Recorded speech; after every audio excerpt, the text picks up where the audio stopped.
Zhang Fan toiled tirelessly at two jobs to provide for himself and his daughter. One day, upon returning home, he discovered his wife's infidelity. In a fit of rage, he brutally assaulted the neighbor, Wang, leaving him in a vegetative state, and subsequently divorced his wife. Suddenly, a notification appeared. Ding! Congratulations, host! You have awakened the divine wealth system. Detected host's violent confrontation with the unfaithful wife and her lover, rewarding the host with 10 billion. Chapter 1. Is my daughter truly my flesh and blood? Be gentle. Don't let him hear us. Oh. As Zhang Fan opened the door, placing the cold dishes and beer down, he froze, his hands suspended midair.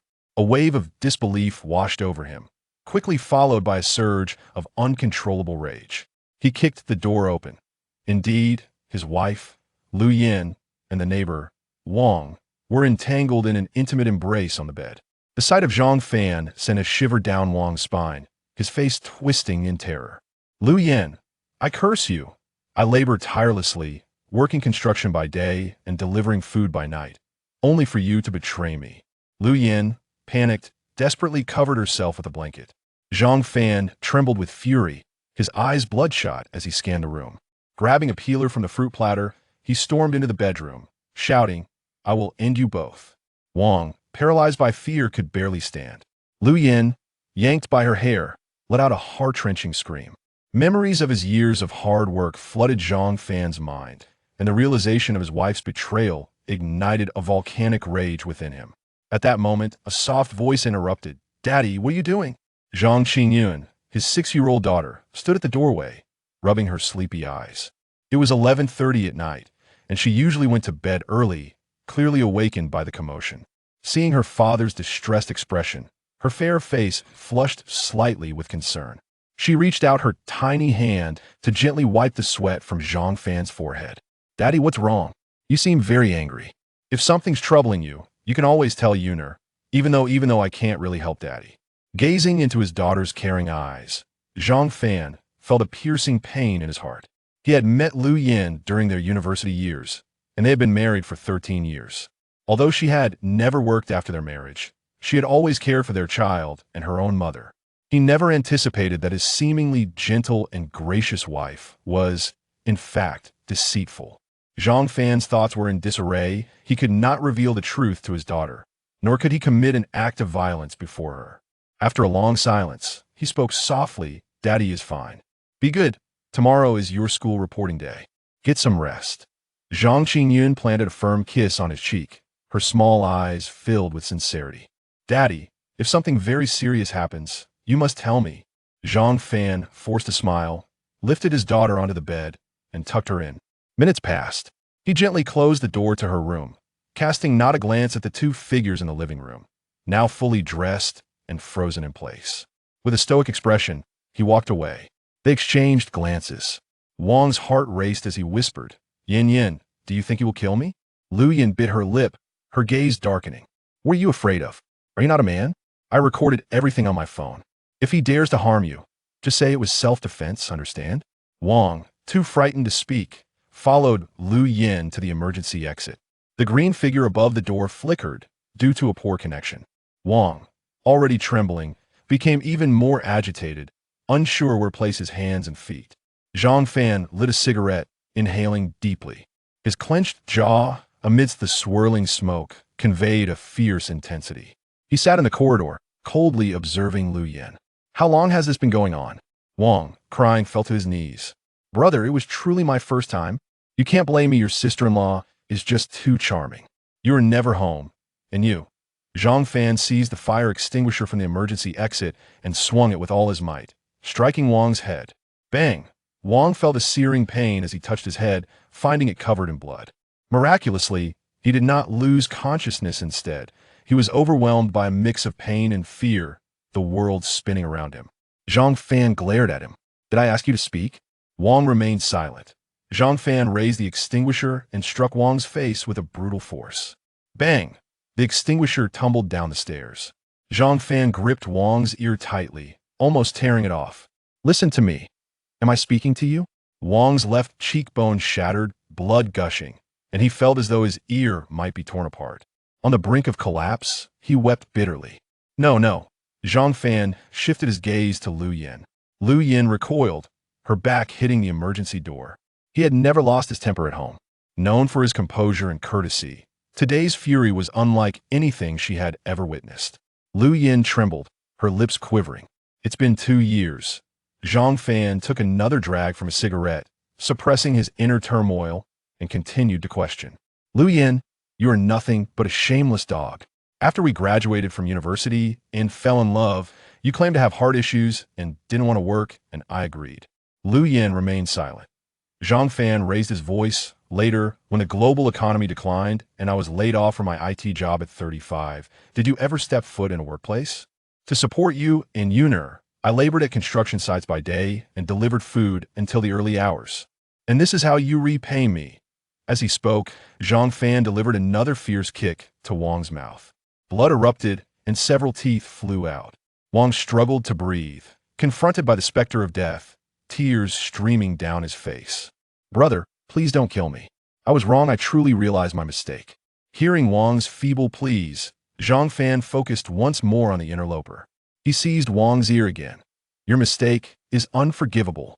Before Wang could utter another word, Zhang Fan drew the peeler from his pocket, poised to slit his throat. Upon witnessing this, Wang flailed like a dying fish, desperate to escape. Lu Yin screamed, clutching her head. Zhang Fan, are you insane? We didn't commit a crime. If you dare to kill, you will be sentenced to death. At these words, Zhang Fan regained his composure. Indeed, he could not kill Wang. If he did, who would care for his daughter? Could he rely on this foolish woman? If he died, she would undoubtedly carry on her infidelity in front of their daughter. He lit another cigarette. At this point, cursing and speaking further held no meaning. Zhang Fan locked eyes with Lu Yin. I have only 2 questions. First, why did you betray me? Second, is Yuner truly my daughter? Chapter 2. Assaulting the unfaithful wife, rewarded with 10 billion. Lu Yin bit her lip. Of course, Yuner is your biological child. As for infidelity, there's no one in this world who hasn't strayed. Do you dare to say that you have never had any flirtation with other women outside? Zhang Fan clenched his fists tightly, his gaze fixed intensely on Lu Yin. Is this woman truly my wife? My wife would utter such shameless words. His expression was terrifying, and Lu Yin, fearing he might act impulsively, could only explain. Did I not say it? What more do you want? Do you have any idea how embarrassed I was when my classmates from junior and senior high asked about my husband at the reunion? Their husbands are of the same age, all in management, while you are working at a construction site and delivering takeout. I'm also a person. I have my pride. Though Wang Hao is quite shameless, he is a rich second generation, and having him by my side gives me face. Is that not enough? Zhang Fan was nearly driven to madness. He suddenly stepped forward and tightly grasped Lu Yin's neck, his eyes filled with ferocity. I work at a construction site, deliver takeout. I was once an executive at a Fortune 500 company, when I had an annual salary of $1 million. Why did you not say I embarrassed you? As I grew older, they laid me off, and to support you all, I had no choice but to work at a construction site and deliver takeout. And you actually think I bring you shame? If it were not for providing for you, I could have lived a carefree life, doing anything I wanted. Lu Yin, I curse your mother. Lu Yin's gaze turned cold as she forcefully pushed Zhang Fan away, gasping for breath. The look in her eyes grew increasingly indifferent as she decided to abandon all restraint. Enough, Zhang Fan. The past is the past, and the present is the present. I have cheated. What do you intend to do? If you have the guts, kill me and let Yuner lose her mother. In that case, the sorrows you experienced in your original family will be reenacted in your daughter. Come on, kill me. Zhang Fan was utterly unprepared for Lu Yin to attack him using his original family. Having lost his father at a young age and raised by a disabled mother, Zhang Fan's childhood was devoid of any happiness. While others healed their lives with their childhood, a person like him had to spend a lifetime healing his past. Zhang Fan's eyes reddened. No. He truly wanted to kill them. But if he did, his daughter would endure a life even more tragic than his own. His daughter, so well-behaved and considerate, so caring, excelling in appearance, character, and academics, was truly exceptional. Absolutely not. Zhang Fan suppressed the murderous intent within him, gripping the peeler tightly, the blade piercing into his flesh. Crimson blood dripped from his fingers onto the ground. The pain of flesh and blood paled in comparison to the torment within his heart. Lu Yin smirked coldly. Indeed, she could manipulate him through their daughter. Now, all she needed to do was to smoothly proceed with the divorce and no longer be threatened by him. She could also claim half of his assets. With that thought, Lu Yin spoke up immediately. Zhang Fan, things have reached this point. There is nothing left to say between us. Let's get a divorce. First thing tomorrow morning, we will go to the Civil Affairs Bureau to handle the paperwork. Zhang Fan remained silent, merely gazing at Lu Yin. Lu Yin's expression was indifferent, seeming more like a stranger than the wife with whom Zhang Fan had shared 13 years. She helped Wang Hao, who was now limping, to his feet and prepared to head downstairs to the hospital. Suddenly, a voice rang out from behind them, making a phone call. Zhang Fan had dialed his best friend's number. A drowsy voice came through the phone. "Brother Fan, it's late. I need to sleep. What's up? Come to my house immediately. Right now, that we will talk when you arrive." The other party had never heard Zhang Fan speak in such a serious tone. His heart raced. He rushed into the garage. Seeing Zhang Fan make the call, Lu Yan's eyes turned frantic again as she approached them. "What do you want to do? Zhang Fan, have you forgotten what I just said? If you really kill me, Yin'er will be motherless, and you will go to prison. She will be bullied wherever she goes." Zhang Fan remained silent. Half an hour later, impatient footsteps echoed as the elevator doors opened, and a man rushed into the corridor.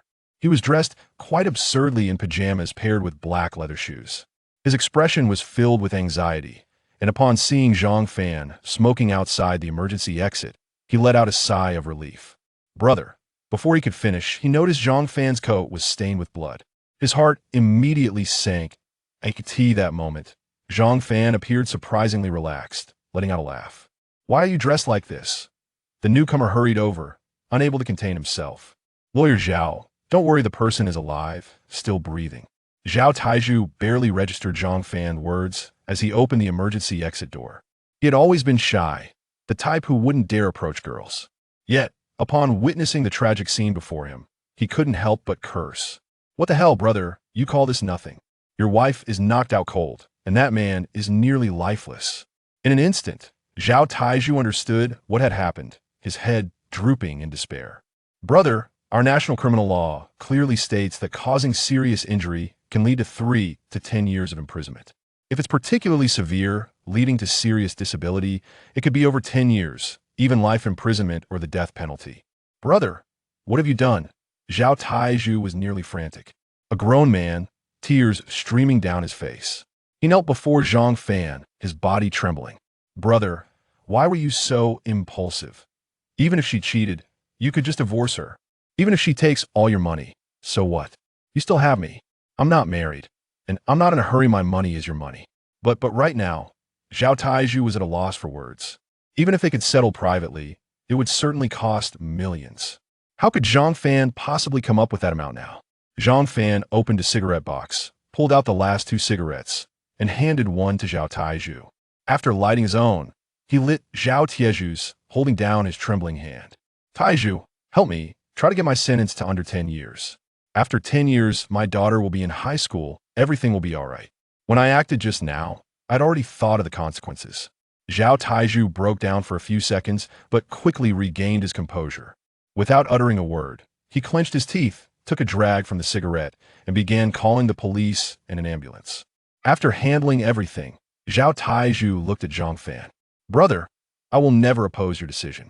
Since you have made this choice, you can rest assured that I will take care of Yin'er. I will bring Yin'er and Annie to my villa." At that moment, he could say no more as the police and medical personnel exited the elevator. He turned away, tears streaming down his face. They had been classmates from kindergarten through university. Their bond was profound, more intimate than family itself. Zhao Taiju felt a sharp pain in his heart, regretting that he had arrived too late. Zhang Fan watched as the medical staff carried Lu Yin and Wang Hao away. Under police escort, he stood outside his daughter's door, casting a final glance at his sleeping daughter. As the group entered the elevator, the moment they stepped into the elevator. Ding! Congratulations to the host for successfully activating the godly wealth system. Detected that the host has severely beaten the unfaithful wife and the mistress. The host is rewarded 1 billion. Ding! The host can withdraw at any time. The system will ensure the source of income is handled properly. Zhang Fan was once again stunned, staring at the long string of zeros in front of him, his expression one of astonishment. Chapter 3. It is indeed astonishing that Zhang Fan could produce 7 million. He directly rewarded 10 billion. This presents an opportunity for a settlement. Lu Yan, this woman, is someone Zhang Fan knows very well. As long as she is given money, she is willing to settle. Never mind 100 million, even a few million would suffice. Once the settlement agreement is signed, he would no longer have to serve time in prison. Moreover, offering a few million to settle is merely a trifling matter for his current self. Even if it were several hundred million, Zhang Fan could still beat them half to death again. Zhang Fan's mind was racing. A day later, at the First People's Hospital of High City, in the intensive care unit. "Doctor, how is my husband?" Lu Yan, with a bruised face, stood by Wang Hao's hospital bed, her expression filled with worry. The attending physician shook his head. "Your husband can barely speak now. It is unlikely he will regain mobility." After speaking, the doctor patted Lu Yan on the shoulder and turned to leave. A glimmer of excitement flashed in Lu Yan's eyes. As long as Wang Hao becomes a paraplegic or a vegetable, Zhang Fan would surely be sentenced. At that time, all the money Zhang Fan has saved over the years would belong to her. As for Wang Hao, his parents had tragically passed away in a car accident last year, leaving him all alone. If she merely pretended to be his wife while allowing him to perish, spending a bit of money to cover up the matter, and then cremating him, his wealth would be hers. When the time comes, she would acquire 2 substantial sums, arrange for immigration to the United States, and take her daughter with her. She could even sell her daughter to an American, which would yield a 3rd fortune. Then, she could casually register a company and transform herself into an elite single woman. Naturally, she would be able to associate with better men and continue devising ways to extract their wealth. The more she contemplated, the more exhilarated she became. As for whether everything would go smoothly, Lu Yan did not bother to think. In this world, money can move mountains. There is no problem that money cannot solve.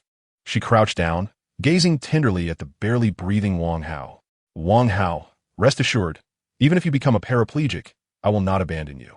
What we share is true love." Wang Hao was stunned upon hearing this. After all, he was merely a mistress, and the doctor had just mentioned that he would become a paraplegic, needing assistance for all his daily needs. Yet, Lu Yan did not leave his side. This deeply moved Wang Hao, who gazed affectionately at Lu Yan. Suddenly, Lu Yan appeared to have an epiphany and anxiously asked, "What is your bank card password? I have just paid 50,000 for your emergency treatment, and I am out of money. Hurry and tell me so I can withdraw more. Otherwise, the hospital will not treat you." Wang Hao felt an overwhelming anxiety. Although he was now a paraplegic, his instinct for survival compelled him to reveal his bank card password. Lu Yan took Wang Hao's card and nodded. "Wang Hao, I will take good care of you." Wang Hao, using all his strength, nodded vigorously. Watching Lu Yan's departing figure, he felt a surge of excitement. To hell with Zhang Fan. After 13 years, the woman who followed you is now so devoted to me, thinking only of my well-being. What does it matter that you have rendered me a paraplegic? In the end, the one you cherish most is still mine. Outside the room, Lu Yan lowered her head to address the passing attending physician. "Doctor, The doctor, seasoned in his profession, immediately discerned Lu Yan's intentions and sighed. "If you truly cannot come up with the money, we cannot keep him in the intensive care unit any longer. Furthermore, the medication for his treatment will be downgraded, and he may very well become a vegetable. Are you truly certain about your decision?" Lu Yan appeared to gather her courage, her eyes reddening. "Yes, doctor, I have decided. We simply do not have that much money." The doctor understood and complied with Lu Yan's request, transferring Wang Hao to a general ward and changing his medication. Wang Hao, unaware of his impending fate as a vegetable, only felt his body growing weaker. Yet, with Lu Yan sitting beside him, he felt no cause for concern. In the afternoon, Zhao Taizhu burst into the office, brimming with excitement. Upon seeing Zhao Taizhu's jubilant expression, Zhang Fan raised an eyebrow. "Good news? A monumental piece of news, brother." Zhao Taizhu sat before Zhang Fan, barely containing his enthusiasm as he lowered his voice. "I visited Lu Yan this morning, and she is willing to settle. Wang Hao has already become a vegetable, and under these circumstances, I have plenty of room to maneuver. After all, there were no surveillance cameras in the corridor when you confronted him. The judicial process now places great emphasis on evidence, and without direct evidence, I have countless methods Lu Yan is fond of money, is she not? She is willing to cooperate, so direct evidence will vanish. Zhang Fan responded with an mm. How much does she want? When it came to money, Zhao Taizhu quickly replied, Brother, you won't be able to produce that much, so no need to ask. I can cover it. He continued, Oh, she also wants all the assets under your name as a couple, but in comparison to freedom, that amount is insignificant. Zhang Fan frowned. While he felt touched, he knew Zhao Tiezhu's family was not wealthy. Everything he had was earned through his own hard work. I ask you, how much is the settlement amount? Realizing he could not keep it a secret any longer, Zhao Taizhu turned his head. Aside from your joint assets, she wants 7 million. But brother, it's really fine. I sold the villa below market price last night and got 5 million, along with the over 1 million I saved as a lawyer over the years. I can piece together enough. Before Zhang Fan could say much more, Zhao Tiezhu's joy became even more apparent. Brother, leave this matter to me.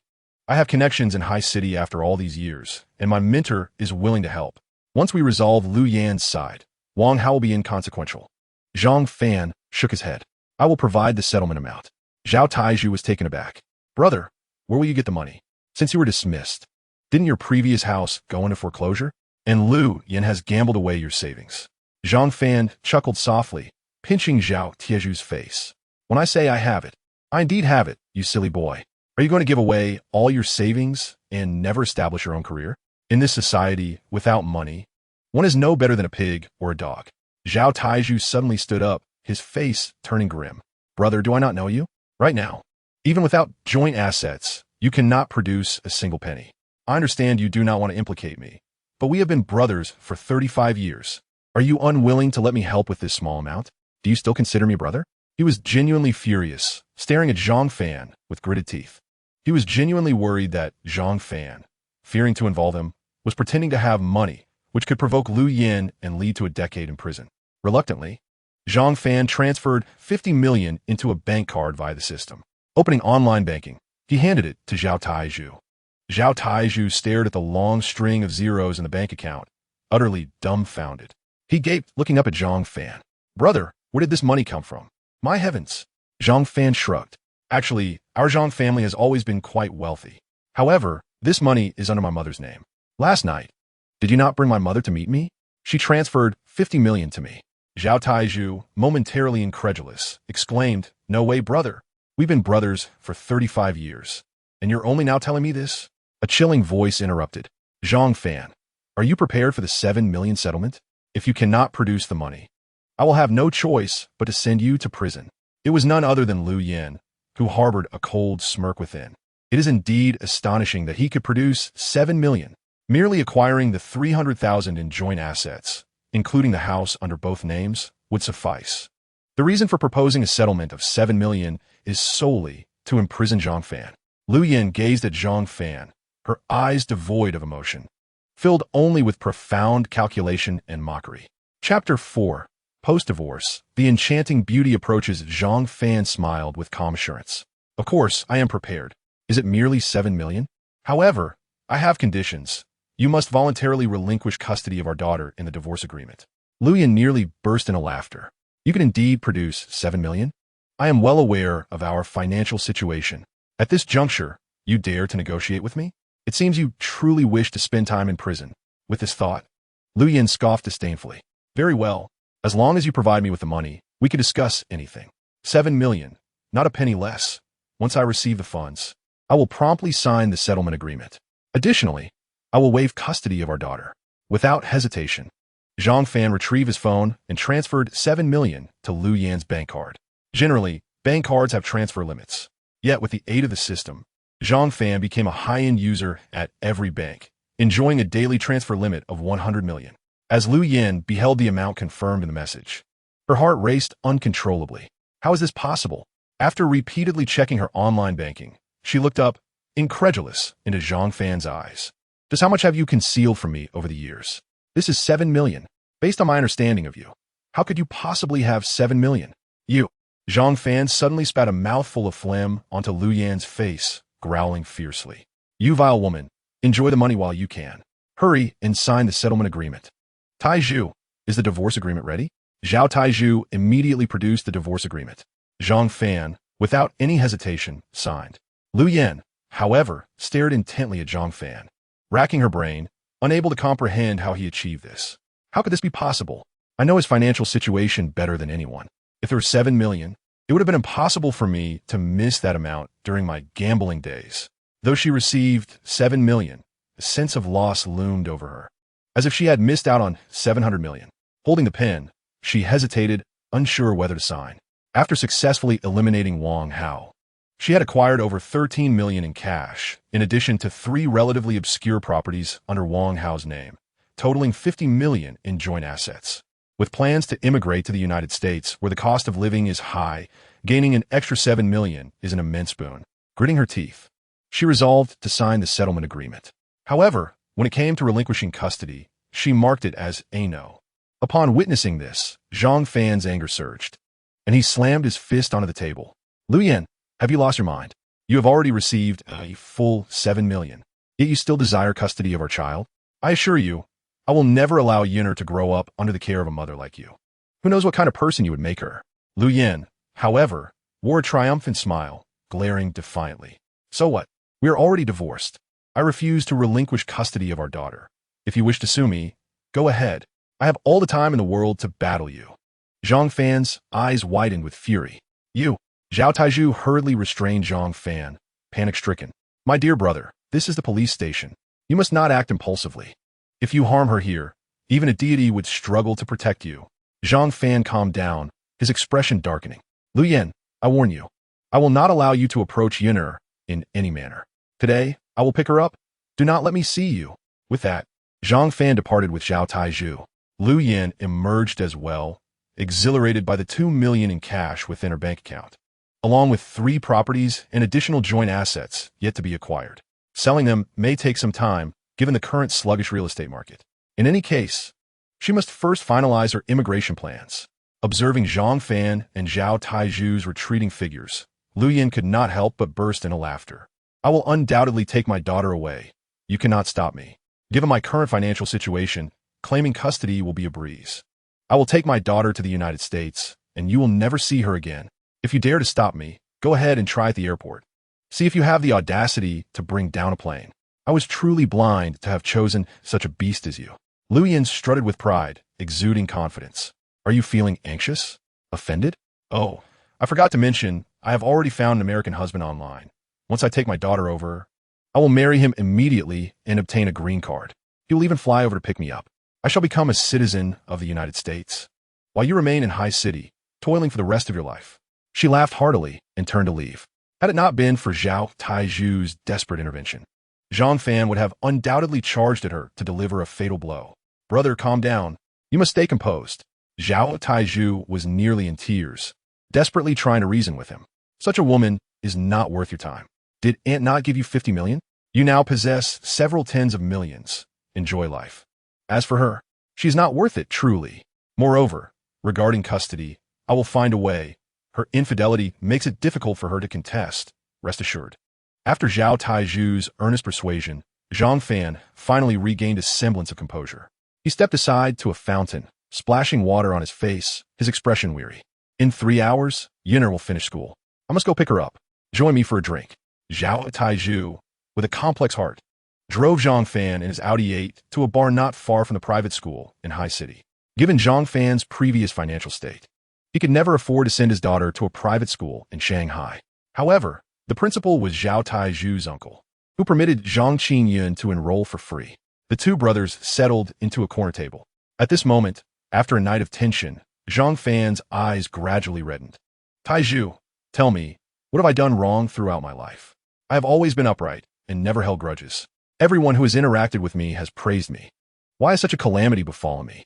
Any man who has experienced what transpired last night would be shattered. While Zhao Taiju had not endured it himself, his heart ached more for Zhang Fan, especially seeing him in such distress. He forced a bitter smile, raising his glass to drink with Zhang Fan. Brother, you have done nothing wrong. This is merely your misfortune. In this murky world, sometimes innocence can be a burden. Forget that wretched woman. A man like you will surely find someone better. As the 2 drowned their sorrows, a striking woman in a black uniform, with cascading waves and gold-rimmed glasses, strolled near them. After several moments of hesitation, she finally approached and, With a melodious voice, cautiously inquired, "Excuse me, sir, are you Zhang Fan?" Zhang Fan, slightly sobering, lifted his head to meet the gaze of the breathtakingly beautiful woman, whose beauty nearly took his breath away. He had encountered many beautiful women in the past. During his tenure as a high-ranking executive, countless stunning beauties had pursued him. Yet, for the sake of his family, Zhang Fan had turned them all down.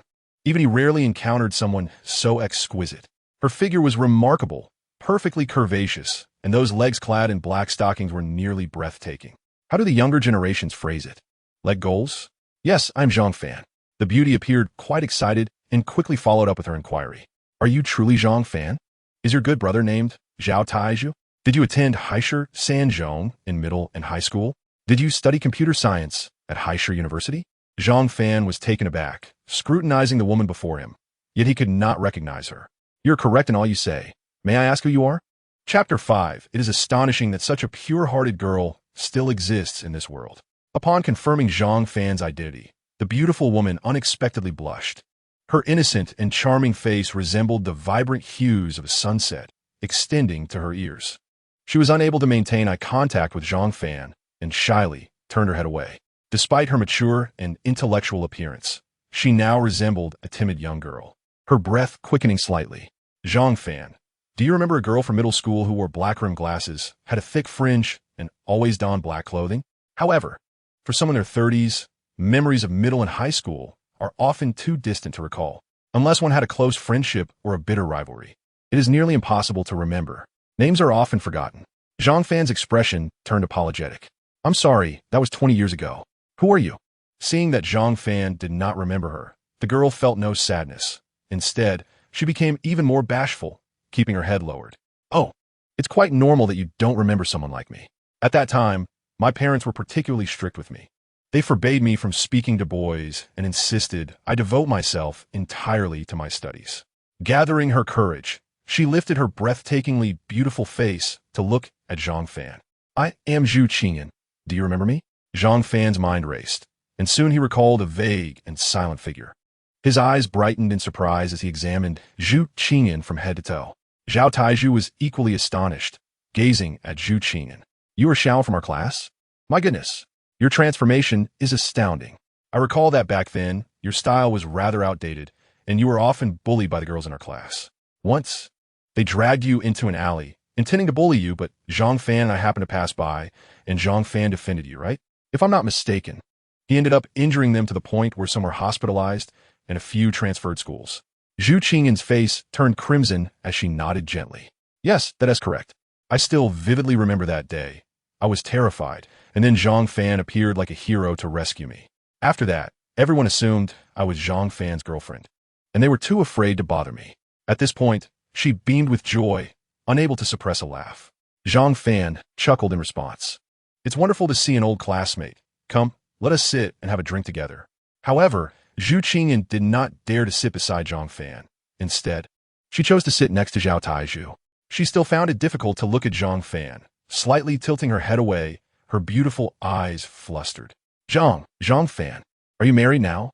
Mentioning his failed marriage, Zhang Fan sighed. Yes. Upon hearing this, Zhu Qingyan's expression became somewhat dazed, and in an instant, her eyes turned red.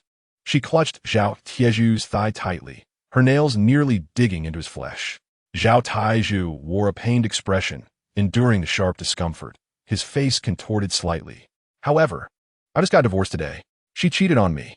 Zhu Qingyan was overjoyed, looking up at Zhang Fan with excitement. You're divorced? Really? Oh, no, I'm sorry. I shouldn't be this happy. Zhao Taiju was on the verge of tears. Please be gentle. I'm just a regular guy. I can't endure such pinching. Zhang Fan looked at Zhu Qingyan curiously. Just what? Zhu Qingyan found it difficult to articulate her next words. She pulled out a business card from her chest, her heart racing, and fled hurriedly, leaving a single sentence behind. Her graceful figure vanished without a trace. Zhang Fan was bewildered, utterly confused. Nevertheless, he picked up his phone to jot down the number, dialing it. Hiding in a corner, Zhu Qingyan quickly memorized the number. Crouching down to wipe her tears. Brother, I finally found you. Ever since you graduated from high school, I have searched for you for many years.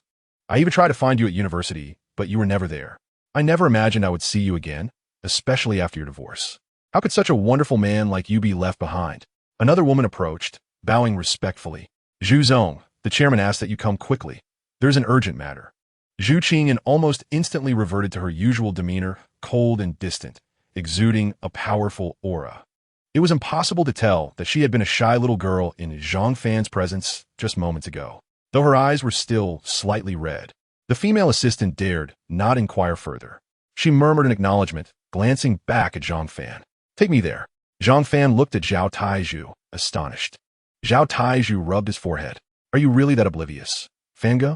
It is abundantly clear that your heroic act left an indelible mark on that girl's heart. She was simply too shy to face you. Upon learning of your divorce, she nearly cried out with joy. Zhang Fan exclaimed softly, taking a sip from his glass. No way. To be honest, I find it hard to believe that such pure love exists in this world. Besides, I haven't seen her since high school. How could she possibly have feelings for me? Zhao Taizhu chuckled bitterly, rolling up his pant legs to reveal marks on his skin. Just look for yourself. When she spoke to you earlier, she nearly crushed my leg. Gazing at the injury on Zhao Taizhu's leg, Zhang Fan fell into silence. After a long moment, he shook his head. Nevertheless, I have just divorced and do not wish to discuss love. I need to focus on caring for my daughter. Zhao Taizhu quietly accompanied him in drinking. At Haishur International Airport, Lu Yin awaited at the arrival gate with excitement, holding a nameplate high. Upon spotting a figure with blonde hair, she waved enthusiastically. John, I'm over here. John. The man named John turned upon hearing the familiar voice, quickly meeting Lu Yan's gaze, and both broke into smiles. John approached with a gentlemanly demeanor, affectionately wrapping his arms around Lu Yan's waist. My dear, I missed you so much. Though we confirmed our relationship online for 5 years, seeing you in person is a different experience altogether. Lu Yan embraced John, planting a passionate kiss on his lips. I told you before, my ex-husband was a man prone to violence. My dear, I am now divorced. Yet he still clings to me, and I am at a loss for what to do. John's expression turned serious immediately. Don't worry. We will head to the embassy right away to register our marriage. Once we are married, you will become a U.S. citizen and obtain a green card. Lu Yin nodded repeatedly, sharing her heartfelt emotions in John's embrace. A flicker of something peculiar passed through John's eyes, but he quickly resumed his gentlemanly demeanor, filled with understanding. Yin, where's your daughter? We can take her with us. Chapter 6. Daughter. I don't want to go to America.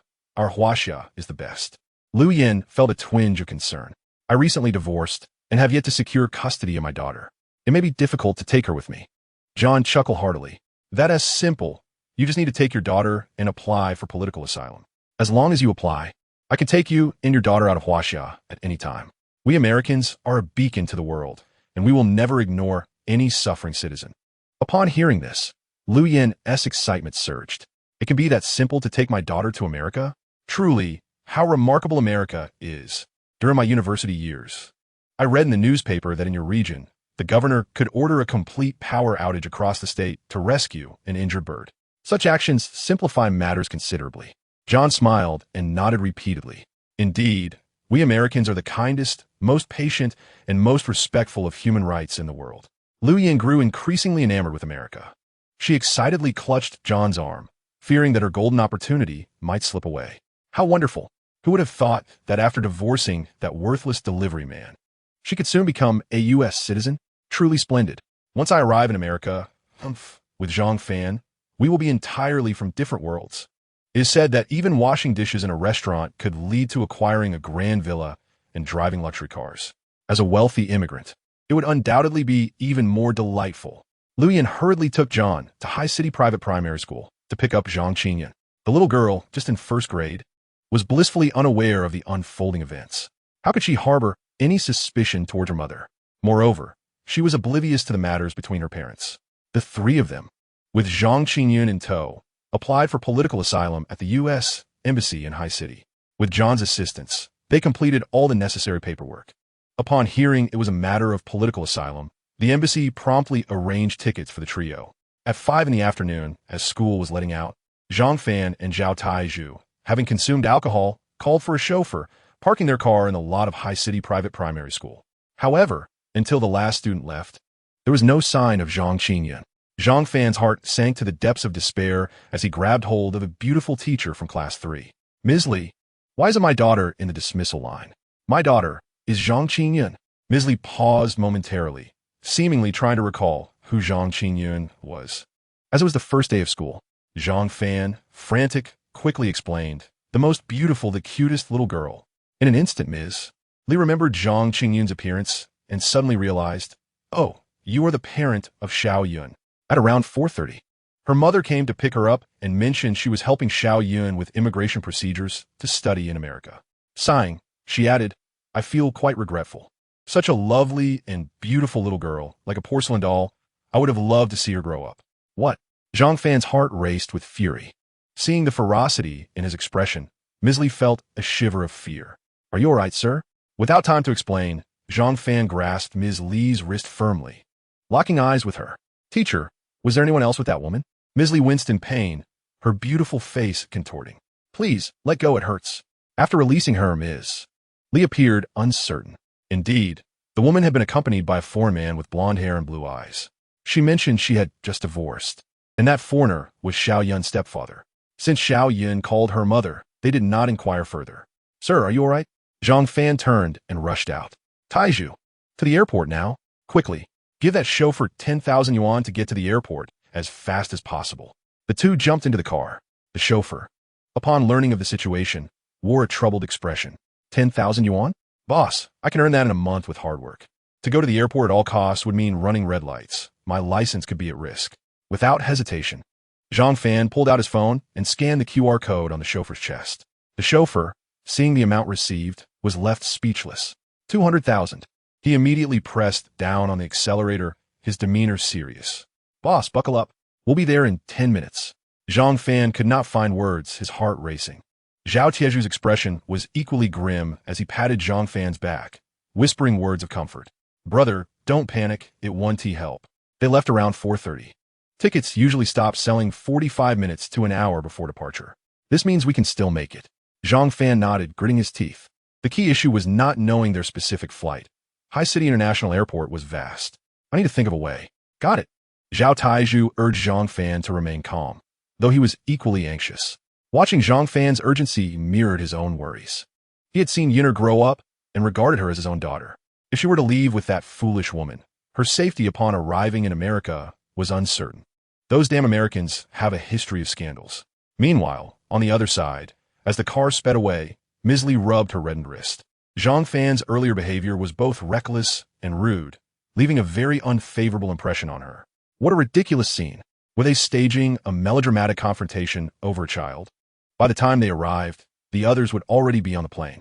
Ms. Li rolled her eyes, her wrist still throbbing. At High City International Airport, on Korean Air Flight 204, in first class, John gazed at Zhang Qingyun with an inexplicable smile. Though young, Zhang Qingyun was not naive. As she settled in her seat, she felt a wave of confusion wash over her. Mom, where are we going? Lu Yin maintained her composure, lying flawlessly. Mom is taking you to study in America. Your father will join us too. She believed her words to be perfect. However, Zhang Qingyun immediately felt a surge of anxiety, her eyes welling with tears. She clung tightly to Lu Yan's arm, filled with resistance. Mom, no. Yinner doesn't want to go to America. Our Huaxia is the best country. I want to stay in Huaxia. Dad often tells me to study for the rise of Huaxia. I don't want to go to America. Other passengers cast strange glances at Lu Yan. Her face flushed with embarrassment as she raised her hand, glaring at Zhang Qingyun in anger. Yinner, stop this. America is 10 to 100 times more advanced than our country. Their educational philosophy, medical resources, and so on far exceed those of Huaxia. A smart child like you should go to America. Zhang Qingyun burst into tears, her distress heart-wrenching. Mom, I don't want to. Our Huaxia is also great. Why must you do this? Why? Lu Yan's expression darkened dramatically. John smiled slightly. Little Yun, your mother applied for political asylum. You two are now American citizens. Upon hearing this, Zhang Qingyun cried uncontrollably, eventually fainting. Lu Yan beckoned a flight attendant for assistance, offering John an apologetic glance. I'm sorry, dear. The child is still young. She doesn't understand what being an American citizen means. She will know when she grows up. John nodded. A flight attendant approached, inquiring, Is Ms. Lu Yan here? Your ex-husband, Zhang Fan, is looking for you at High City International Airport regarding the child. We cannot delay, as there are only 20 minutes until departure. Would you like to see him? Lu Yin frowned and shook her head while producing a freshly exchanged $1,000 to hand to the flight attendant. She took the attendant's hand, lowering her voice. Don't tell Zhang Fan where I am. The attendant's eyes brightened, and she fell silent, discreetly departing. John expressed concern.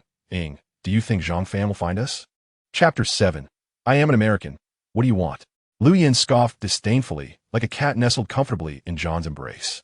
The daughter stood nearby, having just been rescued, seemingly indifferent, and instead directed scornful remarks at Zhang Fan. Dear, rest assured, that guy has no power or influence, and he will never find us. Moreover, I have instructed the flight attendant to conceal our information.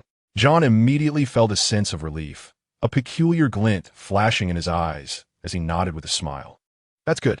Meanwhile, Zhang Fan wore a face of fury as he stood before the air traffic controller. Madam, I have made my position abundantly clear. My daughter was taken aboard the plane without my consent by my ex-wife, and under these circumstances, I must insist that her flight be grounded. The controller, a middle-aged woman in uniform, regarded Zhang Fan with a cold stare. First, your marital issues are of no concern to our airport. Their boarding process is entirely legal and compliant with regulations. Secondly, unauthorized personnel are prohibited from entering the control tower. You and the gentleman beside you have egregiously violated our rules, and if necessary, I will pursue charges against you for jeopardizing public safety. If you wish to avoid imprisonment, I advise you to leave immediately. I cannot ground the flight, nor can I disclose your ex-wife's itinerary. That is a matter of passenger privacy. Zhang Fan, recognizing the validity of her actions from the perspective of the tower administrator, ceased his anger. There was no point in further outrage. After a moment of contemplation, he promptly offered a sum. I will give you 300,000. You must ground all flights immediately, whether due to a storm or any other reason. As long as you follow the proper procedures, it will not affect you. You are the authority here, and no one can question your orders. The administrator let out a scoff. Impossible. Not even for 300,000, and certainly not for 3 million, would I agree. This is a matter of principle, and I am a person of strong principles. There is no need for further discussion. With that, she picked up the radio to summon security to escort Zhang Fan and his companion away. Zhang Fan spoke in a low voice. 3 million. The administrator was momentarily taken aback. She stammered, unable to finish her sentence. Zhang Fan swiftly produced his phone to show her his balance of tens of millions. In that instant, the administrator's hand trembled. Her monthly salary barely exceeded 10,000. It would take 25 years of relentless toil to accumulate 3 million. Moreover, possessing such a substantial balance indicated immense power behind him, suggesting assets exceeding several hundred million. Was it wise to offend such a person? It would be better to curry favor. In fact, sometimes principles are not of utmost importance. Zhang Fan, in a rush, initiated the transfer. Enough with the pleasantries. Find a reason to ground all flights to America at once. Before long, an announcement echoed through the cabin. Dear passengers, due to a severe tornado near the island nation, all flights heading to America will be delayed by 6 hours. Upon hearing this news, Lu Yin was infuriated. John furrowed his brow. Could this be the work of Zhang Fan? Lu Yin shook her head. Impossible. I told you, he is a powerless individual. How would he ground all flights to America just to find us? John's eyes darted around, and he suggested, for safety's sake, it will be better for us to leave the airport. What do you think? Lu Yin realized the wisdom in his words. As long as they could safely reach America, any cost incurred now was merely a minor inconvenience. She quickly agreed, grasping Zhang Qingyun's small hand, preparing to disembark. However, Zhang Qingyun struggled fiercely. It's Daddy. Daddy is here for me. It must be Daddy. Otherwise, what are the odds that all flights to America would be grounded? Not every plane passes near the island nation. Exactly. I remember when I was watching National Geographic with Daddy. Some flights do come from Europe. Zhang Qingyun became increasingly resolute in her belief, bursting into tears. Mommy, I feel terrible. I don't want to go. I want to rest for a while. I'm not going anywhere. The unusual glances from those around Lu Yin multiplied. A few socially elite individuals, unable to tolerate the scene, spoke up. Madam, your daughter seems to have a strong bond with your ex-husband. Since she does not wish to go to America, why force her? Yes, this gentleman is correct, and your daughter has just woken from fainting. It is certainly not suitable for her to be moved around. Why not allow her to rest for a bit? Yet Lu Yin glared at the crowd with hostility. What do you know? This is a matter between my child and me. It has nothing to do with you. You are all strangers. Do you have the right to interfere? Be quiet. Her words ignited widespread anger. A slender man with gold-rimmed glasses stood up, setting aside your attitude towards the child. Your description of America, to her, was akin to a dog encountering feces. How distasteful. Lu Yin cast a scornful glance at the slender man. What does it matter to you? America is simply more advanced than our Huaxia. Isn't that the truth? The slender man widened his eyes in disbelief. You. John immediately approached, raising his hand to deliver a resounding slap across the slender man's face. Smack! The sound echoed as the slender man's face turned red and swollen. He could hardly believe John's audacity, shouting to those around them. These two are definitely up to something. Moreover, this American strikes first without hesitation. If they take the child to America, what will happen to her? Don't you agree? In first class, aside from Lu Yin and Zhang Fan, there were 5 other Huaxia individuals. The slender man's words struck a chord, but they had no time to react as John crossed his arms, laughing arrogantly. This is a flight to Korea, not a Huaxia flight. What do you do to me? I am American, on a Korean flight. Striking you means nothing. Feel free to retaliate if you dare. In Korea, Americans walked with impunity. How many American soldiers commit crimes in Korea, and the high-ranking officials dare not say a word? Sure enough, the Korean flight attendants on this flight dared not intervene, standing silently aside. The slender man, now furious, called out, "Little girl, come here, come to your uncle. Wait for your father to find you." Zhang Fan quickly ran over, crying. Lu Yin, filled with rage, pointed at the slender man and shouted, "Don't think I don't know who you are. Aren't you Professor Su Jinkan from Peking University? The one who studies nuclear physics, right? In his 40s? Su Jinkan could hardly fathom such words coming from a Huaxiao person. Yet, unable to match John's strength, he could only stand in front of Zhang Fan. John, now enraged, furrowed his brow tightly. You Huaxia people dare to oppose me? I am a U.S. citizen. Oh my God, just wait until I make you regret it. He rolled up his sleeves and angrily approached Su Jinkan, throwing a powerful punch toward his nose. Just then, a large hand seized John firmly.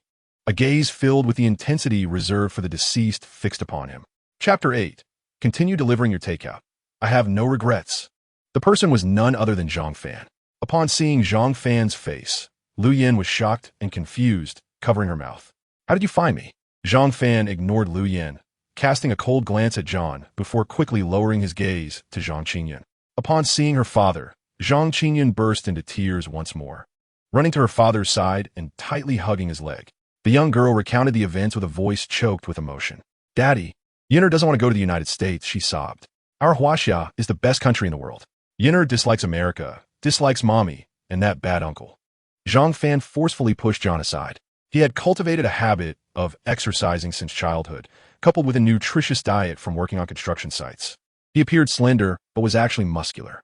John stumbled backward as if struck by a vehicle and fell to the ground. Lu Yin hurriedly helped John up, pointing an accusatory finger at Zhang Fan. Zhang Fan, you are being incredibly selfish. As an adult, you are well aware of the disparities between our country and the United States. Sending your daughter to America for education is the best choice. Zhang Fan let out a cold laugh, ignoring Lu Yin as he crouched before Zhang Fan, gently wiping her tears away. His heart ached at the sight of his daughter's swollen, red eyes.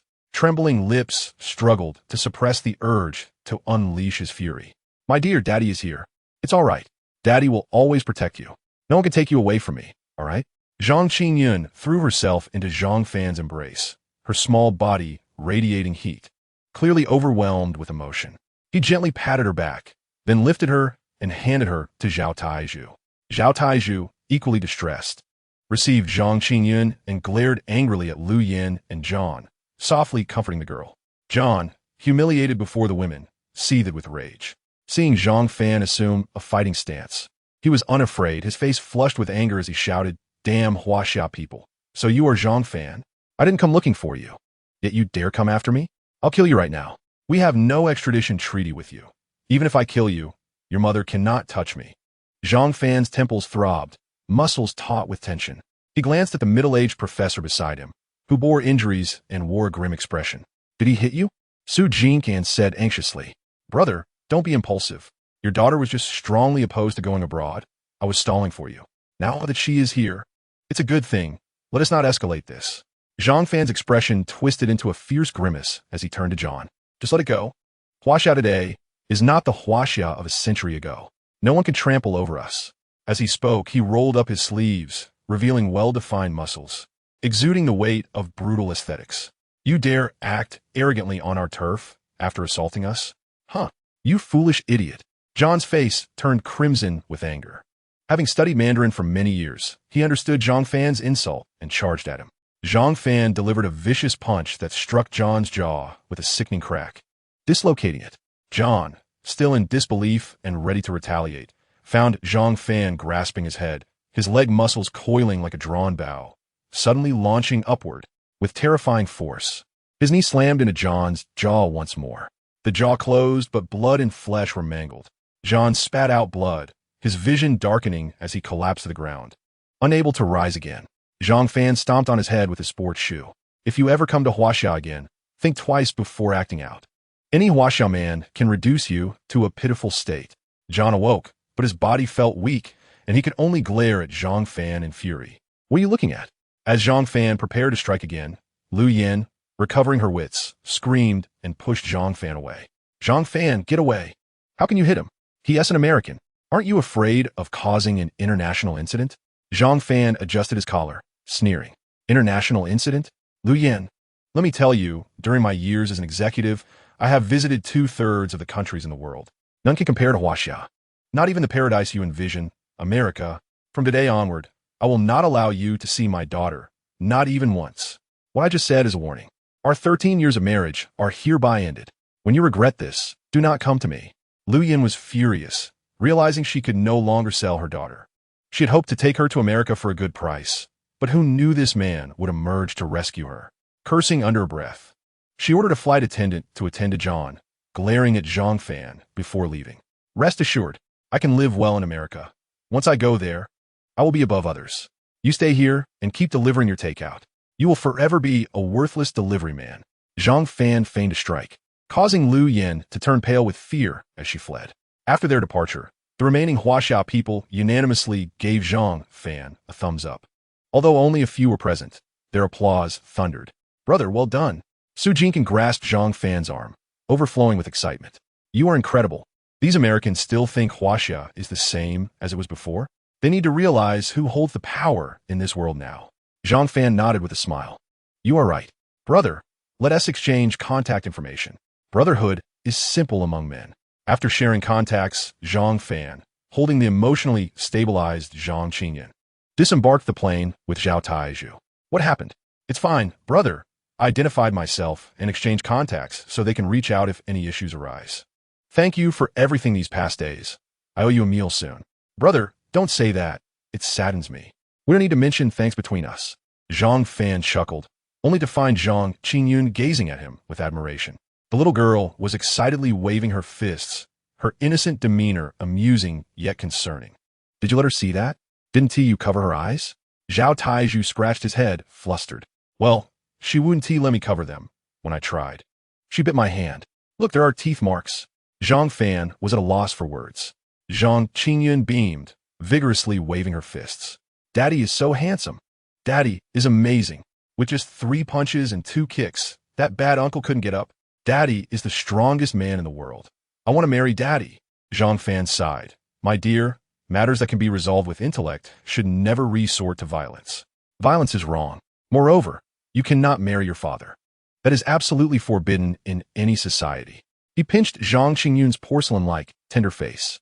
With innocent curiosity, she blinked. Why not? Just because is not enough reason. Okay. Then when I grow up, I will marry a man just like Daddy. Only such a man deserves me. A day later, at Florida Airport, Lu Yin, supporting John as they disembarked, took a deep breath, her demeanor filled with admiration and ecstasy. Truly, America is incredible. The air here is so fresh and sweet. My dear, where do you reside? Let's head to your house right away. It's perfect. We can continue to nurse your injuries. John cast a knowing glance at Lu Yin, immediately nodding in agreement. Excellent. An hour passed. Lu Yin gazed at the grand villa before her, excitement bubbling within her as she dashed into the villa's courtyard. Yet, as she stepped inside, her expression turned pale. Darling, your living room. Chapter 9. You can't come to America. You've broken down, haven't you? The walls of the living room were adorned with dozens of human skeletons. A trained medical professional would instantly recognize them as the remains of females. Not a single male skeleton was present. Unfortunately, Lu Yin was not a medical student. She merely felt an inexplicable sense of dread. John picked up a baseball bat resting in the corner, but pain shot through his head and jaw. He gasped, setting the bat down and forcing a smile back onto his face. Yin, haven't I mentioned? I'm a surgeon. Since childhood, I have had a fascination with the structure of the human body. You need not be afraid. These are merely the bones of animals, assembled together. Lu Yin accepted John's explanation without a shred of doubt. As she exhaled in relief, she looked at John with admiration. Darling, you truly embody the spirit of an American citizen. Your interests are entirely different from those of the dull men back in Huaxia. They spend their days mindlessly scrolling through short videos or boasting about patriotism. It's utterly tiresome. If a Huaxia child were to create a skeleton from animal remains for educational purposes, their parents would undoubtedly scold them severely. America is indeed superior. John settled onto the sofa. Yin, please call the doctor for me. I require at least 2 weeks of rest. Lu Yin, still in a state of excitement, had yet to secure a marriage certificate with John. Naturally, she had no thoughts of harming him as she took John's phone. Darling, leave everything to me. I will call 911 for you and arrange for an ambulance. I will cover all expenses. John finally felt at ease and lost consciousness. After making the call, Lu Yin remained lost in her exhilaration, unable to extricate herself.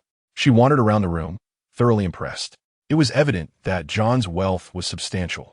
Even a single piece of art would cost in the millions. Meanwhile, Zhang Fan dropped his daughter off at school. How is that possible? Yesterday, my best friend who works at the airport told me that a man spent $3 million to force all flights to America to halt. Apparently, only their internal staff knew about it. Initially, I thought my friend was merely exaggerating. Could it be that he was the one who spent that $3 million? My goodness, $3 million. How many years of work would that take? For a moment, Teacher Li's gaze towards Zhang Fan shifted. What must I do to capture Mr. Zhang's attention? Yet, Zhang Fan paid her no mind. After embracing his daughter, he turned to grab breakfast. Host receives a reward. 1 billion, current balance. 1.95 billion ding. The host can withdraw at any time. The system will handle the income source issues for the host. Zhang Fan felt a surge of joy. It seemed that as long as he performed sufficiently satisfying actions, the wealthy system would continuously provide him with gold coins. It would also assist in addressing the legality of his finances. Moreover, the system even claimed that John was a pervert. As he stepped into the breakfast shop, Lu Yin's video call came through. Zhang Fan frowned at the thought of forgetting to block this woman. Upon answering, he saw Lu Yan's triumphant face. Zhang Fan, have you seen the villa behind me? This is what an American's villa looks like. You could never afford it in your lifetime. Oh wait, you aren't even qualified to buy it. If you dare show up, my husband will sue you, and you'll end up in jail. Did you not say that I would regret coming to America? What do I have to regret? Ha ha ha ha. Zhang Fan maintained a calm demeanor as he ordered 20 small steamed buns, 10 dumplings, a bowl of rice rolls, and a bowl of soy milk from the proprietor. Only then did he glance at Lu Yin on his phone. Fool, do not speak of going abroad, even if you were to live on Mars. What connection do I have with you? Having said that, Zhang Fan abruptly ended the video call, preparing to block all of Lu Yan's contact information. At that moment, he noticed Lu Yin had posted on her social media. Accompanying the video was the caption, "Successfully divorced from my delivery man husband, married to an American middle-class citizen. And my ex-husband is utterly broken down, calling to scold me." In an instant, their mutual friends flooded the comments. Most normal individuals refrained from mentioning Zhang Fan. And even when they did, it was merely to inquire about what had transpired between the two. Certain sycophants, however, expressed envy, both male and female. Zhang Fan received numerous messages, but he could not be bothered to read them. In the past, he would have felt compelled to explain, but now, I have 2 billion. Who do I need to explain myself to? Thus, he chose a few close friends to share the details, and then began to enjoy his breakfast. There were matters to attend to at the construction site. He needed to resign from his position with the contractor and inform the delivery team leader of his departure. With 2 billion in hand, who still needs to work? As Zhang Fan finished his last small steamed bun, Zhao Taiju called, his tone filled with anger. Bro, have you deleted that woman Lu Yin? That fool. Did you see the social media post she made? I scolded her thoroughly, and she said something that made me furious. Zhang Fan felt no emotional upheaval regarding Lu Yin, standing up and exiting the breakfast shop. Why do you care about that sycophant? To be honest, I must have been blind. For 13 years, her disguise was truly perfect. Such a person is merely a lesson for me. There's no need to concern myself with her. I shall regard her as entertainment. Zhao Taizhu, however, was indignant on Zhang Fan's behalf. Oh, by the way, bro, Zhu Qingyan somehow has my contact information and called to ask if you have time. She wants to meet you. Zhang Fan halted, feeling somewhat helpless. Why can't she just call me directly? We're adults. Why so shy? Such girls are a rare find. Zhao Taizhu shared his exasperation. Indeed, finding someone like that is akin to searching for a needle in a haystack. Zhang Fan ended the call, but did not reach out to Zhu Qingyan. Liu Yan's situation was too bothersome. He preferred to focus on his daughter for now. He truly had no desire to engage in any romantic relationships. It seemed pointless. He would first resign from the construction and delivery jobs and bid farewell to a few good friends. Yes, now that he had wealth. He must not forget his good buddies. Zhang Fan was known for his loyalty and generosity, earning him a reputation as a natural leader. On the construction site and within the delivery team, he had a whole entourage of followers. Otherwise, Zhao Taizhu would not have sold his villa overnight to assist him. Almost every brother recognized by Zhang Fan would willingly lay down their lives for him. At the school, a 6-year-old boy dressed in a suit and tie with slicked back hair and gold-rimmed glasses approached Zhang Qingyun with a cheerful smile. Hello, I'm Yishio. You are Zhang Qingyun, correct? Zhang Qingyun blinked. Yes. Hello. Yishio gazed at Zhang Qingyun, reaching out to tousle her hair. You are truly beautiful. Every girl enjoys receiving compliments. And Zhang Qingyun was no exception. She instantly broke into a sweet and radiant smile, melting the hearts of several female teachers. However, she quickly distanced herself from Yishio. My father said that I must avoid any physical contact with the opposite sex and immediately inform him. I must heed my father's words. Yishio gazed at her with adoration. Yinyan, will you be my girlfriend? Shall we become engaged? Zhang Qingyun was utterly stunned. The little girl let the pencil slip from her grasp, allowing it to fall to the ground. Meanwhile, Yishio, with an ostentatious expression, clutched the pencil between his lips. What do you think? My family is quite affluent. Have you not noticed that your former deskmate has been driven away? He is unworthy to sit beside you. Only I am deserving of your company. Zhang Qingyun soon realized the implications. Her face contorted in disdain. I no longer want the pencil. You are utterly insufferable. I do not favor boys like you. Yishio's expression instantly stiffened. Throughout his life, he had always been the center of attention. As the son of a real estate mogul, Yishio was acutely aware of his exceptional status, even among the numerous wealthy heirs in high city's private schools. Yet, had Zhang Qingyun not just exhibited clear contempt for him? How could this be? With my wealth, how could she possibly loathe me? Before Yishio could collect his thoughts, Zhang Qingyun raised her hand to Teacher Li. Teacher, I wish to change seats. I do not want to sit with Yishio. Teacher Li, who was contemplating how to appease Zhang Fan, brightened at Zhang Qingyun's declaration and promptly approached her with a smile. However, Yishio's subsequent actions left both teachers and students alike astounded. Chapter 10. Would you like your bodyguard to take action? Yishio, in front of everyone, overturned the desk before him. Seething with anger, he pointed menacingly at Zhang Qingyun. How dare you reject me? My father is the largest real estate developer in High City. My Yi Group is a publicly listed company, worth over 30 billion. Do not speak of you, a mere girl. Even senior students in middle and high school vie for the chance to date me. Your father is merely a delivery man. As you introduced him yesterday on your first day, Zhang Qingyun, who had just appeared petite and adorable, widened her almond-shaped eyes in fury at his last remark. You shall not look down upon my father. He is the best father in the world. Yishio scoffed dismissively, his derision palpable. I indeed look down upon your father. What of it? I shall give you one final chance to date me. Otherwise, I will contact the school board to have you expelled. Zhang Qingyun was infuriated to the brink of bursting. Her cheeks puffed in indignation as she scanned the surroundings for something to wield, mirroring Zhang Fan's demeanor. Ultimately, she seized the pencil and glared at Yishio. Yishio, I too shall grant you one last opportunity. Apologize for your words. I will not tolerate anyone humiliating my father. Yishio erupted into laughter, clutching his stomach. If your father were mayor or a director, I might consider apologizing. Alas, he is merely a delivery man. Why should I apologize to someone who works for a living? Usually, people like him must curry favor with me. Teacher Li, witnessing Yishio's increasingly outrageous behavior, contemplated intervening. Yet in the next moment, Zhang Qingyun jabbed the pencil forcefully into Yishio's face. The The pencil pierced through, embedding itself into his flesh. Yixiao was momentarily stunned, but upon feeling the pain, he emitted a heart-wrenching scream. Perhaps startled, he cast a terrified glance at Zhang Qinyun before fainting. Many children in the class were equally shocked, yet most gazed at Zhang Qinyun with admiration.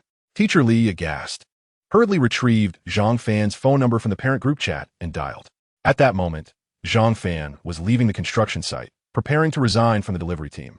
The young men at the station, aged 18 or 19, had always regarded him as a leader. These individuals were diligent, working long hours delivering goods. Zhang Fan intended to establish a company to facilitate their business endeavors. Upon receiving Teacher Li's call, he immediately answered. Hello. Before he could finish, Teacher Li interrupted in a panicked tone. Mr. Zhang, your daughter is involved in a fight at school. She has injured the son of High City's wealthiest individual. You must come to the school. I have yet to notify his parents. Zhang Fan did not respond with anger, but instead inquired, Is my daughter hurt? Teacher Li, unable to suppress a smile, replied, Your daughter looks delicate and adorable, yet her strikes are as fierce as they come. I doubt anyone would dare to harm her. Zhang Fan chuckled, relieved. As long as she is unharmed, I appreciate you notifying me promptly. I shall come right away. On his way, Zhang Fan formulated a plan. Half an hour later, he arrived at the office. By that time, the school nurse had already taken Yixiao away. Zhang Fan nodded at Teacher Li and quickly approached Zhang Qinyun, kneeling slightly to gently stroke her hair. Sweetheart, are you all right? What happened? Please tell Daddy. Zhang Qinyun met her father's gaze with trepidation, tears brimming in her eyes. Daddy, I'm sorry.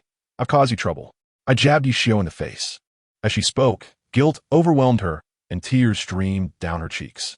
How many deliveries must Daddy make to compensate? I should have acted impulsively.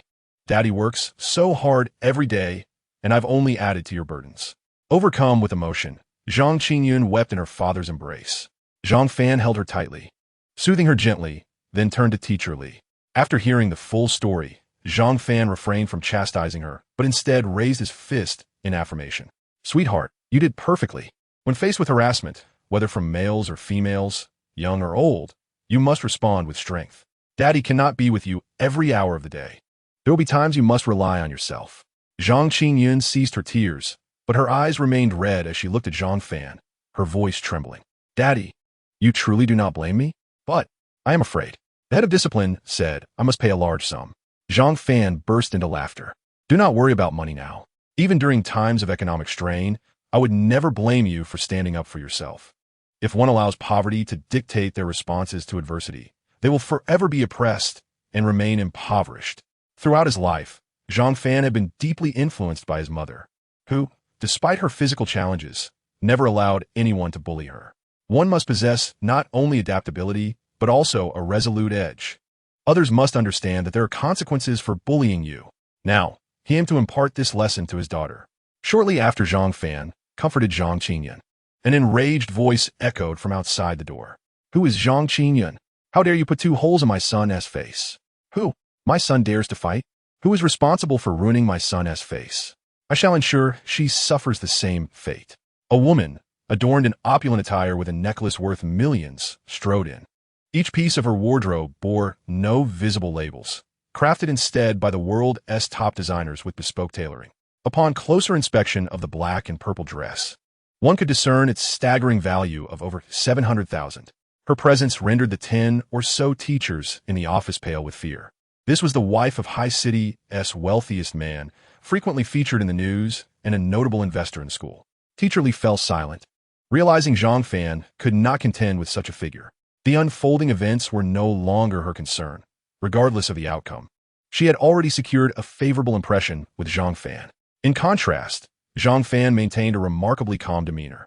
Having risen from a modest background and persevered through numerous challenges to become an executive in a Fortune 500 company, he had weathered many storms. Though he may not rival those self-made magnates, his decision to forego numerous opportunities stemmed solely from a desire to accompany his daughter. Certainly, he could embark on entrepreneurial ventures, equipped as he was with connections and resources as an executive. Yet, the toll of entrepreneurship would be the relentless passage of time, leaving him with scant chance to witness his daughter's growth. He was unwilling to accept such a fate. Zhang Fan lifted Zhang Qinyun, placing her gently upon a chair. affectionately ruffling her hair and winking at her. Then, like a mountain looming before his daughter, he cast a cold gaze toward the affluent woman. Your son harassed my daughter. The fault lies with him. For someone devoid of upbringing and shame, disfiguring him would be an act of mercy. Now, tell me, what is your price? I shall compensate you. The predatory glare of the affluent woman immediately fixated on the father and daughter duo. Compensate? Am I in need of money? My husband is the richest man in High City, the largest real estate developer, a big boss. How dare a mere worker like you even mention money to me? I said it. If my son is disfigured by your daughter, I shall ensure her disfigurement in return. Bring it on. Her words nearly shouted. Summoned 10 bodyguards who rushed in, immediately surrounding Zhang Fan. One of the guards, acting on the affluent woman's command, drew a dagger. Zhang Fan, who had previously appeared unfazed, suddenly transformed into a figure of dark intensity, glaring fiercely at the woman. Let him try. Chapter 11. Do you think you can kill me? The woman seethed with rage. My son told me you're just a delivery worker. This scoundrel, a filthy laborer, a piece of trash. Normally, such people bow their heads in my presence. How dare he meet my gaze? How dare he oppose me? Suppressing her fury, she spoke in a low, menacing tone. Mangle that little wretch's face. Now, immediately, the moment she uttered the words little wretch, Zhang Fan's anger erupted. As someone who had fought since childhood and had honed his skills in unrestricted combat after achieving financial stability, he was no stranger to confrontation. When the 2 bodyguards attempted to restrain him, with a few swift and decisive moves, Zhang Fan shattered their legs. Their screams echoed in the air. He then effortlessly subdued the guard wielding the dagger, glaring at him with fury. Given your age, you 2 have children. How dare you assist this heartless fool in attacking ordinary people? This can't be your first time, can it? You truly deserve to die. The guard quaked in fear. With a sickening crack, both of his arms were broken. The remaining 7 bodyguards, drenched in cold sweat, were astounded. How could it be?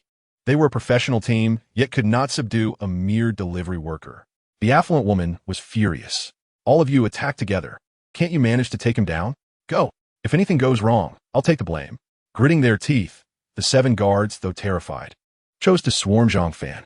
One of them managed to slice through Zhang Fan's clothing and flesh with the dagger, blood streaming down his shirt. Upon seeing the blood, Zhang Fan was instantly consumed by a raging fury. How dare you lay a finger on my daughter? If you touch even a hair on her head, I am no man. In an instant, Zhang Fan charged into the fray like a madman, sending the 7 assailants into a panic. He wielded a chair as a weapon, seized the dagger to stab, executed shoulder throws, and smashed ashtrays over heads.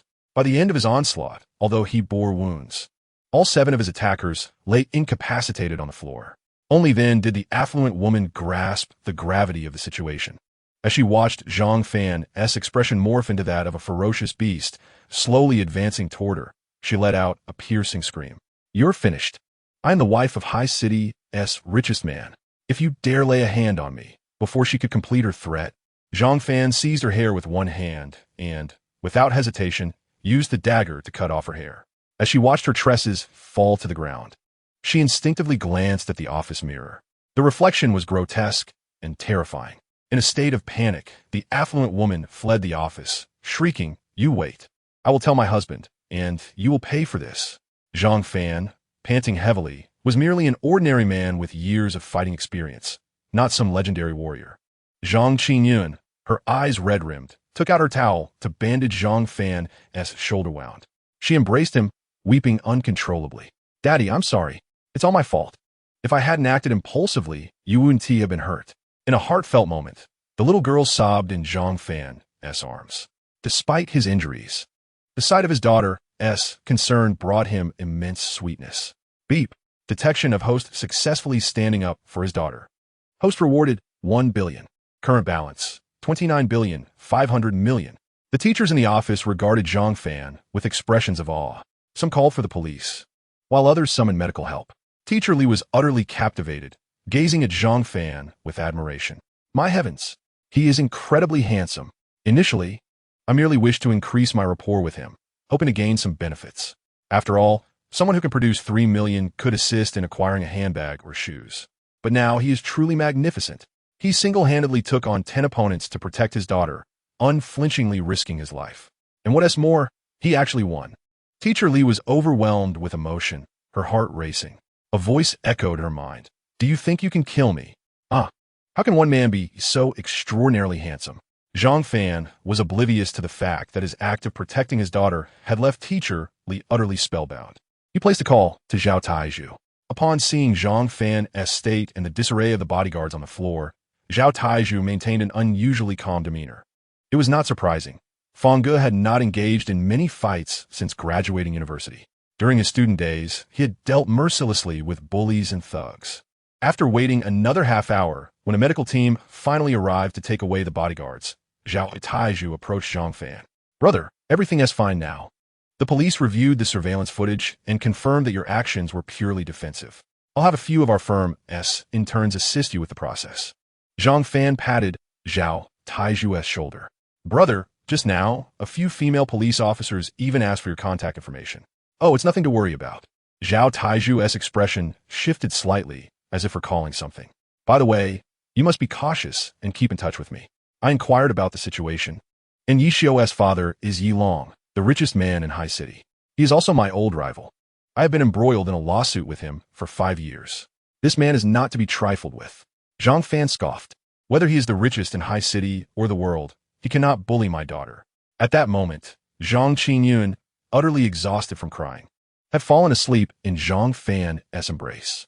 Zhao Taizhu glanced at her and nodded slightly. Brother, just be careful with this one. The lawsuit arose because he is implicated in a murder case. I am one of the top lawyers in High City. Everyone seeks me for major cases. Yet I cannot handle this tough nut. His legal team is exceptionally formidable, with some members being my seniors. Additionally, as a real estate developer, he has connections. You understand the implications. Zhang Fan furrowed his brow. It seemed he would need to arrange for some bodyguards for his daughter, as it was impossible for him to be by her side 24 hours a day. Upon a sudden impulse, Zhang Fan promptly requested Zhao Taizhu to assist in caring for his daughter while he drove to the security company. Just as he was about to enter, an exclamation filled with surprise echoed from behind. Zhang Fan, is that you? The familiar voice took Zhang Fan aback. Turning around, he was met with the transformed figure of Zhu Qingyan, who was flanked by a throng of imposing individuals clad in black suits and sunglasses. It was said that the sunglasses were meant to better observe potential threats without revealing one's own gaze. Zhu Qingyan stood at the forefront, exuding an air of authority. However, when her eyes met Zhang Fan's, a fleeting blush crossed her features, and her heart raced. Zhang Fan briefly elucidated the circumstances. Upon hearing the details, Zhu Qingyan clenched her fists in indignation. I know Yi Long. My father has had numerous conflicts with him. I can't believe he would dare to bully you. Noticing Zhang Fan's injury, she felt a surge of concern. Though she hesitated to express it openly due to the presence of her entourage and her own trepidation about confessing her feelings to him. Zhang Fan smiled and shook his head. It's just a minor issue. The most important thing is that my daughter is unharmed. That's the best outcome. Are you part of the management at this security company? I happen to need a bodyguard team.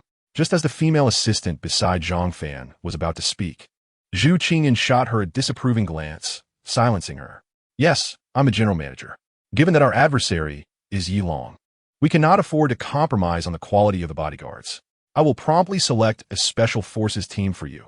They have counterterrorism experience abroad, and each one is a master in their own right. Zhang Fan naturally felt pleased. How much will it cost? The female assistant was taken aback. The elite operatives from the Zhu family start at 500,000. She became increasingly curious about Zhang Fan's identity. Who exactly was he to receive such favor from the young lady of the Zhu family? Zhu Qingyan saw that Zhang Fan was willing to pay 100,000 and quickly exclaimed, Zhang Fan, we truly are fated. I have already dispatched bodyguards to your designated location. You need not worry. Shall we have a drink together? Zhang Fan nodded with a smile. Let us go.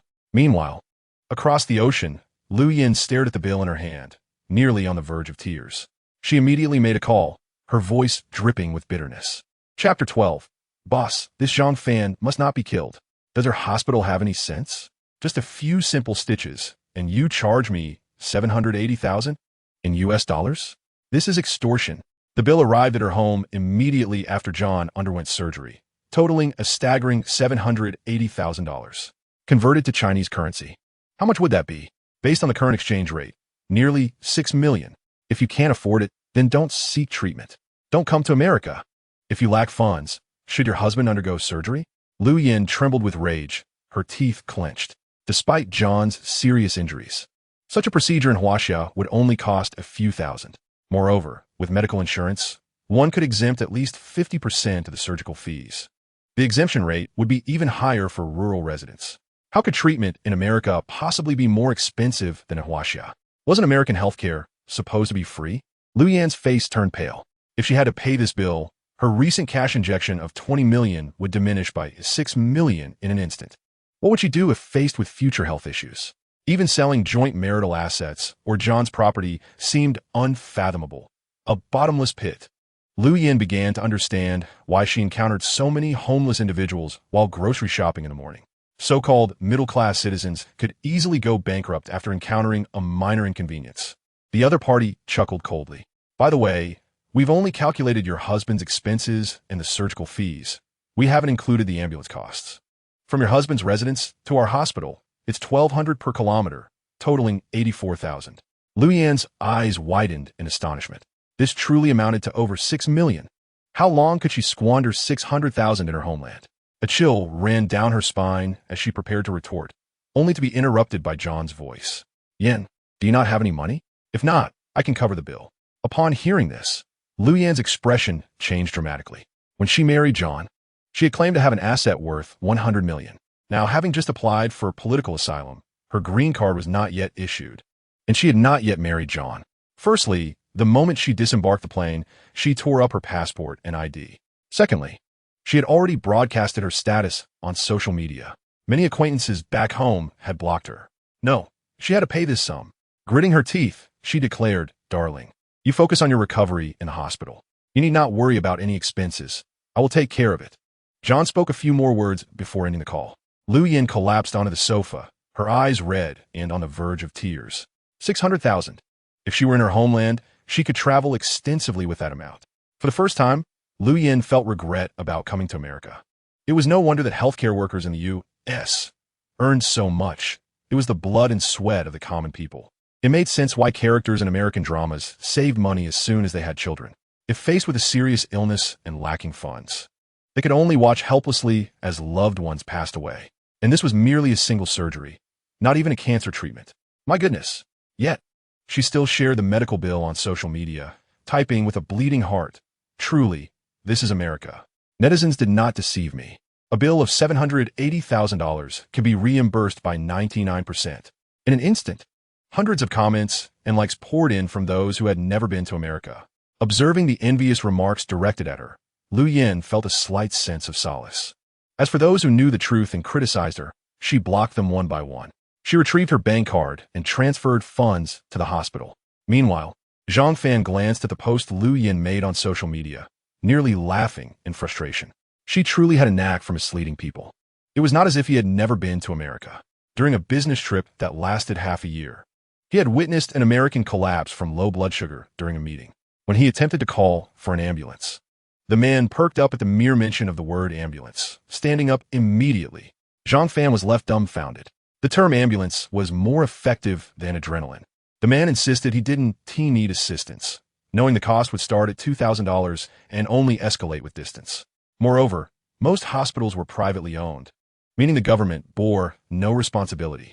In other words, whatever they charged, one had to pay. Were treatment costs inflated beyond market price? No problem, go ahead and sue. You'd be entangled in the legal process for years before seeing a resolution. Zhu Qingyan, seated in front of Zhang Fan, gazed at him intently, curious about his outburst. She asked, "Zhang Fan, what troubles you? Is something bothering you?"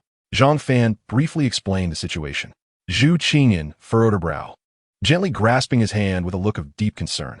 "Zhang Fan, you truly deserve better. After 13 years, only to nurture an ungrateful wretch. We have companies in America as well. It's not as wonderful as she claims.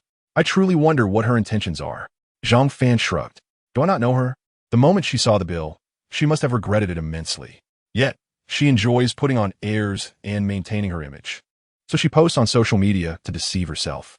He looked Zhu Qingyan up and down with admiration, faced Zhang Fan with a palpable nervousness, nearly spilling the tea in her hand as his gaze scrutinized her. Her cheeks flushed a vibrant red, akin to the dawn or the evening glow. I am not particularly remarkable, she stammered. I am merely an ordinary girl. Zhang Fan chuckled lightly. Ordinary?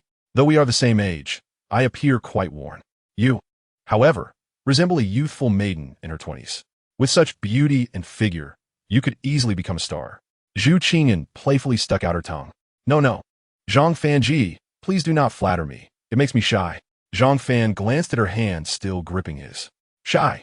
Yet you continue to hold my hand? The moment those words escaped his lips, Zhu Qingyan felt as if she had been struck by lightning, hastily releasing his grasp. Her bashfulness resembled a bud poised to bloom, eliciting a soft chuckle from Zhang Fan. Shaoan, you haven't experienced love yet, have you? I have, she protested, her voice trembling with urgency.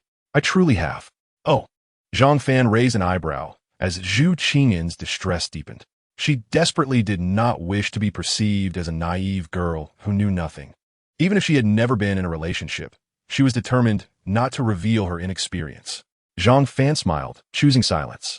Meanwhile, a hired assassin, dispatched by Yi Long to eliminate Zhang Fan, wore a grim expression. He retrieved his phone and spoke in a hushed tone. Boss, that Zhang Fan is not an ordinary person. He cannot be killed. On the other end, a gruff male voice erupted with fury. He's just a delivery guy. I've gathered all the information on him. How can you say he is not simple? Not to be killed? Are you out of your mind? If you can't handle it, then get lost. The assassin bit his lip, dread washing over him. Boss, why would I deceive you? Do you know who he's sitting with? Yilong's irritation lessened slightly. Who? Zhu Qingyan. A loud crash echoed through the phone. The sound of something breaking on Yilong's side. His voice turned anxious. What did you say? Zhu Qingyan? Are you certain you're not mistaken? The only daughter of the Zhu family? The assassin confirmed, and Yilong inhaled sharply. How can this be? The Zhu family is a prominent clan with global influence. Their reach is unfathomable. How could a mere delivery man know Zhu Qingyan? The assassin's next statement sent a chill down Yilong's spine. Moreover, I can tell Zhu Qingyan is quite fond of Zhang Fan, very fond indeed. If he were to be harmed, not only would there be countless elite protectors in the shadows, but Zhu Qingyan's wrath would be something you cannot withstand. Yilong fell into a prolonged silence, his son's injuries igniting his fury. The news of his wife's shaved head, a result of Zhang Fan's actions, further fueled his anger. Upon learning these two pieces of information, Yilong erupted. How could Zhang Fan know the Zhu family's eldest daughter? Even as the wealthiest man in High City, I cannot afford to offend Zhu Qingyan. He decisively commanded, leave immediately. Do not let those who protect Zhu Qingyan discover you sought out Zhang Fan. Absolutely not. Hurry. The assassin comprehended the terror of the Zhu family, realizing they were not simply a wealthy family, but a formidable force. Their profound legacy meant that even the most powerful figures would bow before them. Additionally, Yilong's relationship with the current head of the Zhu family had soured in recent years, though no overt conflict had arisen due to a lack of justification. As he departed, the assassin felt defeated. After a brief conversation with Zhang Fan, Zhu Qingyan suggested they dine together. However, Zhang Fan declined. My daughter encountered a troubling incident today. I must take her to see a psychologist for counseling. As for dinner, well, their SA class reunion approaching. We can catch up then. Zhu Qingyan felt a twinge of disappointment. Over the years, Zhang Fan had never attended a class reunion. Otherwise, she would not have been deprived of seeing him. Now, with Zhang Fan mentioning the reunion, it was clear he was subtly rejecting her invitation. Not a refusal to dine, but a reluctance to deepen their bond. As adults, certain sentiments need not be explicitly stated. A mere hint suffices for mutual understanding. Yet, Zhu Qingyan remained undeterred. Well, that is all right then. By the way, Zhang Fan ji, didn't you divorce Liu Yin? Typically, when a girl broached such topics, it indicated her assertiveness. Zhang Fan, being perceptive, affectionately ruffled her hair. You are a wonderful girl. However, I'm not yet in a position to pursue romance. Bitterness filled Zhu Qingyan's heart, but she forced a smile. All right. I mean no other intentions. I'm not suggesting I want to date you. Please don't misunderstand. I just think a man as good as you, with a daughter, needs someone to help care for her. Zhang Fan nodded, bidding farewell to Zhu Qingyan as he departed. The smile on her face vanished, replaced by an overwhelming sense of bitterness. Brother, I have searched for you for so many years. I refrained from utilizing family influence out of fear of disturbing you. Now that I have finally reconnected with you, Yet Zhu Qingyan was not one to succumb easily. She clenched her fists in determination. No, I must regain my spirit. After waiting for so long, was a little longer. I can see he is indeed weary because of Lu Yan. Just a bit more patience. There will be an opportunity. Once I am with him, I will heal the wounds within his heart. Seeing her granddaughter, Wang Chunhua waved from her wheelchair with a smile. Zhang Qingyan hopped over, leaping into her grandmother's embrace, and then turning to Zhao Taizhu, playfully pouting. Uncle Taizhu, I want braised pork ribs. And some 3-flavor soup. Hee hee. Zhao Taizhu nodded repeatedly, donning an apron. Uncle will make it for you. After the family enjoyed their meal, Zhang Fan broached the subject concerning Zhao Taizhu. Taizhu, you're not getting any younger.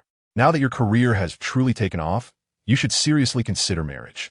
We had an agreement years ago regarding your betrothal. Where's your bride? My daughter is already in 1st grade. Zhang Qingyan chuckled.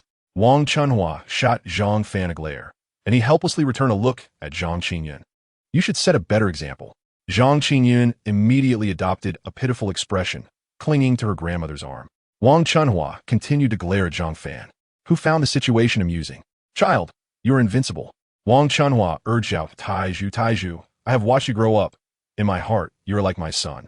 You and Xiao Fan are of the same age, 35. That is neither too young nor too old. You need a woman to support you. Zhao Taizhu, washing dishes in the kitchen, felt a bit helpless. Sister, I am not against finding someone, but I simply haven't met the right person. Seeing his reluctance, they chose not to press further. A week passed swiftly. Yishio had not returned to school, likely still recovering. With bodyguard protecting his daughter, Zhang Fan felt reassured. During this time, he registered an internet company, although the specific business focus remained undecided. He had recruited 3 diligent young men from the delivery service. In the spacious office of the building, Zhang Fan instructed the trio, you only need to perform one simple task. Utilize the corporate ladder I have registered to seek out particularly intriguing software abroad. Social media or games will suffice. One young man inquired curiously, Fango, what is the purpose of seeking such things? Zhang Fan patiently elucidated. The most lucrative method in the world is simply to copy and paste. By transplanting successful foreign business models to our homeland, even if one does not amass great wealth, one certainly will not incur losses. Search diligently. I shall provide each of you with a monthly base salary of 10,000, along with comprehensive insurance benefits. Upon hearing such a generous base salary, coupled with the absence of strenuous labor, the 3 individuals were instantly invigorated. Observing their excitement, Zhang Fan smiled, realizing that a suitable project would soon be uncovered. With September upon us, the autumn recruitment season approaches. It is time to visit several universities. The initiation of the project necessitates professionals. The rationale behind establishing a company is straightforward. The system has provided excessively, almost absurdly. Currently, I possess nearly 3 billion. Should the rewards continue, I shall soon surpass 100 billion. In any country, assets exceeding 100 billion will inevitably attract the attention of opportunists. Without a company, one cannot safeguard assets or cultivate connections within influential circles. As for the prospect of profitability, Zhang Fan never contemplated failure. The domestic market is undeniably formidable. With a population of 14 billion, apart from 300 million elderly individuals above 60, the remainder constitutes potential internet clientele. I recall the year following my graduation, when I assisted a company in launching a drift bottle. Initially, the daily active users were merely a few tens of thousands, a rather niche audience. Yet the drift bottle had a paywall. During that half year, my commissions alone amounted to over 2 million. The Huaxia market rewards those bold enough to dream and act. In the midst of my contemplation, Wang Chunhua called, her voice tinged with urgency. Hurry! A wave of unease washed over Zhang Fan. Could it be that Yi Long's people had come knocking? Or someone else? Though his mother is formidable, she has never made enemies. Perhaps my own troubles have implicated her. He hastily inquired while rushing towards the elevator. Before Wang Chunhua could respond, the call was abruptly terminated. Damn! Who dares to lay hands on my mother? I will annihilate you all. Zhang Fan's demeanor is typically composed, but when it comes to family, he becomes a volatile powder keg. He swiftly entered his vehicle and sped homeward. Chapter 14. You dared to lay hands on my mother, and you wish to leave? Meanwhile, at Zhang Fan's home, Wang Chunhua sat in her wheelchair, her brow furrowed. You barged in uninvited, and now you dare to snatch my phone? If you wish to see my son, and you are all of considerable age, do you not have a shred of dignity? No wonder you raised a daughter like Lu Yan.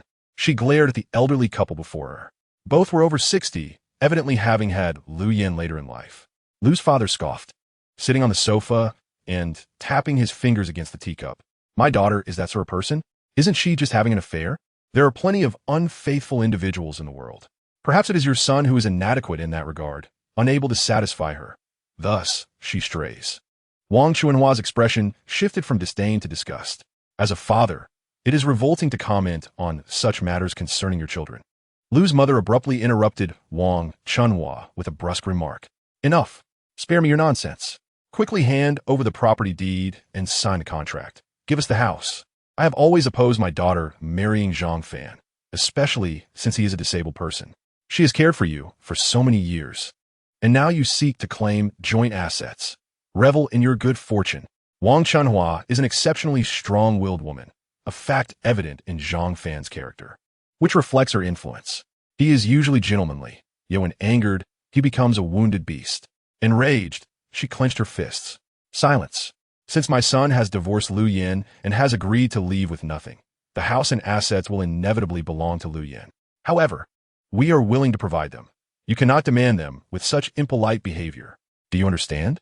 Lu's father raised an eyebrow at her. And what do you propose? Wang Chunhua's eyes narrowed, her tone becoming severe. Otherwise, you shall never lay claim to the house, the car, or any of their joint assets. I would rather see him donate all his money and incur debts than give you a single penny. Lu's mother widened her eyes and stepped toward Wang Chunhua, fury bubbling within her. Apologize? You expect me to have my useless son apologize to you? You, a wretched cripple, dare to utter such words? How dare you?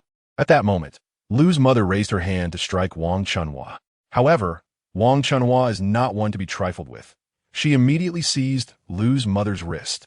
Her seemingly frail arm unleashed astonishing strength, squeezing Lu's mother painfully. Lu's mother let out a shriek. Let go. Release me, you wretched cripple.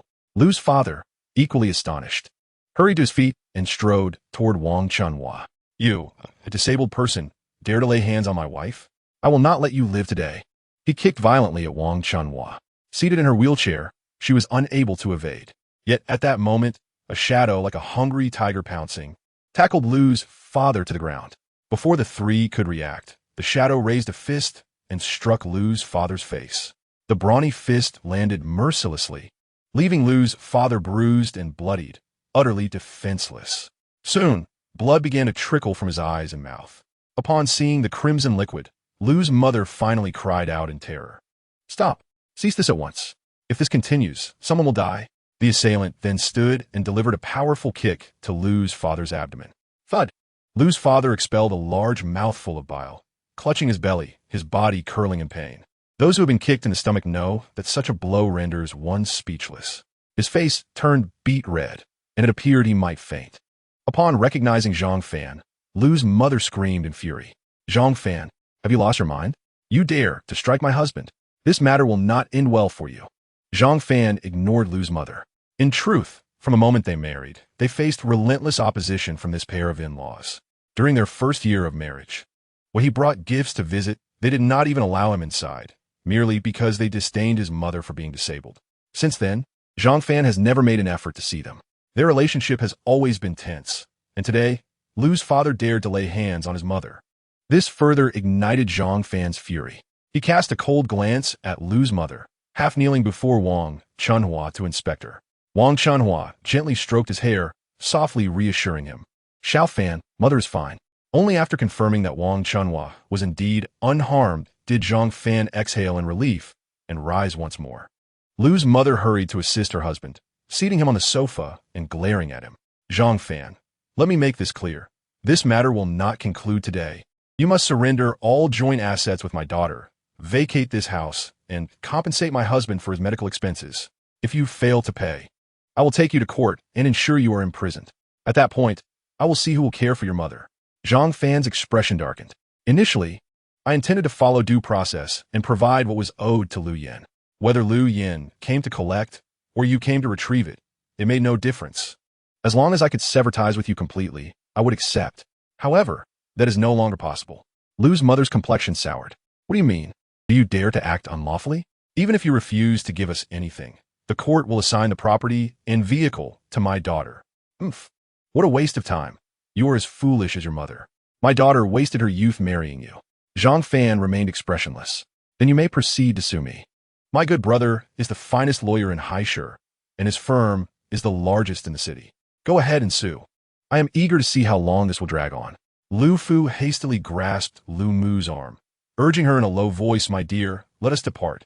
This wretch, a mere delivery boy, is not worth our daughter's attention, who is now an American citizen. We shall report this to the authorities and allow the police to handle it. Lu Mu assisted him in rising, a cold smile gracing her lips. Indeed, why bother reasoning with a penniless delivery boy? Zhang Fan, you shall forever remain the dregs of society. The cost of a single meal for my daughter in America surpasses the earnings you make in an entire day of delivering food. How dare you contest my daughter's custody? A person of your caliber could never provide for Zhang Qingyan. The couple prepared to leave, yet Zhang Fan's imposing figure obstructed their path, firmly shutting the door behind them. At that moment, a flicker of panic crossed Lu Mu's gaze. What are you doing? This is illegal confinement. You are committing a crime. Zhang Fan maintained a stoic expression, though his heart blazed with an inferno. To him, his daughter, mother, and brothers were sacred and untouchable. Even if his mother had not sustained any physical harm, he had heard every insult hurled at her when the elevator doors opened. His gaze was as frigid as the biting wind of a winter night, filled with an icy intent. I assure you, you will not acquire the house, the car, nor a single cent. Today, you shall not leave. Before he finished speaking, Zhang Fan lunged forward. Half an hour later, Lu Yin, preparing for bed in America, received a video call from Zhang Fan. The past week had been exceptionally tumultuous for her. After covering John's exorbitant medical expenses exceeding $6 million, he had promised to reimburse her upon discharge, yet she had seen no sign of him fulfilling that promise. Moreover, Lu Yin was not a language major. During her university years, she had merely passed the 4th level of English.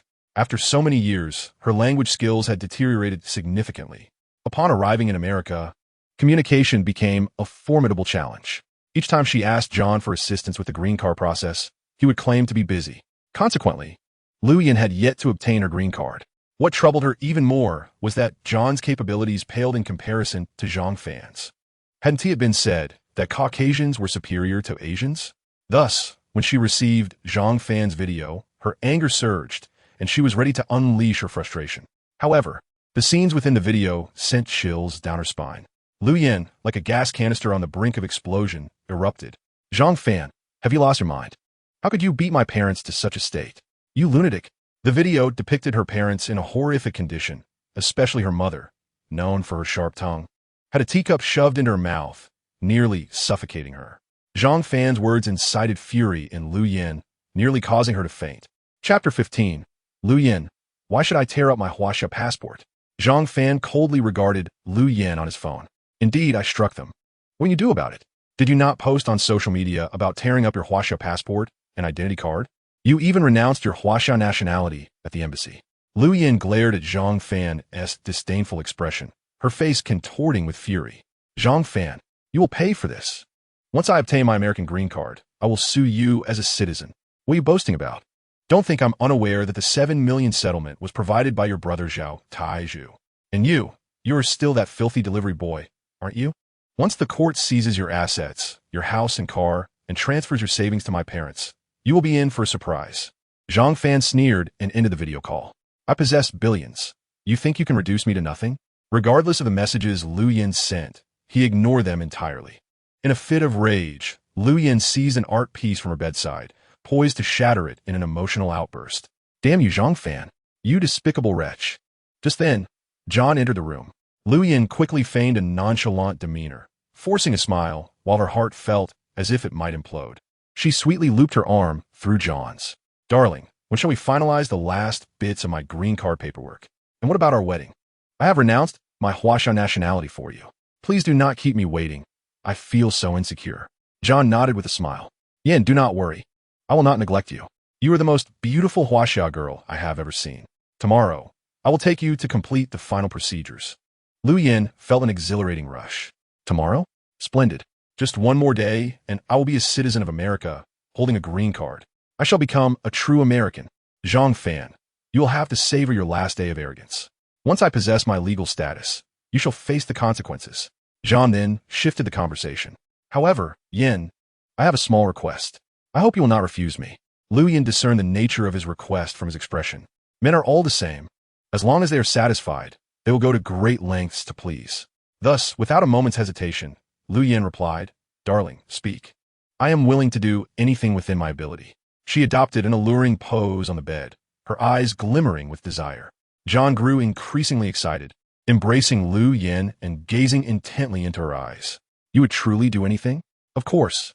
My love for you is boundless. Good. Then I will invite a few of my black friends over, and I will watch. Is that acceptable? Lu Yin was taken aback, her heart racing in disbelief at Zhang's audacious request.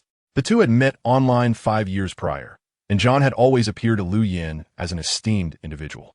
He claimed to be a surgeon earning over $800,000 annually, specializing in minimally invasive heart bypass and vascular procedures, each operation netting him tens of thousands. This respectable profession and income painted him as a wealthy man in Lu Yin's eyes. Yet now, he was making such a request. Lu Yin was utterly shocked, staring blankly at Zhang. Zhang frowned slightly. Yin, did you not tell me you would do anything? In your huaxia terms, I have a bit of a green hat inclination. Do you not love me? Is this trivial request too much for you?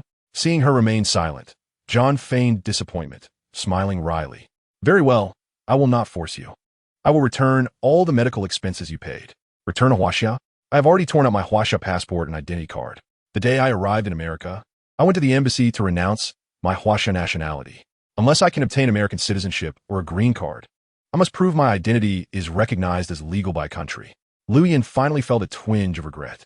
Instinctively, she reached for her phone, intending to call Zhang Fan for assistance. As her ex-husband, he was one of the few individuals who had not blocked her, and he might be her only hope. However, as she grasped her phone, her heart trembled with determination. No, I cannot. I must become an American. Moreover, she had already severed ties with many of her social connections back home. Everyone would view her as a laughingstock, no matter the cost. If it meant legally remaining in America, it was worth it.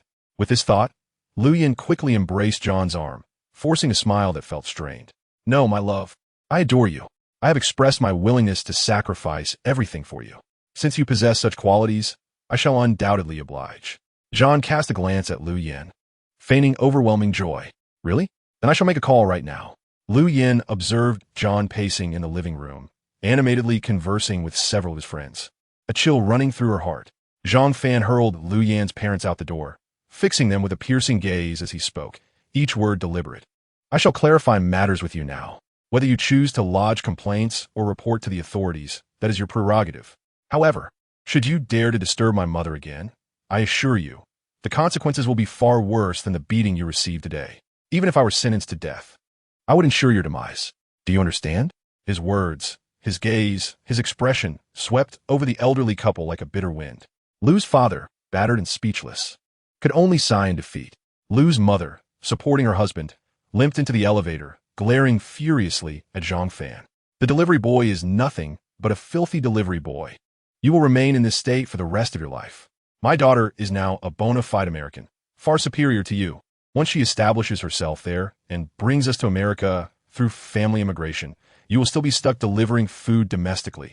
Zhang Fan let out a cold laugh. Is that so? Whether your daughter can survive in America remains to be seen. Speaking to me is futile. Time will reveal everything. Bang! Zhang Fan slammed the door shut. Lu's mother turned pale, cursing like a madwoman in the elevator. My daughter is already an American, and you dare to be arrogant? I will find a way to seize your house, car, and savings. Lu's father covered the wounds on his face, sighing. Enough, dear. There's no need to get angry with this brute who only knows how to resort to violence. Didn't our daughter say that the American named John is incredibly wealthy? Once she recovers, we will be well off, and Zhang Fan will merely watch our social media updates with envy. The couple supported each other as they left, their minds filled with dreams of a prosperous life in America once their daughter settled down. Zhang Fan prepared a meal for his mother and promptly went to pick up Zhang Qinyan from school in the afternoon. The school gates were bustling with luxury cars. As Zhang Fan alighted from the vehicle, a sharply dressed young man confronted him with an accusatory tone. You must be Zhang Fan, right? Your daughter is Zhang Qinyan, correct? It was your daughter who disfigured Yishio's face? Chapter 16. I command you to kneel before Mr. Zhang. Zhang Fan raised an eyebrow, glancing at the aggressive youth. Indeed, and what of it? Who are you? The young man sneered, arms crossed, speaking to Zhang Fan in a sarcastic tone. You probably have no clue about the foolishness of your actions. Yishio's father is the wealthiest man in High City. Mr. Yilong is likely preoccupied at the moment and has no time to deal with you. When he finishes, it will be your end. Zhang Fan chuckled softly, looking at the young man with disdain. I am quite curious about how I will meet my demise. I am indifferent to whether Yilong seeks trouble with me. But you, I suggest you vanish from my sight immediately. Do you understand? The young man grinned wickedly. I won't leave. What can you do about it, huh? As the general manager of Yi Group's real estate company, Qian Shinggong had no fear of Zhang Fan. On the contrary, he was eager to teach Zhang Fan a lesson to gain favor in front of Yilong. Perhaps if Yilong was pleased, a single word could elevate him to vice president, doubling his salary and improving his benefits beyond those of a general manager. With this thought in mind, Qian Shinggong continued to provoke Zhang Fan. Our boss, Mr. Yilong, is simply too busy. While he is occupied, I have all the time in the world. Bring your daughter out to apologize to young Master Yishio. It was then that Zhang Fan noticed Yishio sitting in the car behind Qian Shinggong. The reason for the conflict between the two children had been clearly explained by Zhang Qingyan. Therefore, Zhang Fan felt no remorse. Only contempt filled his expression. You expect my daughter to apologize to such a little brat? That will never happen, even if the sun rises in the west. Do you understand? And if you cannot comprehend human language, perhaps you are deaf. I command you to leave. Qian Shinggong could not let go of the opportunity to curry favor with his boss, Yilong, very well. You should be arrogant. If you truly apologize to young Master Yishio as I say, I wouldn't even know how to trouble you now. Qian Shinggong's eyes bulged as he cursed. Zhang Fan, you filthy delivery boy, what right do you have to act so haughty? My monthly salary is what you earn in a year, do you understand? You should be aware of who Yilong is.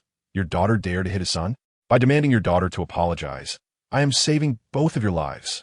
Zhang Fan was amused by the antics of this clown, studying Qian Shinggong with interest. So I should thank you then? What else could you do? A pest like you is something Mr. Yilong could crush with a single hand. Just then, Yishio, that little troublemaker, exited the car and approached Zhang Fan, angrily pointing at him. Little Qian is right. Your daughter should apologize to me. A boy as exceptional as I am took the initiative to ask her if she wanted to date me. Her refusal was one thing, but she even disfigured me. You both deserve to die. Qian Shinggong's lips curled into a smirk. It seemed today would surely earn him some goodwill with the boss. He had heard the boss would personally come to pick up young Master Yishio. At that moment, when the young master mentioned how he stood up for him, Yilong would undoubtedly promote him. A bright future lay ahead. Zhang Fan looked on with profound disdain, utterly unimpressed. A pair of clowns, one foolish and the other a simpleton, claiming superiority. Without his father, with that level of intelligence, he couldn't even enter a regular elementary school, let alone a private institution. Yishio was filled with rage, fists clenched in fury. Qian Shinggong felt a surge of excitement. It was his moment to shine. However, before he could utter a word, he met Zhang Fan's cold gaze. The latter merely regarded them as one would a pair of dogs, nothing more. Qian Shinggong was taken aback. Did this fellow truly not know the meaning of fear? He was merely a delivery boy, utterly ignorant of the weight that Yilong's name carried in High City. Seeing young Master Yishio trembling with anger, Qian Shinggong seized the opportunity to display his prowess. My young master, do not be angry. I shall teach him a lesson right now. With that, Qian Shinggong removed his jacket, revealing his muscular build. While he paled in comparison to Zhang Fan, he was still quite formidable among ordinary people. Just as Qian Shinggong was about to make his move, a sleek black car pulled up beside them, and Yilong emerged, flanked by a cadre of bodyguards. Upon seeing Yilong, Qian Shinggong was nearly ecstatic. The boss had arrived just in time. With the professional bodyguards at his side, defeating Zhang Fan would be a piece of cake. Today, not only would he gain favor with Yishio, the future heir of Yi Group, but he would also capture Yilong's attention. Yet, just as Qian Shinggong's fist flew toward Zhang Fan's face, Zhang Fan swiftly kicked him, sending him sprawling like a shrimp. Clutching his abdomen, Qian Shinggong lay on the ground, utterly helpless. This madman showed no fear of my boss. Today, even if it meant his demise, Qian Shinggong was determined to teach him a lesson. It seemed as though he could already envision himself in a position of power within the company, standing above all others. Yilong finally spoke, addressing his son and Qian Shinggong. What are you two up to? Upon seeing his father, Yishio burst into tears. Rushing to his father as if he had suffered great injustice, recounting the events in detail. Qian Qinggong quickly rose, pointing an accusatory finger at Zhang Fan, exclaiming with malice, "Boss, it is this wretched creature who struck young Master Yishio. I just saw him and wanted to seek justice for the young master. Who would have thought he would dare to strike me as well, even threatening that if you came out, he would strike you too?" Qian Qinggong was secretly amused, reveling in his perceived triumph over Zhang Fan. He knew the boss's temper all too well. Today, if this brat did not kneel and kowtow 100 times, he could forget about leaving unscathed. How dare he act so arrogantly? Yilong's expression darkened considerably, especially upon seeing Zhang Fan's face, his emotions swirling with a complex mixture of hatred and murderous intent. Yet, considering Zhu Qingyan's attitude toward Zhang Fan, Yilong did not dare to lay a hand on him. After all, Zhu Qingyan was the eldest daughter of the Zhu family, the sole heir of the main lineage. If he harmed her beloved, even as the richest man in High City, he would only await his own demise. Thus, in a fit of rage, Yilong shouted, "Kneel." Qian Qinggong continued to glare at Zhang Fan, incredulous. "Did you not hear my boss command you to kneel? Are you deaf? Kneel now, apologize to young Master Yishio, and have your daughter apologize as well. You still have time." Zhang Fan found the situation amusing, his expression one of playful intrigue. Seeing him remain so audacious, Qian Qinggong was about to unleash a tirade when Yilong erupted, "Qian Qinggong, I command you to kneel before Mr. Zhang." Qian Qinggong, momentarily stunned, turned as if turned to stone. "B-boss, what did you just say?" Chapter 17. Unconfirmed relationship? Then Zhang Fan is doomed. Yilong approached with a dark expression, raising his hand to slap Qian Qinggong. "What did you say?" "I said kneel before Mr. Zhang. If this Mr. Zhang were to become enraged, I cannot guarantee your safety." The sting on his face was searing, and his heart raced with fear. Qian Qinggong felt an icy chill run down his spine, and upon glancing back at Zhang Fan, he found himself kneeling on the ground. It was irrelevant why his usually fearless boss would support Zhang Fan. That was of no importance. What mattered was that if he did not kneel, the consequences would undoubtedly be dire. Qian Qinggong knelt, banging his head on the ground, weeping profusely. "Mr. Zhang, I truly deserve this. Before you, I am but a foolish clown. Please forgive me and grant me your mercy." Zhang Fan's expression, however, was not favorable. His brows furrowed tightly as he glared at Yilong. What was Yilong playing at? Qian Qinggong was indeed a scoundrel, but he was not devoid of intelligence. Many would seek to curry favor before their superiors. His audacity to confront Zhang Fan indicated he was certain Yilong would assist him against Zhang Fan. However, with Yishio's appearance marred, and now humiliating this old scoundrel subordinate, how could Yilong compel Qian Qinggong to kneel? Such anomalies must have ulterior motives. Zhang Fan could not afford to overlook this situation. Yilong appeared to be observing with an impassive demeanor, as if the events unfolding had no bearing on him. Meanwhile, Qian Qinggong was nearly driven mad with fear. Did kneeling not suffice to satisfy Mr. Zhang? Indeed, the words he had just spoken were far too excessive. Realizing this, Qian Qinggong sobbed uncontrollably, his forehead bruised from hitting the ground. "Mr. Zhang, I am willing to pay any price for your forgiveness. From now on, I am your dog. If you command me to go east, I shall not dare to go west. You may harm my family, but please spare my life. It has not been easy for me to reach this position." Without mercy, Zhang Fan lifted his foot and forcefully kicked him in the stomach, causing Qian Qinggong to retch. This man forced a stiff smile, exclaiming, "Mr. Zhang, that was splendid. Truly worthy of your reputation. You have healed my long-standing ailments." Zhang Fan found this repugnant. "Get lost." Qian Qinggong did not dare linger for even a moment, scrambling into the car and locking the doors tightly. Zhang Fan then regarded Yilong anew, raising an eyebrow. "My daughter has disfigured your son, and you allow your subordinate to kneel before me? Yilong, you seem rather spineless, do you not? Is this all you are capable of?" The moment Zhang Fan's words fell, he detected a deep-seated murderous intent in Yilong's eyes. Yet, the latter remained silent, quietly leading Yishio away.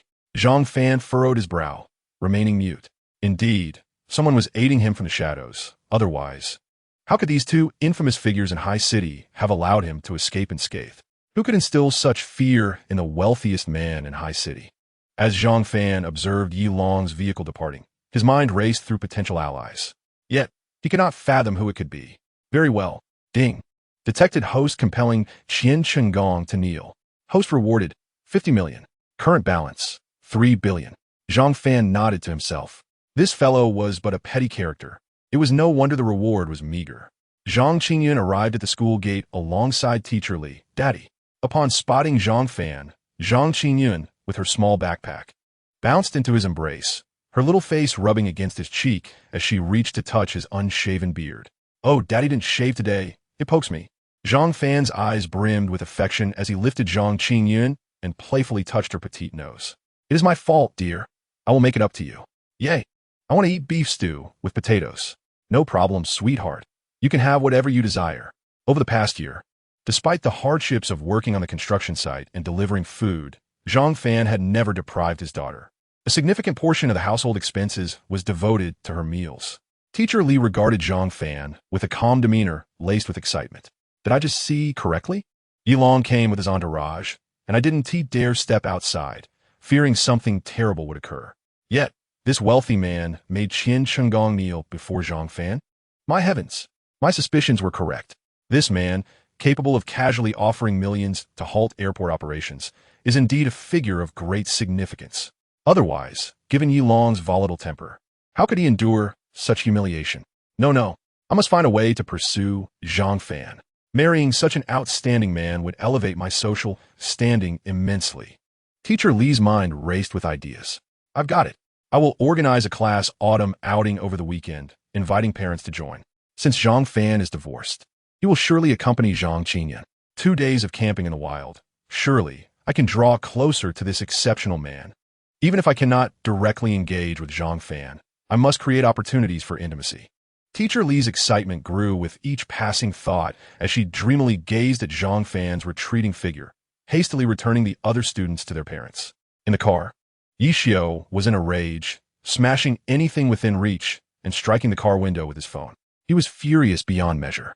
Though still young, this rich second-generation heir had already developed a spoiled attitude and shouted at Yilong, "Are you even my father anymore? You allowed that little girl to ruin my face. And you want me to let Uncle Qian kneel for me? Dad, have you lost your mind?" Yilong's expression darkened as he glared back. Be silent. Do you have any idea how formidable Zhang Fan truly is? Even your father, who stands before you, would not dare to act against him lightly. You, young man, are entirely reliant on my influence, which emboldens you to act recklessly. The fury of the weak is utterly meaningless. Yi Xiao let out a series of cold chuckles.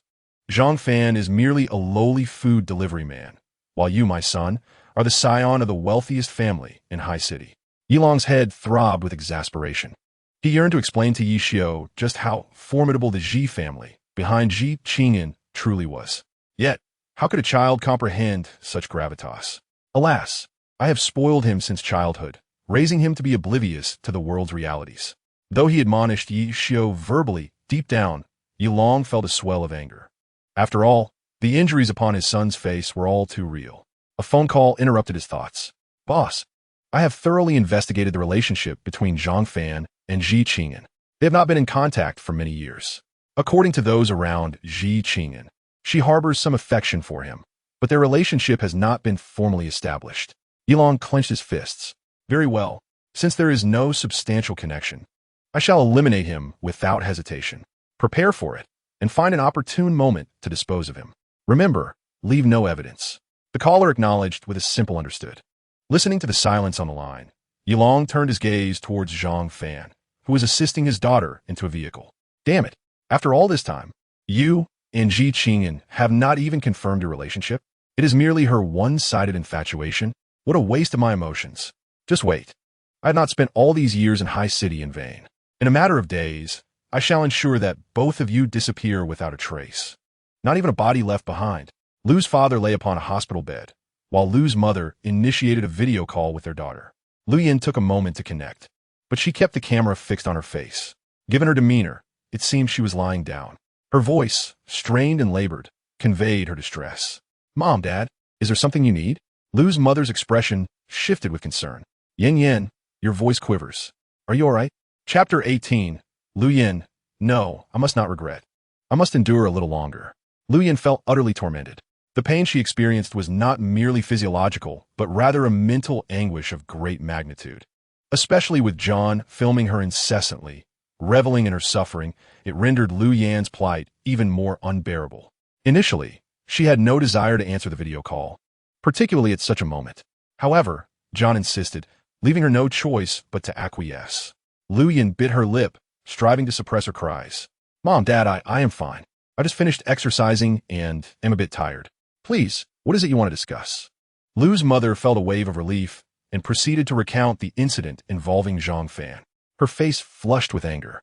Yin Yan, your father allowed him to do this to you. We cannot let Zhang Fan go unpunished.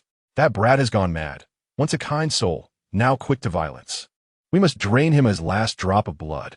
Lu Yin seethed with indignation over Zhang Fan, yet felt powerless. She could only offer her mother a few words of comfort before hastily ending the call. How distressing it is. I had not gone abroad. I would be living a comfortable and carefree life now. No, I cannot entertain such thoughts. Once I secure my green card and citizenship, I shall rise again. Lu Yin gritted her teeth, enduring her discomfort. Lu's mother furrowed her brow, placing her phone on the hospital bed. Dear, why do I feel that Yin Yin seems strange? Has she encountered trouble? Lu's father dismissed her concerns with a shake of his head. How could that be? Our daughter is exceptionally intelligent.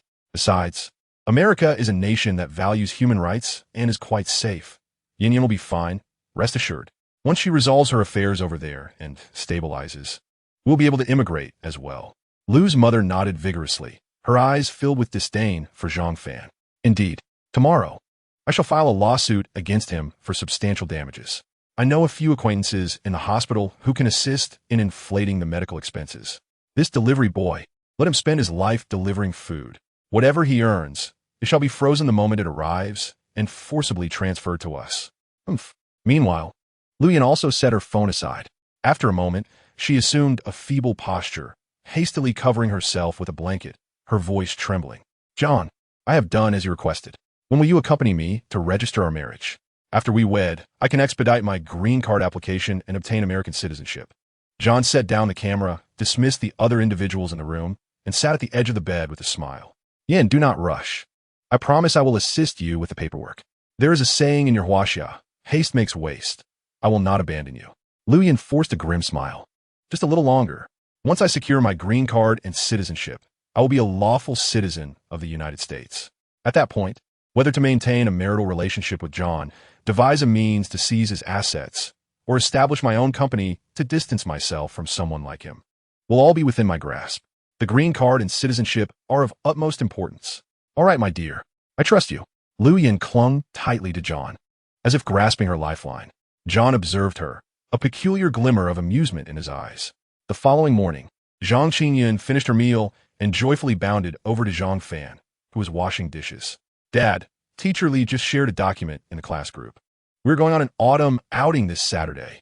Zhang Fan readily consented. Of course, that sounds wonderful. I will accompany you. Zhang Qingyun was ecstatic, wrapping her arms around his face and planting a fervent kiss on his forehead. Yay, Daddy is the best. I will help Grandma bathe, then take a nap. Hee hee. The little girl was brimming with joy as she wheeled Wang Chunhua into the bathroom. Noticing his mother watching the news, Zhang Fan settled beside her wheelchair. Mom, perhaps I should consider finding another woman? I will continue to earn a living, and she can take care of your daily needs. As always, Wang Chunhua immediately switched off the television and fixed Zhang Fan with a serious gaze. Xiao Fan, you are an adult, an independent individual. I have instilled this in you since childhood. You must not hastily marry out of concern for me. Understand? If you rush into marriage again, the situation may worsen. He felt somewhat weary. A 35-year-old man, yet he lay in his mother's embrace as if he were Zhang Qingyun. Alas, I have my own responsibilities as a son, yet I cannot help but worry about you alone. The food delivery industry is not reliable. I cannot allow you to eat takeout every day. How about this, Mom? I will hire a caregiver to assist you. Wang Chunhua's eyes sparkled with warmth as she gently stroked her son's head, though her tone carried a hint of reproach. Nonsense. You're neither too old nor too young. Lu Yin spends extravagantly. How little money do we have left? What caregiver? I can manage on my own. Do not spend that money. Do you hear me? Zhang Fan hesitated. When it came to his mother, he felt no need to hold back. He could freely discuss his newfound wealth without fearing it would harm her. Yet, he worried about frightening her. Thus, he chose not to elaborate further. However, hiring a caregiver was imperative. His mother's paralysis made many tasks impossible for her to accomplish independently. Yes, finding a woman to care for her would be more convenient. And so, the days passed, leading to the Saturday morning. Zhang Fan received a call from Xiaoli at the company. Fan Ge, I have discovered an exceptionally promising project. It is guaranteed to be lucrative, with potential earnings of several million within a year. This venture is entirely legitimate and practical, requiring minimal initial investment, and it could be operational within a month. Zhang Fan, however, remained unperturbed. With 30 billion in savings, a mere few million in annual profit was hardly enticing. Yet, it marked a commendable beginning. The more projects one undertakes, the broader one's network and connections become. Without connections, a network, or a solid background, even the wealthiest can falter. Hand $1 trillion to the impoverished, and they would find themselves destitute by the next day. What is the project? Do elaborate, he prompted. Xiaoli explained earnestly. There is an individual abroad who has developed a method to estimate the caloric content of food through photographs, raking in millions of dollars annually. If we could replicate this in our country, given the population base, we could potentially achieve at least a third of his profits. As far as I know, the major mobile application marketplaces in our nation only offer simple caloric recipes, far from the convenience of this method. Consumers still need to match ingredients according to recipes. But not everyone has the time to cook. In contrast, photographing food for caloric estimation allows consumers to quickly ascertain what they should eat and in what quantities. Upon hearing this, Zhang Fan did not hesitate. All right, you all should temporarily cease other projects. Immediately engage in recruitment at local universities for autumn job fairs, while also posting job listings on major websites. Hire 10 computer science students with a starting salary of 15,000, along with benefits including social insurance and housing funds. Working 8 hours a day, with further adjustments to follow. As for you, compile a document with the contact information of well-known weight loss and fitness influencers online and send it to me. Xiaoli was elated. Understood, Fan Ge. After hanging up, Zhang Fan posted on his social media, showcasing the registration documents of his company, captioned, "The inaugural company of my life, the first project is officially launched." Zhao Taiju commented, "Wow, brother, impressive." Zhang Fan replied, "Let's discuss in private." Those close to Zhang Fan flooded the comments with congratulations. To his surprise, Luyan also left a comment. When he reopened the post to view her message, Zhang Fan couldn't help but chuckle. Chapter 19. Zhang Fan, Fortune Smiles Upon You. A Casanova in disguise, Luyan wrote. What are you pretending for? I know you well enough. You'd be grateful to withdraw 10,000 from your bank account. Zhang Fan did not indulge her. Instead, he sent a screenshot of his bank account, showing over 40 million. What are you barking about? Luyan showed no signs of astonishment, instead sending a voice message filled with laughter. You really are quite the actor, huh? Having been your wife for 13 years. How could I not know your true circumstances? If you truly possessed tens of millions, and if that 7 million you owe me wasn't borrowed from Zhao Taiju, would you really be delivering takeout or working construction? You crack me up, Zhang Fan. Zhang Fan chose to ignore her further. Seeing his silence, Luyan laughed uncontrollably. This fool thinks I'd believe a random screenshot from the internet? Clearly, he is envious of my move to America, jealous of my impending citizenship. Yes, it must be that. Otherwise, why would he suddenly post about registering a company? What a show-off. Luyan dismissed it, clinging to John's arm. Her mind filled with fantasies of smoothly completing the marriage registration and obtaining a green card. Today was the day her daughter was going on a school outing. Naturally, Zhang Fan would accompany her, leaving the project matters entirely in Xiaoli's hands. It was evident that Zhang Qingyun was thrilled. This was her first school outing, and her joy was palpable. She held a small basket on her lap, filled with snacks and fruits she had purchased herself. A large bus awaited outside the school gates. The children, accompanied by their parents, boarded the bus in an orderly manner. Teacher Li spoke into the microphone about their destination, but her gaze frequently darted towards Zhang Fan. How could she bridge the gap with Mr. Zhang today? Zhang Fan, however, paid her no mind, his attention fixed on Yi Xiao in the corner, his brow arching slightly. This lad, instead of recuperating properly in the hospital, had come with his father, his face still bandaged. Just a few days ago, Yi Long had refrained from confrontation and even had his men kneel before me. Today, the situation was even more peculiar. As the wealthiest individual in High City, he was hardly ever free, yet here he was accompanying Yi Xiao on a school outing. Nevertheless, Zhang Fan maintained his composure, betraying no unusual expression. Yi Long, on the other hand, occasionally glanced at Zhang Fan, a cold smirk playing on his lips. Today would mark the end for both father and daughter.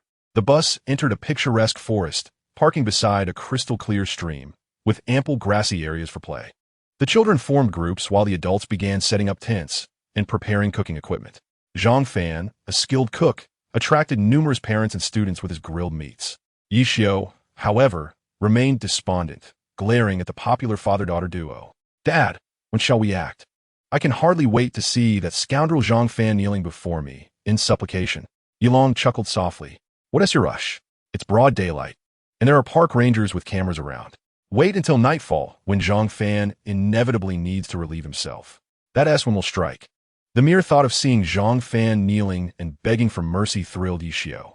He clenched his fists, repeatedly waving them in the air. In the blink of an eye, dusk descended. The children played joyfully, eventually falling asleep next to their parents.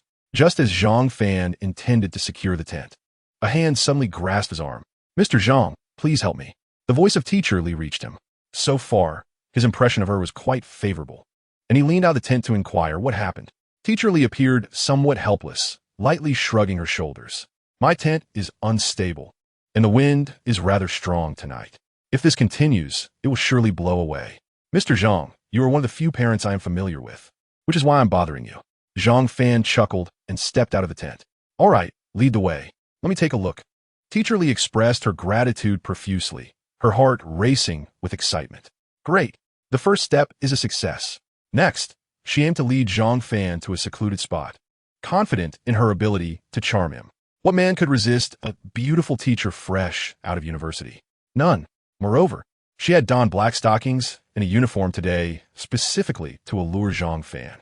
Teacher Li's heart raced as her pace quickened. Meanwhile, as they walked away, Yilong grinned wickedly.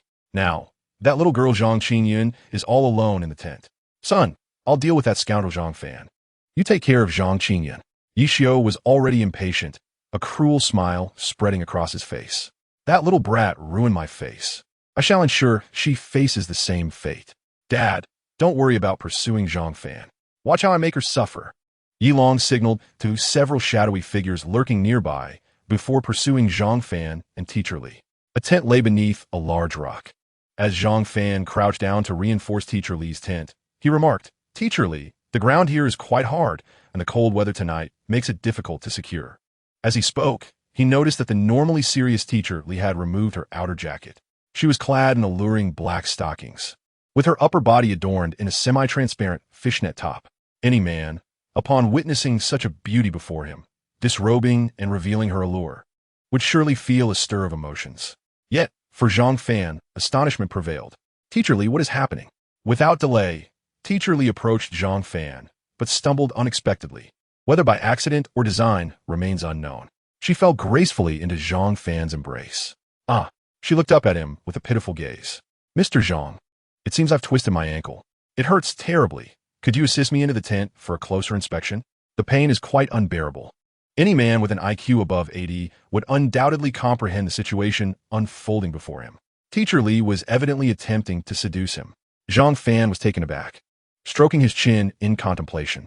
"I must say, Teacher Li, you usually present yourself as quite serious. Whether in the class group discussions or your demeanor when speaking to us parents, you maintain a most earnest facade. Who would have thought you would play with contrasts?" Teacher Li's cheeks flushed a deep crimson, playfully nudging Zhang Fan's shoulder. "Mr. Zhang, you're being insufferable. I don't behave this way in front of just anyone. Only you get to see this side of me."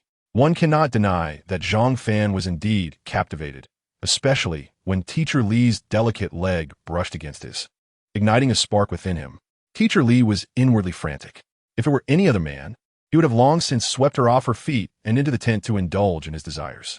Yet here was Zhang Fan, merely admiring her beauty with his gaze. This simply wouldn't do. She needed to escalate their relationship without delay. Such an opportunity was rare indeed. Teacher Li fell silent, her eyes slightly veiled, leaning in to present her cherry lips to Zhang Fan. Just as their lips were about to meet, a mocking voice interrupted. "In that case, I shall grant you 1 minute to conclude your business, allowing you to die with your eyes closed." Teacher Li's expression shifted dramatically as she quickly grabbed her coat to shield her exquisite form. Turning around, she was startled to see Yilong. Yilong emerged from the shadows, accompanied by a cadre of 20 skilled fighters. Chapter 20. I still prefer you in your unruly form. Teacher Li was left speechless, her mouth agape, Mr. Yilong, what are your intentions? To die with your eyes closed? You cannot possibly intend to harm Mr. Zhang. Yilong did not refute her. Instead, a smirk crept upon his face. The 20 fighters advanced, encircling the two of them. Once assured that Zhang Fan had no chance of escape, Yilong continued with his scornful jibes. What else could it be? My daughter dared to ruin my son's face. Therefore, I cannot be held accountable for my actions. Tonight marks the end for both father and daughter. Teacher Li was on the brink of madness. Was this something I should be hearing? Since he spoke so openly in my presence, did he not intend to eliminate me as well? This thought sent a chill down her spine, and her complexion grew pale. Mr. Yilong, I was present that day. Indeed, it was your son Yixiu who overstepped, provoking Zhang Qingyun's extreme reaction. Ultimately, this is merely a matter among children. Please do not act impulsively. If this were to come to light, wouldn't you fear the consequences? Yilong laughed in anger, pointing a finger at Zhang Fan, his eyes blazing. Very well, a matter among children I shall not pursue. But he shaved my wife's head, which is a disgrace. I, Yilong, the wealthiest man in High City, command respect from all, and yet he dared to do this. He must die. Teacher Li trembled uncontrollably, tears threatening to fall. What kind of situation is this? She merely wished to draw closer to Mr. Zhang, and now it seemed they were to become doomed lovers? Meanwhile, Zhang Fan displayed no hint of fear throughout. Are you finished? After all this talk, why not simply engage in battle? Teacher Li shivered again, her body quaking in response. Zhang Fan's lack of fear suggested he possessed a plan. Yes, that must be it, Teacher Li thought, her face pale as she hid behind Zhang Fan, lowering her voice. Mr. Zhang, my life is in your hands. If we survive this, I promise to serve you in every possible way. Zhang Fan was left speechless. What on earth was this woman thinking? Yilong's expression turned icy, clearly infuriated by the provocation. Zhang Fan, do you truly believe I jest? Those who perish at my hands number beyond 100. If I dare to confront you tonight, you shall not leave alive. Zhang Fan found the entire situation to be rather tedious. Enough of your prattle. Yilong's eyes widened in fury. You, attack him, kill him. I will bear all consequences. At Yilong's command, the 20 skilled fighters closed in from all directions toward Zhang Fan. He remained perfectly still, not moving even as the lead attacker approached within mere meters. Yilong breathed a sigh of relief. No wonder he was so brazen. He must know he was doomed and had resigned himself to fate. A smirk crossed the lips of the leading fighter as he brandished a dagger, aiming straight for Zhang Fan's throat. Next time, be more cautious. Not everyone is someone you can provoke. Before he could finish his sentence, a loud bang echoed. The robust fighter, eyes wide in disbelief, looked down to find blood gushing from his chest. Raising his gaze, he saw Zhang Fan wielding a gun, smoke curling from the barrel. How is this possible? The fighter crumpled to the ground, lifeless. Zhang Fan, observing Yilong's astonishment, was equally taken aback. What era are we in? Resorting to cold weapons for assassination? Before Yilong could react, bang, bang, bang. A series of gunshots rang out as Zhang Fan discharged every bullet in his firearm. The 13 assailants fell to the ground, leaving only 7, who were now paralyzed with fear. None dared approach. Within 7 steps, a knife is accurate and lethal? You gotta be joking. The one who uttered this had clearly never faced firearms directly. They were unaware of the terror that firearms could invoke, even with their martial prowess. The 7 men dared not come closer to Zhang Fan. Yilong, a seasoned figure, felt his neck muscles tense with rage. What are you all doing? Move forward and kill him. Does he have no bullets left? The darkness of the forest offered no light, making it impossible to discern what weapon Zhang Fan held. Some guns can hold dozens of rounds. Who could say if Zhang Fan had spare magazines? One of the fighters suddenly shouted, Yilong, are you insane? What if you're betting that his gun is empty? You think this is a game? With that, the first fighter, terrified, fled, followed by the remaining 6. Only Yilong remained. As he watched Zhang Fan approach, Yilong demonstrated his understanding of the situation. Without hesitation, he knelt before Zhang Fan, donning a conciliatory smile. Zhang Fan, you cannot kill me. I'm the wealthiest man in High City. Should you take my life, it would not only stir High City, but would reverberate throughout all of Huaxia and even the world. You will inevitably be exposed. Just the gunfire alone could trace back to your identity. Zhang Fan grinned at Yilong. In an instant, the heated barrel of his gun pressed firmly against Yilong's forehead. In that moment, Yilong felt an overwhelming chill wash over him, penetrating to the core of his being. Even the tone of his voice was tinged with an unmistakable sob. Zhang Fan, I realize my mistakes, truly. I won't dare to again, I swear. Just let me go, and I will transfer a substantial sum of money to you immediately, allowing my son to change schools. What do you think? Zhang Fan chuckled with amusement, finding the situation rather entertaining, and turned to translate for Teacher Li. The first sentence translated to a sentiment of frustration, indicating a lack of preparation for today. The second sentence expressed a promise to return once he was better prepared. The third sentence was even simpler. Teacher Li unexpectedly learned to respond quickly. I still prefer the rebellious demeanor you exhibited earlier. Aren't you fond of guessing? So, take a guess. Does this gun contain any bullets? Yilong's mind went blank. How could this be? Observing Zhang Fan's demeanor, it seemed he truly intended to kill him. But how could he dare? Had he misjudged Zhang Fan? The fact that he could make Zhu Qing'an pursue him might imply a background as formidable as that of the Zhu family. If that were the case, everything would make sense. Just as Yilong's thoughts spiraled into chaos, Zhang Fan's next action caused this super-rich man to lose control of his bladder. Chapter 21. The teacher in public, the kitten behind closed doors. Zhang Fan gently squeezed the trigger.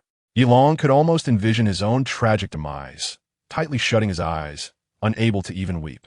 Several seconds felt interminable for the Tycoon, yet he felt neither pain nor death.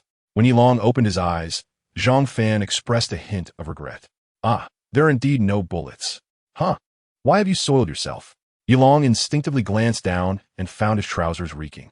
Normally, he was the dazzling Tycoon, commanding respect with just a glance, making countless people eager to flatter him. Yet at this moment, he found himself in such a disgraceful state before two witnesses.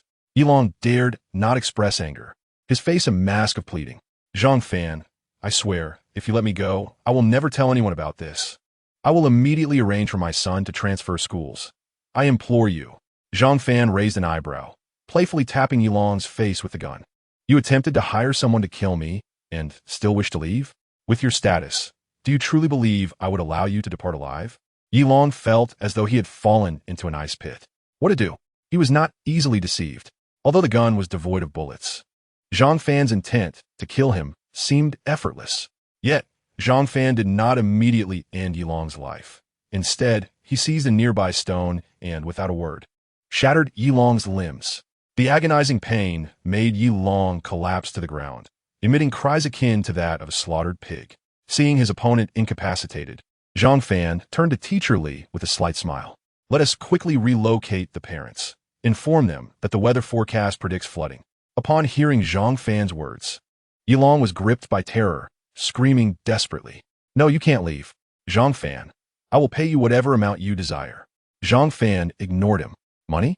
The moment your son harassed my daughter, the price became 100 billion, which I find utterly worthless. Today, you dare to bring assassins for a covert attack. Spare me. As Yilong received no response, genuine fear washed over him. They were situated in a remote forest, far from High City, an area that was seldom traversed. If they left, he would lie there, with limbs shattered, destined to starve. Watching Zhang Fan's retreating figure, Yilong roared in frustration. Before seeking you, I had my son approach your daughter. If you do not allow me peace, your daughter shall not fare any better. She is surely disfigured by now, you scoundrel. Zhang Fan's voice echoed from a distance. Oh, I have assigned over 10 bodyguards to my daughter. Does your son possess the audacity to overpower a dozen adults at the tender age of 6? Yilong sat in stunned silence, kneeling on the ground, utterly despondent. Soon, all the parents, under Teacher Li's guidance, orderly gathered their belongings and boarded a bus to relocate several kilometers away. As they departed, Yilong, struggling to unlock his phone, suddenly heard a low, ominous growl behind him. Turning around, he was confronted by a famished bear, sniffing its way towards him, drawn by the scent of blood. No, please. Yilong's heart raced. He watched helplessly as the bear approached the corpses. The bear let out a roar, evidently in its mating season, and another bear quickly arrived. Its gaze fixed on Yilong, clearly preferring a living target over the lifeless bodies. Yilong finally broke down, crying out in anguish. Help! Save me! Please! But within mere breaths, his cries weakened until they fell silent. Outside the tent, Zhang Fan smiled at Teacher Li. As long as you keep today's events to yourself, I will generously provide for your bags and jewelry. However, Teacher Li did not mention money. Instead, she gazed at Zhang Fan with admiration. He was truly magnificent. While ordinary individuals would grovel before the wealthiest in High City, she did not. Mr. Zhang was indifferent to Yi Long's fortune. When one bullies others, Mr. Zhang retaliates fiercely. Moreover, he effortlessly wielded a gun. What a fearsome identity he possessed. At that moment, Zhang Fan had stored the gun away. It was a small reward from the system, capable of being securely stored. The bullets fired would vanish shortly thereafter. Thus, no one could ever prove he had wielded a gun. Even if gunshot wounds were discovered on the corpses, a complete evidence chain could not be established. After all, Zhang Fan had never purchased such items. Teacher Li nodded eagerly, her eyes sparkling. Of course, you saved my life today. I am quite discreet. You need not worry. Mr. Zhang, would you like to rest in my tent? Teacher Li posed alluringly, playfully shifting before him. Zhang Fan chuckled, pinching her cheek. We shall discuss it tomorrow. I need to rest now. Unconsciously lying down, his hand gradually moved down. Mr. Zhang, you are so impressive. Mr. Zhang, when will I be with you? Such thoughts made her cringe. Since meeting Zhang Fan, she had become quite lecherous. Teacher Li drifted into a deep slumber, lost in her fantasies. Meanwhile, the parents and their children had all fallen asleep, with Zhang Qingyun sleeping soundly. Only Yixiu remained restless, bound tightly, having been captured by the bodyguards who were secretly protecting Zhang Qingyun. A strikingly beautiful female bodyguard approached Zhang Fan, whispering, "Boss, how shall we deal with this child? At such a young age, he attempted to infiltrate your daughter's tent with a dagger to kill her. Such a person, if allowed to grow, would certainly become a menace." Zhang Fan coldly regarded the trembling Yixiu. "Send this little scoundrel to someone who opposes Yi Long, remember. Do not return him to his mother. When the time comes, Yi Long's demise will be none of my concern. There will be plenty willing to bear that responsibility. The Yi family possesses assets worth hundreds of billions, with depths unfathomable. Once Yi Long perishes, those with power within his family will surely rejoice." The female bodyguard nodded earnestly. "Understood. We must strive for perfection." Naturally, Zhang Fan would not neglect these bodyguards, promptly transferring 100,000 yuan to each of them. All of them are individuals who navigate life on the edge, and upon receiving such generous sums, their spirits soared. This Zhang boss is indeed remarkably generous. Previously, they had worked as mercenaries abroad, whether in combat or protecting local officials, earning only 200,000 to 300,000 a month. Little did they expect Zhang Fan to casually distribute 100,000 each. In an instant, their loyalty to Zhang Fan surged. The following day, many parents were discussing the whereabouts of Mr. Yi Long. Where could he be? Who knows? A person as busy as him could hardly spend the entire day with us. You're right. He must be occupied with something. Zhang Fan, however, remained oblivious to their chatter, dedicating the day to playing with his daughter. During this time, Zhang Qingyun made several new friends. Teacher Li had not had a chance to interact with Zhang Fan until now, when she pulled him into a corner and suddenly hugged him tightly. "Brother, I want you. You only know how to play with your daughter. You don't play with me, hum?" Zhang Fan chuckled and playfully patted Teacher Li's rear, his expression teasing. "I wish I could record your current demeanor and share it with the class group. Just moments ago, you were acting like a good teacher, guiding students. And now you're here acting all coy in front of me." Teacher Li's face flushed with embarrassment. "Brother, you're so annoying. It's only because I like you." Zhang Fan gently pushed away the clingy Teacher Li, not regarding her as a potential partner. Such women could indulge in flirtation, but a serious relationship or marriage was out of the question. Teacher Li stomped her foot in frustration. "This is infuriating. I made dumplings for the autumn outing just for you. Yet first, Yi Long interrupted, and now on Sunday, he didn't even give me any. No way. I must find a solution." Teacher Li's possessiveness intensified. On Monday, as the residents of High City awoke, a trending news story sent the entire city into a frenzy. "No way. This is absurd. There must be a conspiracy at play." Chapter 22. "He shot at me. And you just say it's fine?" Netizens commented. "The wealthiest man in High City, out on an autumn outing with his child, died in the wilderness and was devoured by a bear? This sounds like quite the tale. Not just a tale, but undoubtedly an incident. I'd sooner believe the rich man was eaten by a bear than that I am Qin Shi Huang." Not long after this news trended, Zhu Qingyan immediately called Zhang Fan, anxiety palpable in her voice. "Zhang Fan, are you all right? Did Yi Long bring trouble to you with all those people dying in the wild?" Zhang Fan pretended to be puzzled. "I'm fine, he died. I had no idea. I'm not familiar with him." Upon hearing that Zhang Fan was unharmed, Zhu Qingyan felt somewhat relieved. They chatted for a while before hanging up. Meanwhile, the trending topic quickly vanished, and the news of the wealthy man's death was erased from the internet. It was evident that internal strife within the Zhang family had commenced. Zhang Fan, unbothered by any of this, made a call to Shaoli. Have you managed to recruit anyone for the autumn recruitment at school? Brother Fan, after interviewing, we selected the 10 most qualified candidates. They're all from the computer science department at High City University. When will you come and meet them? Zhang Fan nodded slightly. All right, continue searching for new projects. There is no need to worry about this one anymore. After hanging up, he took his daughter to school and immediately headed to the company. The 10 young candidates, still bearing a hint of student nervousness, stood anxiously outside the office door. After all, the benefits here were exceptional, with software developers starting at $50,000 a month and only required to work 8 hours a day. For these fourth-year interns, this job opportunity was one they did not want to miss. Zhang Fan settled into his office, calling out names. Su Weining, come in. A petite and adorable girl took deep breaths, reassuring herself not to be nervous. Don't be anxious. I heard from Shaoli that Zhang Fan is just over 10 years older than us. He is handsome and open-minded. I must make a good impression. With that thought, she pushed the door open and stepped inside. Meanwhile, across the ocean, Lu Yin was grocery shopping in a supermarket. On the surface, she appeared fashionable, exuding the vibe of a successful businesswoman. Yet inside, she was a bundle of nerves. The novelty of being in America had worn off, and she was anxious about her delayed green card. John had mentioned he was finalizing the last few procedures, but the green card had yet to arrive.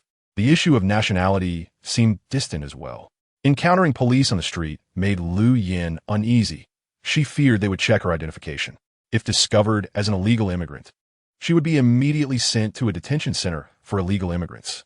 It was a perilous existence, filled with trepidation. Lu Yin picked up a carrot, gritting her teeth. Enough. Worrying is just another way to spend a day. I'll be fine. John loves me deeply. I will surely obtain my green card and nationality.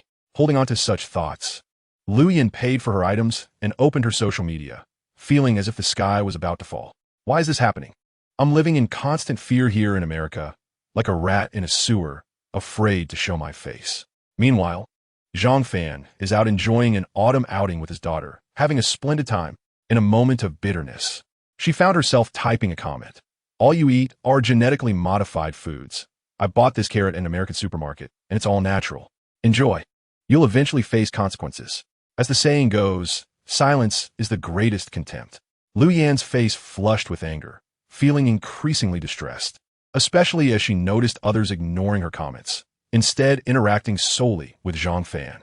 After checking out and leaving the supermarket, a poorly dressed black man approached her, his waist pouch bulging. He flashed a greedy smile and greeted her in broken Mandarin. Hello, Chinese girl. You're the most beautiful Chinese girl I've ever seen. America is truly different. Though she generally disliked black men, she thought, is he trying to flirt with me because he finds me attractive? It seemed she still had an allure, regardless of the country. Just as Lu Yin was lost in her self-adoration, the man, who had just been smiling, suddenly drew a gun and aimed it at her, shouting in a language she could not comprehend. Stunned, Lu Yin stood frozen. With a loud bang, a flash of fire erupted from the gun, and pain shot through her shoulder. Looking down, she saw blood gushing.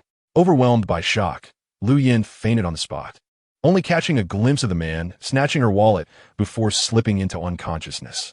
Time passed, and she eventually regained consciousness to see John conversing with a white police officer. She cried out urgently, "Darling, I've been robbed." The officer remained calm. We reviewed the surveillance footage. We know the robber's identity. He has committed multiple robberies within the last 3 years. However, we cannot apprehend him. John, aware that Lu Yin struggled to understand, acted as her translator. Lu Yin could hardly believe her ears, staring wide-eyed at the police officer. What did you say? He has committed multiple crimes over 3 years. And you want to catch him? Isn't that condoning crime? Such a thing would be unthinkable back home. Who would dare to rob in our country? In contemporary Huaxia, should one dare to commit robbery, apprehension is inevitable within mere hours, without a shadow of a doubt. To suggest otherwise, especially in the context of discharging firearms openly in the streets, is preposterous. Who would be audacious enough to treat Huaxia's law enforcement as mere ornamentation? The nation exhibits unparalleled resolve in combating violent crime, relentlessly pursuing and eradicating malevolent forces year after year. However, It is utterly baffling that American law enforcement would claim an inability to apprehend a robber. Is this not sheer nonsense? Observing Liu Yan's almost explosive frustration, the Caucasian officer furrowed his brow. You must be new to America, he remarked. Our neighbor, Georgia, is where that robber hails from. We lack jurisdiction here. We can only issue a request for assistance to their police. Yet, they are hesitant to offend the African-American community, fearing accusations of racial discrimination. Thus, this individual has become a habitual offender in Florida. John, having completed the translation, interjected. Yen, do not be upset. This is how it works in America. Each state operates like an independent kingdom. If Florida's police were to enforce laws across state lines, it would lead to severe repercussions. In any case, you are unharmed. So let this matter rest. Liu Yan was left astounded. Let rest? Someone discharged a firearm in the street, and it is merely brushed aside? Had this occurred in Huaxia, a police officer uttering "let it go" would ignite a media frenzy. Yet here, in America, such a grave incident is dismissed so casually? Are criminals absolved of consequence, as long as they evade Florida's police? Liu Yan felt her worldview profoundly shaken. Meanwhile, her social media post left Zhang Fan, who was in the midst of an interview, in fits of laughter. Su Weiniang, filled with anxiety after detailing her qualifications, caught sight of Zhang Fan's amusement. Boss, what's wrong? Zhang Fan chuckled heartily, handing his phone to Su Weiniang. Look, this is my ex-wife. Isn't it hilarious? Upon reading Liu Yan's post, Su Weiniang struggled to maintain her composure. Chapter 23. 50,000 a month, trending across major platforms. Su Weiniang was utterly astounded. In Huaxia, if someone were to fire a weapon during a robbery, not only would there be no leniency, but countless officials would lose their positions. Yet this American officer claims he cannot enforce laws across state lines. If such a situation were to arise domestically, the so-called Western-loving dogs would have erupted in outrage. Zhang Fan, regaining possession of his phone, wore a sardonic smile. Indeed, there are frequent school shootings resulting in dozens or even hundreds of casualties, while various terror attacks go unnoticed by those who idolize the West. Meanwhile, back home, even a few missteps by officials would set off a media firestorm. He promptly typed a comment. America is fundamentally different from Huaxia. It offers unique experiences, like being shot while grocery shopping. Quite the novelty. In the next instant, Zhang Fan's phone vibrated incessantly. His simple remark seemed to pierce Liu Yan's very core, inciting her intense emotions. However, Zhang Fan paid no heed to the notifications, tossing the phone aside and turning his attention to Su Weiniang. I have reviewed your resume. The compensation is as Shaoli mentioned, 50,000 a month, 8-hour workdays, weekends off. Su Weiniang was ecstatic, her hands fidgeting with excitement. Boss, is this for real? I'm just a student with no work experience. And you're offering me 50,000 a month? I'm almost afraid you might be planning to send me to Myanmar. Zhang Fan casually reassured her, allowing the exuberant student to exit the office. His focus was on launching projects and continuously expanding business networks to fortify his resources, ensuring financial stability. From the outset, his goal was not profit, but rather to avoid losses and retain his assets. Providing such generous benefits was merely a way to support his fellow workers, as he had once endured the reign himself. If Americans could earn high wages, so too could his compatriots. He was determined to elevate employee salaries to the highest levels globally once his enterprise flourished. The same favorable terms were extended to the subsequent 9 students. After arranging their workstations, Zhang Fan stood before them, admiring their youthful faces with a tinge of envy. Shaoli will coordinate with you regarding specific project details. Your task is to develop the software and ensure it appeals to a youthful aesthetic. As for marketing and operations, I will hire additional personnel. You will commence work tomorrow.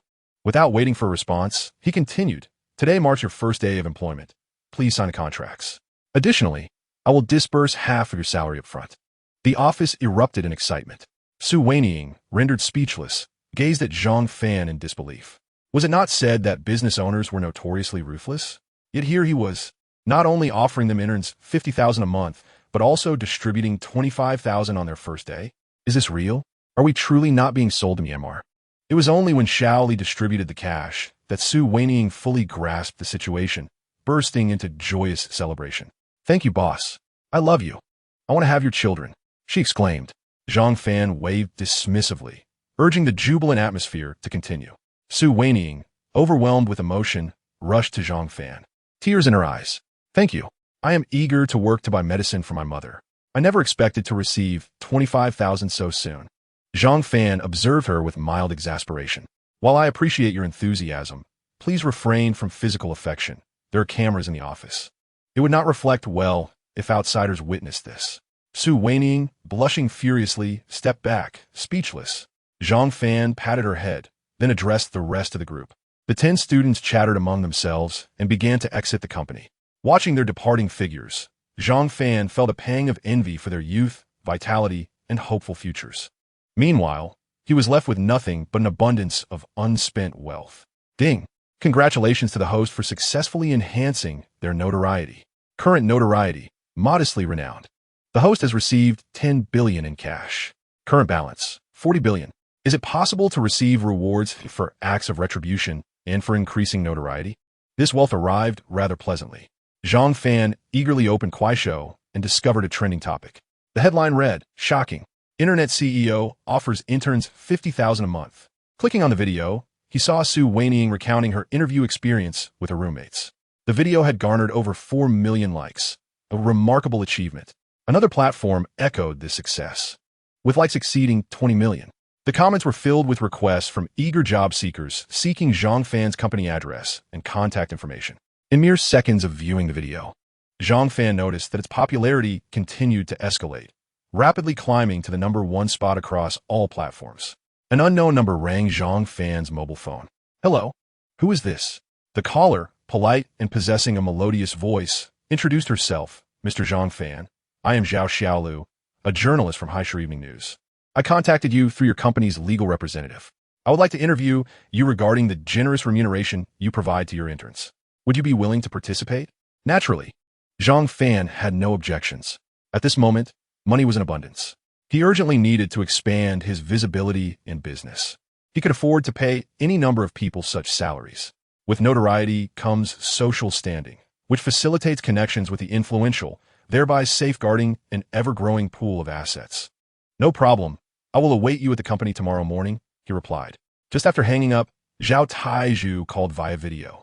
"Brother, you pay your interns 50,000 a month?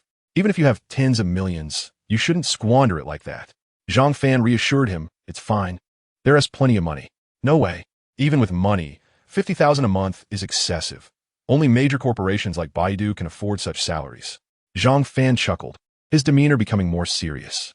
"Didn't T. Lu Yin mention in her social circle that salaries are high in America and that Americans are happy? With my current capabilities, I cannot ensure every Huaxiao person receives such high wages.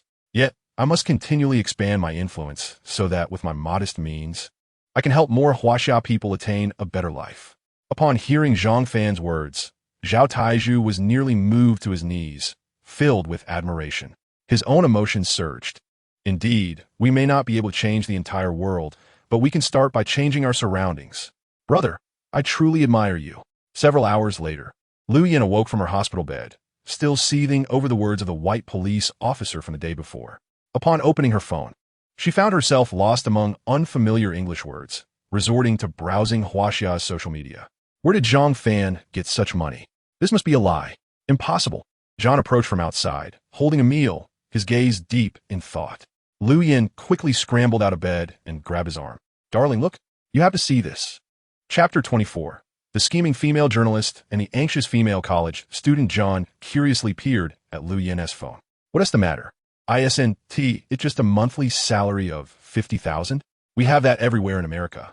Lu Yin shook her head repeatedly, gritting her teeth. "The entrepreneur mentioned in the news who pays interns 50,000 a month is Zhang Fan. I just checked their company's name, and it is indeed the one Zhang Fan recently registered." At the mention of Zhang Fan's name, John's expression shifted dramatically. He could not forget the brutal beating he received from Zhang Fan on the plane, nor the moment he fell into unconsciousness upon returning home. Zhang Fan's massive fists haunted his dreams. The mere mention of his name, a classic Huaxia term, momentarily suppressed John's twisted desires. His gaze turned icy, fists clenched. "Yen, didn't you say your husband is a delivery man? How could a mere delivery worker, a laborer on the construction site, possibly afford such high salaries for his employees? Are you hiding something from me?" Lu Yin, nearly frantic, hurriedly explained, "I am not deceiving you, absolutely not. Although Zhang Fan previously held an executive position in a large company, he has indeed been delivering food and working construction for the past year. Darling, how could I lie to you? As John observed Lu Yan's flustered expression, realization dawned upon him. Now I understand. Didn't you say he has a good friend who is a lawyer in Huaxia? Lawyers in Huaxia can earn quite a bit. Zhang Fan's company funds must come from this lawyer. Lu Yan also grasped this, her hatred for Zhang Fan intensifying. Exactly, it must be Zhao Taizhu helping him. Otherwise, how could such a useless person possibly afford to run a company and pay employees 50,000 a month? John ceased mentioning Zhang Fan, smiling as he took Lu Yan's hand. Yan, let us go. Your injury has been treated. Today, I'll take you for some excitement. At his words, Lu Yan's face paled. After more than a week of interaction, she surely knew what excitement meant in John's context. It merely satisfied John's peculiar fetish. Her expression turned uneasy, her heart heavy. She could not help but plead, I promise, once my green card arrives and I obtain American citizenship, you can have your way. John's demeanor darkened as he looked at Lu Yan with dissatisfaction. His attitude was no longer as amiable as when he first brought her to America. Rather, it bore a hint of displeasure. Yan, you're eating my food, living in my place, using my resources. I merely wish for your cooperation in filming some videos. Besides, aren't you enjoying this? If it's too much for you, I can find another woman. Lu Yan instantly clung to John's arm, as if someone had grasped her vulnerable spot, forcing herself to put on a pleasing smile. No, darling, I truly love you. I am more than willing to do anything for you. John, filled with excitement, pulled Lu Yan outside the hospital, disregarding that she was still in her patient gown. The fact that she wore a hospital gown only added to the thrill. Lu Yan bit her lip tightly, not daring to utter a single word. Yet within her mind, she could not help but draw comparisons between Zhang Fan and John. In contrast, Zhang Fan was indeed a remarkably good man. He could handle both the kitchen and the boardroom, and was willing to provide for both her and her daughter, never complaining about the storms outside.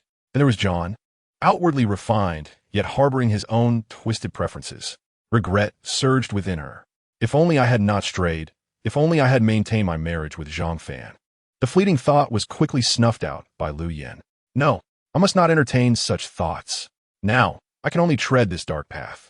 It is merely John's peculiar demands, and if I comply for now, once I secure my green card and citizenship, I will be free. As for Zhang Fan, humph. He is borrowing money from Zhao Taizhu to start his company and is making headlines with his high salaries. So what? He will inevitably go bankrupt, and I will soon become an elite in American society. Meanwhile, Zhang Fan had already awakened from his slumber. After dropping his daughter at school and arriving at the company, he spotted a sensually dressed woman standing at the entrance. She wore a deliberately unbuttoned low-cut white shirt on top, paired with a black pencil skirt, high heels, and a black coat, an epitome of a professional attire. This captivating beauty, who attracted the gaze of countless men, approached Zhang Fan, jogging slightly as she extended her fair, delicate hand, revealing a sweet and intelligent smile. You must be Mr. Zhang Fan. I am Zhao Xiaolu, a journalist from Haishur Evening News. It is such a pleasure to meet you. Zhang Fan casually shook her hand. A 35-year-old man is unlikely to experience much emotional turmoil due to a beautiful woman. He may appreciate her beauty, but excitement? Far from it. Yes, I'm Zhang Fan. What would you like to ask? Zhao Xiaolu was somewhat taken aback. She held considerable confidence in her appearance, which man, upon encountering her, did not gaze at her chest and legs. Not a single exception. Regardless of how serious or gentlemanly one might be, when faced with such beauty, one cannot help but swallow hard. Yet, Zhang Fan appeared remarkably composed. Even when she deliberately unbuttoned her blouse to reveal a glimpse of her assets, he remained unfazed. Such a man is indeed rare. Today, the station director summoned me, intending for me to unearth some scandalous information about Zhang Fan. If he is not lecherous, how could that be? Exposing Zhang Fan's disgraceful behavior would undoubtedly create a sensational news story. Moreover, from Zhao Xiaolu's perspective, it is inconceivable that Zhang Fan could possibly afford to pay his employees such high wages. It is merely a publicity stunt. Zhao Xiaolu pondered how to elicit Zhang Fan's disgraceful side for covert recording and, after a brief moment of contemplation, smiled. Might we sit down and discuss the specifics of the interview? The entire city of Hai, or rather, the whole of Huaxia, is abuzz with curiosity about you, Mr. Zhang. Zhang Fan nodded and led Zhao Xiaolu to his office. The floor they occupied, having undergone a hasty renovation, bore a hint of corporate ambience. "Su Weiniang, could you please prepare some tea for us?" She was exceedingly nervous, especially in the presence of her boss and the prominent journalist Zhao Xiaolu, frequently seen in the news. In her fluster, she accidentally spilled a freshly brewed cup of hot tea into Zhang Fan's lap. Chapter 25. Raising salaries for employees provokes retaliation from competitors. Su Weiniang's eyes widened in shock as she hastily grabbed some tissues from the table to assist Zhang Fan in cleaning up, inadvertently knocking over another cup of tea onto his leg. Zhang Fan looked at the flustered Su Weiniang with a resigned expression, seeing her fearful eyes, and sighed. "Enough, enough. Stop wiping. I can manage myself. If you continue, you might just make matters worse." Seeing that Zhang Fan was not angry, Su Weiniang sighed in relief, but was also filled with curiosity. What does make matters worse mean? I should probably take my leave. Meanwhile, Zhao Xiaolu, who had been recording everything, subtly furrowed her brow. "I am here to gather dirt on Zhang Fan, as per the station director's instructions, to expose his disgraceful behavior." Yet, this handsome CEO displayed not a hint of anger after the incident. How could this be? I have encountered many prominent figures, including leaders in various fields and influential individuals within the system. Despite their polished exteriors, they're not so different from ordinary people in private. They merely put on a facade in public. Any prominent figure subjected to Zhang Fan's recent predicament would surely have expressed anger towards Su Weiniang. At the very least, they would have frowned and uttered a few words. But Zhang Fan did not. His expression reflected a mixture of bemusement, devoid of any trace of anger.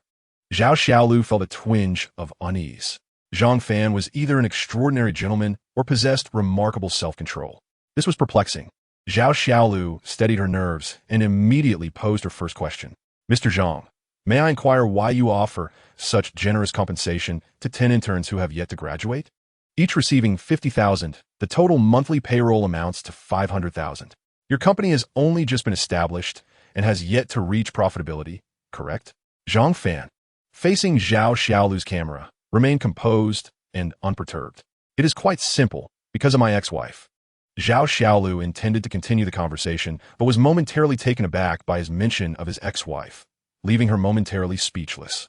After a few seconds, she regained her composure. "Oh, because of your ex-wife? Is there a backstory to this?" A hint of cold amusement flickered in Zhang Fan's eyes as he spoke with conviction. "My ex-wife has always longed for America, and after our divorce, she quickly found an American husband. She boasts daily on social media about her affluent life in America, extolling the high wages of laborers. I simply find it distasteful. I want to start by ensuring that every laborer receives equal or even higher compensation than their American counterparts. It is that simple." Zhao Xiaolu's eyes widened in astonishment.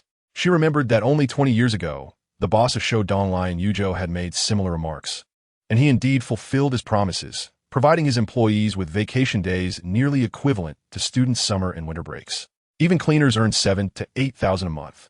However, this was limited to Yuzhou, and it was challenging to expand beyond its borders. Once outside, they faced fierce competition from other capitalists. Even the Shou Donglai boss was unable to achieve what Zhang Fan aspired to. For a moment, Zhao Xiaolu forgot that she had come to dig up dirt on Zhang Fan, her heart racing as she regarded him with newfound respect. "Mr. Zhang, may I ask where your confidence stems from? Are you suggesting that you will gradually expand your business to ensure that all your employee salaries match those of Americans? That is no small feat." Zhang Fan smiled proudly, lighting a cigarette, abandoning any pretense of the successful persona. Instead, he crossed his legs, took a puff, and spoke with a defiant attitude.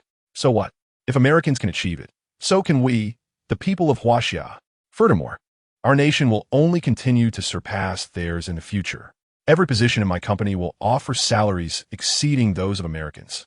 Upon hearing this, Zhao Xiaolu felt a surge of excitement. Although she was tasked with this assignment, she was ultimately a worker herself. Hearing such empowering words from a CEO moved her deeply. She suddenly stood up, gazing at Zhang Fan with admiration. "Mr. Zhang, you speak the truth. I believe you will achieve your goals step by step. Once the interview footage is released, it will undoubtedly create a significant stir in society. Let us conclude today's interview here." Zhang Fan naturally rose to see her off. Half an hour later, in the office of the station director at High City Television, after hearing Zhao Xiaolu's report and viewing the recorded interview footage, the middle-aged man's face turned a deep shade of anger. He slammed his palm on the table. The director abruptly stood up, glaring furiously at Zhao Xiaolu. If this interview footage is released, it will merely serve as free advertising for Zhang Fan. Zhao Xiaolu, how can I explain this to you? Zhao Xiaolu was taken aback, looking at the director in confusion. Boss, is what Zhang Fan said incorrect? Why should Huaxia be inferior to America?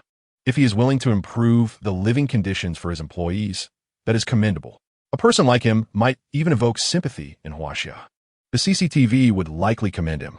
The director suddenly halted, glaring at Zhao Xiaolu with malice. Do not give me this lofty rhetoric. I'm tired of hearing it. What does it matter if he, Zhang Fan, dares to boast? Do you realize why we need to dig up dirt on him? Zhao Xiaolu genuinely did not understand, frowning as she met the director's gaze, remaining silent. The director, clearly exasperated, began to explain. It is precisely because the wages he offers those 10 employees are excessively high. After he trended on various platforms yesterday, I received calls from at least 4 internet company bosses in High City, demanding that I find a way to tarnish Zhang Fan's reputation, or else they would cease all sponsorship of our evening news. He approached Zhao Xiaolu, visibly dissatisfied. If we allow entrepreneurs like Zhang Fan to thrive, will those bosses not have to raise their own salaries as well? Will their labor costs not skyrocket? Zhao Xiaolu, you have always been a very astute individual. How could you not see this? The director was so enraged he could scarcely articulate his thoughts. Zhao Xiaolu felt a chill in her heart. She had not anticipated that Zhang Fan's competitors would unite to strike at him so swiftly, employing a public relations war that would leave him with little recourse. They would rather spend money to undermine Zhang Fan than share it with the laborers. It is essential to recognize that not every internet user will have the inclination to follow the developments of a news story after its initial release. Once the murky waters are splashed upon Zhang Fan, even if he is later vindicated, a significant number of netizens may never encounter the video that clears his name. The slight reputation he had just begun to establish could swiftly evaporate. How utterly disheartening. Zhao Xiaolu remained silent for an extended period, her head bowed in contemplation. Understood, director. I shall proceed to maliciously edit the video immediately. The director waved his hand in impatience. Meanwhile, upon arriving home, Zhang Fan received a call from Zhao Xiaolu. Miss Zhao, what can I do for you? Zhang Fan inquired casually while seated on the sofa. Zhao Xiaolu's tone was grave. Mr. Zhang, I am aware that it is quite late, but I feel an imperative to discuss this matter with you in person. Its significance bears upon the survival of your enterprise and indeed, your personal safety. Zhang Fan raised an eyebrow slightly. Is it truly that severe? Very well, I shall send you my address, and you must come at once. 20 minutes elapsed. When Zhang Fan heard the doorbell and opened the door, Zhao Xiaolu rushed in, clasping his arm tightly, disregarding her own dignity in her urgency. Mr. Zhang, there is a grave situation at hand. An urgent matter indeed. Chapter 26. No one will let money slip away. Zhang Fan gestured towards her arms clinging to him. No matter how serious it may be, let go for now. My daughter is at home, and it would not be appropriate for her to witness this. Yet Zhao Xiaolu was insistent. Now is not the time to quibble over trivialities. Encountering me will not cost you anything. As a woman, I am not perturbed. Why should you be? Listen to me. After recounting the director's words in their entirety, Zhao Xiaolu gazed at Zhang Fan with concern. Upon hearing her account, even someone like Zhang Fan could not suppress a look of astonishment. It is worth noting that throughout his life, he had weathered many storms. Having traveled to over 100 countries, he had encountered numerous situations. However, today he truly gained new insights. Zhang Fan's brows furrowed deeply. What nonsense! My offering of high salaries to my employees has nothing to do with them. They wish to exploit their workers for a mere few thousand yuan. Yet they do not permit me to provide my employees with a more prosperous life. Zhao Xiaolu sighed. Mr. Zhang, I too recognize the absurdity of the situation. Yet, it appears they fear your influence may grow excessively powerful, allowing your company to expand significantly. In this era, possessing traffic equates to already achieving half of success. If they do not suppress you swiftly, their monthly costs may at least double. Zhang Fan's expression grew cold. He struck the door frame with his fist, producing a resounding thud. How outrageous! I have never encountered such shameless behavior. To seek my destruction without cause? Zhao Xiaolu offered a bitter smile. When you stand in the way of capital interests, even if that interest is but a single yuan, you will become the enemy of capital. Moreover, should you increase their labor costs by even one or several multiples, we are speaking of millions or tens of millions. Is that not more excruciating for them than killing them outright? Before Zhang Fan could respond, Zhao Xiaolu clenched her teeth. Mr. Zhang, I will not maliciously edit the video of your interview. On the contrary, I intend to broadcast your words in their entirety through our Haishur Evening News official account. My livelihood is inconsequential. My family is affluent, and I do not rely on this job for sustenance. However, releasing the video tonight will lead to more troubles for you by dawn. At the very least, your peers will not stand idly by. So you must exercise caution. Zhang Fan firmly placed his hand on Zhao Xiaolu's shoulder, his expression serious. Your willingness to assist has moved me greatly. Thank you. From this day forth, we shall stand as comrades on the same front. Upon hearing the term comrades, Zhao Xiaolu trembled slightly. All right.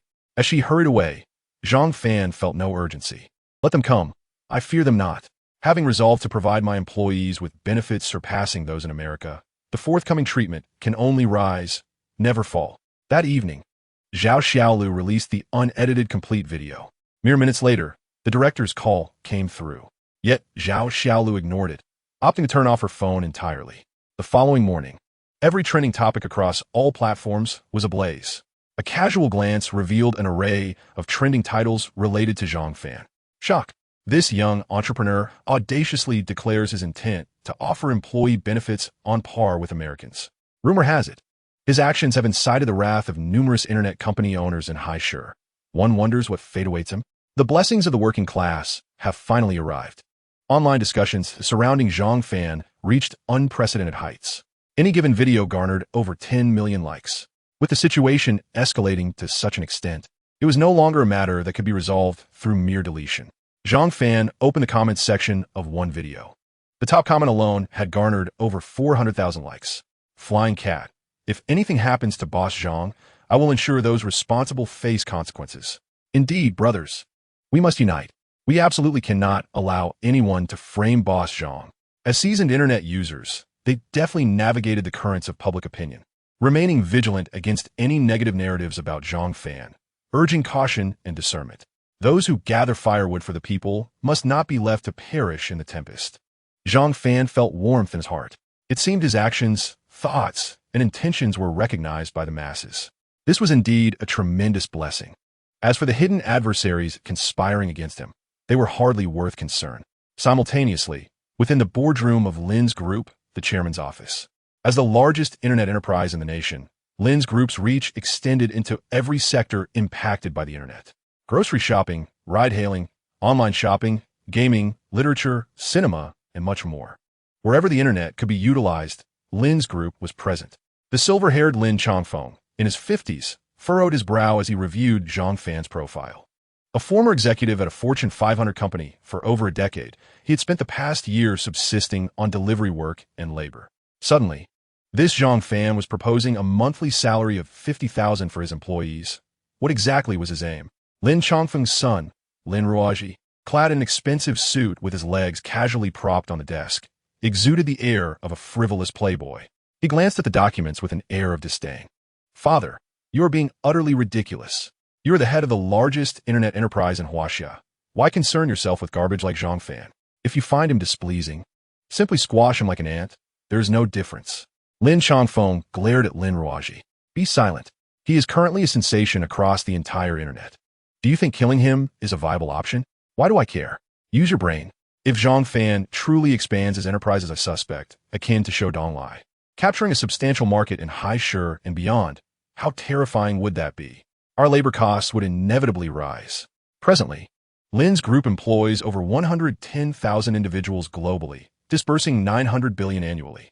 If he continues on this path, we may find ourselves facing 1,300 billion or even 1,800 billion wages. Lin Ruoji remained unconcerned, scoffing dismissively. Whether he can activate the project is still debatable. What's a big deal? Just a flash in the pan. He'll cool off soon enough.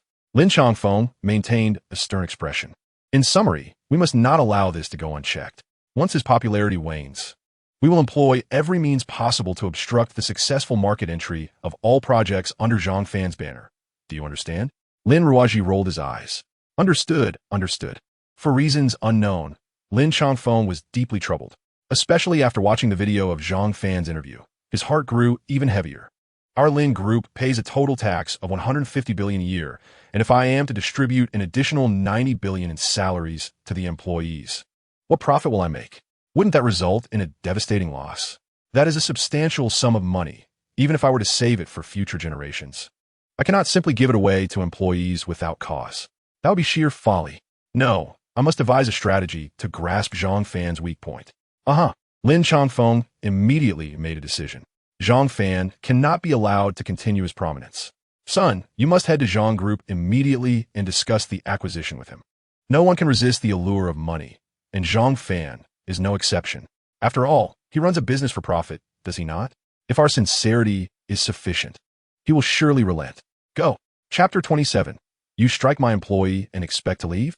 In the afternoon, after having lunch, Zhang Fan scrolled through short videos online, looking for potential projects abroad. Su Weining and Xiao Li entered, their faces bearing the marks of slaps, expressions full of grievance. Seeing their distress, Zhang Fan furrowed his brow in displeasure. Speak. Is it those unscrupulous bosses plotting against me? Xiao Li, trembling with fear, recounted the incident. A self-proclaimed heir of Lin Group, driving a sports car, had summoned us. Upon meeting him, he ordered his bodyguard to slap us. Lin Group? Zhang Fan recalled that it was the largest internet enterprise in the country.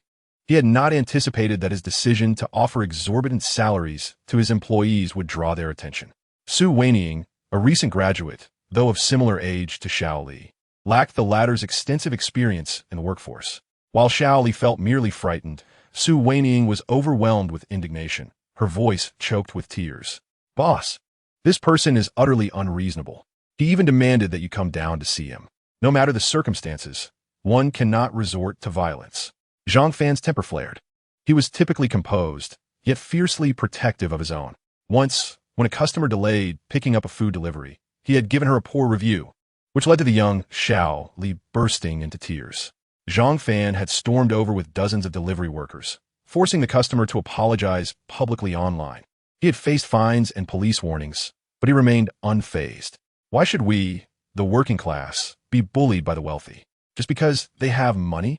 I am wealthy now too, and I shall stand up for the workers. Zhang Fan rose abruptly, his expression dark as storm clouds. Let us go. You two lead me to him. Immediately, they took the lead. The remaining 3 employees and 9 university students, sensing Zhang Fan's fierce determination, followed suit. Together, they entered the elevator, arriving at the building's entrance. Indeed, a Lamborghini awaited in the parking lot, where a young man in an extravagant suit, exuding a nonchalant demeanor, conversed with several bodyguards. As Zhang Fan approached, Lin Ruaji was about to speak, but Zhang Fan erupted with fury. You foolish brat, did you strike my employee? Lin Ruaji was taken aback. Born in 2004, he had seen his father, Lin Changfeng, grow their company into a billion-dollar enterprise by the time he was 1. He had never encountered anyone daring enough to insult him. Anger surged within him, and he glared at Zhang Fan, bellowing, Are you seeking death? Zhang Fan scoffed, rolling up his sleeves. Do not think that your bodyguards make you invincible. I declare this. If you do not apologize to my employee today, we shall confront you en masse. I will not hesitate to deal with your bodyguards too. The bodyguards exchanged disdainful glances. Despite their fewer numbers, they were seasoned fighters, well equipped. Yet the next moment, Zhang Fan's employees brandished chairs, glaring fiercely. To cross our boss is to cross us. We may be ordinary folk, toiling for a meager meal, but we are not to be trifled with. Come on, let us fight. I am prepared to face prison if it means taking down a few of you. The bodyguards' expressions shifted, fear gripping their hearts. They had no desire to engage in a brawl. The 10 or so employees exuded a palpable intensity, and the bodyguards sensed the potential for violence. Realizing their position had been compromised, Lin Ruaji felt humiliated, biting his lip in frustration. Fine, I will apologize. You and you. I am sorry. After apologizing to Su Weining and Xiao Li, his eyes darkened. If it were not for my father's insistence on acquiring Zhang Fan's company to stifle the emergence of high salaries, I would never deign to apologize to you, impoverished wretches. Though irritated, he retained his composure, huffing.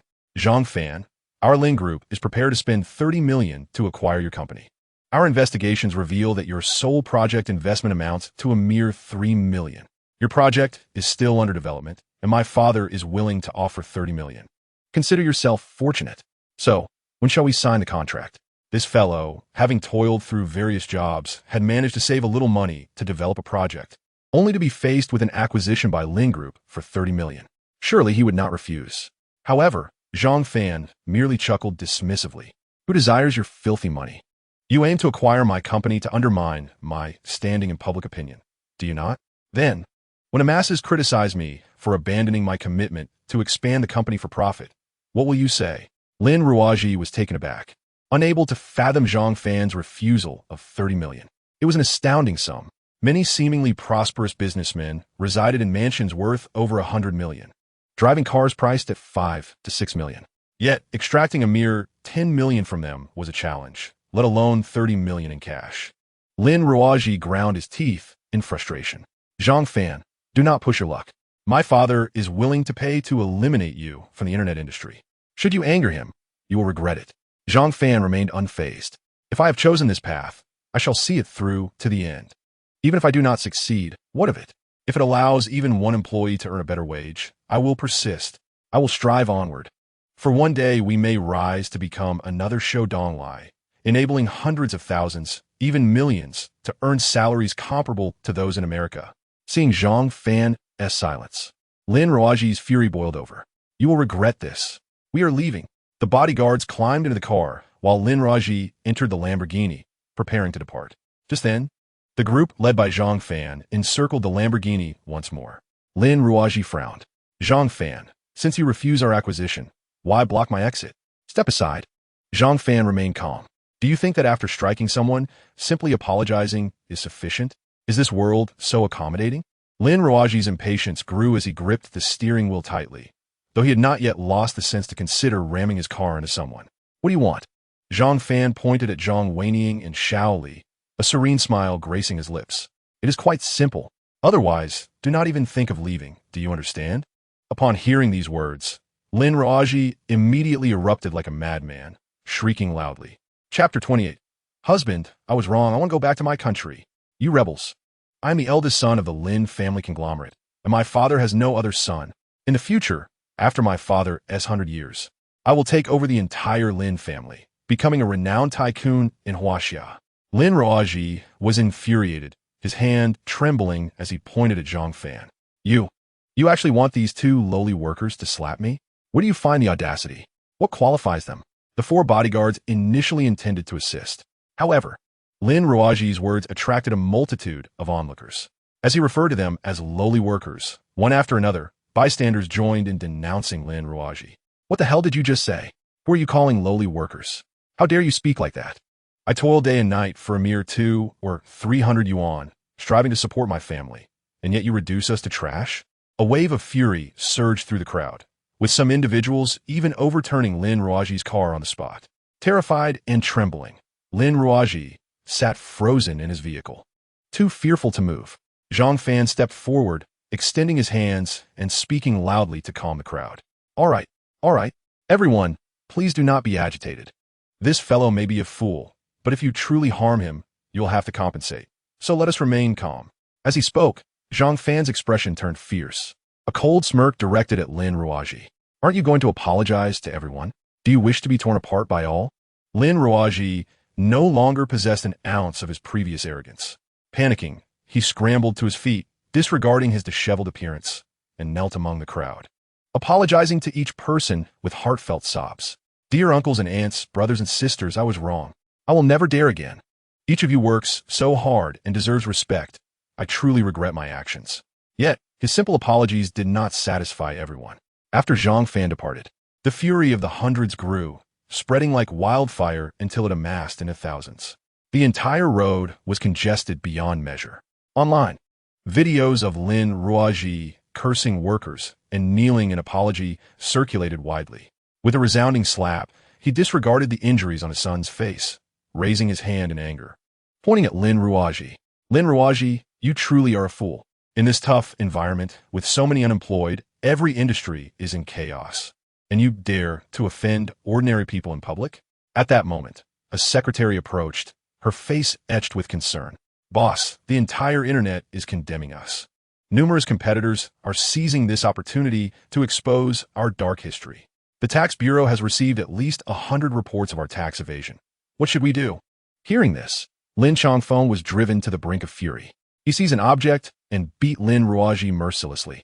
Had it not been for the employees intervening, Lin Changfeng might have killed his foolish son in a fit of rage. Young master, you must leave quickly, the secretary urged, trying to restrain Lin Changfeng while signaling frantically at Lin Ruoji. Trembling, Lin Ruoji exited the office and slumped onto a chair in the break room. Damn Zhang Fan. You deserve to die 1,000 deaths. If it weren't for you, how could things have escalated to this point? I will kill you. I will find a way to end your life. Meanwhile, it was deep into the night. Lu Yin, regardless of how hard she tried, could not find sleep. Due to John's increasingly perverse demands, her body was covered in wounds. Furthermore, after a day of torment, when she once more brought up the green card and nationality, John fell silent. Observing the peacefully sleeping John, Lu Yin felt an unsettling intuition. It's just a matter of procedure. How could it be so complicated? Could it be that he merely views me as a toy? Recalling the skeletal remains in John's living room, she felt a chill run down her spine. Slowly, she rose, careful not to turn on the light, and made her way to the bathroom, turning on her phone. After scrolling through short videos for a while, she still could not devise a good plan. As she continued scrolling, her expression grew increasingly grim. Why is it that all the videos are about Zhang Fan? Moreover, Zhang Fan's notoriety on the internet had reached unprecedented levels. She hastily searched and stumbled upon the footage between Zhang Fan and Lin Ruoji. In the comments section, Zhang Fan was almost deified. While her own suffering was indeed distressing, Zhang Fan's triumph pierced Lu Yan's heart like a dagger. Not only did he offer workers a salary of 50,000, but he also rejected a 30 million contract to acquire the company. That was 30 million. Could it be that Zhang Fan did not borrow money to start a company, but rather his family possessed substantial wealth? The more she pondered, the more overwhelmed she felt.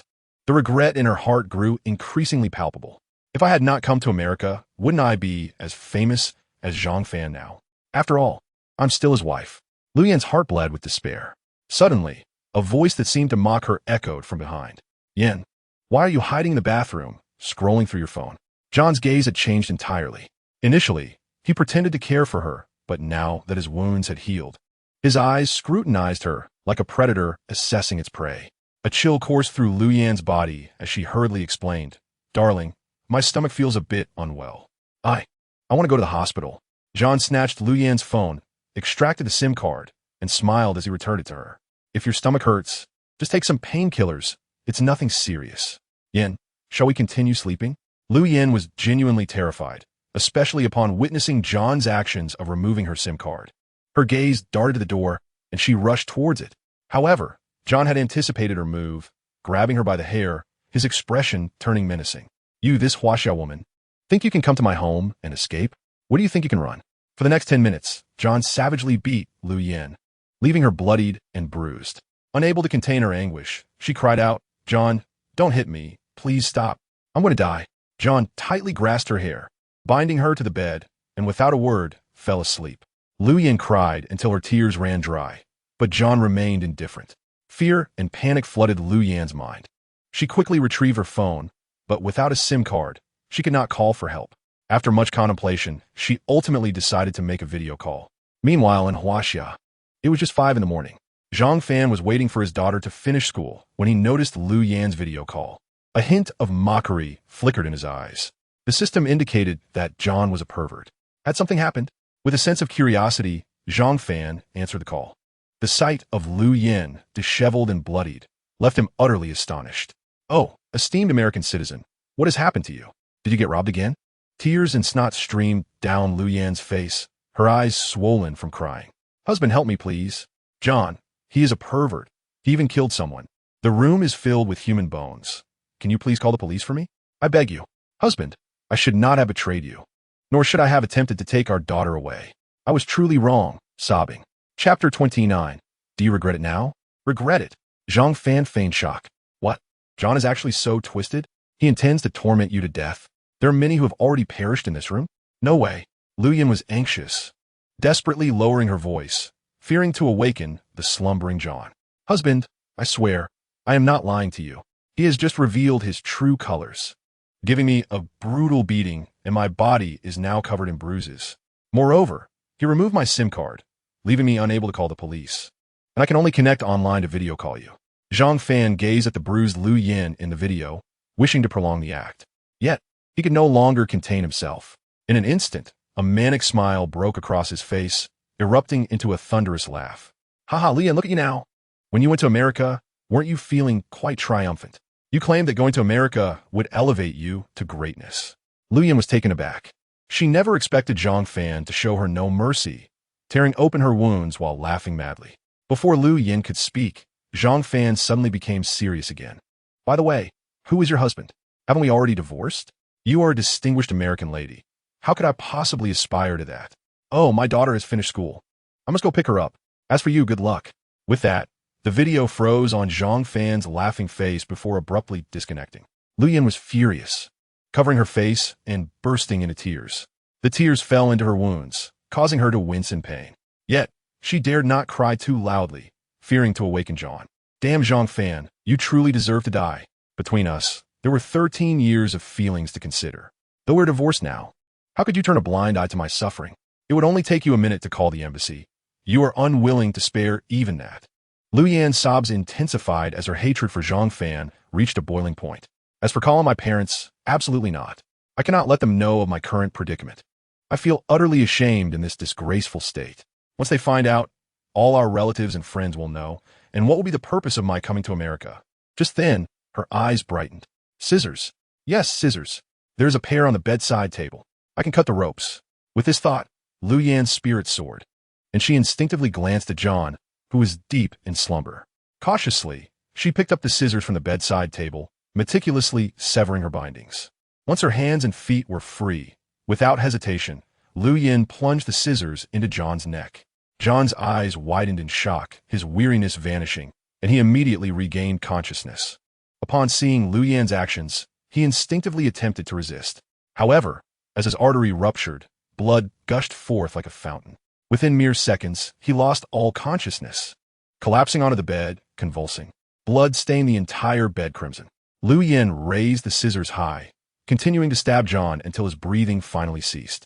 After committing the act, Lu Yin, in utter despair, knelt on the blood-soaked sheets, weeping uncontrollably. Yet, she quickly covered her mouth. John's suburban villa was surrounded by neighbors. If they were to be alerted, it would spell disaster. Moreover, she was an illegal immigrant without a visa. If she reported this to the police, could she even prove her innocence? Upon returning to Huaxia, she wouldn't even be allowed through customs. She was effectively stateless. No, she could not let anyone know of her dire situation.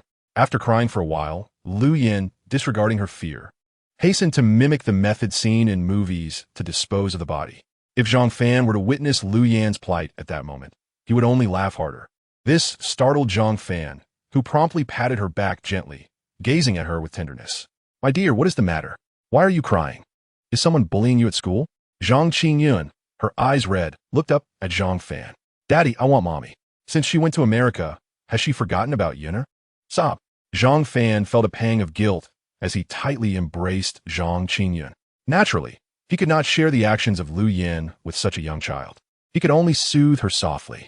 Sweetheart, Daddy has divorced mommy. Zhang Qingyun felt immensely wronged.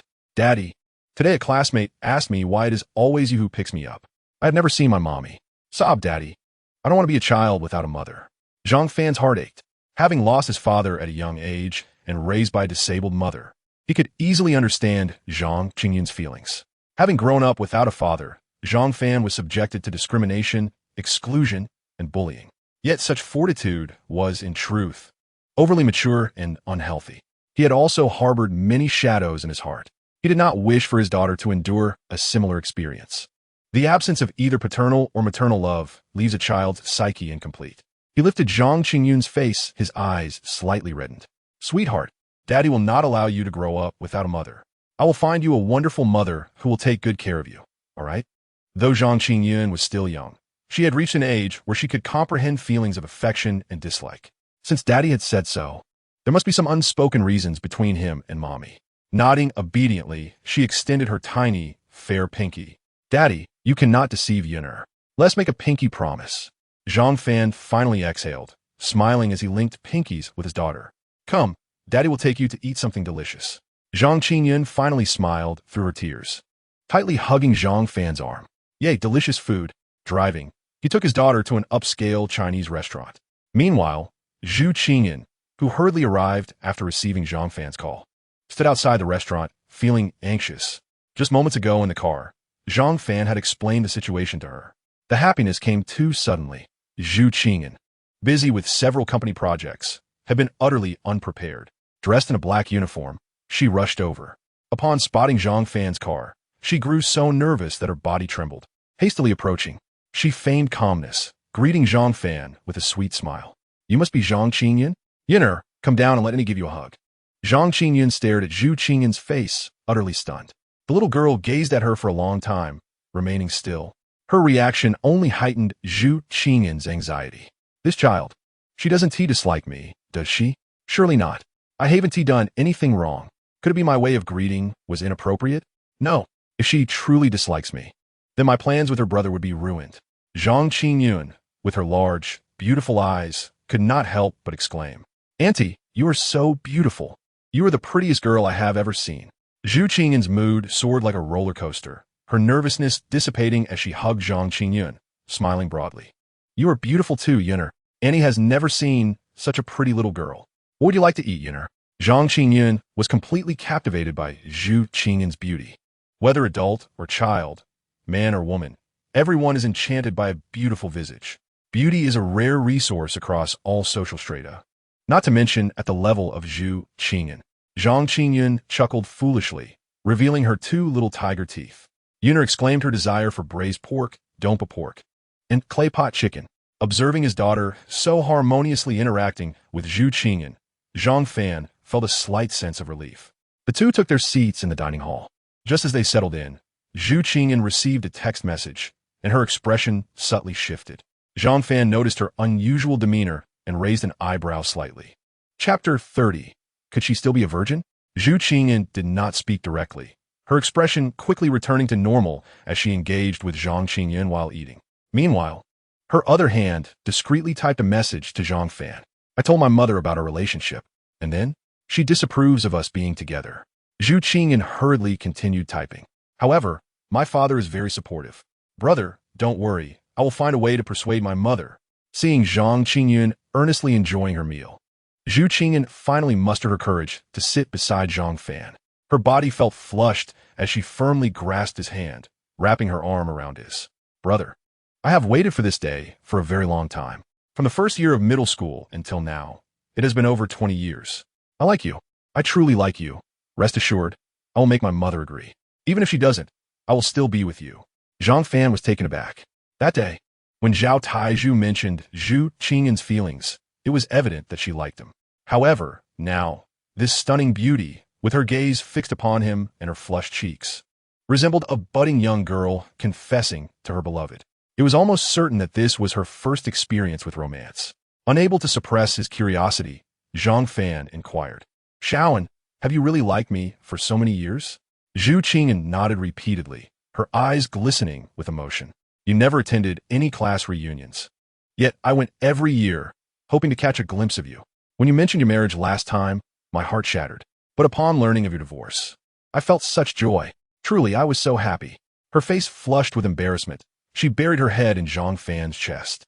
Countless strands of hair cascaded onto his shoulder, causing a slight tickle. Halfway through her meal, Zhang Qingyun suddenly displayed a confident expression. "Daddy, Annie isn't lying to you. She genuinely likes you. Yunner can see that. If Daddy could be with such a beautiful, gentle, and kind Annie, Yunner would be so happy." Zhang Fan, still slightly in shock, felt a mix of amusement and exasperation at his daughter's words. "I said, my dear, you are just a child. What do you know about liking someone? How can you even perceive this? Where did you learn such things?" Zhang Qingyun puffed out her chest proudly, filled with self-importance. "It's because many boys like Yunner. The way those boys look at Yunner, their expressions and tones when they speak to her, are just like Annie's. Daddy shouldn't underestimate Yunner." At this, the two adults exchanged amused glances. Zhang Fan took a few bites of meat, feeling a tinge of curiosity. "However, Shaoan, what does your family do? Is it just a security company? Or do you have a diverse industry?" After all, someone with Zhu Qingyan's demeanor and appearance could not possibly hail from an ordinary family. Even a blind person would recognize that. A girl from a humble background, despite being well-educated, could not possess the confidence and grace of a true heiress.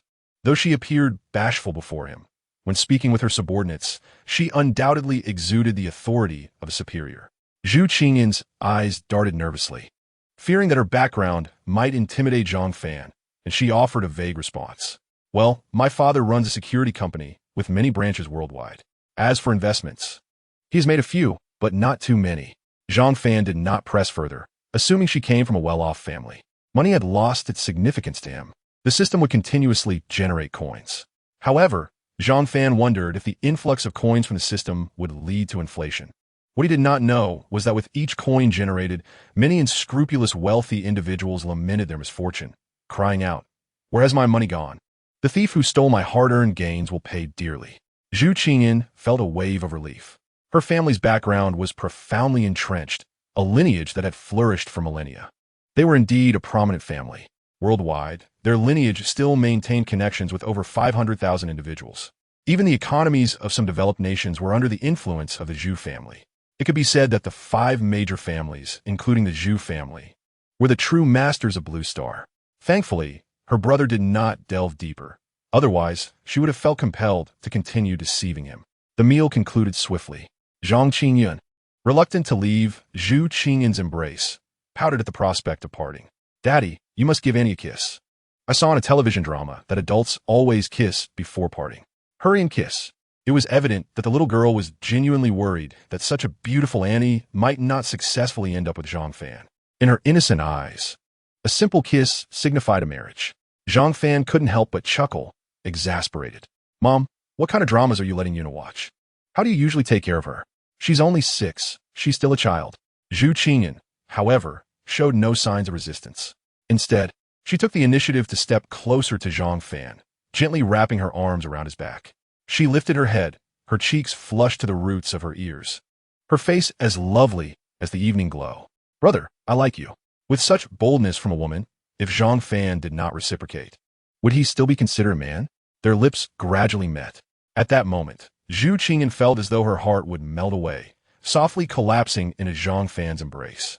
Soon enough, Zhang Fan realized that this girl was indeed inexperienced, lacking any semblance of proficiency. It was clear that this was her first kiss. Zhang Qingyun excitedly hugged their legs, waving her little fists in the air. "Hooray, Mommy! From today onwards, Annie Xiao and his Yuner's mommy." Zhu Qingyun was entranced by Zhang Fan's kiss. Fortunately, her brother was a gentleman, his hands remaining respectful. Otherwise, she would have been at a loss for what to do. Hearing the child call her mommy, her heart soared with joy. She had gained the approval of both Yuner and her brother. All right. Zhang Fan got into the car, signaling for Zhang Qingyun to follow. She quickly waved her hands, shaking her head. No, I have something to do, brother." Long after the car had disappeared from view, Zhang Qingyun remained in a daze. Everything that had just transpired felt like a dream. Unable to resist, she licked her lips, her smile adorably seductive. The assistant who had been watching from the shadows was now pale and frightened, hastily approaching with her head bowed. The assistant handed Zhu Qingyun her phone, appearing troubled. "The lady of the house has been watching your every move on video. Miss, it is the lady of the house's command. I dare not disobey.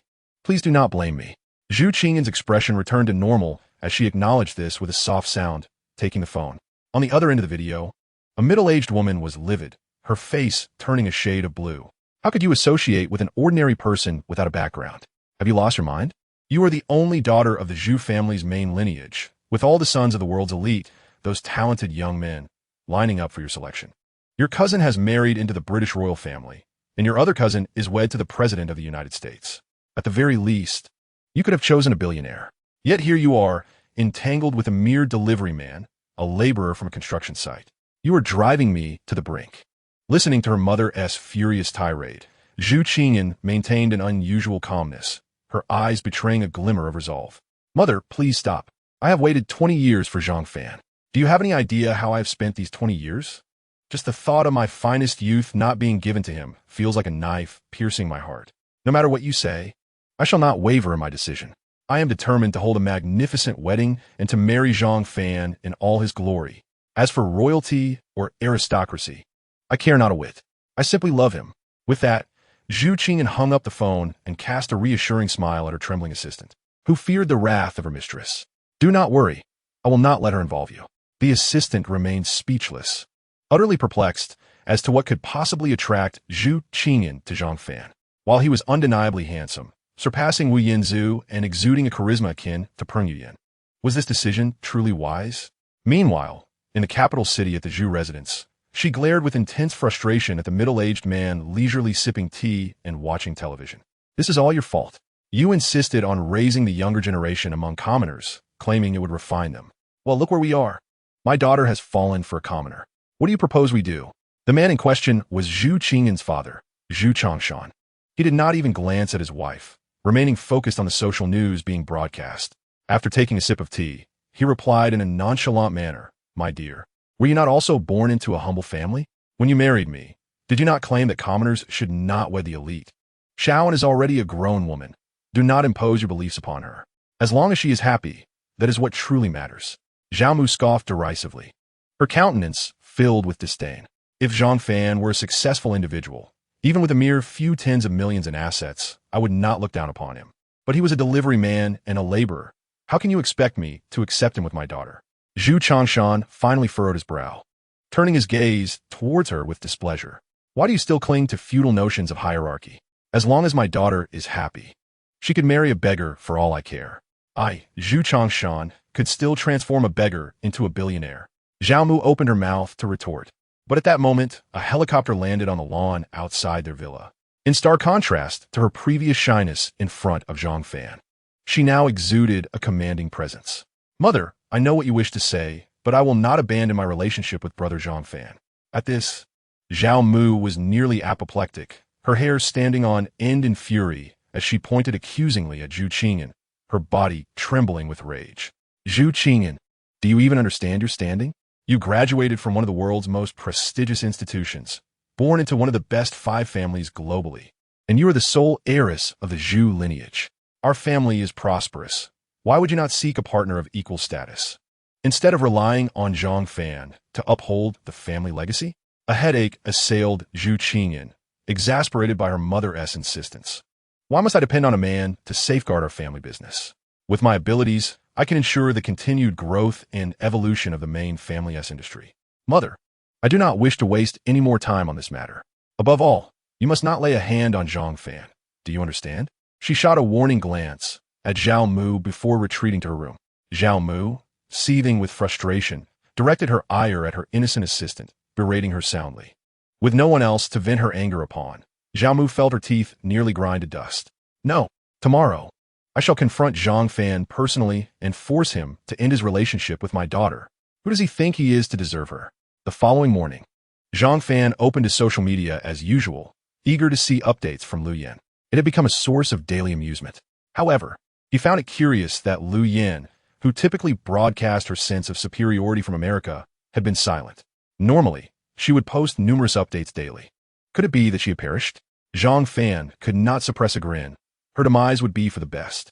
Such a woman was hardly deserving of sympathy. Compared to Lu Yan's disdainful rhetoric and her sycophantic admiration for foreign cultures, Zhang Fan found infidelity almost excusable. She had issues at her very core. Growing up on Huaxia's grains, yet incessantly prattling on about America. It is one thing to relocate for better opportunities, but to vilify one's homeland upon leaving is simply unacceptable in any nation. As per routine, he prepared breakfast and, after dining with his mother and daughter, took her to school. Daddy, Zhang Qingyan nestled against Zhang Fan, playfully exclaiming, "You must have Xiaoan's mother pick me up after school today. She is so beautiful. If she comes, I will look so good." Zhang Fan laughed heartily, charmed by his daughter's innocent vanity. "All right, I will ensure she comes to fetch you." After watching his daughter enter the school, Zhang Fan promptly headed to a nanny agency to hire help for his mother. When the young, attractive caregivers stood before him, he was taken aback. "Wait, why are there so many university graduates in your agency?" The manager, recognizing Zhang Fan, beamed with admiration. "Mr. Zhang, you may not be aware, but the job market is incredibly competitive across all fields. Our agency caters to high-end clients like you, so our staff must excel in every aspect. They undergo a year of domestic skills training, and we meticulously select them for their appearance and education. Our starting rates are $10,000 a month per individual. Zhang Fan nodded in understanding and patted the manager on the shoulder. All right then, just arrange for 2 of them. The manager was momentarily stunned. 2. Zhang Fan confirmed, yes. I need help as I'm moving to a larger house. It will be exhausting for one person to manage such a big place, especially since my mother is in a wheelchair and sometimes cannot lift herself. With 2 working together, they can share the load, and if one is busy, the other can cover. The manager was nearly brought to tears. Wow, I have encountered many bosses, including numerous elites and successful individuals, but I have never met someone as considerate toward their workers as you. If he were running the agency, he would have them working 12-hour days without overtime pay. Truly, this internet celebrity was far more virtuous than other infamous figures online. The manager quickly arranged for 2 young nannies for Zhang Fan. After the manager took them to meet his mother, Zhang Fan drove to the car dealership. Having gained notoriety online, he did not face any incidents of disdain or contempt. Meanwhile, Zhao Mu, accompanied by several bodyguards, trailed him. Listen closely. When that boy exits the dealership, you are to charge at him and beat him into a pulp. Leave him crippled, understood? The bodyguards nodded solemnly in agreement. Zhao Mu waited in silence, her heart filled with derision. Once Zhang Fan is rendered disabled, no matter how much my daughter loves him, they will never be together. I am unaware of what enchantment you have cast upon my daughter, yet you, of all people, are unworthy of her. After waiting for half an hour, Zhang Fan slowly departed from the establishment in a vehicle. One bodyguard was about to charge forward, but another swiftly restrained him. Do not act. Zhao Mu was momentarily taken aback, followed swiftly by a surge of anger. Xiaoli, what are you saying? In this world, apart from members of the other 4 prominent families, is there anyone from the Zhu family who cannot be touched? Did you not hear what I just said? Xiaoli swallowed hard, anxiety evident in his demeanor. My lady, that young man's identity seems rather extraordinary. Zhao Mu was nearly amused by her anger. What is so extraordinary? Is he not merely a delivery worker or a laborer? He has merely launched a company, and his first project is yet to be completed. Xiaoli pointed at Zhang Fan's car, astonishment written across his face. Look closely, the vehicle he drives. Chapter 32. Does Zhang Fan's backing include extraterrestrial beings? Zhao Mu's brows furrowed even more tightly, her expression dripping with disdain. Is it not simply a Rolls-Royce? Who cannot afford a Rolls-Royce? The company of Rolls-Royce even holds shares in the Zhu family. Xiaoli felt somewhat helpless, but, due to the other's status, had no choice but to explain patiently. This is not an ordinary Rolls-Royce. There are only 4 of this model in the entire world, known as the Rolls-Royce. Its initial sale price exceeds $30 million. And this year, the price has soared to $40 million. When converted to domestic currency, along with various taxes, it amounts to over $300 million to purchase. Zhao Mu was taken aback. How could this be?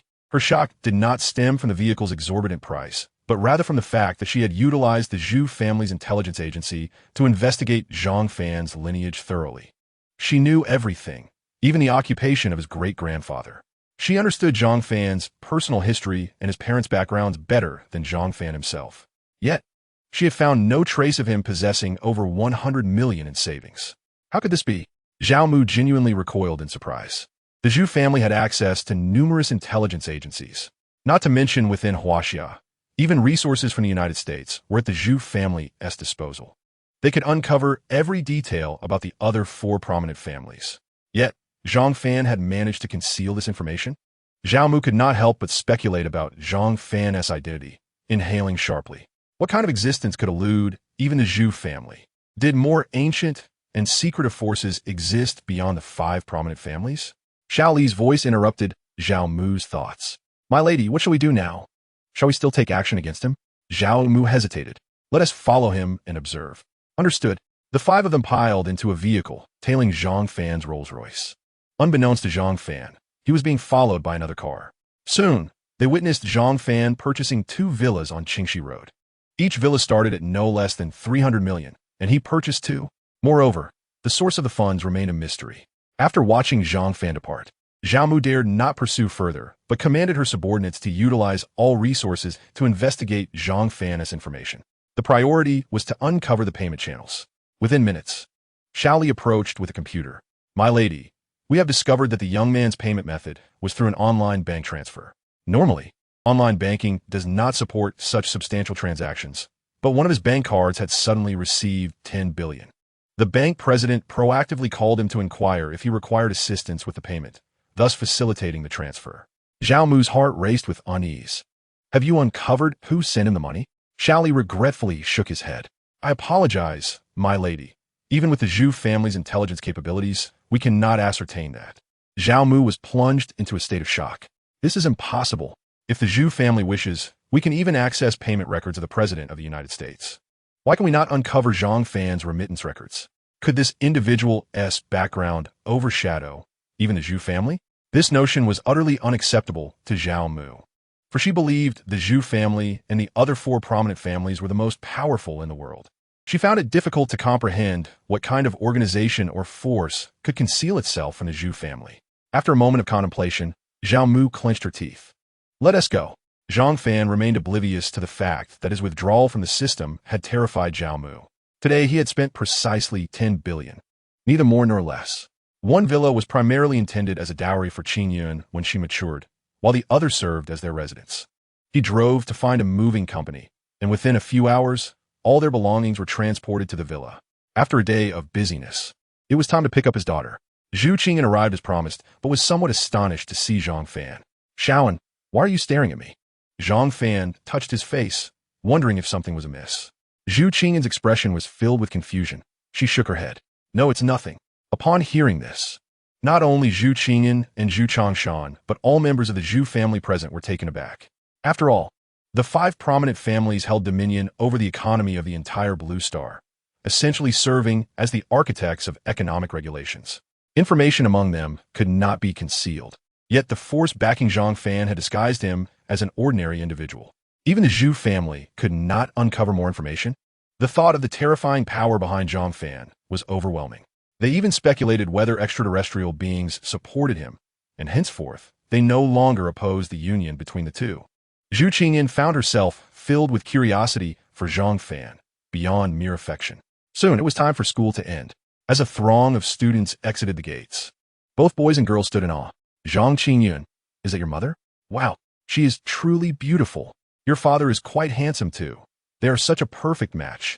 The children, innocent in their thoughts, spoke candidly, causing Zhang Qingyun to swell with pride. Adults, however, were not so naive, especially not someone like Teacher Li. Teacher Li gazed at Zhu Qingyan, utterly dumbfounded. When did Mr. Zhang find such a stunning woman?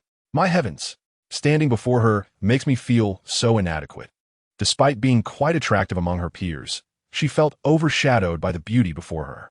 Whether it was skin, temperament, or charm, she paled in comparison to the enchanting woman. Male teachers, regardless of age, found it difficult to meet her gaze. She seemed to have stepped out from a painting, flawless in every regard. A wave of inferiority washed over Teacher Li, nearly bringing her to tears. Why? Just when I finally encountered a man who stirred my heart. He swiftly allowed another woman to claim him. Moreover, this woman inspires no jealousy within me whatsoever. She is simply undeserving. Teacher Li's heart ached. As a woman, Zhu Qingyan instantly sensed the presence of a rival. Her brow furrowed slightly, yet she did not intervene. It is all up to my brother's feelings. I am not yet wed to him, so what right do I have to obstruct his relationships with other women? Teacher Li quickly offered a plausible explanation. Mr. Zhang Fan, there is a matter regarding your daughter that I must discuss with you privately. Zhang Fan was bewildered. What could possibly warrant a private conversation? Alas, it is indeed a matter of great confidentiality concerning your daughter. I assure you, I am not jesting.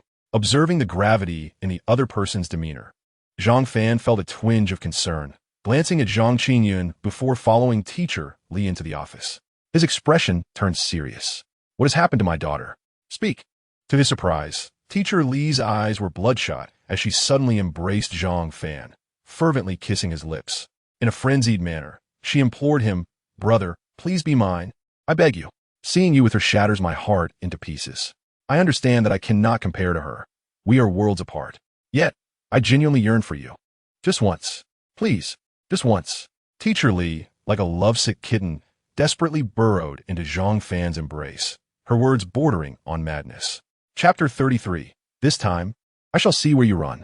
Zhang Fan had to exert considerable effort to push Teacher Li away, his brows furrowing. Do you not see that I am with someone now? Before I had a partner, I could have indulged you, but now, to still seek me out and desire to engage with me. Do you not perceive how degrading that is?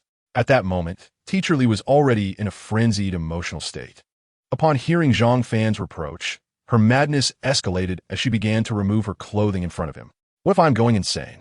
Throughout my life, I have never encountered a man as exceptional as you.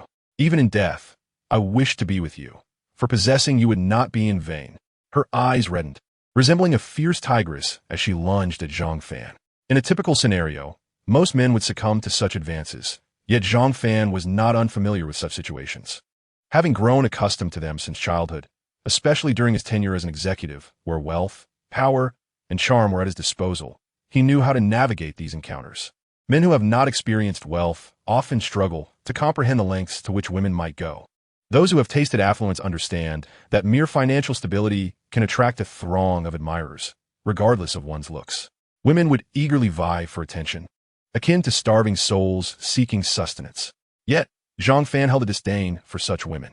He lifted a foot and delivered a kick to Teacher Li's abdomen, causing her to collapse to the ground in excruciating pain, unable to rise. He gazed coldly at her, his voice laced with icy detachment. Should you continue this madness, I will contact the authorities. I state this for the final time.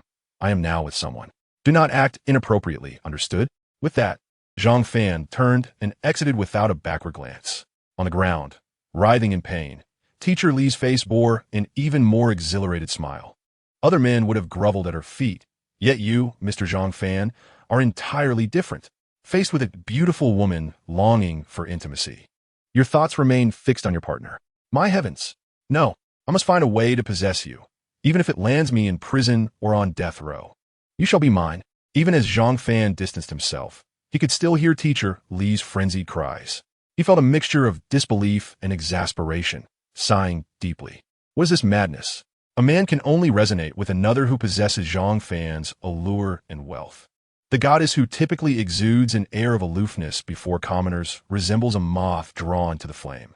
Zhu Qingyan inquired with curiosity, "Brother, what is the matter? You appear rather unwell." Zhang Fan, feeling a sense of helplessness, recounted the recent events, sighing heavily. Upon hearing this, Zhu Qingyan burst into laughter, her cheeks flushing. "Brother, you have always been the center of attention. I recall during high school, when the academic pressures were less intense, countless girls would chase after you daily after school, whispering among themselves." Zhang Qingyun's eyes widened, eager to hear about her father's past. Zhang Fan quickly interjected, feeling awkward. "Enough, my daughter is present." Zhu Qingyan stifled her laughter, falling silent. However, Zhang Qingyan plopped down on the ground, pouting. No, Little N's mother, I want to hear the rest. What happened that morning? If you don't tell me, I want to eat dinner tonight." Zhang Fan could only chuckle helplessly, allowing Zhu Qingyan to continue. With a beaming smile, Zhu Qingyan recounted. "The night before, over 20 girls from different classes took turns confessing their feelings to your father. Their jealousy led to a brawl, and a few even ended up in the hospital. The next morning, the principal summoned your father and publicly reprimanded him in front of the entire school, urging him to tone it down." Zhang Qingyun's curiosity piqued, her small fists waving in excitement. "What did my father say?" At this point, Zhu Qingyan could no longer contain her laughter. "Ha, your father responded. What can I do? I was born this handsome. If they pursue me, what can I say? Should I become bald and rotund like the principal, or undergo surgery in Thailand to become ugly?" Zhang Qingyun burst into laughter, her voice ringing out joyfully. "Ha! The principal must have been furious. Father, you truly know how to provoke others." Zhang Fan rolled his eyes, exasperated. Where did you learn such antics? Why emulate the bad instead of the good? It felt peculiar to be exposed in front of his daughter. Zhu Qingyan shook her head with a smile. Indeed, the principal fell silent that day, and the matter was never mentioned again. Your father was quite the figure in his youth. Nearly everyone knew him throughout middle school, high school, and college. Her gaze towards Zhang Fan was filled with admiration, devoid of any jealousy, as if she truly believed he was a man worthy of her affection. Zhang Fan could only respond with vague remarks, eager to change the subject. As they prepared to leave with Zhang Qingyun, a sedan accelerated towards Zhang Fan's vehicle. In that instant, Zhang Fan's reflexes kicked in, igniting the engine. With a roar, the Rolls-Royce sped away from its previous position. Under ordinary circumstances, it would have been impossible to evade such an oncoming vehicle. The car that had attempted to collide instead plunged into the nearby river. Zhu Qingyan's expression turned grave, her brows knitting together. Brother, have you offended someone recently? Zhang Fan sensed that this was no mere accident, observing the submerged vehicle with a heavy heart. I offer my employees generous benefits, which has displeased certain business owners. They believe my actions elevate the wages of lower-tier employees, compelling them to raise their own salaries. Moreover, the heir of the Lin family has also had a run-in with me. Just then, a brooding young man approached, flanked by over 50 bodyguards. Their presence was imposing, causing the parents who had come to pick up their children to retreat to a safe distance. The young man was none other than Lin Ruaji. Upon spotting Lin Ruaji, Zhang Fan raised an eyebrow. You again? Last time you faced online backlash, resulting in a loss of 300 billion for the Lin Group.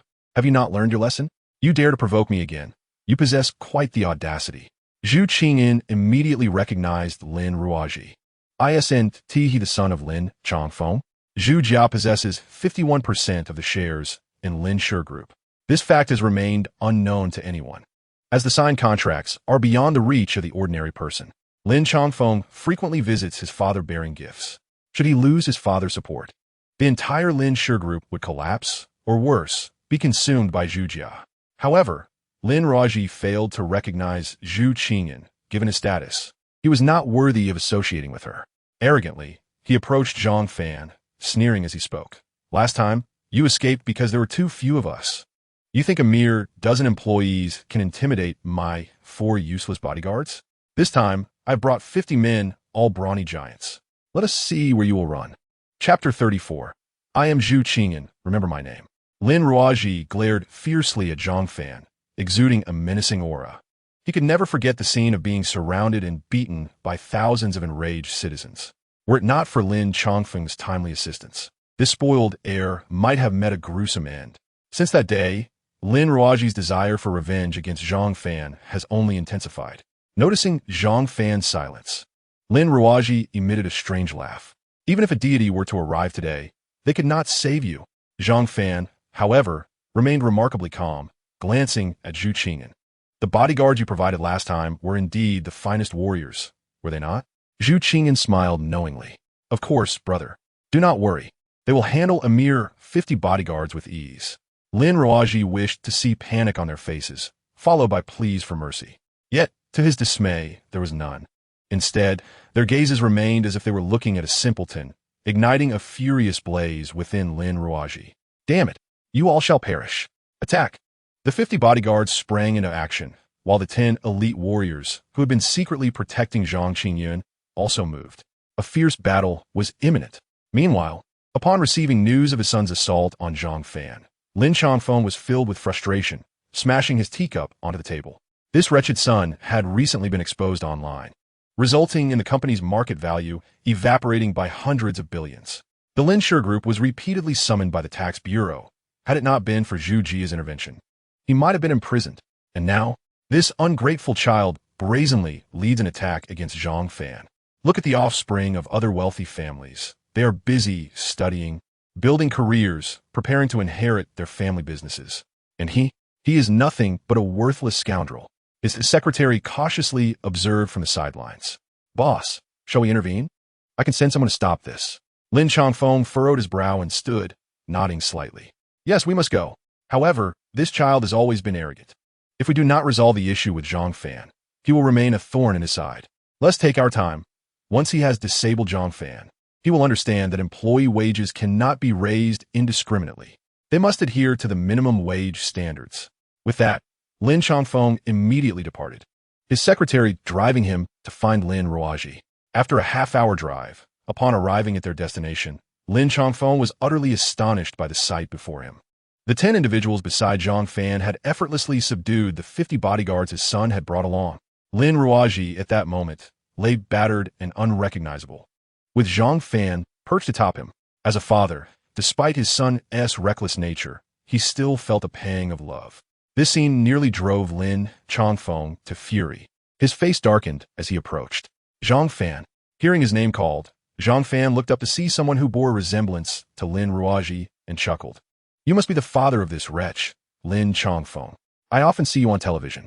Lin Chongfeng's lips curled into a cold smile. Internally imagining Zhang Fan's demise 1,000 times, his expression unwavering. Not long ago, I asked Ruaji to acquire your company, yet you flatly refused and deliberately incited public outrage. Once the video was exposed, the Linsure Group faced relentless scrutiny and we lost hundreds of billions. I have yet to seek retribution against you, and here you are, audaciously on top of my son. At this point, Lin Changfeng was genuinely enraged, his eyes wide with fury. Do you truly wish to die? Do you think I cannot touch you? Zhang Fan found amusement in Lin Changfeng's words, dismounting from Lin Ruaji's back. He delivered a swift kick to the spoiled heir's midsection, sending him rolling on the ground before coming to a halt. Afterward, he fixed his gaze on Lin Changfeng, whose face was turning a deep shade of purple. Lin Changfeng, if you view this as a misunderstanding between us, you are gravely mistaken. Your son came seeking trouble today. Had he not provoked me, I would have no reason to respond. Is that not so? Lin Changfeng sneered, his eyes locked on Zhang Fan. You are doomed. Not only you, but your family, your wife and daughter. I will ensure they meet the same fate. In High City, no one who offends me, Lin Changfeng, has ever left alive. Zhang Fan casually cleaned his ears. The last person who dared to speak to me like that is now cold in the ground. You have quite the audacity. Lin Changfeng was rendered speechless by anger. A mere Zhang Fan, running a small business, had the gall to offer high wages to employees, attempting to pressure established entrepreneurs like us. Now, he dares to speak so boldly in my presence. He truly has the heart of a bear and the gall of a leopard. Having just been beaten to tears, Lin Ruaji suddenly felt emboldened upon witnessing his father's support. He pointed at Zhang Fan and began to curse. You fool, Zhang Fan, not only have you angered me, but now you dare to provoke my father. If you had simply complied with my father's request from the start, handing over your company and signing the contract, we would not be in this predicament. You are as good as dead. Zhu Qingyan could no longer tolerate the scene. Knowing her brother's character, he would never regard them with respect. He had no qualms about sacrificing everything to protect himself and his loved ones. Yet, Zhu Qingyan was on the verge of losing her composure, especially at the sight of the father and son hurling insults at Zhang Fan, her expression darkening. She stepped forward, narrowing her eyes. Lin Changfeng, you have some nerve. It seems you have forgotten why you were able to serve as the chairman of Linsure Group. A dog that is not disciplined does not know pain. At this moment, Zhu Qingyan's demeanor and presence were far removed from the shy girl who stood before Zhang Fan earlier. Instead, she radiated an overwhelming force. Zhang Fan found himself perplexed. What kind of family background did she come from? Lin Changfeng's gaze fixated on Zhu Qingyan, his pupils dilating. His heart nearly stopped. How could this be? The eldest daughter of Zhu Jia. How could Zhang Fan, a mere delivery boy, possibly know the eldest daughter of Zhu Jia? It cannot be true. Just days ago, I brought an array of expensive gifts to attend an event hosted by Zhu Lao. Having seen this eldest daughter with my own eyes, there is no mistaking it. How could she be beside Zhang Fan? This, in an instant. Lin Changfeng's breath caught in his throat as he stared blankly at Zhu Qingyan. In Huaxia, one could afford to offend any power, but one must never offend their benefactor.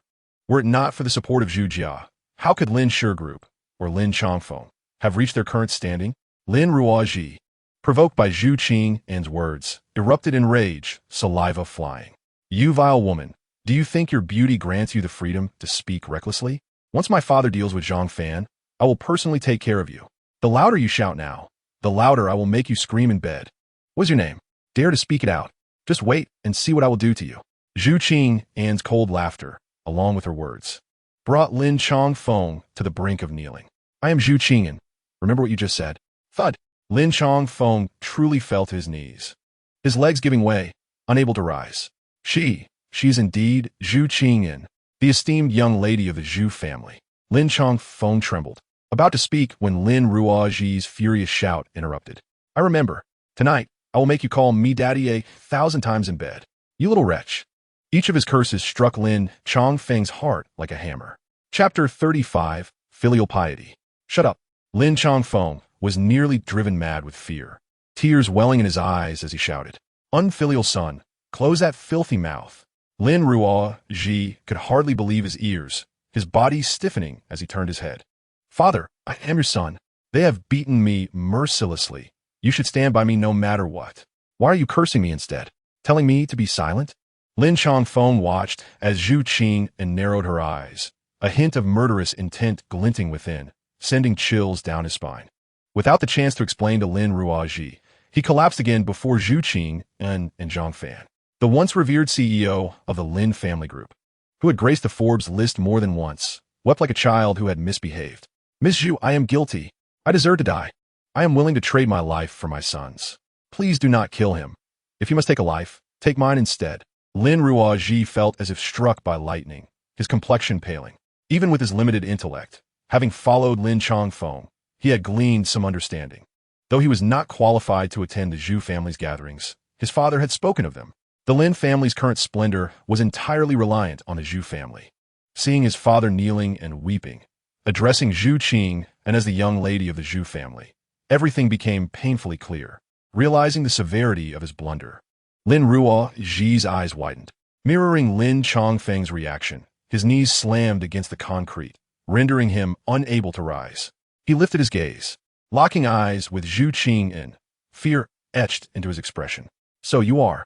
Zhu Qing's countenance was as cold as ice, devoid of the slightest warmth she had shown to Zhang Fan. Her gaze was sharp, akin to a blade. Silence. Lin Ruozhi, between you and your father. Only one can survive today. If he wishes to die for you, I shall fulfill his wish. With that, she cast a frosty glance at Lin Chongfeng. Lin Chongfeng dared not plead for mercy any longer.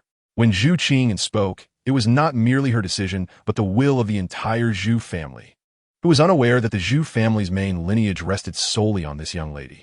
If she wished him dead, could he possibly survive? Lin Chongfeng did not even dare to express anger, wearing a sycophantic smile as he bowed deeply to Zhang Fan. Mr. Zhang, my son is foolish, but after today, I believe he will never dare to provoke you again. Please show mercy and forgive him. Zhang Fan remained silent, observing Zhu Qing and with keen interest. What was her true background? How could she command such authority that a billionaire CEO would kneel before her? Moreover, he showed no hesitation when she ordered him to die. How terrifying. Who am I dating? Lin Ruozhi, in a fit of desperation, pushed Lin Chongfeng. Father, you keep saying you will die for me. Why aren't you jumping into the river? A large river lay nearby. Hurry and jump. The young lady of the Zhu family said that if you die, I can survive. Stop talking and act. Both Zhang Fan and Zhu Qing were taken aback, exchanging incredulous glances. Zhang Fan could not help but curse softly. Damn it. Little one, I consider myself well-traveled, having encountered all sorts of oddities, but I have never seen someone so despicable. Zhu Qing's lips twitched slightly. Indeed, it is outrageous. Does his conscience not ache? As expected, Lin Chongfeng, who had resigned himself to death, was incensed by Lin Ruozhi's words. You beast! How could you utter such words? I may willingly die for you, but you cannot force me to. Lin Ruozhi was nearly driven mad. Father, stop the nonsense. You are old. I have a long life ahead of me. After your death, I will care for the entire Lin family group. I swear I will turn over a new leaf, all right? Jump into the river now. Lin Chongfeng, enraged, could not find words, glaring at his bodyguards with fiery eyes. The bodyguards immediately understood Lin Chongfeng's intent. Without a word, they moved towards Lin Ruozhi.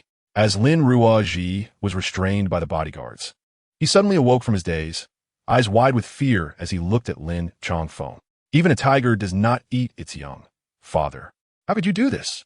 Zhang Fan expressed his disdain. Enough of the nonsense. Save your words for the king of hell. The next moment, Lin Ruozhi was thrown into the river.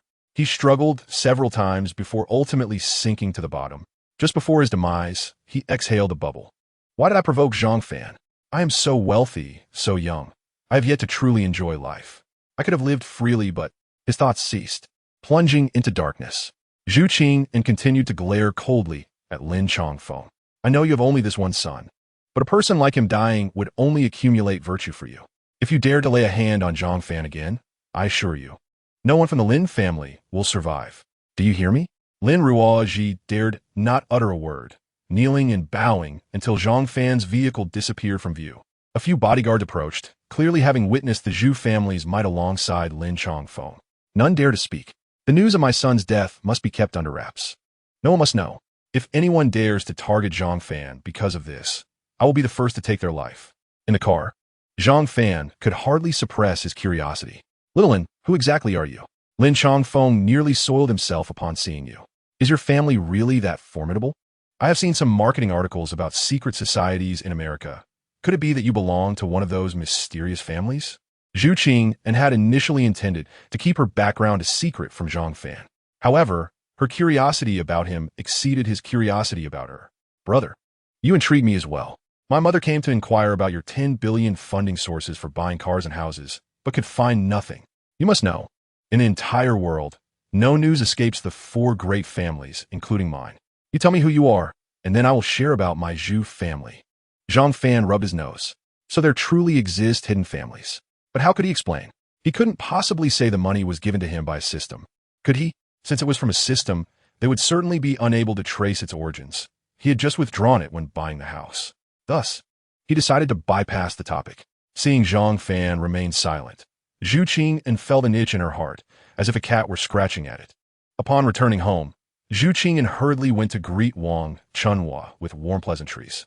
Meanwhile, Lu Yin, having dealt with the last remnants of the body, sat on the floor, breathless. Over the past few days spent handling the remains, she had nearly memorized various chemical papers and even referred to methods depicted in the American series Breaking Bad. Fortunately, she had successfully disposed of the body, leaving no trace behind, and erased all evidence of her actions. In Huaxia, it was 6 in the evening, while in Florida, it was merely 7:30 in the morning. Even now, Lu Yan's heart raced, still contemplating her next steps. Upon instinctively checking her phone, she stumbled upon Zhang Fan's social media post, which shattered her composure, causing her to collapse to the floor in tears. The post featured a photo of Zhang Fan with his mother, Zhu Qingyan, and their daughter, comfortably seated on the sofa together. He was publicly announcing their romantic relationship to friends and family. Seeing Zhu Qingyan's breathtaking beauty, which even made Lu Yin feel inferior, she wept uncontrollably on the bathroom floor. Why? Why did I come to America? If I hadn't strayed, I could still be at home, nurturing my family. Why did I seek momentary pleasure? At this hour, I would usually be preparing dinner at home. But now, I have nothing left. Lu Yin cried until she could barely breathe. She had once fantasized that her arrival in America would elevate her status, transforming her into a woman admired by all. Yet, now she had not only taken a life, but also lacked citizenship and had not received her green card. What should I do? Shaking with despair, Lu Yin managed to rise, gazing at her disheveled reflection in the mirror, her tears long dried. Find Zhang Fan. If I reach out to him, perhaps his kind nature might soften, and he could assist me. Even if reconciliation is impossible, as a Huaxiao person, I should not have to endure this suffering. Just as she grasped her phone, Lu Yin immediately extinguished that thought. She struck her fist against the glass, her hand becoming a bloody mess. No, I cannot seek him. The last time I did, he merely mocked me. He would never help. Moreover, if he discovers that I have committed murder, he might even report me. And that would truly be the end. At that moment, her gaze fell upon the artwork before her. Her eyes suddenly sparkled. Each piece of art held a value exceeding $1 million. If I sell them one by one, I could transform into a wealthy individual. With ample funds, securing legal status would become effortless. Is it not true that criminals and corrupt officials from around the world flock to America? Here, money can open doors. Lu Yin hurriedly went online, utilizing her limited English and the aid of translation software to search for potential buyers. Several hours later, Lu Yin, now brimming with renewed confidence, dressed herself and prepared steak. As she chewed the meat vigorously, a cold smile escaped her lips. Zhang Fan, did you ever anticipate this? I have risen from the ashes. That deranged John, orphaned and left with such a fortune, has no social connections. I had worried about exposure, but now it seems. Zhang Fan, just wait. I will personally stand before you and show you what I am capable of. By then, I will possess wealth and power, and my daughter will naturally follow me. Unbeknownst to Lu Yin, Zhang Fan was indifferent to her situation. After lulling their daughter to sleep, he led Zhu Qingyan into the bedroom of the villa. Despite portraying maturity in front of Wang Chunhua, once inside, Zhu Qingyan shyly lowered her head, resembling a bashful girl. Observing her coy demeanor stirred something within Zhang Fan, especially as she wore black stockings that ignited a fervor in him. Her figure was simply exquisite. Having gone nearly half a month without intimacy, Zhang Fan felt a surge of desire. However, as he leaned closer and gently embraced Zhu Qingyan, she instinctively pushed against his chest, her voice trembling as she spoke softly. Brother, I'm scared. I truly like you. But I haven't experienced this before. May I have some time to prepare mentally? Can we take it slow, please? Zhang Fan chuckled. It was astonishing to find such a pure-hearted girl in this world. After waiting 20 years, they were now both 35, yet she remained untouched. This realization made him feel fortunate. He gently patted her head, smiling. All right, I won't rush you. Such matters should be mutual. Zhu Qingyan sighed with relief, her heart racing and cheeks flushed. Nestled in Zhang Fan's strong embrace, she felt a profound sense of security. He truly was wonderful. Most men would leer to beauty, eager to possess her instantly. Yet here was her brother, demonstrating restraint. Truly, he is the one I love. However, Zhang Fan's hands ventured unbidden, causing her to shiver as she lifted her gaze to meet his. Hey, brother, what are you doing? Zhang Fan blinked innocently. Did I not promise you that I wouldn't rush things? But you must give me some sweetness in return, right? Zhu Qingyan laughed helplessly, her small hands tenderly unfastening Zhang Fan's clothing. Then, she extended her hand, raising her head to meet his gaze once more. Brother, I really haven't done this before. Will you teach me? Of course. What transpired between them was known only to the heavens. Half an hour later, Zhu Qingyan called out, her face flushed, rushing to the bathroom to wash her hands. Upon emerging, her expression was filled with lingering emotions. Zhang Fan, like a hungry tiger, swept her into his arms, causing her heart to race. Before she could plead for mercy, the sound of Zhang Fan's heavy breathing filled the air. It seemed brother was fatigued. Unbeknownst to her, Zhu Qingyan also succumbed to exhaustion, dozing off in Zhang Fan's embrace. The following morning, Zhu Qingyan, with a face still flushed from the night, squirmed in Zhang Fan's arms, reluctant to rise. Brother, why do men enjoy this so much? Yet, Zhang Fan did not release her, smiling as he replied, What can I say? It's my genes. Males in nature behave this way. After all, we are human. Zhu Qingyan felt a mix of discomfort and joy, a conflicting whirlpool of emotions. The discomfort stemmed from her first intimate encounter with a man, even sharing a bed. The joy, of course, arose from establishing closeness with Zhang Fan, even though they had yet to reach the final step. She planted a firm kiss on Zhang Fan's lips, her face beaming with delight. Will you close your eyes? I feel shy.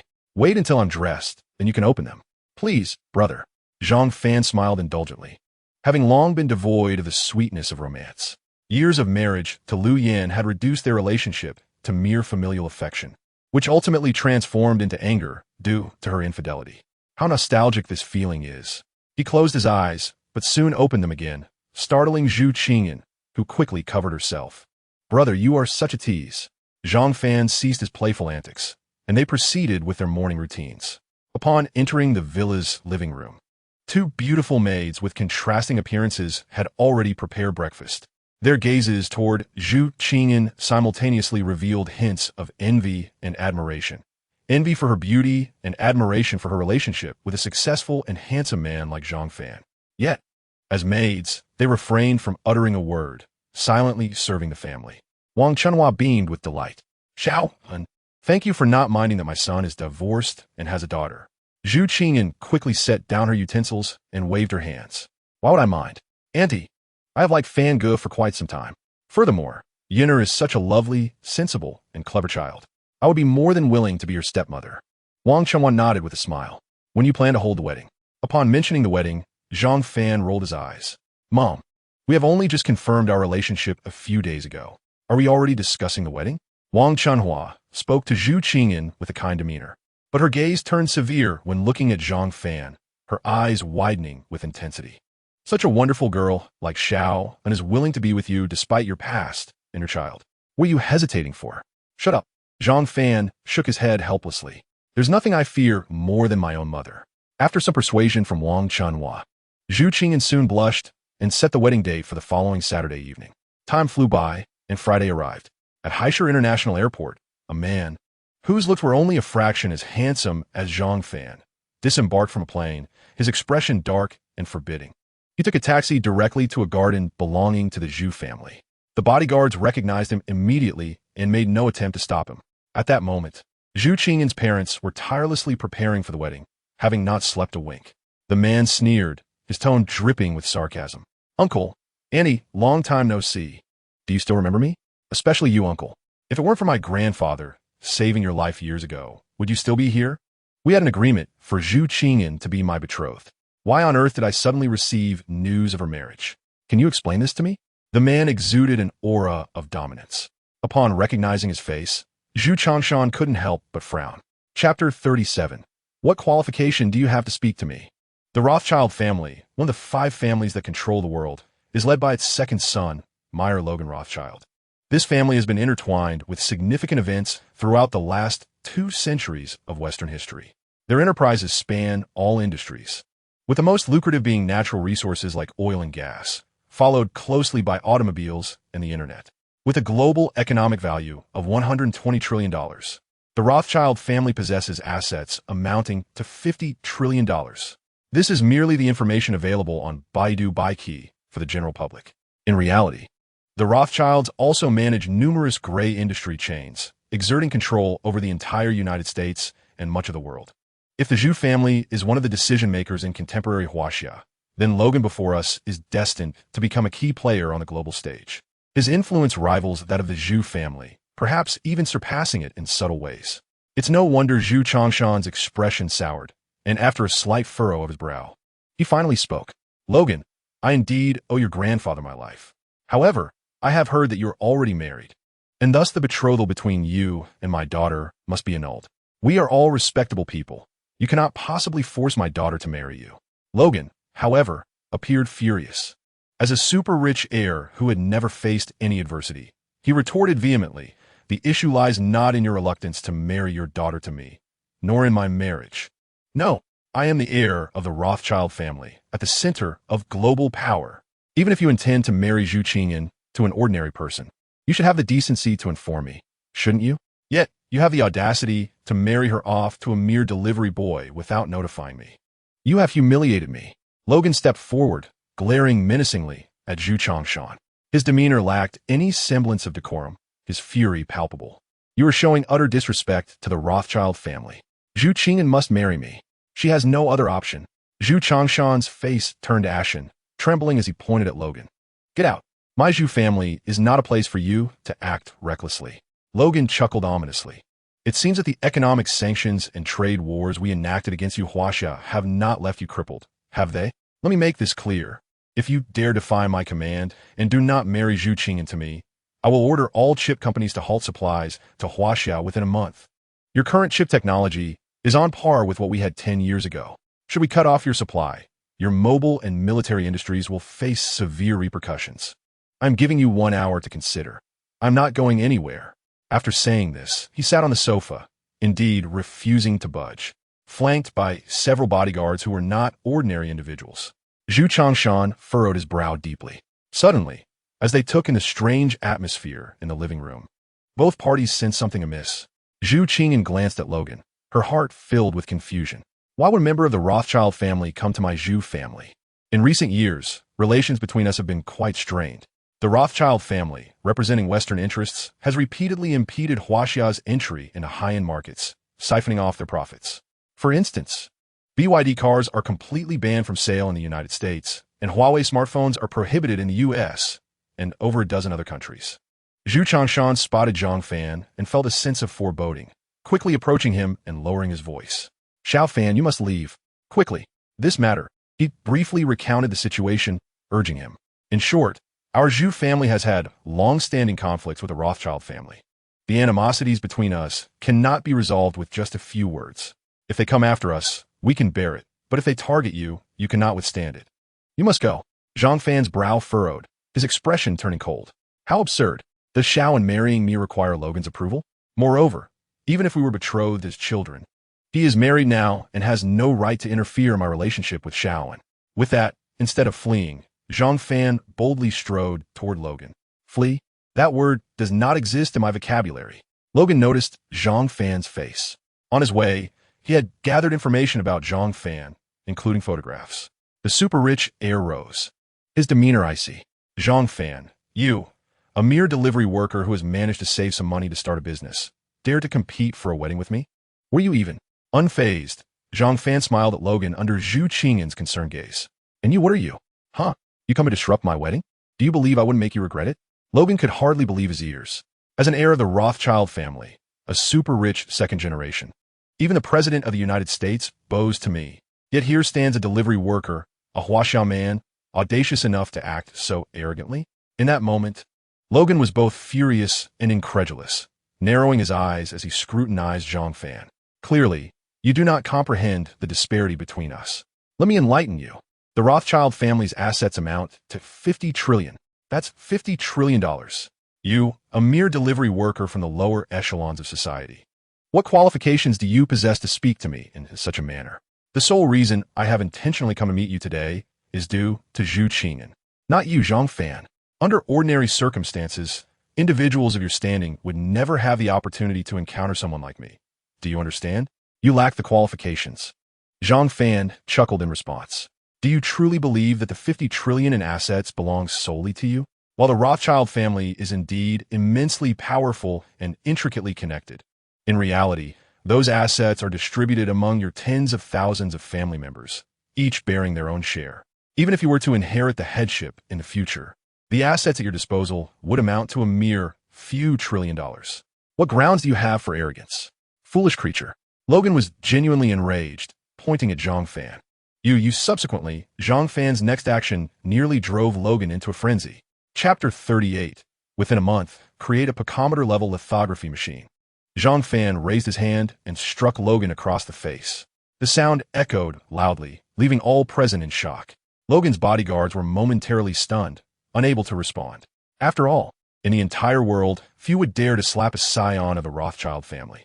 Yet, here was Zhang Fan, a delivery worker from Huaxia, audacious enough to do just that. A red mark appeared on Logan's face as he seethed with rage, roaring and screaming in madness.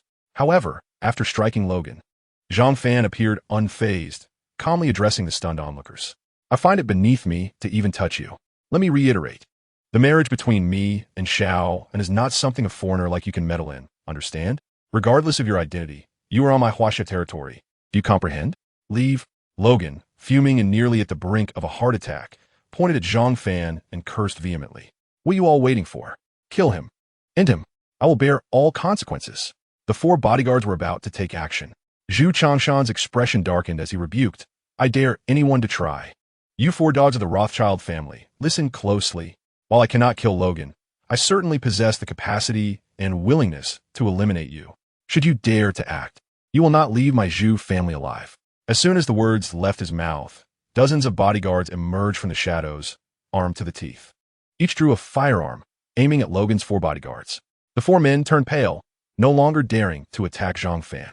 Logan, humiliated and furious, clutched his swollen face and glared fiercely at Zhu Changshan. Are you truly willing to stand by a mere delivery worker? I warn you, if you dare to let Zhu Qing'an marry him, my earlier threats will be swiftly enacted. Starting tomorrow, no enterprise in Huaxia will obtain a single chip. Your mobile industry will come to a standstill, and your military industry will suffer greatly. Zhu Changshan gritted his teeth, knowing the gravity of the situation. The ramifications of a single industry, such as mobile phones, could impact the livelihoods of tens of millions. It affects programmers in those internet companies, as well as the assembly line workers in factories. Yet, before Zhu Changshan could respond, Zhang Fan let out a cold laugh. Is it merely chips that you speak of? The Netherlands and America can produce lithography machines, yet we Huaxia people cannot? Are you jesting? Depart. Logan sneered repeatedly. Very well, I shall await your endeavors. I am eager to see what you can produce in the absence of our Western capital's chips. With that said, Logan turned to leave, not daring to retaliate against Zhang Fan. The dozens of armed bodyguards from the Zhu family were not to be trifled with. As soon as Logan exited, a system notification rang in Zhang Fan's mind. Ding. Host detected confronting the heir of the Rothschild family. Reward, 10 billion. Current balance, 13 billion. Ding. Host triggers new mission. Incapacitate Logan to obtain the picometer-level lithography machine blueprint. Picometer level. This technology surpasses the nano-level lithography machines currently held by the United States and the Netherlands. The chip manufacturing industry necessitates global collaboration. No single nation can independently produce chips. Even the United States cannot achieve this alone. This technology represents the pinnacle of human scientific achievement throughout history. A lithography machine serves as the foundation for chip production. Currently, Huaxia's technology in this domain lags significantly behind that of Western capital led by the United States. However, the creation of a picometer-level lithography machine would narrow that gap considerably. With a little more effort, Huaxia could become the sole nation capable of independently manufacturing chips. and the chips produced would be the most formidable. Countless Western capitalists would willingly abandon the United States and turn towards Huaxia. Zhang Fan felt exhilarated. Strike! I must strike! He swiftly pursued Logan, blocking his path. Zhu Qingyan watched him with a mixture of shock and concern, covering her mouth. Fangge, what are you planning to do? Zhu Changshan was equally perplexed by Zhang Fan's actions. Logan furrowed his brow, rubbing his injured cheek, gritting his teeth. Zhang Fan, what more do you desire? Does this fool comprehend the disparity between us? Does he realize that his words and actions could provoke the Rothschilds to cut off chip exports to Huaxia, inflicting tremendous harm? He wouldn't dare shoulder such a responsibility, would he? That must be it. With this thought, Logan sneered coldly, extending his foot, looking down with disdain. Are you regretting the slap you just delivered? It's not too late to beg for mercy. Come lick my shoe. As if in response, Zhang Fan spat a mouthful of phlegm directly onto Logan's face. This action left Logan wide-eyed and momentarily at a loss. Following this, Zhang Fan swiftly struck Logan again. Crack! Without hesitation, he broke one of Logan's arms. Logan winced in pain, unable to suppress a blood-curdling scream. His 4 bodyguards rushed to assist him, but with dozens of Zhu family bodyguards aiming their weapons, they dared not move. They could only watch helplessly as Zhang Fan incapacitated Logan. Ding! Congratulations! Host has successfully obtained the picometer-level lithography machine blueprint. Logan was driven to madness, throwing his head back and howling with rage. You Huaxia people shall never acquire another chip. Never. Zhang Fan smirked mockingly. I already possess the blueprint for a picometer-level lithography machine, surpassing the nano-level. After having struck you, I've also gained 100 billion. Do you think I cannot produce a lithography machine? The cost of your most advanced nano-level lithography machine is merely 20 to 30 billion. Grabbing Logan by the hair, he looked at him with derision. Do you think I fear you? Hurry up and impose an export ban. I would welcome it. Within a month, my company will provide Huaxia with picometer-level chips. Logan's eyes turned red with humiliation, never having endured such disgrace. You've lost your mind, truly lost your mind. Let go of me. Zhang Fan kicked him in the face, knocking him unconscious before turning to the 4 white bodyguards. Are you not going to take your master and leave? The 4 men could not muster a word, swallowing hard. It was unimaginable what kind of horrific revenge their master would unleash upon Zhang Fan once he regained consciousness. They hurriedly took Logan away. Once they departed, Zhu Changshan approached Zhang Fan with a worried expression, gazing at him with a complex look. Logan will undoubtedly prevent any chips from being exported to Huaxia. This matter is destined to ascend the trending charts within a day, leaving one at a loss for words. Although Zhang Fan possesses an air of mystery, he is still, as a youth, excessively impulsive. Zhu Qingyan shares this sentiment, but, enamored with Zhang Fan, cannot help but plead. Father, you have always supported me. You never opposed my desire to marry Fangge. Why now? Zhu Changshan, in utter exasperation, raised his hand and shook his head. If we fail to procure high-end chips, the entire mobile phone industry chain of Huaxia will suffer a tremendous blow. Millions will be left unemployed, and all blame will inevitably fall upon Zhang Fan. Shaoan, your father does not wish to see you at the forefront of such turmoil. Moreover, he did not want to voice harsh words in front of Zhang Fan. After much hesitation, he shook his head again. Zhang Fan, did you not just claim that you will produce a sub-nanometer lithography machine within a month? Do you have any idea how much our nation, as well as the Zhu family, has invested without success? Yet you plan to fabricate such a device in just 1 month? Ultimately, Zhu Changshan sighed deeply and issued a firm order. As the door appeared ready to close, Zhang Fan remained unruffled, offering a faint smile to the red-eyed Zhu Qingyan. Shaoan, wait for me. If I say I can make it, then I will. He turned and strode away, brimming with confidence. Within mere hours, news of Zhang Fan's altercation with Logan surged to the trending charts, as did Logan's intention to prohibit chip exports to Huaxia. In the office of the chairman of the Zhang Corporation, several high-ranking officials from Haishur rushed in frantically. Among them, a middle-aged man in a suit. Though meeting Zhang Fan for the first time, was palpably anxious. Zhang, my boss, have you lost your mind? Do you have any idea what you have done? The entire internet, indeed, the whole nation, is condemning you. Do you realize the magnitude of the loss you have inflicted upon Huaxia? My heavens! Even the bigwigs in the capital are displeased with you. What am I supposed to say? Chapter 39. Once again trending, a nation in turmoil. Zhang Fan, at ease, greeted the officials of Haishur with a gentle smile. I often see you all in the news. Please take a seat. Let's discuss this calmly. The dozen or so high-ranking officials from Haishur exchanged bewildered glances, unable to comprehend the source of Zhang Fan's confidence. Mayor Wang Zhonghua of Haishur, his brow furrowed, cautiously took a seat and inquired, "What are you truly thinking? The entire internet is abuzz with rumors that you will produce a sub-nanometer lithography machine within a month. Do you genuinely believe you can achieve this?" As soon as he posed the question, Wang Zhonghua regretted it. The bureaucratic system in Huaxia differs from that of other nations. Every individual who ascends to a high position has begun from the grassroots level, developing the capability to govern a small town, a county, a district, or a provincial capital before being promoted further. Regardless of connections, this principle holds true. Wang Zhonghua embodies this trajectory. He is astute and capable. Although he has little knowledge of lithography, he understands the significance of such technology in today's world. The Netherlands relies on lithography, not other technologies in the chip industry, to generate immense wealth. If Zhang Fan can indeed create a sub-nanometer lithography machine, he could seize the chip technology that the Western world possesses without needing to breach the so-called technological barriers. He would simply shatter them. To put it plainly, if Zhang Fan could produce a sub-nanometer lithography machine, it would directly resolve employment for at least 20 million people. That is a staggering figure. Zhang Fan nodded with a smile. If I can articulate it, then I can accomplish it. Furthermore, no external investment is required. Our company can manage it independently. Wang Zhonghua's expression darkened, clearly skeptical of Zhang Fan's claims. He rose and glared coldly at Zhang Fan. "I do not come here as an individual. I bear the weight of pressure and orders from above. Your actions against Logan have severely harmed Huaxia's interests.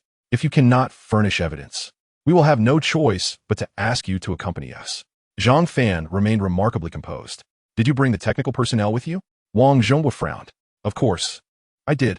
Are you suggesting you will present your technology to them?"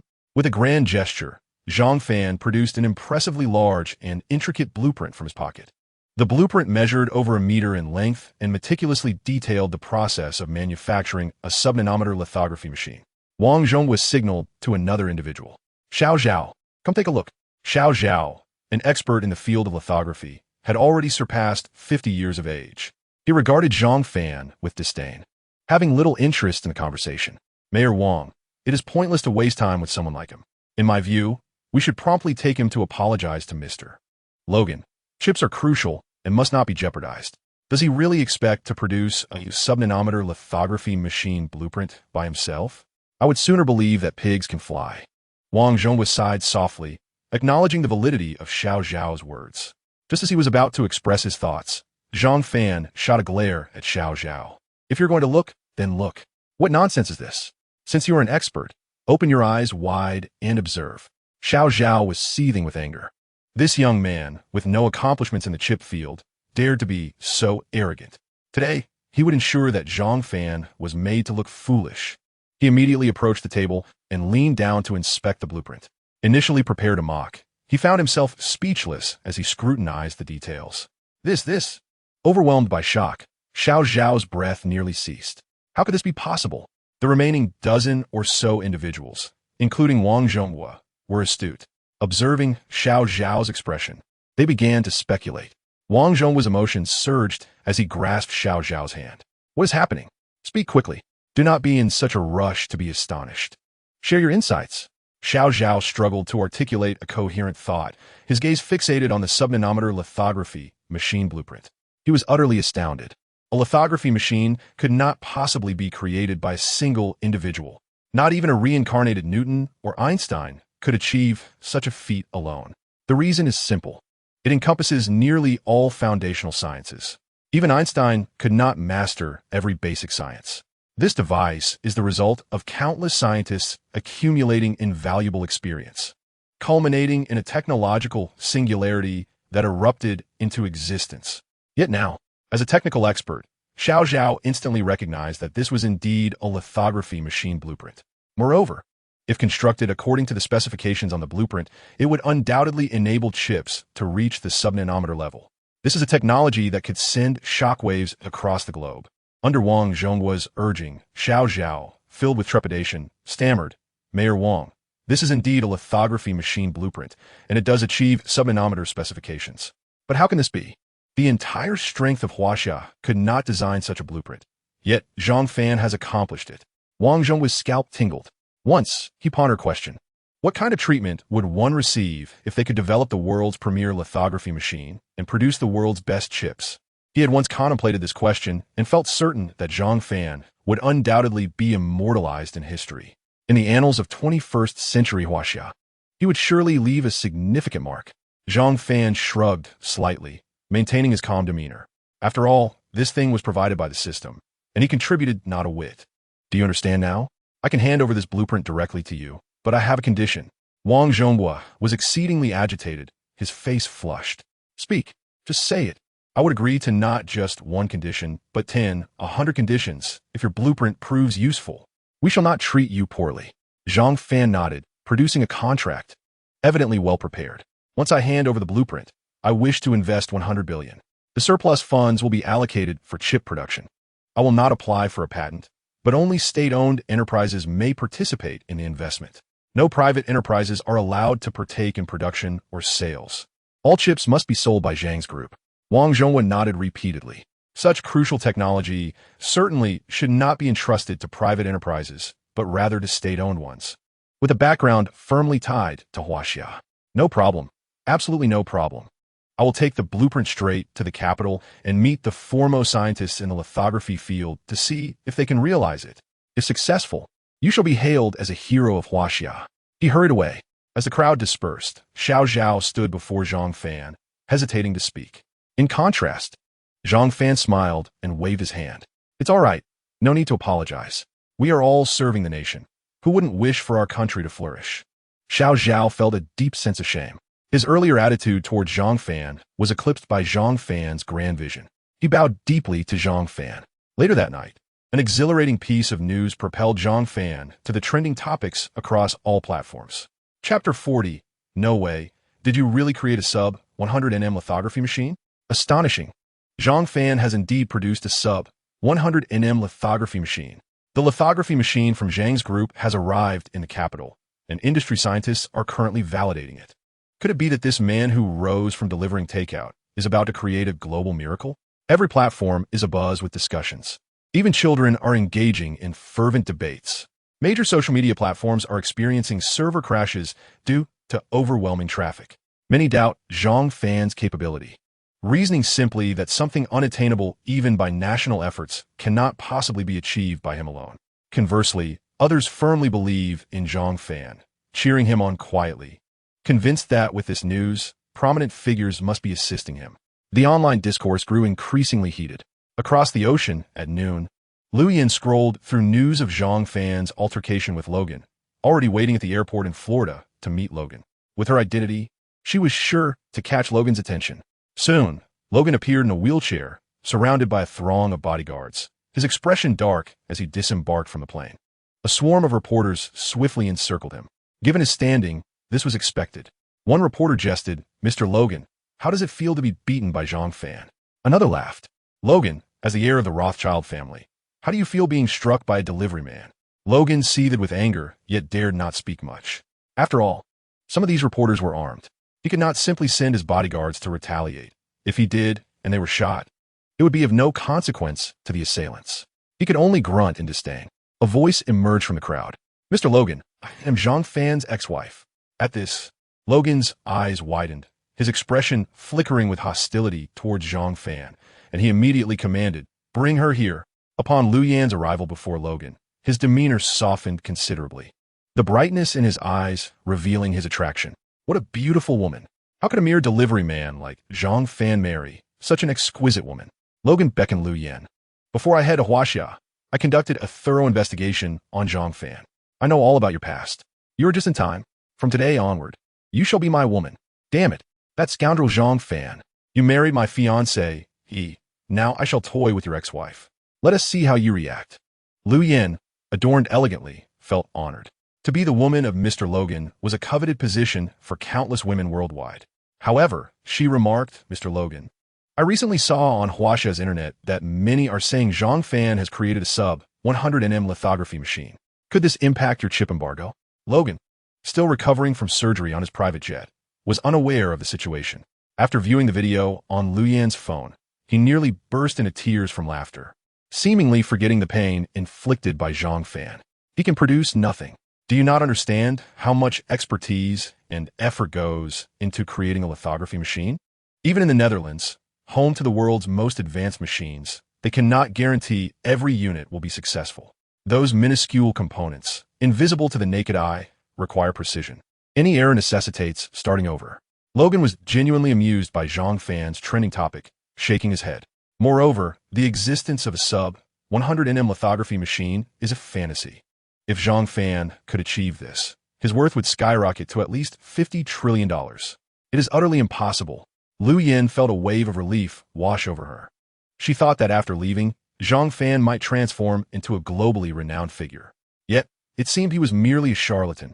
Clearly, he had purchased trending topics to bolster his fame. She laughed heartily, filled with excitement. I knew Zhang Fan was just boasting. Mr. Logan, he dared to strike you. He must be out of his mind. If given a chance, you must teach him a lesson. Logan harbored deep animosity towards Zhang Fan. His teeth clenched as he spoke. How I wish to eliminate him. Oof. Since he claims he can produce a sub-100 nm lithography machine within a month, let us wait and see. A month later, I can mock him at my leisure. To be honest, he felt a flicker of anticipation. Persuaded by Lu Yin, Logan picked up her phone and posted a video on Kuaishou. The video prominently featured Lu Yin's face. In Huaxia, the next morning, Zhang Fan awoke to find the video trending. Logan wore a mocking expression. Zhang Fan, if you have time to boast, why not host a global live stream and kneel before me in front of the entire world? If I'm in a good mood, I might just lift the chip embargo against Huaxia, and within a month, produce a sub-100 nm lithography machine? You must be out of your mind. If you can achieve that, I, Logan, will end my life. Lu Yin laughed heartily in the video. Zhang Fan, after our divorce, I've been thriving. I could even become the woman of the heir of the Rothschild family. You can only buy trending topics to deceive others. After watching their video, Zhang Fan remained unfazed. Meanwhile, the online community was in an uproar. Zhao Taizhu stormed into Zhang Fan's villa, furious, seeing Zhang Fan still eating. His face turned green with rage. Bro, did you not see the video Logan and Lu Yin posted on Kuaishou? Regardless of how they met, that woman clearly harbors ill intentions. Every word meant to provoke you. How can you still eat? Zhang Fan, however, seemed unaffected, glancing at Zhao Taizhu and offering him a pair of chopsticks. You've arrived? Today. My daughter has a holiday and has yet to rise from her slumber. Lu Yin, why do you concern yourself with her? With her lack of intellect? I can hardly muster the energy to cast a glance in her direction. No, brother, regardless of the circumstances, you ought to chastise her a few times. At the very least, if you refuse to do so, I shall take it upon myself to scold her. Zhang Fan rolled his eyes. Wang Zhonghua has already messaged me, stating that he is working at full speed to commence the production of the lithography machine. It is assuredly to be completed within a month. Did Logan not declare that if I, Zhang Fan, could assist Huaxia in developing a picometer-level lithography machine, he would take his own life? We shall await the spectacle of his folly. Zhao Taizhu was incredulous. Is it truly this calm? One must say, is it not befitting of my brother Fan? His lofty demeanor and the disdain in his words completely belied any regard for Lu Yin. He regarded her as little more than an insignificant insect, unworthy of his attention. A large group of well-trained young individuals entered from outside the door. The leading woman, with her alluring figure and short hair, exuded a striking and gallant beauty. She bowed respectfully to Zhang Fan. Mr. Zhang, we are dispatched by the state to ensure your safety. We will be at your side at all times. A talent such as yours cannot be allowed to come to harm. Zhao Taizhu was astonished. No, brother, have you truly succeeded in creating the picometer-level lithography machine? I thought you were jesting just moments ago. My heavens, it cannot be true. Chapter 41. Mobilizing all resources for a thorough investigation of Zhang Fan's information. The gallant woman smirked, stating, the talents of Mr. Zhang are well recognized by the high-ranking officials in the capital. Otherwise, they would not have sent us to protect him. Mr. Zhao Taizhu need not harbor excessive doubts. Zhao Taizhu observed her demeanor. Though her face bore a subtle smile, it instilled an unsettling chill within him. He shook his head and, surveying the villa, was suddenly taken aback. No, brother, I came to find you because you told me to come here. When did you acquire this place? Why did you not inform me? Moreover, brother, you seem to possess an extraordinary amount of wealth. Zhao Taizhu was profoundly shocked.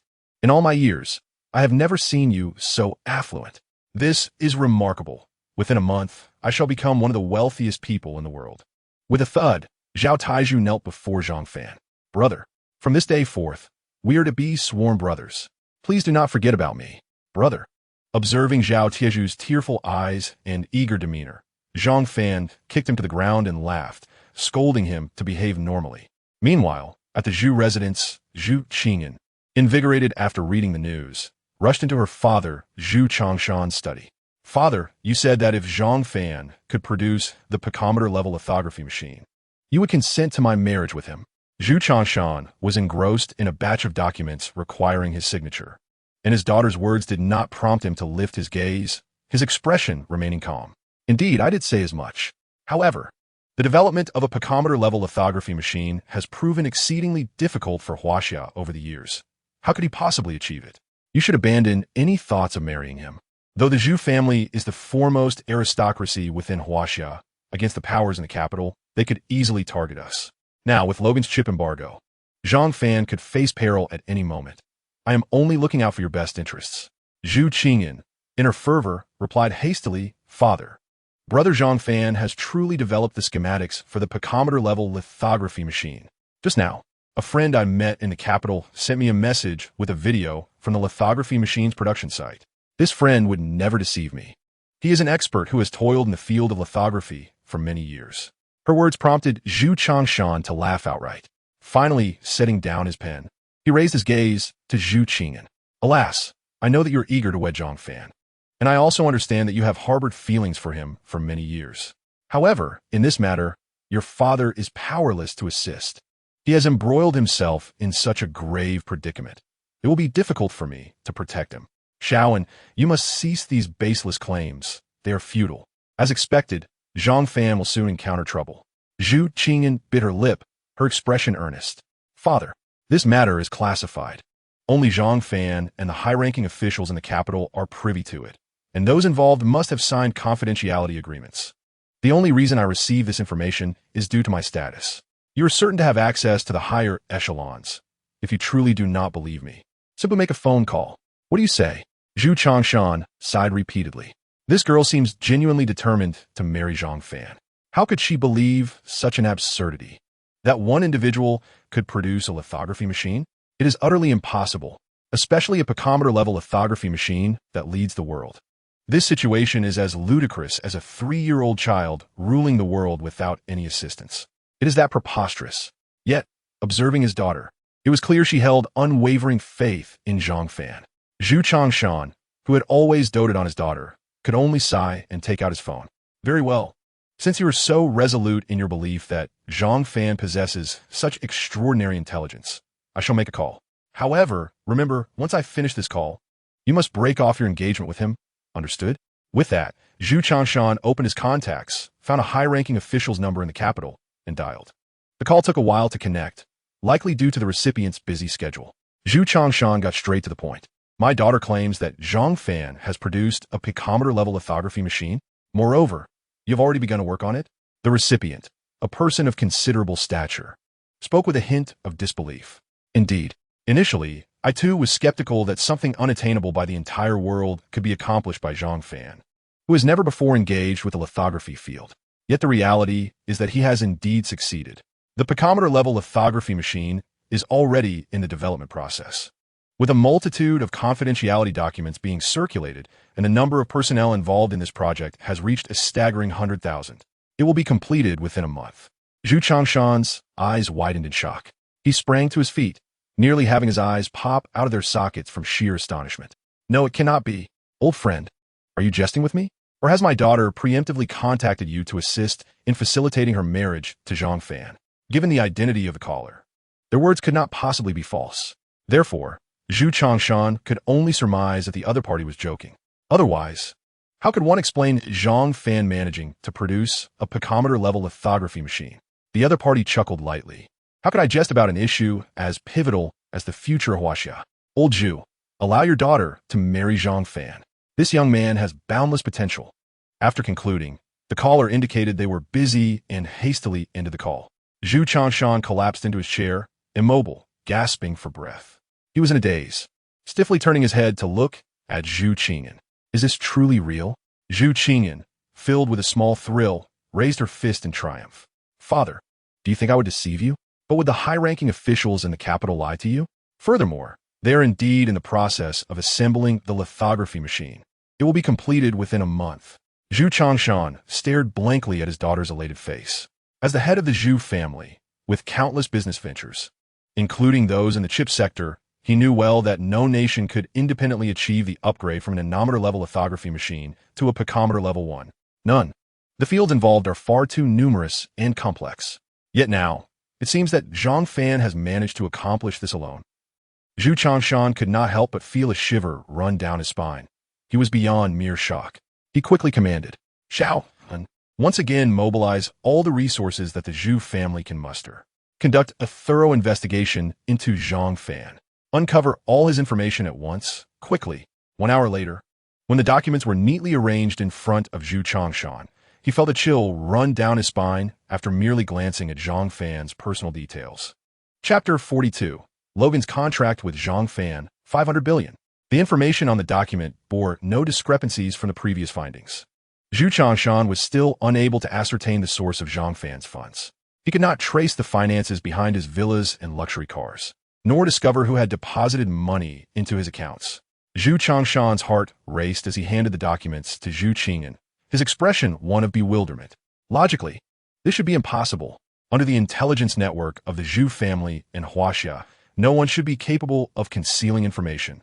But look at this. Zhang Fan has accomplished it. What does this indicate? Could it be that he is backed by a superpower?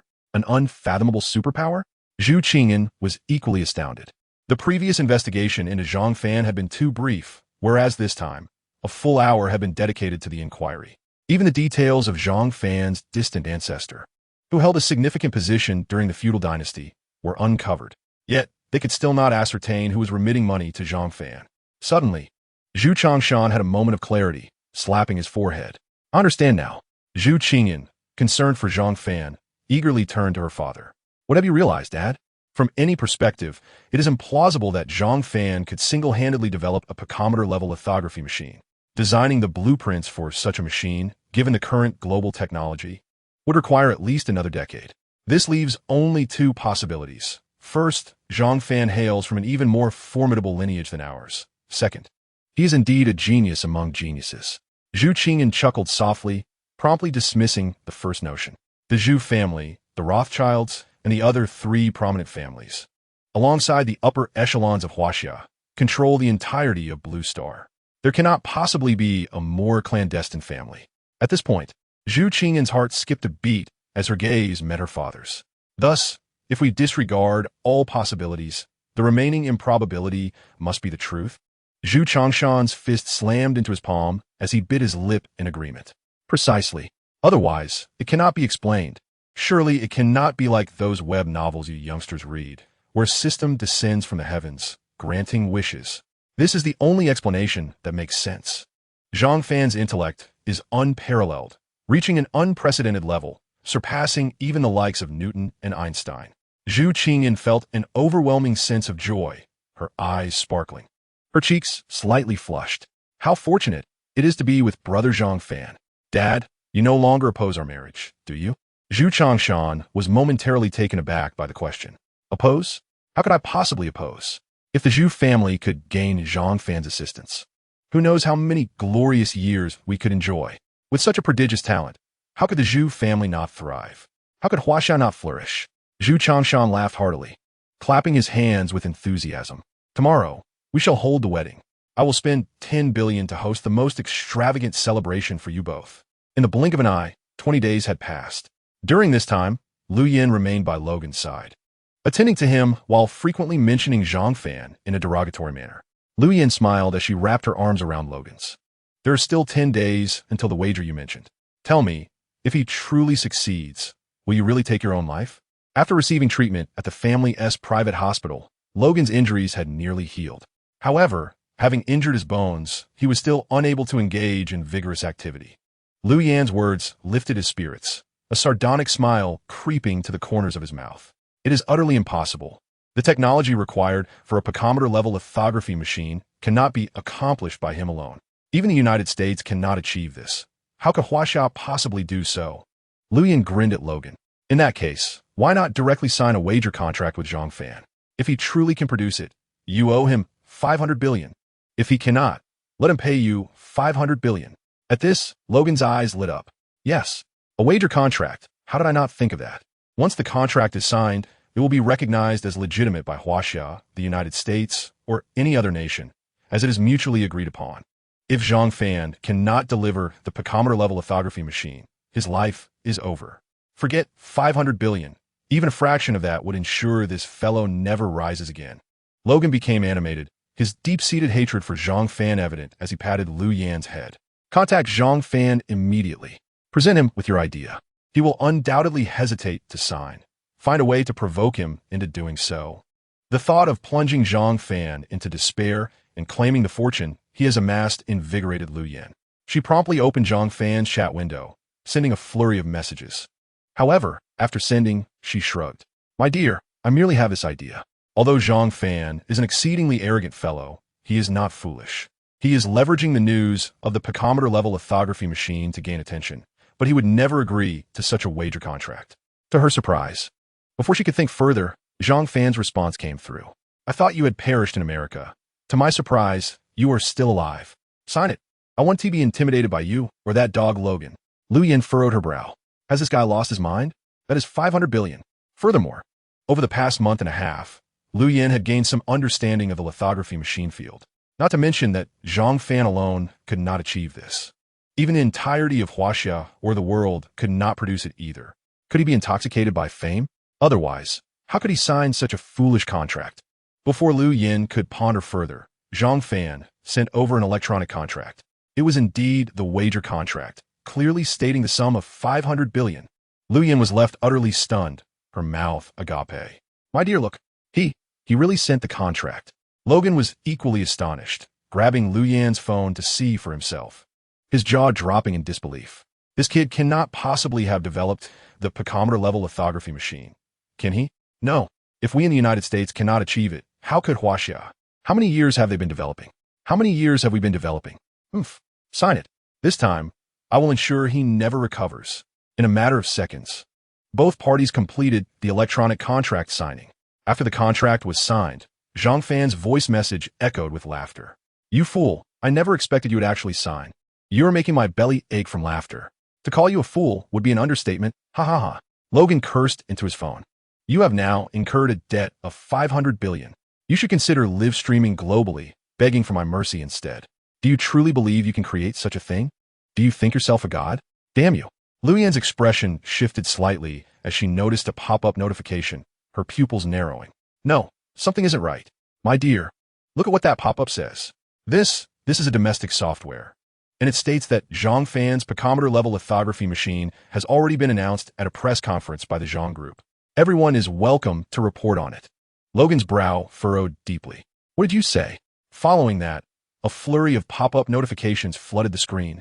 Almost every domestic outlet was broadcasting this news.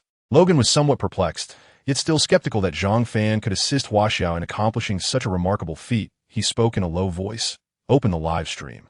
Let me see. Chapter 43. The Pima-level lithography machine. Zhang Fan shakes the world. Lu Yan promptly opened Zhang Fan's personal Kuaishou livestream. To her astonishment, Zhang Fan stood in the company building's parking lot, completely surrounded by an influx of reporters, akin to a tidal wave. Not only that, but there were also thousands of undercover security personnel mingling within the crowd. A national flag, draped over the machine, remained momentarily undisturbed. Upon witnessing this scene, Logan felt a wave of shame for his previous nervousness and scoffed. I thought he really managed to create the Pima-level lithography machine. It seems he is merely exploiting my identity to ride the wave of publicity. Now, the entire Huaxia, and indeed the world, was aware of Zhang Fan. Even if he failed to develop the lithography machine, he would undoubtedly become a well-known figure, and fame would surely bring him wealth. However, Lu Yan was not amused. Her expression appeared somewhat rigid. My dear, people from Huaxia generally do not use the national flag to cover trivial items. If Zhang Fan is merely seeking attention by using the flag to amplify his visibility, he would undoubtedly face nationwide rejection. Yet, he stood there beside the machine with an expression of unwavering confidence. Logan laughed heartily, patting Lu Yan on the shoulder. How do you explain his signing of a 50 billion contract with me? It was evident to him that Zhang Fan was simply seeking to draw attention. He desired global recognition. As for the 50 billion in betting funds, it was clear he could not possibly produce it. It was a surefire profit-making venture. Lu Yin felt as if a heavy stone weighed upon her heart. The national flag was enormous, and the PME-level lithography machine appeared as substantial as a heavy truck. Could it be that Zhang Fan truly accomplished this feat? Was it not said that even the resurrection of Einstein would not suffice to create such a machine? While Lu Yin was lost in thought and Logan was filled with derision, Zhang Fan glanced at the live stream on his phone, where over 7 million people were watching. To put this into perspective, even a prominent streamer only had about 20 to 30,000 viewers at once. This indicated that nearly all of Huaxia's netizens were focused on Zhang Fan. The numbers continued to surge. Zhang Fan no longer delayed intentionally. He laughed out loud to the media from every corner of the globe. Today I, Zhang Fan, hereby announce that after the Zhang Group provided the blueprints for the PME-level lithography machine, Huaxia, with the strength of a nation, has conquered this field that has troubled us for decades. We have utterly shattered the Western blockade against our chip technology. Conversely, we now stand far ahead, leveraging our unique PME-level technological advantage. Having said this, with the assistance of the employees, Zhang Fan slowly lifted the national flag. Upon closer inspection, a lithography machine, as large as a heavy truck, stood before the crowd. Logan's eyes widened. The design of the lithography machine was indeed strikingly different from that of a nanometer-level machine. But at least from the surface, it was unmistakably a lithography machine. His emotions surged, and his face flushed red as he shook his head repeatedly. Impossible. I must be dreaming. The PME-level lithography machine, even the best scientists in the world working together, would require a decade or even two to produce. How could Zhang Fan possibly achieve this in just a month? This cannot be real. Lu Yan's complexion turned pale and weak when she noticed the undercover agents hidden among the crowd. Though foreigners might not recognize them, the people of Huaxia certainly could. She felt an ominous foreboding. Now, Zhang Fan was unveiling the PME-level lithography machine before the eyes of the entire media of Huaxia. What troubled her even more was that, despite the camera angle being fixed, she could still see numerous secret teams from Huaxia discreetly protecting Zhang Fan. What did this signify? If the PME-level lithography machine were not genuine, how could Huaxia possibly deploy such elite forces to protect Zhang Fan? Upon realizing this, Lu Yin collapsed onto the sofa, her expression vacant, her heart filled with conflicting emotions. The live stream was inundated with comments. Wow, Zhang Fan is incredible. I apologize for my previous insults. I was shallow. Long live Huaxia. Huaxia is invincible. The technological barriers of the West are ultimately no match for Huaxia. Due to the overwhelming number of speakers, many commenters could not even see their own messages. Yet Logan was not satisfied. He quickly requested to join the live stream. His face soon appeared before all Huaxia viewers. To be candid, just an hour before the unveiling of this PME-level lithography machine, I signed a betting contract worth 50 billion with Mr. Logan from the Rothschild family. If I can produce it, he will pay me 50 billion. I would like to express my gratitude to Mr. Logan for his tremendous support for our Zhang Group and Huaxia's chip development. Logan's face turned ashen, his anger directed at the screen where Zhang Fan appeared. Stop spouting nonsense. I did indeed sign a betting contract with you, and it is indeed for 50 billion. But how will you prove that your PME-level lithography machine is, in fact, a lithography machine capable of producing PME-level chips? What if this thing is merely a hollow shell? His words sparked concern among the viewers in the live stream, and the reporters on-site began to chatter. Indeed, while I dislike Logan, what he says is not without merit. Yes, I heard that the blueprints for this lithography machine were entirely provided by Zhang Fan. It seems a bit far-fetched. What if it is, as Logan said, just an empty shell? Wouldn't that be a disgrace for Huaxia in front of the entire world? Zhang Fan appeared unfazed, exuding confidence, and smiled nonchalantly. It seems you do not wish to part with your money, Mr. Logan. I shall now, in front of all the cameras, live stream the production of a PME-level chip. With a wave of his hand, dozens of engineers rushed forward, all of whom were sent by Huaxia to assist him. Under the meticulous operation of these engineers, the PME-level lithography machine began its work. Before long, amidst the complex emotions of everyone present, the lithography machine successfully engraved the circuit pattern onto the silicon wafer. The crowd erupted in astonishment. Logan nearly bit his tongue. He still did not believe it, almost shouting in a fit of rage. Impossible. Achieving what the entire world cannot with just one person's effort? Are you a god? You are deceiving us. Immediately, use an anemometer microscope on that silicon wafer. Zhang Fan coldly chuckled, unperturbed, and promptly directed an anemometer microscope at the silicon wafer. To his astonishment, the anemometer microscope could not clearly capture the circuit pattern on the silicon wafer.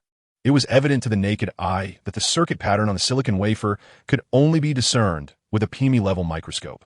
Logan's complexion turned a sickly shade, reminiscent of someone who had just consumed something foul, utterly shocked, even forgetting to turn off his camera. He repeatedly uttered the word impossible. Meanwhile, an uncountable number of Huaxia citizens erupted in exultant cheers. Some rushed forward, attempting to surround Zhang Fan in jubilation. Fortunately, national security personnel were there to protect him. Others were so overwhelmed with excitement that they fainted. Seeing their joy, Zhang Fan felt a surge of happiness for Huaxia's mastery of such advanced technology. Casting a sardonic glance at Logan, I have successfully developed the PME-level lithography machine. You and I signed a betting contract. Where is your 50 billion? You wouldn't want to regret it in front of the entire world during a live broadcast, would you? Chapter 44. I see convenience. Your actions make it exceedingly inconvenient for me. Logan had lost all sense of reason. He continued to mutter those 3 words, appearing as if he were on the brink of madness. Lu Yan first called a doctor for Logan, then lowered her gaze to the spirited Zhang Fan on her phone. Feeling as if millions of ants were crawling all over her body, overwhelmed with an unbearable discomfort. After the doctors took Logan away, she crouched alone in the room, hugging her knees, and finally burst into tears. This cannot be true. I refuse to accept this. It must be a dream. Yet no matter how much Lu Yan pinched herself, she could not awaken from this nightmare. The laughter of Zhang Fan in the live stream, the throngs of admirers surrounding him, and her own physical pain all confirmed that this was no mere illusion. That was a picometer-level lithography machine. Once Huaxia masters the ability to engrave circuits on silicon wafers using picometer-level technology, what does that signify? To put it simply, Huaxia's military prowess would be exponentially enhanced. For instance, in the case of an incoming missile, previously, Huaxia would require 100 computers to compute the missile's trajectory, consuming a full 5 minutes to intercept it, with a significant risk of error. After all, missile trajectories can be highly variable. But now, picometer-level circuits enable faster computational speeds and enhanced processing power. One computer could determine everything within mere seconds, even at the moment of missile launch, allowing for the selection of the optimal solution to strike the missile, thereby ensuring a successful interception.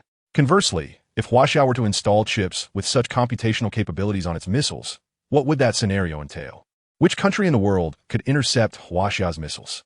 None, not even the United States. Furthermore, let us discuss the chip market. Take NVIDIA, a company primarily focused on graphics cards. When they first gained prominence last year, they received a plethora of chip orders from Fortune Global 500 companies. Just the owner of Facebook spent over $70 billion to secure NVIDIA's chips. Currently, NVIDIA boasts a market value exceeding $30 trillion. This company stands among the largest chip manufacturers globally. This implies that as long as Zhang Fan produces a few more picometer-level lithography machines, even if his technology is not yet mature, for example, if he cannot yet manufacture graphics cards, he could still rake in trillions of dollars solely based on picometer-level technology.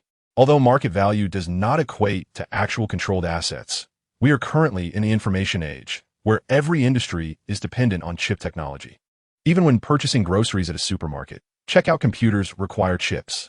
It can be said that Zhang Fan has already secured a place among the top 10 on the Forbes list for the next 50 years. Just 2 months after parting ways with Zhang Fan, he transformed from a delivery worker into a super-rich individual capable of negotiating business with the upper echelons of Huaxia and wealthy figures from around the world. Moreover, he would receive protection from Huaxia's elite. After all, picometer-level chip technology is exceedingly precious. Lu Yan cried until her tears ran dry, her eyes reddened, and her voice became hoarse. Why did I leave Zhang Fan? Why? Although Logan promised to marry me, even if I divorced him after 100 years, I would still receive a considerable share of his wealth. Yet compared to the fortune Zhang Fan is about to acquire, it pales in comparison.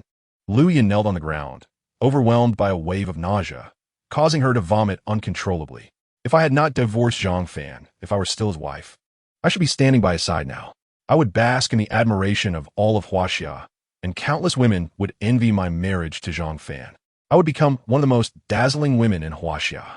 Perhaps I could even publish a book about my experiences. As she reached this point, Luyan could no longer articulate her thoughts, crying inconsolably like a child. Additionally, a large group of people had begun to discuss her divorce from Zhang Fan on Huaxia's internet. Various memes, mockeries, and essays weighed down on Lu Yan like a mountain, making it difficult for her to breathe. After a wave of regret, a profound hatred surged within her.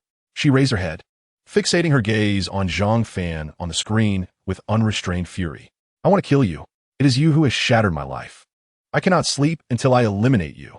As long as I devise a plan, I will undoubtedly seize the opportunity to end your life. Over the past month, I have already invested in a factory dedicated to etching circuits on silicon wafers. This factory is constructed in a military-restricted area in Haishur, a location specifically chosen by Huaxia to prevent espionage from stealing this invaluable technology. The production of chips is an exceedingly complex process. Currently, it is impossible to rely on a single lithography machine to manufacture chips. Nevertheless, my phone has been inundated with calls. Countless countries and enterprises, including every Fortune Global 500 company, have been reaching out to me via calls and messages. Their intent is to leverage Zhang Fan's technological advantage to forge partnerships and expand into global markets. Many have even expressed that they have scheduled meetings with Zhang Fan, while some wealthy individuals are already en route to Huaxia. This includes my former employer, Weiying Internet Company, which dismissed me. Upon receiving a call from the owner of Weiying, Zhang Fan laughed without reservation. I have no interest in collaborating with any company except yours. I dedicated myself to your firm from graduation until the age of 34, generating immense profits for the company. Yet you chose to terminate my employment. Now you wish to discuss a partnership? After uttering these words, Zhang Fan ended the call, leaving the owner of Weiying, who had countless celebrities and wealthy individuals eager to meet him, filled with regret akin to Lu Yan's. How satisfying! After hanging up, Zhang Fan could hardly contain his laughter. Back when I worked at the company, I would never have dared to speak to my boss in such a manner. Zhao Taiju excitedly rushed into the office, embracing Zhang Fan and exclaiming, "Brother, you are truly amazing. All the lawyers at our firm watched your live stream this morning. Did you know? Oh my goodness. Brother, the netizens in Huaxia have already canonized you. Even 1,000 or 10,000 years from now, your legacy will be vividly etched in history. I can already envision students reciting the history of the 21st century, repeatedly recounting your exploits, and perhaps even mentioning me. Oh my goodness." Zhang Fan laughed heartily, feeling genuine joy. His good brother did not distance himself or flatter him due to his newfound wealth and power. He simply rejoiced in his success. This was more gratifying than anything else. Zhang Fan immediately instructed Su Weiniang, "You are no longer required to head the technical department starting today. However, all projects must continue to develop. I appoint you as a secretary to the chairman of Zhang Group, raising your monthly salary from 50,000 to 100,000. Tomorrow, you will personally receive all company representatives and business owners coming to discuss collaboration with me. There is no need to feel anxious. Huaxia has also dispatched financial executives to assist me, and you can inquire with them regarding specific matters." Su Weiniang was on the verge of tears from excitement. Which fresh graduate lands a position as a secretary to the chairman, especially in the promising Zhang Group? My goodness. For a moment, Su Weiniang struggled to find words to express her emotions. She even felt compelled to kneel before Zhang Fan. Zhang Fan further instructed, "The company must grow stronger and larger, so we need to recruit more personnel. I have allocated 10 billion in the company account. You may appoint as needed. If you have any questions, directly ask those sent from the capital." It seems this big shot intends to take a hands-off approach. Su Weiniang nodded repeatedly, so overwhelmed with excitement that she could not utter a word as she watched the two brothers depart. However, the following scene left Zhang Fan feeling somewhat awkward. Standing in the restroom, preparing to relieve himself, he helplessly turned his head to glance at the female captain of the national security team beside him, Tian Xiao. I need to take care of business now. Your presence here is quite inconvenient for me. Would you mind stepping outside for a moment?" However, Tian Xiao remained steadfast, her expression devoid of emotion. "Mr. Zhang, your current level of confidentiality is paramount. There are spies lurking in the shadows, eager to make a move. Although the lithography machine has been successfully developed, Your protection must be flawless. Rest assured, you may use the toilet. We have people surrounding you. Please, do not feel uncomfortable. Just treat me as if I were air. Chapter 45. The Night of Matrimony and Blossoms. Zhang Fan was at a loss for words. No matter how he urged her, Tian Xiao refused to budge. She recounted a tale of a wealthy man who was killed by an assassin who crawled up through the sewage system while he was urinating. As an exemplary security personnel, she could not allow any harm to come to her employer. Zhang Fan could no longer hold it in. He sighed and began his business.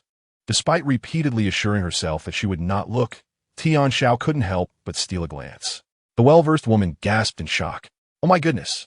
Her face flushed slightly, and her breathing quickened. Zhang Fan felt even more embarrassed and hurriedly pulled up his trousers. The two of them left the restroom in silence, only to be surrounded by a throng of bodyguards. Even Zhao Taizhu was pushed out, unable to communicate with Zhang Fan normally.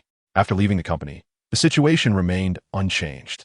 Zhang Fan, unable to contain himself, shook his head and said, I have already developed the lithography machine. There is no point in spies trying to kill me. Furthermore, even if you surround me, can you stop a sniper? Disperse, he commanded. Tian Xiao wanted to say more, but was met with Zhang Fan's displeased gaze, prompting her to signal the hundreds of bodyguards to spread out. Yet, she remained closely behind him, ever ready to spring into action if needed. Zhang Fan felt a sense of helplessness and lowered his voice to Zhao Taizhu. If I had known, I would have kept a lower profile and submitted the blueprints directly to the state. Now, I suspect there are guards outside my door while I sleep. Zhao Taizhu looked on with envy. Bro, just enjoy it.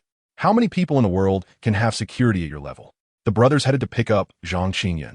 Zhang Fan drove a luxury car worth 300 million. Along the way, the system chimed. Ding! Congratulations to the host for successfully helping Huaxia break through technological barriers. Host reward, 5 billion. Current balance, 5 billion. The previous funds had all been invested in the lithography machine, besides the 10 billion in public funds within the company. He now had only this 5 billion available. During dinner, Zhao Tieju's expression suddenly soured. Bro, I just saw the news. That Logan has refused to pay the wager amount. He said, not to mention 500 billion, he wouldn't transfer even $5 to the Zhang Group. Huaxia has already dispatched legal experts to meet with American legal experts in international court. Zhang Fan scoffed. Westerners are like this. They lack integrity and have built their fortunes through plunder. I did not expect to truly receive that 500 billion, even if he doesn't pay. Logan has become a laughingstock worldwide. This humiliation is far more damaging than money. Seeing Zhang Fan's indifference, Zhao Taizhu suppressed his anger and nodded with a smile. Bro, I heard you and your sister-in-law are getting married tomorrow. I think we should remain vigilant and prevent Logan and Lu Yin from causing trouble at your wedding. Thinking about the wedding, Zhang Fan called Zhu Qingyan. After confirming that the wedding venue was ready, he hung up. Time flew to the next day, which was filled with a series of traditional wedding rituals. The venue was chosen in a beautiful, uninhabited scenic area, with thousands of distinguished guests in attendance. The wind rustled through the flowers and grass, creating a picturesque scene. Upon seeing Zhang Fan's social media post about marrying Zhu Qingyan, Lu Yan's teeth nearly ground to dust. The flames of jealousy surged within her. If I hadn't divorced him and we were to hold a grand wedding again, the person standing beside him would be me. Damn it, Zhang Fan. I swear I will make you pay dearly. A middle-aged man approached Lu Yan, handing her a document. Upon seeing it, she eagerly accepted it. This was a commission for Logan to leverage his family's connections to help sell all of John's artworks and antiques. Upon seeing the amount, Lu Yan trembled with excitement. After taxes, it totaled a whopping $5 billion. $5 billion. This was fantastic. For her, being wealthy and Logan's girlfriend at the same time meant everything was progressing favorably. Lu Yan tightly clutched the document and immediately made her way to the hospital where Logan was staying. At that moment, Logan had long since awakened from his coma, but was still unable to walk. His injuries necessitated rest. Upon seeing Lu Yan, Logan gritted his teeth. That damn Zhang Fan. I will find a way to kill him. Unfortunately, he is in Huaxia, and our Rothschild family has no power there. Lu Yan, with an excited tone, grasped Logan's hand. Darling, I have a way to eliminate Zhang Fan. As long as he comes to a border city or goes abroad, you will have the means to strike decisively. Logan frowned and shook his head. You have no understanding of Huaxia's military strength. Huaxia is currently the only country capable of matching us globally. If a full-scale war broke out, our lack of factories would prevent us from competing, while Huaxia, as the sole manufacturing powerhouse, could devastate every inch of our territory. Moreover, the hundreds of special forces protecting Zhang Fan are the elite of the elite. Even if he travels abroad, there is no chance to kill him. Lu Yin stood tall and declared, "Leave this matter to me. Darling, I will surely kill Zhang Fan." At the mere thought of Zhang Fan, Logan's teeth nearly ground together as he gazed at Lu Yin for a long moment. "All right, if you can kill him, I will marry you. When I inherit the Rothschild family, you will receive half of the assets." How does that sound? Lu Yin's excitement surged. Half of the Rothschild family's assets. That would be akin to soaring to greatness. Yes, that's wonderful. Lu Yin eagerly agreed and immediately began her preparations. On the other side, a grand wedding concluded amidst the joyous laughter of all. Soon, it was time for the wedding night. As Zhang Fan entered the room, he saw Zhu Qingyan beneath a red veil. Although her face was obscured, it was clear that she was blushing profusely. With many dignitaries having come to toast, Zhang Fan was now slightly intoxicated and staggered towards Zhu Qingyan. In a wild rush, he pounced on her, pinning her to the bed, and lifted the veil with a laugh. "Wife." Zhu Qingyan's ears turned crimson. "Hubby, be gentle. I'm afraid it will hurt." Chapter 46. Honeymoon, Lu Yan's secret scheme. Zhang Fan had consumed too much alcohol today. Many of the dignitaries in attendance were the highest status. Not only did he possess 50 billion, but he was also the husband of the sole heiress of the Zhu family. Yet, there were numerous influential figures from the capital. In comparison to these great individuals, Zhang Fan felt like nothing more than a speck. When they offered him toasts, how could he dare to refuse? At this moment, he found his consciousness somewhat hazy, and the drowsiness washed over him like a tidal wave. Zhu Qingyan was evidently oblivious to this, turning her head away, unable to meet Zhang Fan's gaze. "Darling, why are you silent? From today onward, I shall be your wife. We must cherish this bond. Do you know how long I have awaited this day? Please, be gentle with me, for I am a bit frightened." To her surprise, Zhang Fan remained unresponsive.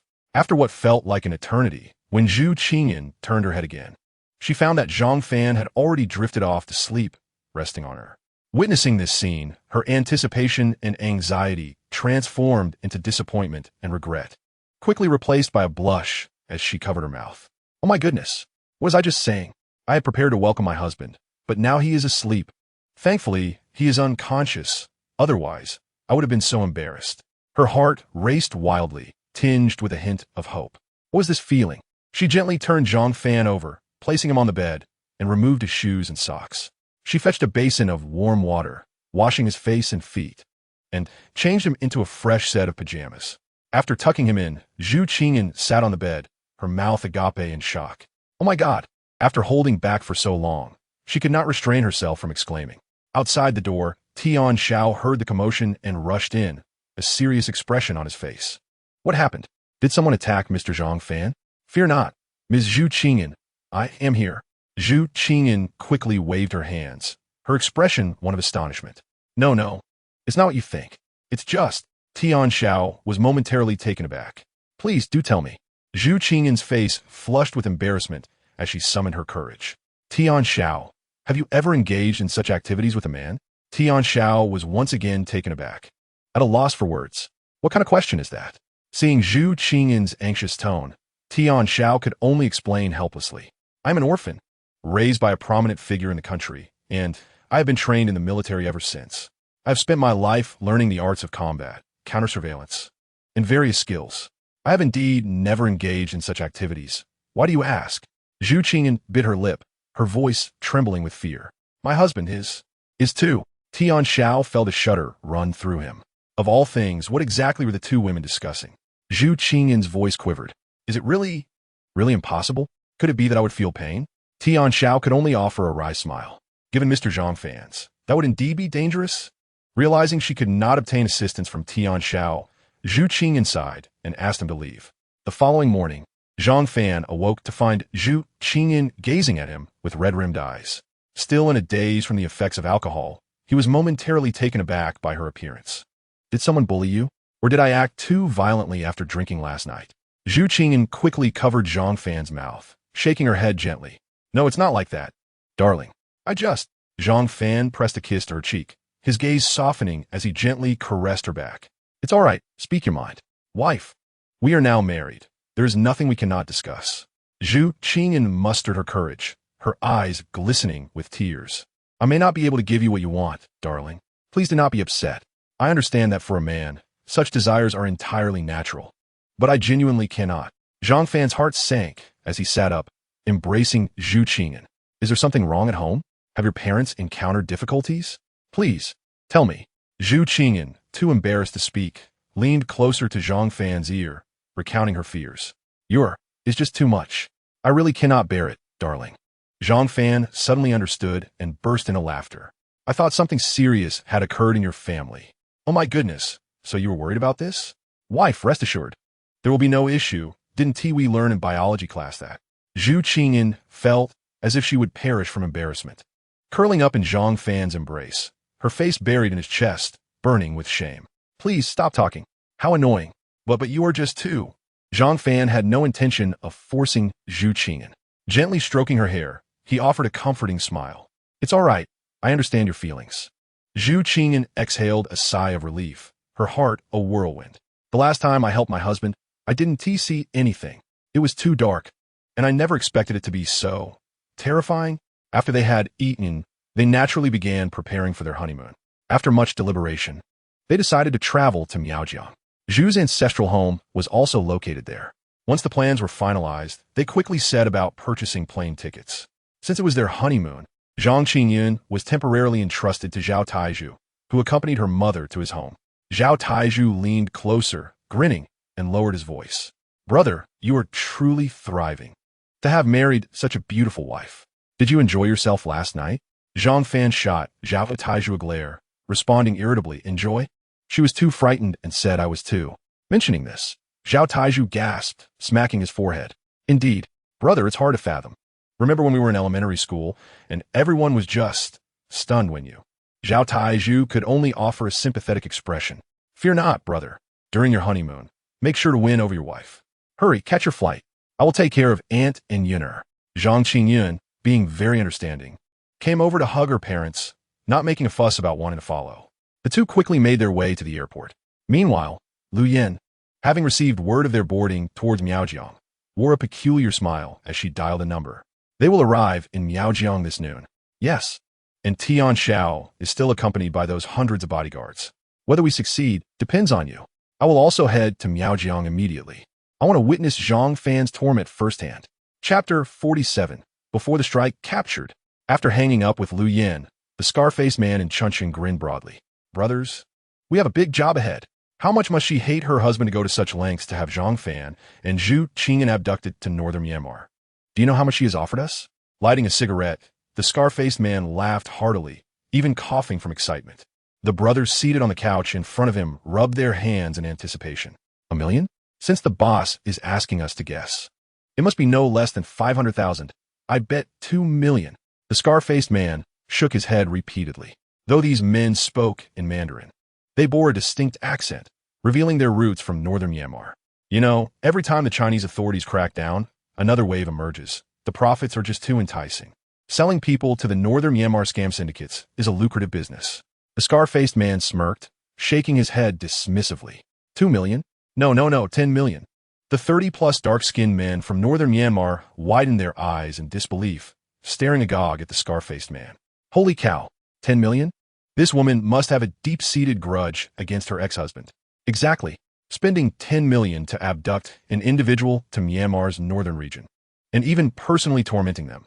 What on earth was this man thinking? The scar-faced man laughed increasingly louder. Wrong. A grave mistake. That 10 million is merely a deposit. She also mentioned that if we successfully transport the two individuals to Myanmar, we would receive another 10 million. Over 30 dark-skinned men stood up excitedly, exchanging glances. Ultimately, they all turned their attention to the scar-faced man. Brother, what should we do? They urged. Indeed, this money is ours for the taking. However, the scar-faced man extinguished his cigarette and tossed it to the ground, shaking his head. Do not rush. Though the sum is considerable, this task is not easy. The identity of that young man may not be clear to you. He is none other than Zhang Fan, a chip expert who has recently skyrocketed to fame on Huaxia's internet for developing the micron-level lithography machine. He is surrounded by many high-ranking officials from Huaxia, with at least 100 special forces accompanying him. This will be quite a challenge. Allow me to contemplate how to capture him.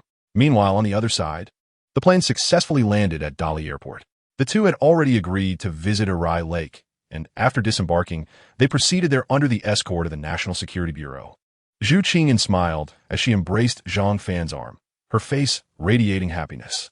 Darling, it's so wonderful to be with you. I want to buy a camera to capture our moments. Zhang Fan gently stroked her hair. Of course, no problem. We can discuss it once we reach Arai.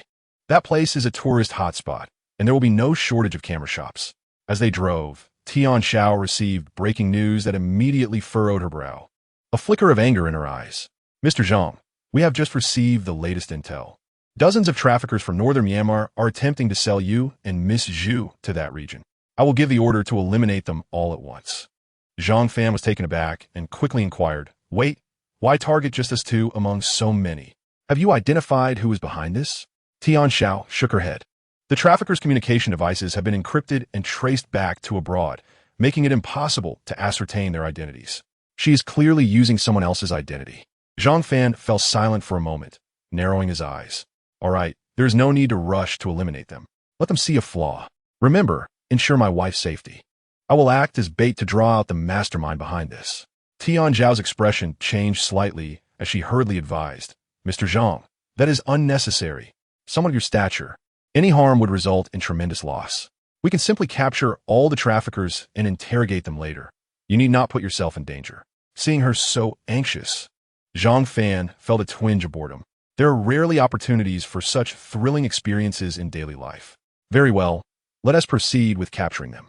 When their vehicle arrived at Arai, Zhu Qingyan accompanied Zhang Fan to a camera shop to select their purchase. Meanwhile, Tian Xiao approached again, her demeanor respectful. All individuals have been captured, totaling 37, including the Scarface Man, who is their leader, known as Li Zhan in Huaxia. Zhang Fan was somewhat astonished. Your response was so swift? Tian Xiao smiled.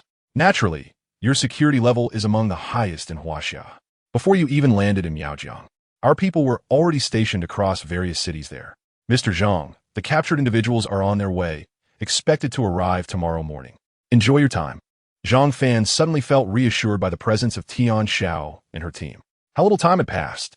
From receiving news of the threat to capturing all the perpetrators had taken just a few hours. He soon dismissed the matter from his mind and, with Zhu Qingyan, bought a camera and enjoyed cycling around Arai. A honeymoon should indeed be celebrated in style. After their adventures, they dined lavishly, reserving an entire hotel. The spare rooms were allocated for the bodyguards, while Zhang Fan and Zhu Qingyan enjoyed the most secure accommodations at the center of the security measures. In the event of any danger, at least 66 bodyguards could burst through the door within 10 seconds. As dawn broke the following day, the couple, due to Zhu Qingyan's shyness, had not been able to consummate their relationship the night before. Upon waking, Zhu Qingyan stood shyly before Zhang Fan, her face filled with guilt. Darling, I'm sorry. I had hoped that after such a delightful day, we would be together last night. Yet the thought of it frightened me. Zhang Fan chuckled as he stroked her head. It's all right. I truly don't mind these things. As one ages, the desire in that regard diminishes. You need not worry. His words nearly brought Zhu Qingyan to tears. She was, after all, her brother's wife, and such matters should have been her responsibility. Yet, she had failed to fulfill that for 2 whole days. Furthermore, her brother was so gentle. Forget it. Tonight, I must be with you. Just as Zhu Qingyan lost herself in her thoughts, her cheeks flushed, Tian Xiao entered with a serious expression. Mr. Zhang, we have apprehended the ringleader of the traffickers. With that, a bodyguard kicked the Scarface Man in the back, sending him to the ground, where he unexpectedly bowed his head to Zhang Fan. Enraged, the Scarface Man had his bandage ripped away, cursing furiously. Who are you? Why have you captured me and my brothers? We are law-abiding citizens. If you do not provide an explanation, I will report you to the police. Upon seeing Zhang Fan, his eyes nearly bulged out. How could it be him? How did I fall into his hands? Zhang Fan crossed his arms, a playful look in his eyes. Speak. Who sent you to capture me? Speak. If you tell the truth, I can guarantee you a complete corpse. The Scarface Man, now dripping with cold sweat, felt an icy chill from his spine to the crown of his head. My heavens! Luyan contacted me and transferred a substantial sum. But I hadn't even had the chance to act against Zhang Fan and his wife before they captured me. No, I hadn't taken any action. Just based on that large transfer, they uncovered everything. This Zhang Fan, as an expert in lithography, wields such immense power? The man named Li Jun trembled. Casting a fearful glance at Zhang Fan, a thought crossed his mind. If he dared to oppose Zhang Fan, he would surely meet his demise. Li Jun hurriedly confessed the truth. It was your ex-wife Liu Yin who hired us for 20 million, instructing us to capture you and take you to northern Myanmar. She also said she wanted to personally torment you and make your wife unrecognizable. Zhang Fan's expression darkened instantly. In fact, from a moment he learned of the kidnapping plot, he had suspected Liu Yin's involvement. After all, he had become a prominent figure in Huaxia, and no one would dare to abduct him. However, he never imagined that Liu Yin could be so malicious. She had cheated on him, and disgracefully, in front of their child. He had merely given her a beating and left her a portion of compensation. Zhang Fan's reasoning was simple. No matter how much Liu Yin demanded, as long as she stayed away from his child and family, it was acceptable. And what had happened? That wretched woman, already in the United States, was conspiring with traffickers in northern Myanmar to sell him and his new wife, even claiming she wanted to personally torture him.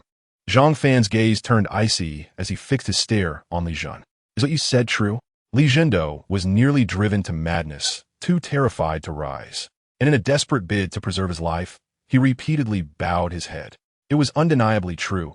He dared not feign innocence. Zhang Fan crouched down, gently patting the scar on Li Jun's face, observing him with an unsettling calm. Should you reveal the truth to me, how could I ever hold it against you? After all, you never resorted to violence. My men merely apprehended you beforehand. A flicker of relief crossed Li Jun's face, and he nodded fervently. You speak wisely, esteemed sir. Might you consider releasing me? Zhang Fan stood abruptly, delivering a kick to Li Jun's face, sneering. I have yet to finish my words. Why the haste? With a thud, Li Jun toppled backward, blood pouring from his nose, yet he dared not utter a single word. Zhang Fan continued to fixate on him, narrowing his eyes. You may not have succeeded in selling me in northern Myanmar, but you undoubtedly have trafficked numerous innocent Huaxia individuals, have you not? Upon hearing this, Li Jun cried out in a frenzy, desperation fueling his voice. I truly regret my actions, esteemed sir. As pleas for mercy proved futile, Li Jun resorted to cursing loudly. Zhang Fan, unyielding, commanded, remove everyone his teeth. Outside, anguished screams echoed. Tian Xiao stood silently beside Zhang Fan, awaiting further instructions. After a moment's contemplation, Zhang Fan finally spoke.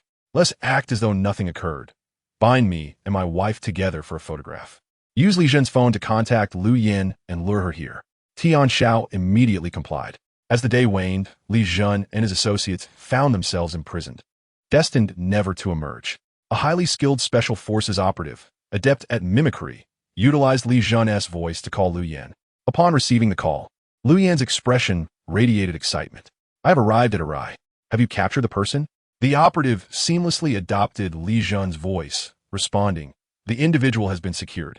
Located in room 503 of the Longjiang Grand Hotel. You must come quickly. Though Liu Yin felt exhilarated, a hint of caution crept in. Are you certain of this? Send me a photograph. The operative feigned impatience. What I say is true. Why doubt it? Here, I've sent you the photo. He forwarded the image of Zhang Fan and Zhu Qingyan bound together to Liu Yin's phone. Yet, upon viewing the photograph, Liu Yin remained skeptical, narrowing her eyes. In the next moment, she initiated a video call to the operative's phone. Zhang Fan, having anticipated this, remained bound with Zhu Qingyan, signaling to the operative. The operative promptly directed the camera toward the two of them, establishing the video connection. See, I told you they are in my possession. Your sole task now is to hasten here to retrieve them. I will have my men escort them with you into northern Myanmar. Do come. Liu Yin, witnessing Zhang Fan and Zhu Qingyan's apparent abduction, erupted in laughter. Zhang Fan, who could have imagined you would find yourself in such a predicament? Tonight, the news will break. The foremost lithography expert of Huaxia has been kidnapped and sent to northern Myanmar, uncertain of his fate. How do you feel now? Zhang Fan feigned a victim's demeanor, his eyes widening with anger. Liu Yin, do not revel too much. Should Huaxia be unable to reach me, they will dispatch individuals to rescue me. Liu Yin's laughter intensified, her disdain growing more palpable. Spare me your words. Were it not for you, how could I have nearly perished in America? When we divorced, you were resolute in your refusal. When I sought to leave the country, you vehemently obstructed me. I should never have faced such peril. Now, having just clawed my way out of hell. You marry such a beautiful woman? I shall ensure you both suffer. Zhang Fan, beg me, if you plead earnestly, I might consider sparing you. Zhang Fan chose silence. Lu Yan's mocking laughter echoed, and she declared, prepare yourselves. I am on my way. In the room, those present wore ominous expressions. Zhang Fan, too, reveled in his internal mirth. Should you dare to come, you will seal your own fate. I will not seek you out, yet you dare to bring trouble to my doorstep. Unexpectedly, Lu Yan's eyes flickered with cunning, and just before hanging up, she added, to be safe, take Zhang Fan and Zhu Qingyan directly to northern Myanmar. We shall meet at our agreed location. I am setting off now. Await your arrival. Upon hearing the call disconnect, Zhang Fan's expression darkened. Chapter 49. Lu Yan disassembles Zhang Fan's organs. He freed himself from the ropes, irritation bubbling within him as he rose. That wretched woman is more cunning than a fox. I intended to capture her the moment she arrived, yet now she harbors doubts. Tian Zhao's brow furrowed. Mr. Zhang, I believe it wise to avoid northern Myanmar. The area is rife with warlords and intertwining family factions, all engaged in deceit. The enterprises involved include, but are not limited to, fraud, organ trafficking, and human smuggling. It is exceedingly perilous. Since she intends to venture there, it would suffice to send a few men to apprehend her. Zhang Fan coldly shook his head, squinting as he spoke. Her willingness to travel to northern Myanmar indicates she has likely bribed certain individuals there. Otherwise, her character would never permit such a journey. Moreover, with her cunning, she would flee at the slightest hint of danger. If this vile woman dares to come, I shall personally confront her. Ideally, she will remain in northern Myanmar indefinitely. With that, Zhang Fan commanded, let us depart immediately for northern Myanmar. Tian Zhao, concerned, agreed while casting a glance at several subordinates. The Special Forces operatives nodded discreetly, retreating to inform the capital. Do not worry. The high-ranking officials have already made arrangements with several prominent families in northern Myanmar. Anyone daring to lay a hand on Mr. Zhang will face dire consequences. Only then did Tian Zhao feel reassured. Though they were armed, northern Myanmar was chaotic and rife with weaponry.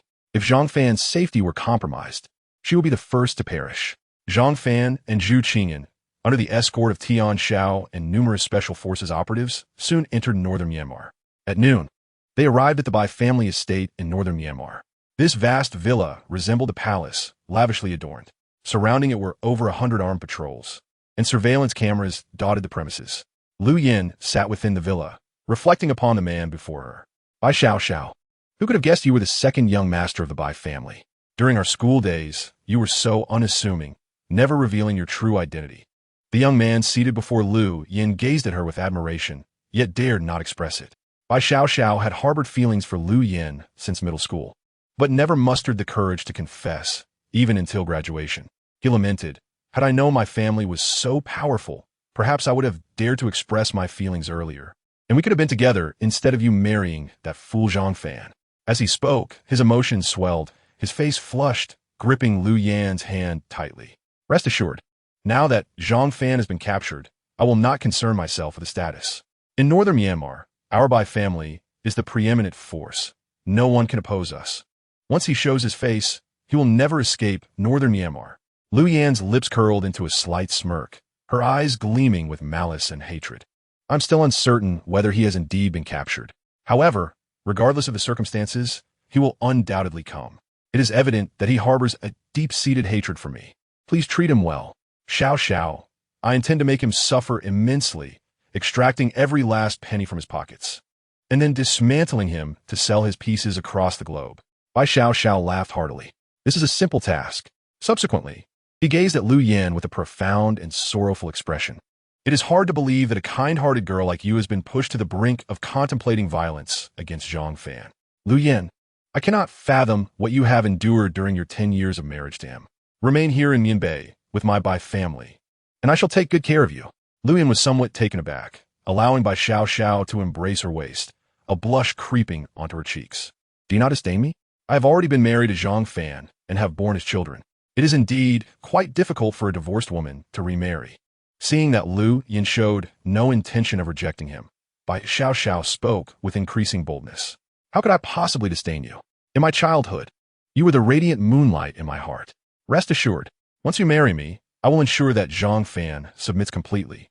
I have declared that as long as he sets foot in Mianbei, he will not be able to leave. He and his woman must remain here, drained of every last drop of their blood.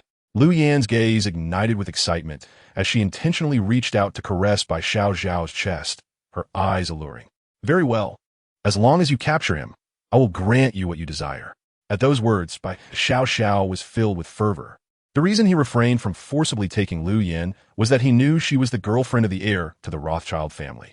If he were to use force, with Logan's influence, he would either be killed or severely harmed. But if it were Lu Yan's own volition, the situation would be entirely different. Zhang Fan, oh Zhang Fan, come forth. As long as you dare to set foot in Mianbei or allow yourself to be captured here, you are as good as dead. Meanwhile, Zhang Fan sneezed while seated in the car, furrowing his brow slightly. Which scoundrel is talking about me behind my back? Despite being in this chaotic region that instills fear in many, surrounded by armed patrols, he displayed no signs of panic. Even Zhu Qingyan remained remarkably composed, accustomed to grand affairs due to her prestigious background. In contrast, Tian Xiao appeared somewhat tense, not out of fear, but rather out of concern for Zhang Fan's safety. Let us proceed, Zhang Fan said as he stepped out of the car, patting his stomach. After traveling for so long, I'm quite hungry. Let's find a place to eat. Zhu Qingyan looked at him with admiration, gently linking her arm with his. Brother, you are truly remarkable. Most ordinary people would be trembling in fear in a place teeming with criminals, yet you remain unfazed enough to seek food. Zhang Fan chuckled with a playful glint in his eyes, shaking his head slightly. What else would I do? Be afraid? Those words do not exist in my vocabulary. Let's go. There's a shop ahead selling rice rolls. Let's take a look.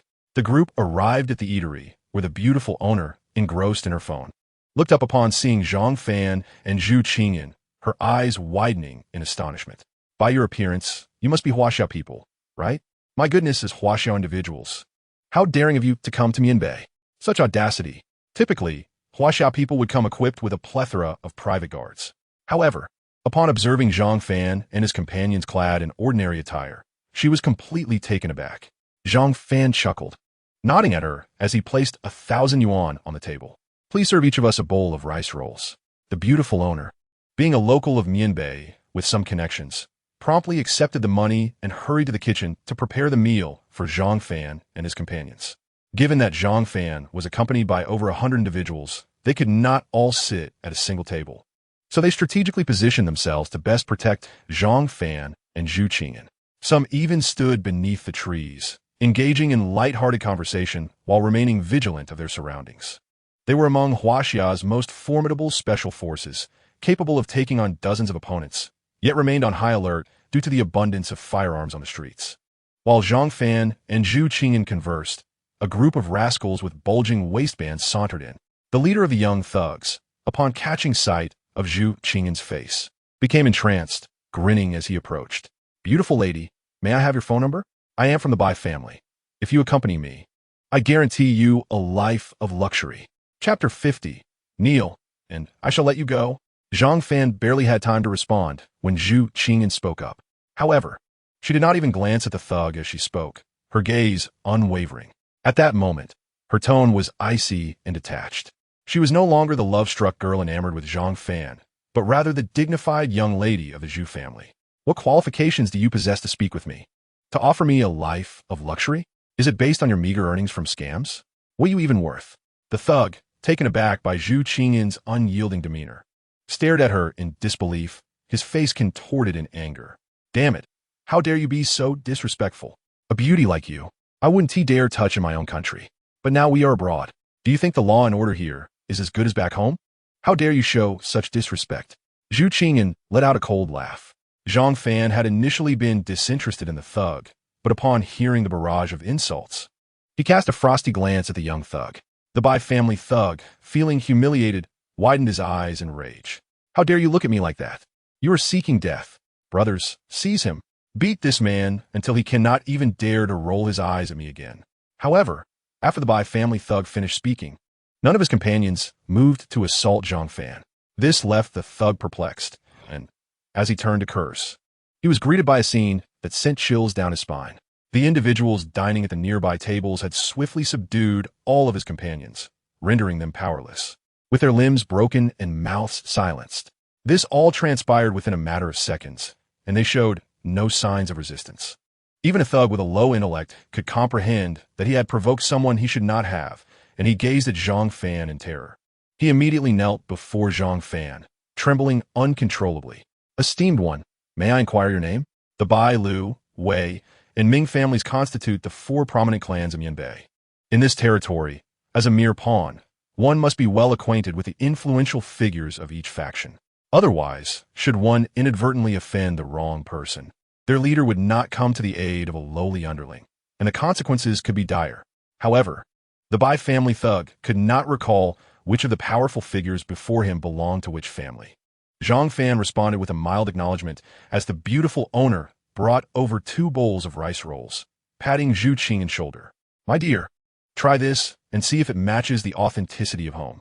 Weren't you quite arrogant just now? You expected my wife to accompany you? What has caused you to kneel so suddenly? I have not even laid a hand on you."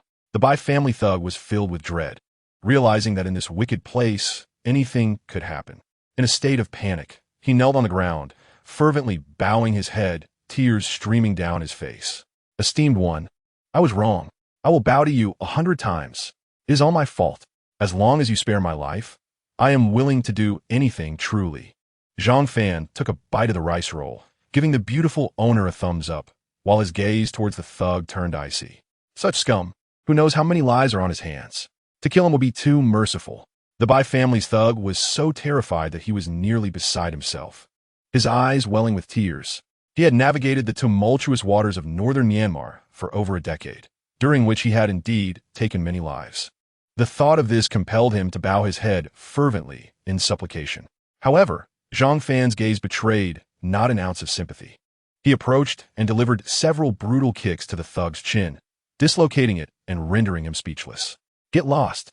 Suddenly, a sharp and caustic voice resonated. "I knew you wouldn't be captured." Upon hearing that voice, Zhang Fan's expression darkened to an abyssal depth. It was none other than Lu Yin speaking. Even if she had changed her vocal cords, Zhang Fan would recognize the woman with whom he had shared a decade of intimacy. Indeed, Lu Yin entered the rice noodle shop alongside Bai Xiao Xiao. Upon seeing Bai Xiao Xiao, the beautiful proprietor's countenance shifted dramatically. Her gaze towards Zhang Fan filled with boundless sympathy. She thought to herself, "This is it, those two are doomed." It is evident that a deep-seated enmity exists between that man and that woman. Since the second young master of the Bai family intends to protect her, that man is surely as good as dead. The beautiful proprietor, having found Zhang Fan exceedingly handsome just moments ago, had even added extra ingredients to his bowl in hopes that he would enjoy his meal. However, the next second, the second young master of the Bai family arrived. It appeared that this dashing gentleman from Huaxia was unlikely to survive for long, and if he were to meet his end, it would be a most tragic one. Her eyes brimmed with sorrow for such a strikingly handsome man. As the two entered, a throng of armed Bai family private soldiers surrounded the entire rice noodle shop. Lu Yin chuckled at Zhang Fan. "My dear ex-husband, please do not make any sudden moves. No matter how formidable your men may be, they cannot outpace a bullet. Can they? They are mere mortals. If things get chaotic, it could turn into a hornet's nest." Zhu Qingyan furrowed her brow and whispered, "Brother, is this your ex-wife?" "Lu Yin? Although she is quite beautiful, she pales in comparison to me." The rivalry and jealousy between women are often profound. Both women could perceive the malice in each other's eyes. Zhang Fan, unreservedly, burst into laughter, wrapping his arm around Zhu Qingyan's waist, exuding calmness. "Of course, she cannot compare to you. Not only is she unattractive, but her soul is also exceedingly ugly. Look, she has found yet another sycophant to bolster her ego." Lu Yin could no longer contain herself, her anger flaring. "You are the ugly one, Zhang Fan. Your current wife is not as beautiful as I am." "No, Xiao Xiao, you must say something." Turning to Bai Xiao Xiao, she found her staring intently at Zhu Qingyan, seemingly mesmerized by her beauty. Lu Yan's expression darkened considerably. Realizing her conduct was inappropriate, Bai Xiao Xiao quickly reassured, "Yin Yin, in my heart, you are the most beautiful. Zhang Fan, now that you have come to northern Myanmar, you must understand the standing of the Bai family here. Kneel. If you sincerely apologize to Lu Yin, seeking her sympathy and forgiveness, I may let you off the hook." Chapter 51. You would kill me for outsider? A peculiar smile graced Zhang Fan's face. Not only did he refuse to kneel, but he also resumed his position to enjoy the rice noodles even as numerous guns were aimed at him. He cast a sidelong glance at Tian Shao, who was poised to strike, and smiled indifferently. With such a small number of people, eliminating them should not pose a problem, right? The glint of killing intent surged in Tian Zhao's eyes, a hint of excitement evident. Of course, there's no problem. Let us proceed. Zhang Fan spoke with such nonchalance that it infuriated by Xiao, who could hardly contain her fury. You dare to be so brazen? Do you not see that all our guns are trained on you? You truly seek death. Very well, let us end you. The armed men, who had long since gripped their weapons, immediately raised their guns. In the next moment, Tian Shao waved his hand, and every one of the hundreds of family private soldiers who had accompanied by Xiao collapsed to the ground. A closer inspection revealed that each had been shot in the temple, dying instantly. They were given no chance to struggle. In an instant, over 100 lives were extinguished. Cold sweat trickled down by Xiao's back as he stared incredulously at Tian Shao, hastily retreating. Who are you? Are these bodyguards, all trained by you? How could you have killed over 100 of my subordinates in a single breath? He was genuinely shocked.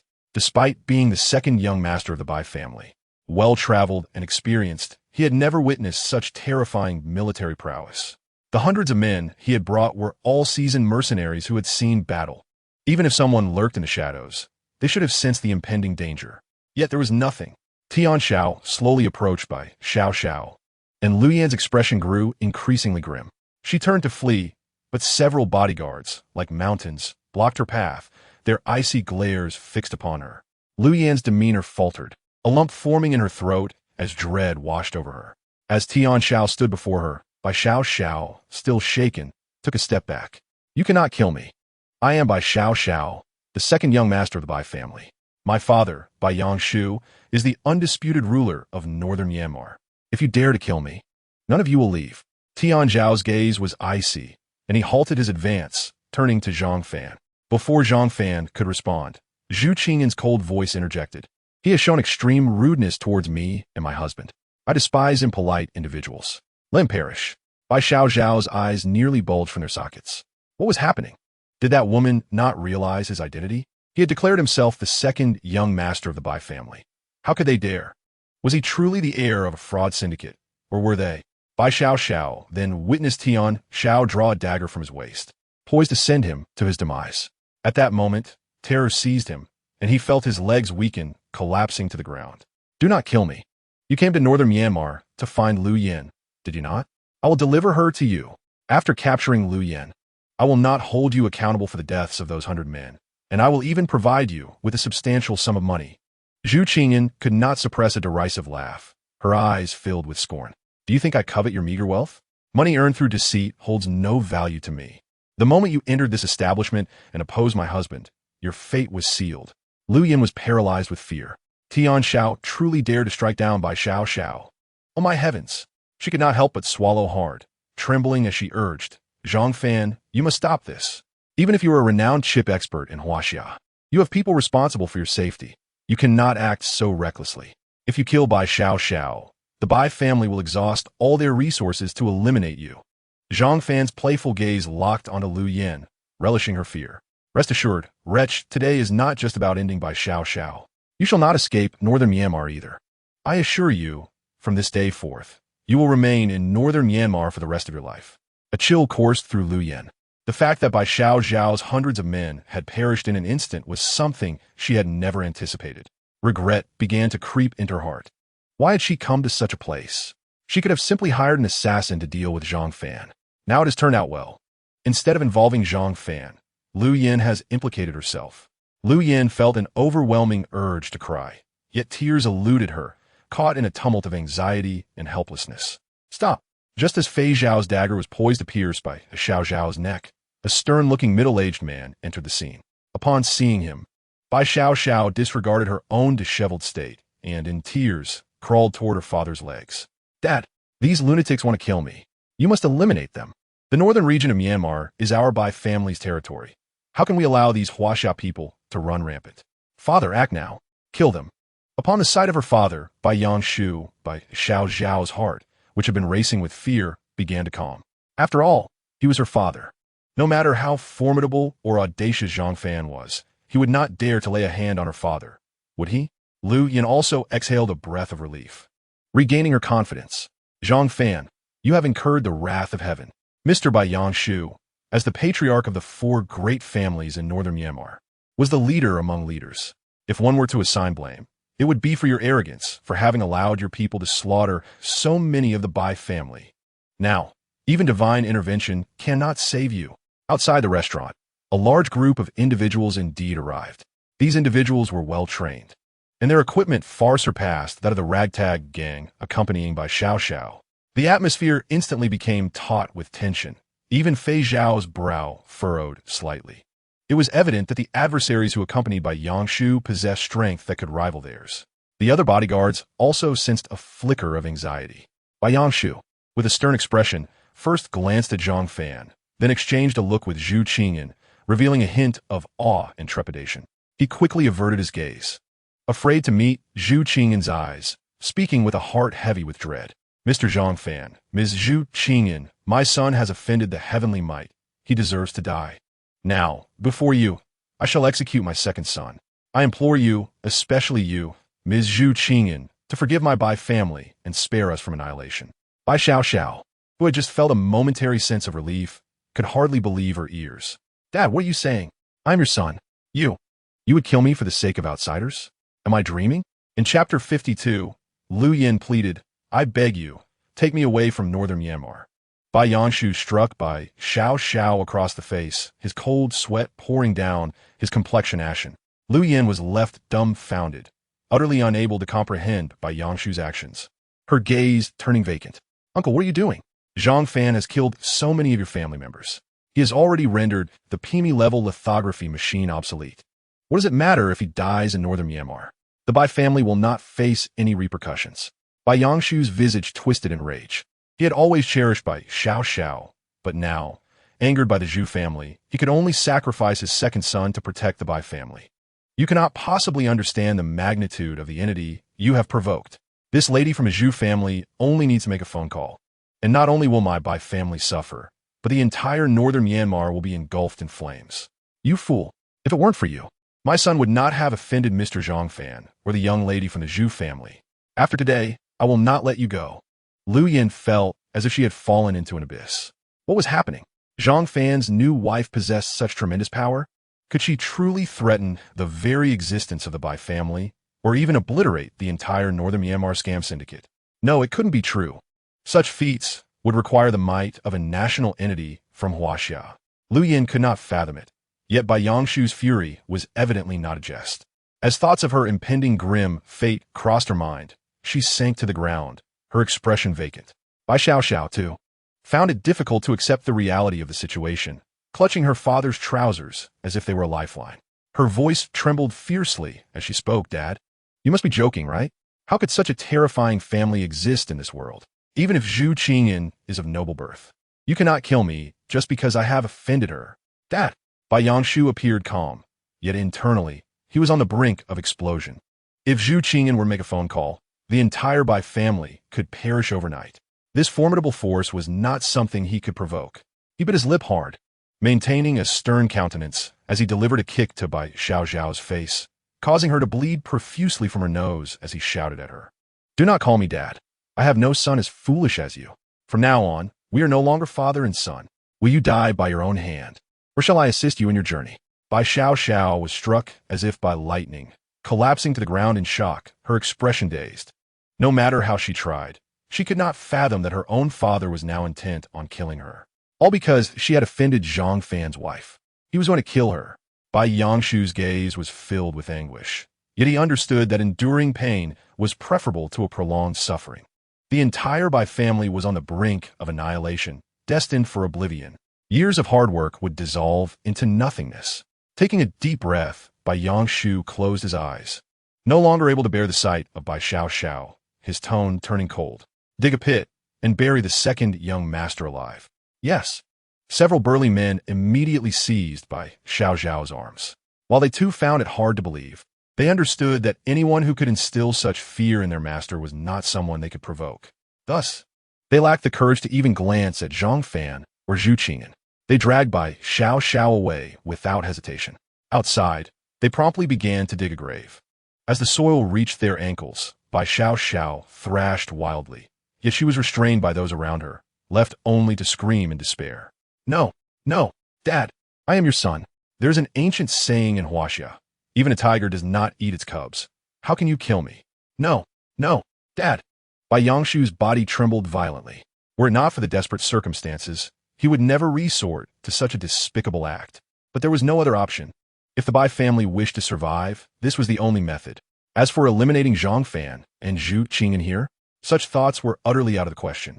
If they truly perished, the entire northern Myanmar would be awaiting destruction. Meanwhile, Bai Xiao's voice gradually faded, smothered by the encroaching earth. Soon, the soil engulfed her head, and her movements ceased. Lu Yin, Zhang Fan's ex-wife, was as beautiful as her name suggested, captivating yet alluring. Witnessing the gruesome scene, she was paralyzed with fear, her heart racing to the brink of bursting. This cannot be real. How can this be happening? Just how terrifying is Zhu Qing'an's status? To frighten the head of the Bai family, Bai Yangshu, into burying his own son alive, just to preserve the entire Bai family? Absurd. This is utterly preposterous. Despite her disbelief, the events unfolded before her eyes. She lay on the ground like a dog, unable to move, summoning every ounce of strength. She slowly crawled toward Zhang Fan. Zhang Fan did not pay her any mind. Instead, he gave a slight nod to Bai Yangshu. You are quite perceptive. With the power I currently wield, it is impossible to dismantle the entire northern Myanmar scam syndicate. I advise you to turn yourselves in sooner rather than later. Bai Yangshu bowed his head in silence, cold sweat still trickling down his back, hoping to avoid provoking Zhang Fan and Zhu Qing'an. I understand.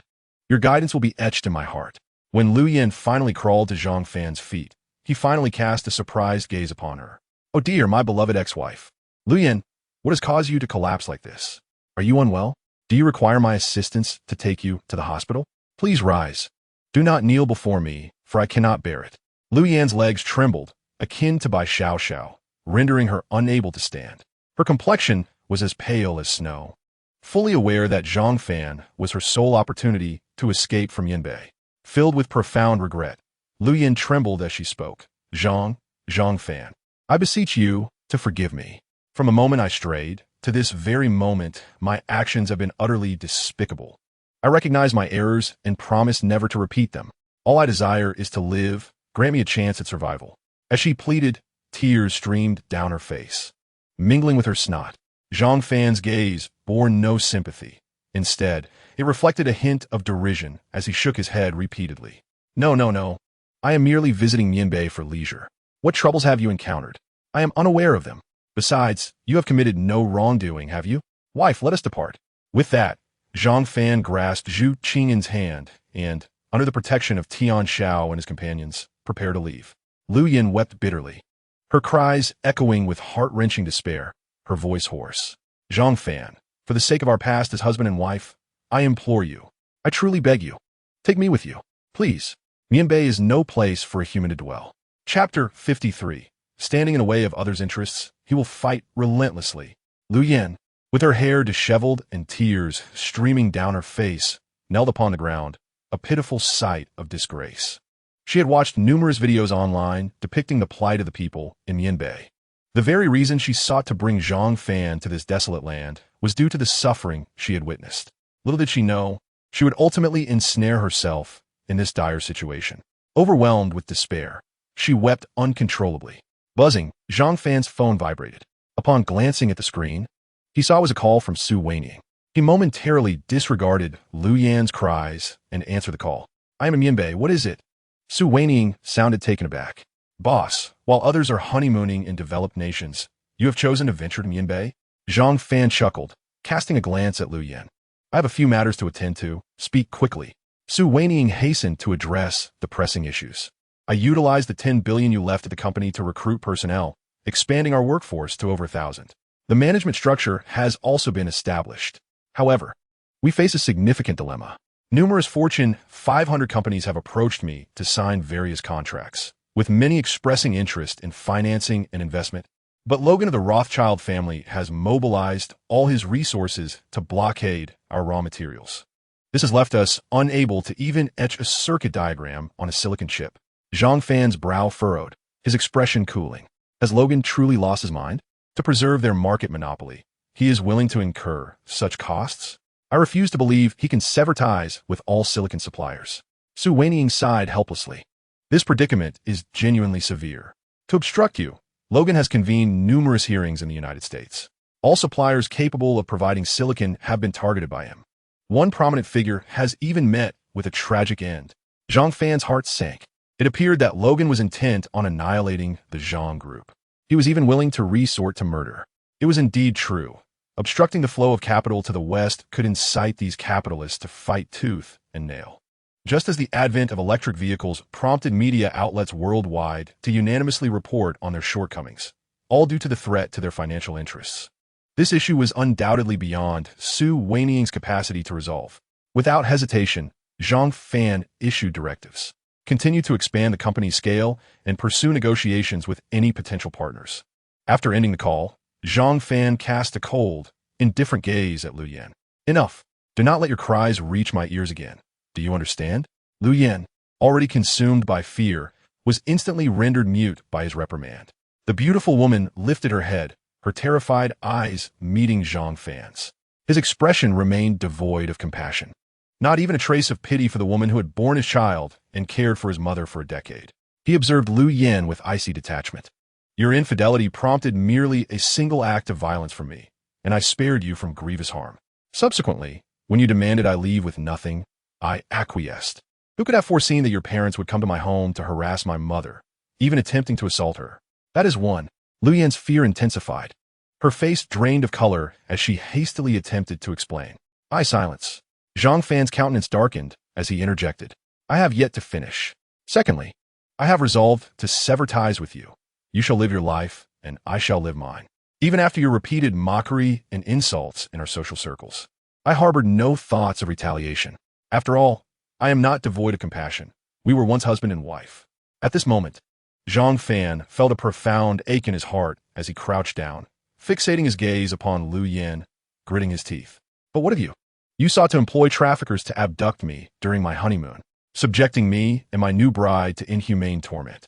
You even conspired with Bai Xiao to dismantle my very being, selling my organs worldwide to extract my last drop of blood. Lu Yan, even now, to curse you is to insult myself. Remember this, today marks our final encounter. I shall not harm you, nor will I come to your aid. As for what fate awaits you in Mianbei, that is of no concern to me. With that, Zhang Fan stood, refusing to cast another glance at Lu Yan. Even as her voice grew hoarse from wailing, he maintained his resolve, turning away without a backward glance. He extended his arm, and Zhu Qing'an instantly linked her arm with his, allowing them to exit the establishment, oblivious to the world around them. Fei Xiao immediately rallied all the bodyguards, encircling the duo to ensure their safety. No, Lu Yan cried out, continuing to weep for Zhang Fan. Husband, you have said it yourself. We have been married for a decade. How can you abandon me here? I implore you, save me. Her pleas fell on deaf ears, her voice growing hoarse in desperation. Bai Yangshu, bowing respectfully, remained until the group vanished from sight. Once Zhang Fan had departed, Bai Yangshu's demeanor shifted to one of cold indifference as he delivered a swift kick to Lu Yan's abdomen. The force sent her crashing into a chair, shattering it. Pain coursed through her body, rendering her unable to rise, a tooth shattered in her mouth. Bai Yangshu, consumed by fury, pointed at Lu Yan, his voice rising to a roar. You wretched woman, you harlot, were it not for you, my son would have never been entangled in matters concerning the Zhu family and Mr. Zhang. In an instant, a crowd seized the wildly struggling Lu Yan, disregarding her pleas for mercy as they dragged her away. The beautiful owner of the rice noodle shop hastily escorted by Yangshu and his entourage out. Once everyone had departed, the owner collapsed onto the ground, drenched in cold sweat. Goodness, who is this Zhang Fan? One extraordinary figure he must be, and his wife appears to be equally remarkable. I had thought he would perish at the hands of the Bai family's ruffians. And when the second young master of the Bai family emerged, I feared for the safety of my shop.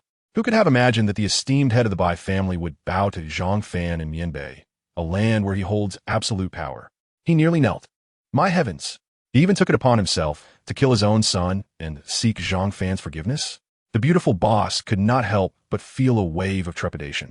Had Zhang Fan not been so strikingly handsome, she would have never treated him with such benevolence. Fortunately, he was indeed handsome, The moment he appeared, she had been nothing but cordial, even adding extra ingredients to his rice rolls.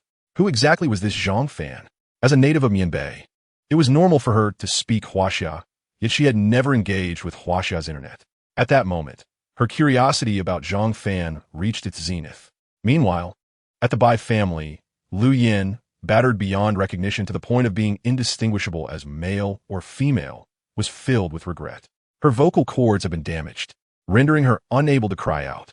Such occurrences were commonplace in Mianbei. No one came to Lu Yan's rescue. She was acutely aware of this. Suspended in despair, tears almost blinding her, she pondered whether she would die here. If only she had not divorced Zhang Fan from the start. If only she had stayed in the United States, living a quiet life. How could she face the present circumstances? Lu Yin was engulfed in a state of collapse.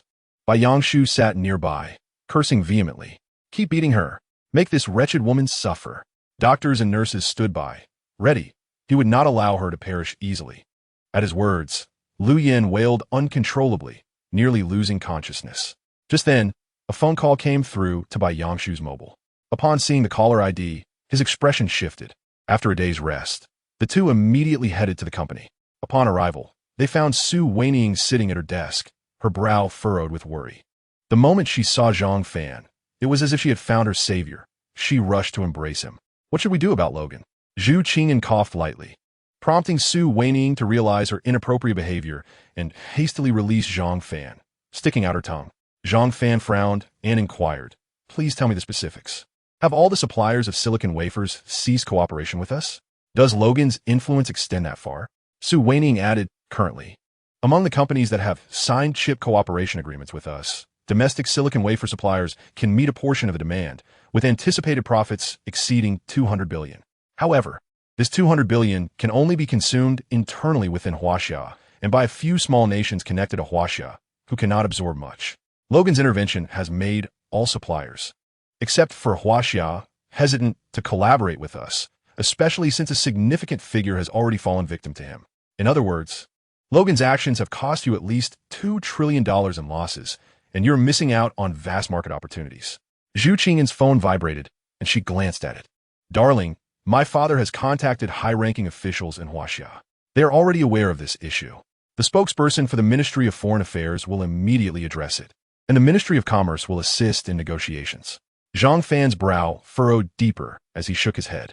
It was not that Huaxia lacked strength, rather, Huaxia had grown powerful enough to challenge the United States, and both Americans and Logan's family would resist Huaxia's pressure. The reasoning was simple. If our picometer-level chips flooded the market, the previously Western monopolized nanometer chips would lose their entire market, which represents profits in the trillions, even tens of trillions of dollars. This involves nearly every industry. Zhu Qingyan frowned slightly, feeling a wave of concern. Indeed, who would relinquish such a colossal market worth trillions? If Huaxia were to capture this market share, even a single company like the Zhang Group could sustain at least 200 to 300 million workers, significantly improving their quality of life, if not completely elevating them to the living standards of developed countries. Zhang Fan squinted. It was precisely for this reason that we must seize this market. In the past, ordinary workers in Huaxia could only partake in low-end manufacturing. As the saying goes, trading the money from 200 million shirts for planes and cannons. Now that I have established the Zhang Group, I must, within my lifetime, liberate my compatriots from this constraint. I will do everything in my power to serve the people of Huaxia. A glimmer of hope sparked in Zhu Qingyan's eyes. If we truly manage to conquer such a vast market, even thousands of years from now, the people of Huaxia will not forget you. As Zhang Fan contemplated, the voice of the system echoed in his mind. Ding. Trouble detected for the host. The host may seek corresponding items in the system store. Current points, 3,200 current balance. 5 billion. Zhang Fan's eyes brightened. Perhaps he could exchange points for something valuable. Before resolving Lu Yan's issue, his balance stood at 5 billion. Logically, after completely addressing Lu Yan, he should not be left with only 5 billion, right? Why had the system not granted him a reward? Had Lu Yan escaped? He dismissed these thoughts, excusing himself to the restroom, where he opened the system panel and navigated to the point store. Indeed, it was filled with a myriad of enticing items. He even spotted an incredibly impressive item, a space mother ship. Wow! Zhang Fan was taken aback. Clicking to examine the space mother ship closely, he had heard that Huaxia had begun developing space mother ships, but lacked adequate nuclear power technology. This item was a complete vessel. If Huaxia could possess a space mothership, what would that signify? The entire world would hesitate to provoke Huaxia. Whatever Huaxia decreed would become reality. The United States? What if there were 100 more of them? How could they defend against weapons launched from space? Regrettably, the points required for the space mothership were exorbitant. 1 million points for redemption. He quickly turned his attention away, diligently searching until he spent 1,000 points to redeem an item. Ding! Host successfully spent 1,000 points to redeem the manual for 1,000 ways to manufacture silicon wafers. Current points, 2,200. A book materialized in Zhang Fan's hands. Amazing! The mathematical formulas and foundational sciences recorded within far exceeded the current technological average of the world, representing advancements at least 50 years ahead. With this, Huaxia might be able to mass-produce silicon wafers. A solution had emerged. Zhang Fan tucked the book into his coat, grinning from ear to ear. I have devised an excellent plan that will undoubtedly outmaneuver Logan. Whatever tricks he employs, I will counter them. Su Weiniang and Zhu Qingyan, engaged in conversation, looked at him with skepticism. Zhang Fan, sitting before them, regarded them earnestly. It's quite simple. We will initiate a price war. As long as we produce a sufficient quantity of picometer-level silicon wafers, those in need of them will naturally risk everything to continue collaborating with us. Capital is such that if you obstruct its path to profit, it will fight back fiercely. However, if the potential profits are vast, multiplying by dozens or even hundreds of times, they will go to great lengths, even risking their lives, to partner with you. Su Weiniang offered a resigned smile, while Zhu Qingyan found the situation amusing yet exasperating. Darling, your idea is splendid, but how do we implement it? With the current production capacity of silicon wafers domestically, we can only meet a fraction of the demand. Even if we wish to engage in a price war, we would need at least half of the global silicon wafer stock to qualify. Zhang Fan smiled slightly. It's straightforward. I will develop the silicon wafers myself. Generally speaking, the raw material for silicon wafers is sand. However, this production method is rather cumbersome, and the processes are insufficient to rapidly scale up production. I will devise methods to produce silicon wafers without the need for sand, even utilizing soil. The two women gaped in astonishment. Their mouths agape as if they could fit an egg inside. Their gazes directed at Zhang Fan were filled with incredulity. Zhu Qingyan was left speechless. Dear husband, no. It's not that I don't believe you. That PME-level lithography machine, it must have been the country secretly assisting you, right? After all, such a device cannot be created by one person alone. And now you claim you wish to research a new silicon wafer manufacturing process. What does that equate to? It is tantamount to discovering a new material. Who knows, you might even receive the highest accolade in the realm of physics. Zhang Fan was exceedingly confident, for the formulas were inscribed in his book. He stood up. I shall head to Qingbei University in the capital at once. There lies a group of the most brilliant researchers. I will collaborate with them. Whether we can achieve this, you need not worry. Zhu Qingyan and Su Weiniang still found it hard to believe. No matter how capable you are, Zhang Fan, you cannot possibly know everything. Yet neither dared to voice their doubts, their hearts brimming with curiosity. A day later, within a physics laboratory at Qingbei University, a bald student hurriedly entered. Professor G, Mr. Zhang Fan wishes to see you. He claims to have developed a new formula for silicon wafer production, using soil. Professor G, engrossed in reading papers, furrowed his brow and glanced at the student. Xiaolong, what nonsense are you spouting? There have been no breakthroughs in materials science within physics for many years. Moreover, to suggest using soil to create silicon wafers? That is utterly preposterous. Who is this amateur? Oh, Zhang Fan, the one who developed the PME-level lithography machine? Xiaolong nodded excitedly. Yes, that's him. Professor G's frown deepened, still unable to accept such an absurd notion. In his view, Zhang Fan's creation of the PME-level lithography machine was mere sensationalism. Surely, the government must have provided clandestine assistance, and those who truly accomplished it were reluctant to step into the limelight. Professor G's demeanor grew colder. Send him to find Xiao Wang at the chemistry lab next door. I have no interest in collaborating with such a person. He merely possesses a loud reputation. Chapter 55. Producing silicon wafers from soil? How can that be possible? Xiao Long hesitated. Professor, are you truly unwilling to collaborate with Mr. Zhang Fan? As it stands, that PME-level lithography machine indeed appears to have been independently developed by him. Since Mr. Zhang claims he can produce silicon wafers from soil, perhaps he truly can. Professor G erupted in laughter, his eyes filled with disdain. People today will go to any lengths for a bit of profit. I know of Zhang Fan. He has previously delivered takeout and worked on construction sites. How could someone like that produce PME-level chips?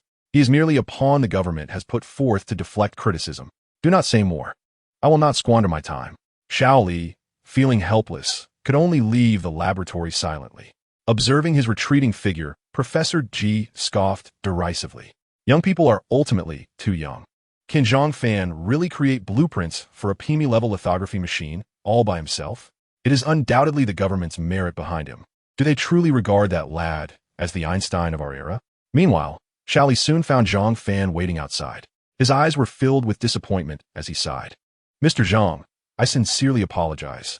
My mentor is unwilling to collaborate with you. He suggests you approach Professor Wang in the chemistry department. He does not believe you can produce silicon wafers from soil. Zhang Fan wore a confident smile. Disbelief?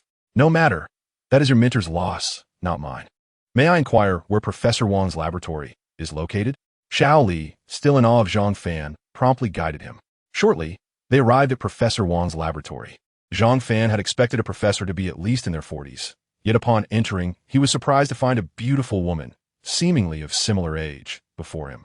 Zhang Fan was taken aback as he gazed at the woman clad in a lab coat. Professor Wang, greetings. I am Zhang Fan, here to discuss a collaboration regarding silicon wafer production. Wang Qing'er was busy attending to the experimental reports. Whatever it is, please wait until I finish my work. I am quite busy and do not wish to waste time. Zhang Fan chuckled, subtly nodding at Xiao Li. He then sat quietly beside her, gazing at the stunning woman.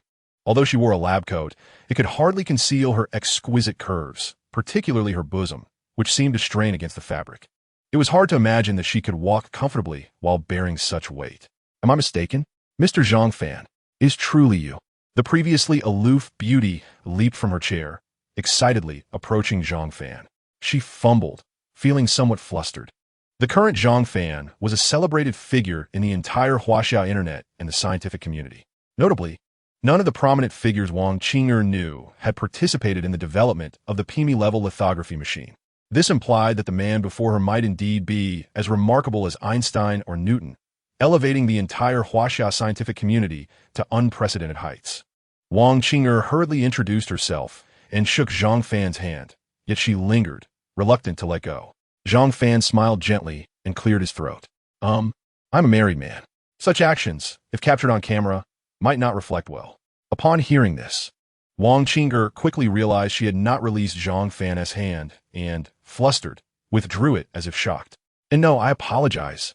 It is truly exhilarating to meet someone of your stature. What can I assist you with? Without unnecessary preamble, Zhang Fan presented the book given to him by the system to Wang Qing'er. Please open to the first page and take a look. I intend to invest in establishing hundreds of factories dedicated to silicon wafer production, utilizing soil as the primary material, as described on the first page. Soil? Using soil to produce silicon wafers? This is unheard of. Wang Qing'er furrowed her beautifully shaped brow, her heart filled with doubt.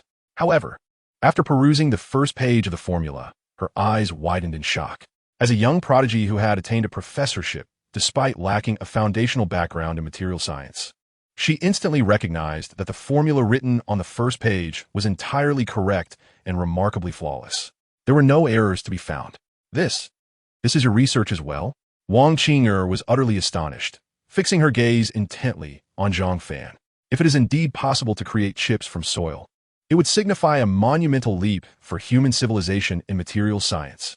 Its significance is akin to humanity's first footprints on the moon, especially considering there have been no breakthroughs in material science for many years.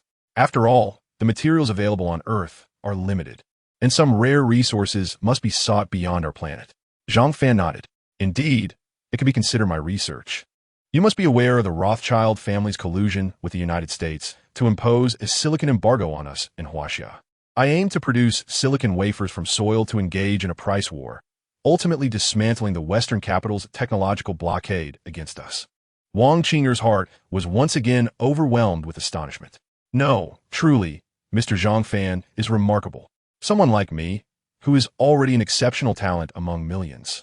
finds it hard to believe that a young person like you can attain such greatness, serving as a professor at Qingbei University. Once, Wang Qing'er underwent an intelligence test. Achieving an IQ of 109, she perceived the mannerisms of an ordinary person as no different from observing a dog. Yet, despite her brilliance, she had made no advancements in her field over the past few years. To her astonishment, Zhang Fan not only independently developed a picometer-level lithography machine, but also articulated a method for manufacturing silicon wafers from soil using a series of formulas. Wang Qing'er was profoundly impressed and promptly exclaimed, "Please wait." Shortly thereafter, a basin of fresh soil was placed on the laboratory table. After extracting the small stones, she eagerly began to produce silicon wafers using the apparatus in the lab, following the formulas inscribed on the first page. The process was remarkably smooth, and soon she had created a shimmering silicon wafer. Although the crude equipment in the lab resulted in a rather rough product, obtaining superior apparatus would enable large-scale production of high-quality silicon wafers. My goodness! Wang Qing'er gasped in astonishment as she beheld the uncut polygonal silicon wafer. Even with Zhang Fan observing her, she could not suppress her exclamation. Just then Professor Ji happened to pass by and, intrigued by the commotion, inquired, "What are you two shouting about?" As he spoke, he chuckled upon noticing Zhang Fan, his tone laced with condescension. "Don't tell me this, mister. Zhang can really turn soil into silicon wafers?" Ha ha ha. Wang Qing'er, too excited to detect the sarcasm in Professor Ji's words, enthusiastically urged Professor Ji, "Come take a look. Hurry." Chapter 56. This Zhang Fan is truly surpassing Newton. Professor Ji, feeling somewhat helpless, thought to himself that Wang Qing'er, being an intelligent individual, should not be so easily fooled by Zhang Fan. Today, he would ensure Zhang Fan learned that not everyone is so easily deceived. As he ambled into the room at a leisurely pace, he saw Wang Qing'er holding a silicon wafer. He merely glanced at it and smiled nonchalantly. "It's just a silicon wafer. What's so remarkable about that? And you, Shaoli, why aren't you focusing on your studies? If you don't finish your thesis soon, you can forget about graduating this year." Before Shaoli could respond, Zhang Fan, unable to tolerate Professor Ji's superior demeanor, interjected, "Open your eyes and take a good look. This is no ordinary silicon wafer. Its raw material is not sand, but soil." Professor Ji's composure faltered as he stared at Zhang Fan, his smile widening in disbelief. "Using soil?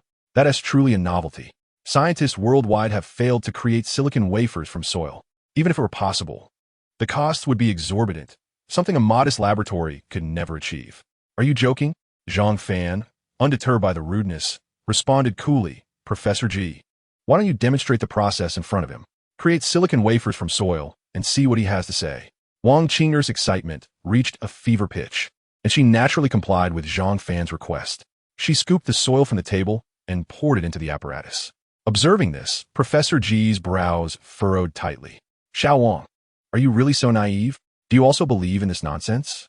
If soil can produce silicon wafers, pigs could fly." Ignoring Professor Ji's scornful remarks, Wang Qing'er enthusiastically began her operations.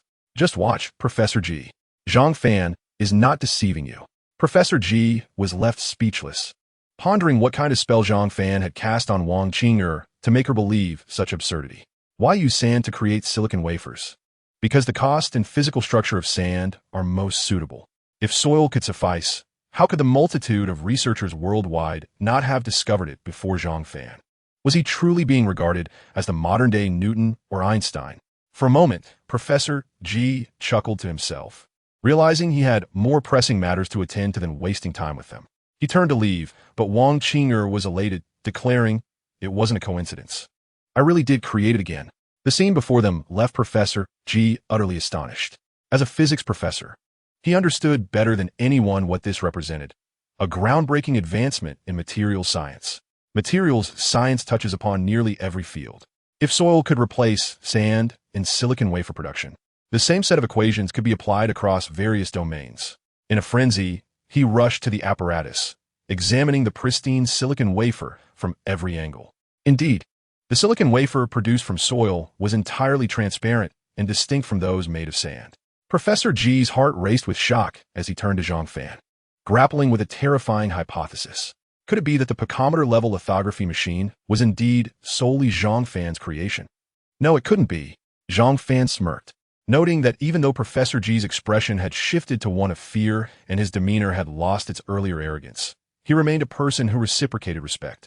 If you did not respect him, he would not regard you highly, regardless of your stature. Zhang Fan's expression was filled with derision. Who was it that claimed my formulas were worthless? Who was mocking me just moments ago? Professor G and Wang Qing'er, in a state of shock, were oblivious to Zhang Fan's remarks as they hastily gathered the remaining soil from the basin and placed it into the apparatus. Sure enough, in no time, a third pristine silicon wafer emerged from the device. The sight rendered Professor G speechless, collapsing onto the floor in a cold sweat. Impossible. Am I dreaming? Wang Qing'er quickly handed him the book. Upon reading the first page, Professor G stared blankly at Zhang Fan. Such a perfect formula. Did you truly conceive it? I have researched your background, and you have had no prior experience in any scientific field. Do you realize this could easily win a Nobel Prize? My heavens! Zhang Fan remained silent, casting a scornful glance at Professor G. Professor G's face flushed with embarrassment. The formula on the first page was remarkably simple yet flawless, akin to Einstein's famous equation. Yet, such an elementary formula had eluded discovery by scientists worldwide. Only Zhang Fan, a mere amateur, had uncovered it. Moreover, he had successfully created silicon wafers from soil. Professor G could hardly fathom the implications for cost reduction. What is most abundant in this world? Soil. Seeing Professor G at a loss for words, Zhang Fan felt a spark of amusement. Don't just dwell on the first page. Take a look at the second page as well. The excitement only escalates from here.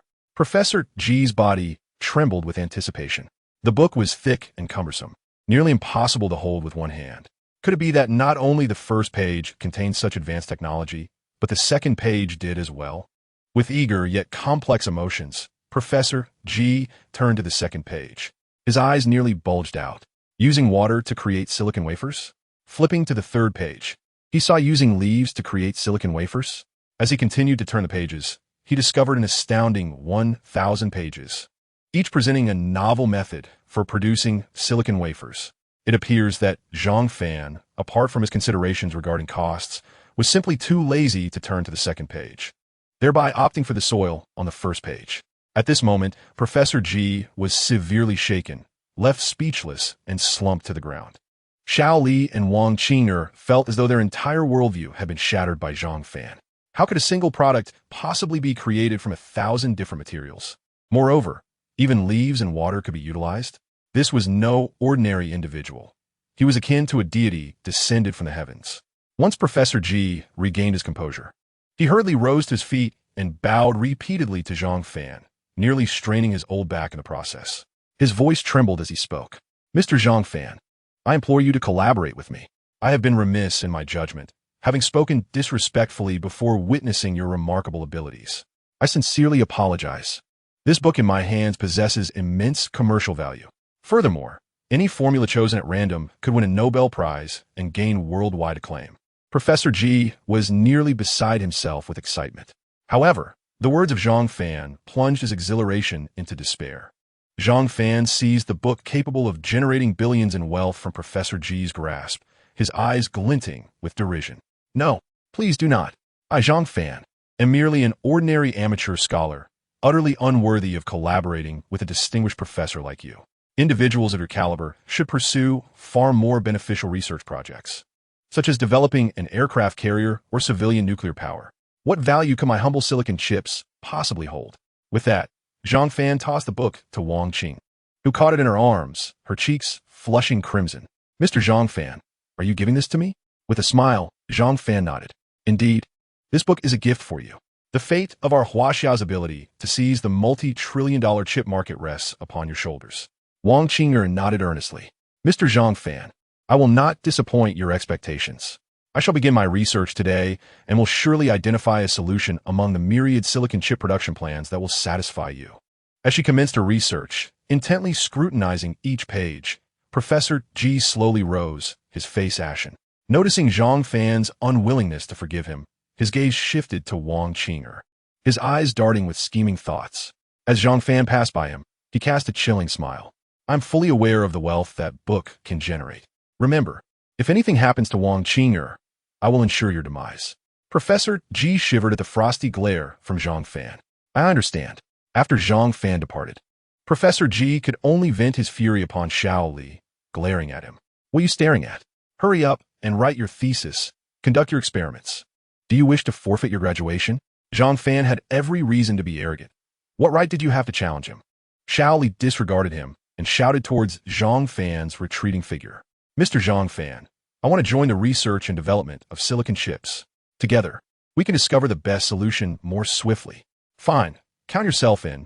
An additional salary is hardly a burden, Zhang Fan replied. Xiao Li, brimming with excitement, shoved Professor G aside, his demeanor fierce. I've tolerated you long enough, you old fossil. Now, I am an employee of the Zhang Group. To hell with you, get lost. Professor G stood dumbfounded. His frail body was no match for Xiao Li, and with a shove, he nearly fell to the ground. You wish to forfeit your graduation? Xiao Li laughed heartily. Now, I am part of the Zhang Group, an employee of Mr. Zhang Fan. His treatment of employees is exceptionally generous. Graduation? I labored for that diploma solely to secure a good job. Now I no longer need you. Out. He unleashed all his pent-up emotions, forcefully throwing Professor G out and slamming the door shut. Professor G stood frozen, having never endured such humiliation. How infuriating! He pounded the wall outside, his eyes filled with resentment. I have never suffered such indignities in my life. Damn you, Zhang Fan. If it were not for you, that normally meek Xiao Li would never dare to speak to me in such a disrespectful manner. He would obey my every command. Even if I ordered him to spend a day fetching my grandson, he would comply without question. It is all your fault. I swear I will not rest until I exact my revenge. After a moment of contemplation, Professor G's eyes narrowed. I have it. Should I employ this tactic? You wish to contribute to Huaxia? Do not even think about it. The factories you invest in will be rendered worthless. Professor G let out a cold chuckle. Zhang Fan, prepare for your demise. As time passed, Zhao Taizhu lounged at his desk, legs crossed, exuding an air of leisure. Bro, when can I borrow some money to start my own company? You seem to enjoy being a boss, providing technology while your employees do all the hard work. You bear no responsibility. Zhang Fan, while scrolling through Kuaishou, glanced at Zhao Taizhu. No problem. Once I earn $1 trillion, I'll give you $100 billion for whatever you wish. Zhao Taizhu dropped his legs and rushed to Zhang Fan. Bro, it's a deal. Once your chips are developed, the profits will far exceed a mere $1 trillion. After defeating the Western monopoly, the Zhang Group will establish a dominant position, allowing us to reap the rewards as we please. Let us shake on it. No backing out. Zhang Fan laughed, scolding. Are you a 3-year-old child? Shaking hands? Zhao Taizhu grinned, but then his expression soured as he pulled out his phone. Bro, there's news. It says the Americans have launched a thorough military strike in the northern region of Myanmar, capturing the entire scam syndicate. Zhang Fan jested. What? Did the Americans discover oil in northern Myanmar? They never engage in unprofitable ventures. Zhao Tieju's brow furrowed deeper. That is undoubtedly the case. If one looks closely, it becomes clear that what they call a military strike is merely a few cannon shots. The problem is, they rescued Liu Yan. Zhang Fan's expression shifted as he took Zhao Tieju's phone, confirming the news. Indeed, Liu Yan had been rescued. 10 days had passed, and while there were still visible wounds on her body, she had ultimately survived the hands of Bai Yangshu. Furthermore, it was Bai Yangshu himself who had freed her. This revelation caused Zhang Fan to frown deeply. Because Liu Yan knew Bai Xiao, Bai Yangshu had killed Bai Xiao. Given Bai Yangshu's character, trusting him to show mercy towards Liu Yan was as implausible as believing the world would end in the next moment. Zhang Fan exchanged a knowing glance with Zhao Taizhu, both uttering the name in unison, Logan. Zhao Taizhu slammed his fist on the table, filled with rage. That damned Logan has undoubtedly been closely monitoring Liu Yan from the shadows. He knows very well that as long as Liu Yan remains alive, you will never find peace. Bro, we must devise a plan to eliminate both of them. Zhang Fan chuckled, looking at Zhao Taizhu. Is this something a distinguished lawyer should say? I find it hard to believe. Zhao Taizhu retorted, I am your brother first, and a lawyer second. Without a doubt, Liu Yan attempted to kidnap you in northern Myanmar to eliminate you. If you do not take her down, I cannot swallow this grievance. We must find a way. Zhang Fan nodded slightly, just about to speak when Wang Qinger entered from outside, her complexion pale. Observing her expression, Zhang Fan was somewhat taken aback. Over the past few days, Wang Qinger had successfully joined Zhang Group, and have been working there for 4 days. According to the formula I provided for developing silicon wafers, it should be quite simple. Yet, judging by your expression, have you encountered some trouble? Wang Qing'er stammered, unable to voice her concerns. Zhang Fan, with a gentle demeanor, encouraged her, saying, "Speak freely, there is no need to worry." Chapter 58. How dare he come find me? Wang Qing'er hesitated, finally expressing, after much deliberation, "I concluded that using water to produce silicon wafers would be the most cost-effective method since the Earth's oceans are inexhaustible, and with humanity's current capabilities, it is nearly impossible to deplete them. Moreover, utilizing water for silicon production would create an environmentally friendly cycle, aligning perfectly with the nation's carbon cycle concept." However, when I was preparing to register the patent, Zhao Tieju's heart sank. Could someone have already registered it in advance? Wang Qing'er's countenance turned deathly pale. Yes, someone has indeed registered the water silicon wafer patent, and astonishingly, it was Professor Ji who did so. Zhang Fan narrowed his eyes slightly. "Continue," he urged. Wang Qing'er, overwhelmed with anxiety, could not maintain the calm demeanor of Zhang Fan. "Furthermore, I had discovered something that terrifies me. Not only did he register the water silicon wafer patent, but he also claimed all 10,000 methods of silicon wafer production from the book as his patents. Mr. Zhang, what should we do? We cannot develop any silicon wafers now. Producing even one would infringe upon his patent rights, resulting in substantial financial penalties." Zhang Fan chuckled with a hint of amusement. The fact that he could still laugh stunned Wang Qing'er, leaving her in disbelief. "Mr. Zhang, what is happening? Why are you still smiling? My heavens, you!" Zhang Fan, with a sardonic glint in his eyes, remarked, "That old rascal must have secretly printed the content from the book while you weren't paying attention and subsequently registered it as a patent." Wang Qing'er could not help but inquire, "Do you have any plans to counter him? After all, I have devoted countless hours to research. Who could have known that the final results would be stolen by Professor Ji?" Zhang Fan smiled gently, his expression serene. "There are plenty of ways. Just rest assured." Zhao Taiju had remained silent, examining the patents nearby. His expression transformed dramatically, his eyes narrowing.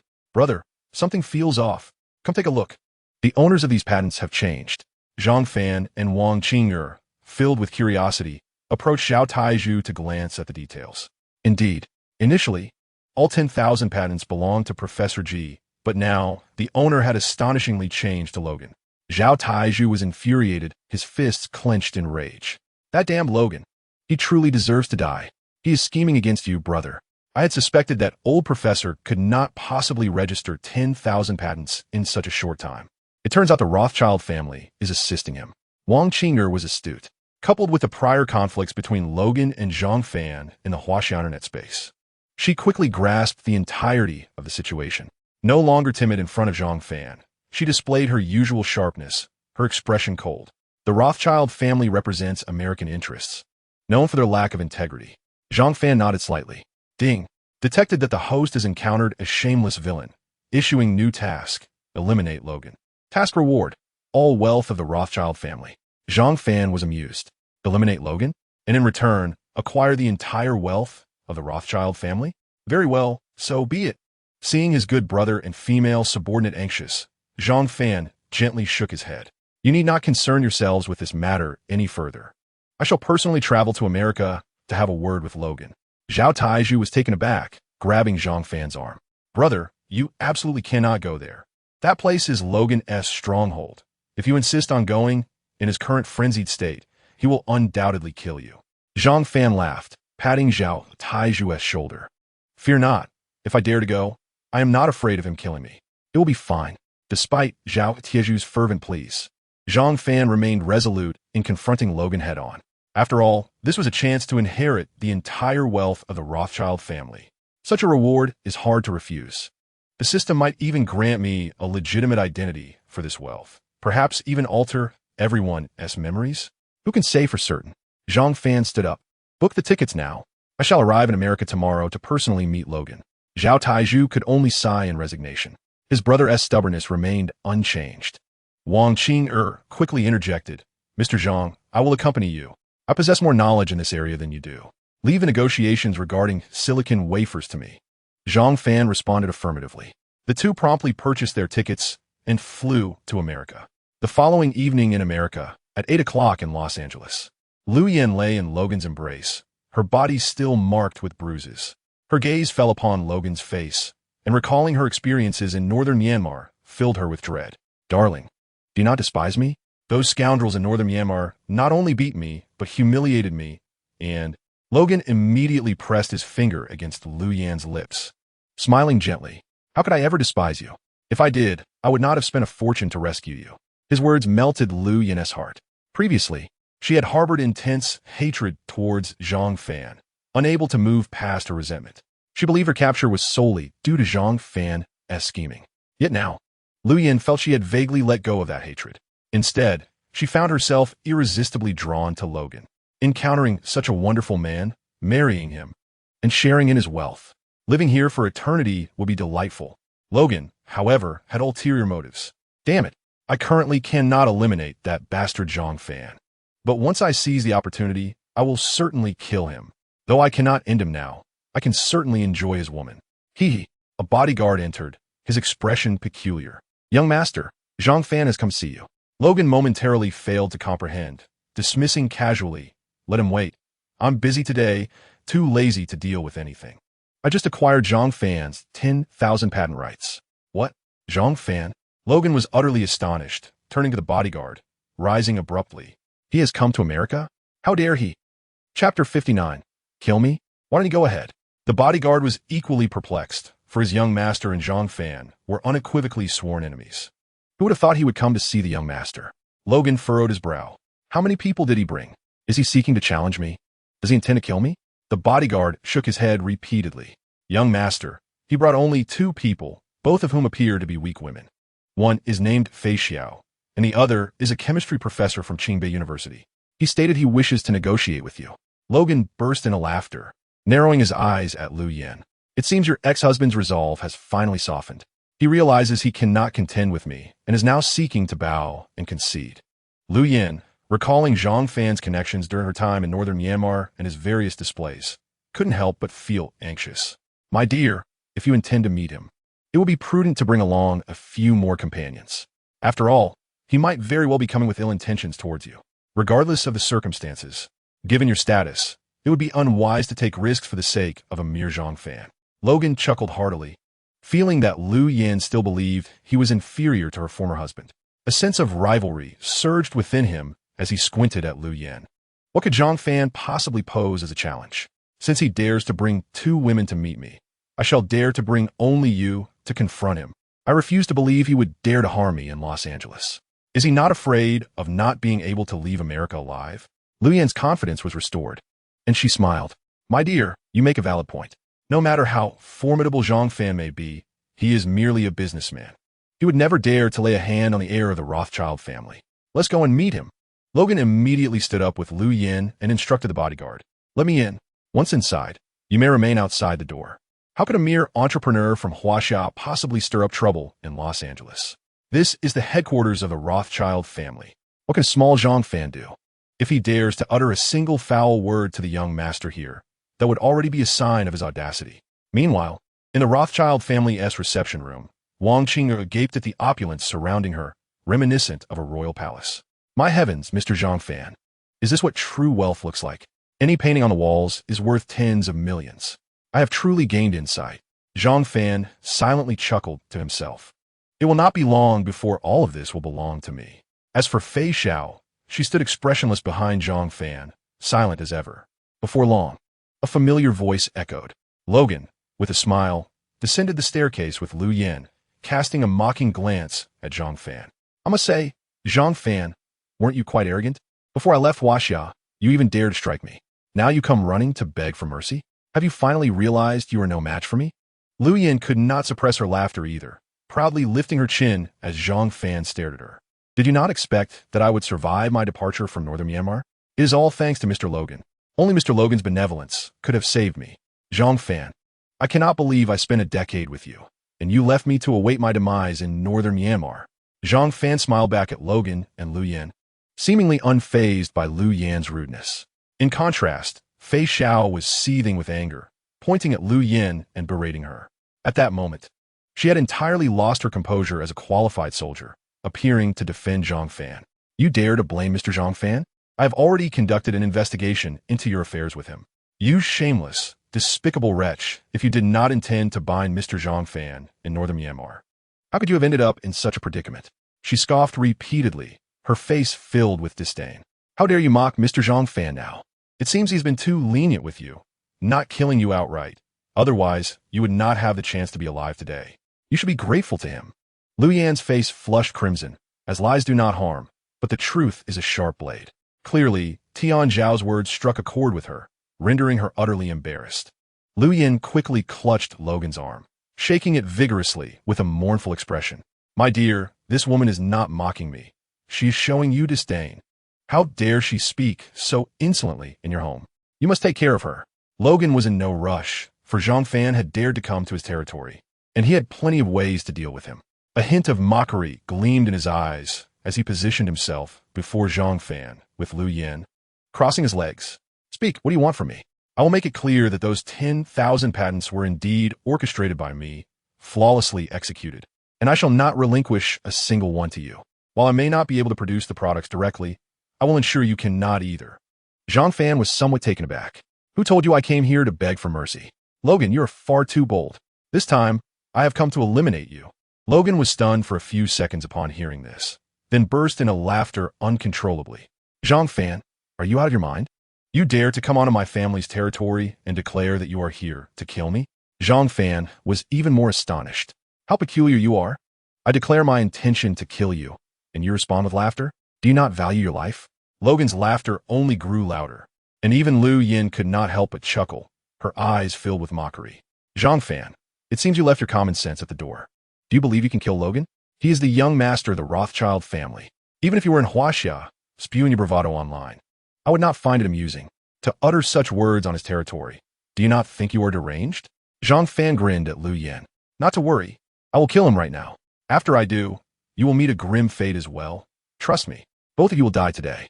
Logan suddenly ceased his laughter, observing Zhang Fan with intrigue. To go ahead, then. Chapter 60. Young Master, what is this madwoman saying? However, I must issue a warning. This is the stronghold of the Rothschild family, and the most elite bodyguard unit of the Rothschild family is stationed just outside. Should you dare to kill me, they will rush in immediately and apprehend all three of you. Even if I were to perish, none of you would leave alive. Do you understand? With that, Logan continued to laugh, as if Zhang Fan's words were the most amusing joke he had ever heard. Tian Zhao's expression shifted slightly as she gazed at Zhang Fan in confusion. What has come over Mr. Zhang Fan? Wasn't this supposed to be a negotiation? Why has he suddenly declared his intent to kill Logan? Despite his arrogance, Logan indeed had the capital to be so. Should Zhang Fan commit murder in this place? Within seconds, the loyal bodyguard of the Rothschild family would storm in and subdue the trio. No matter how formidable Tian Zhao might be, she cannot possibly contend with so many. Yet, Mr. Zhang Fan is not like ordinary people. If he has chosen this course of action, there must be a reason. It must be so. Tian Zhao chose to trust Zhang Fan. However, his remarks frightened Wang Qing'er significantly. Her face drained of color, and the usually aloof and indifferent Wang Qing'er now appeared pale, clutching Zhang Fan's clothing and whispering, "Boss, you must be joking, right? I thought we were here to negotiate.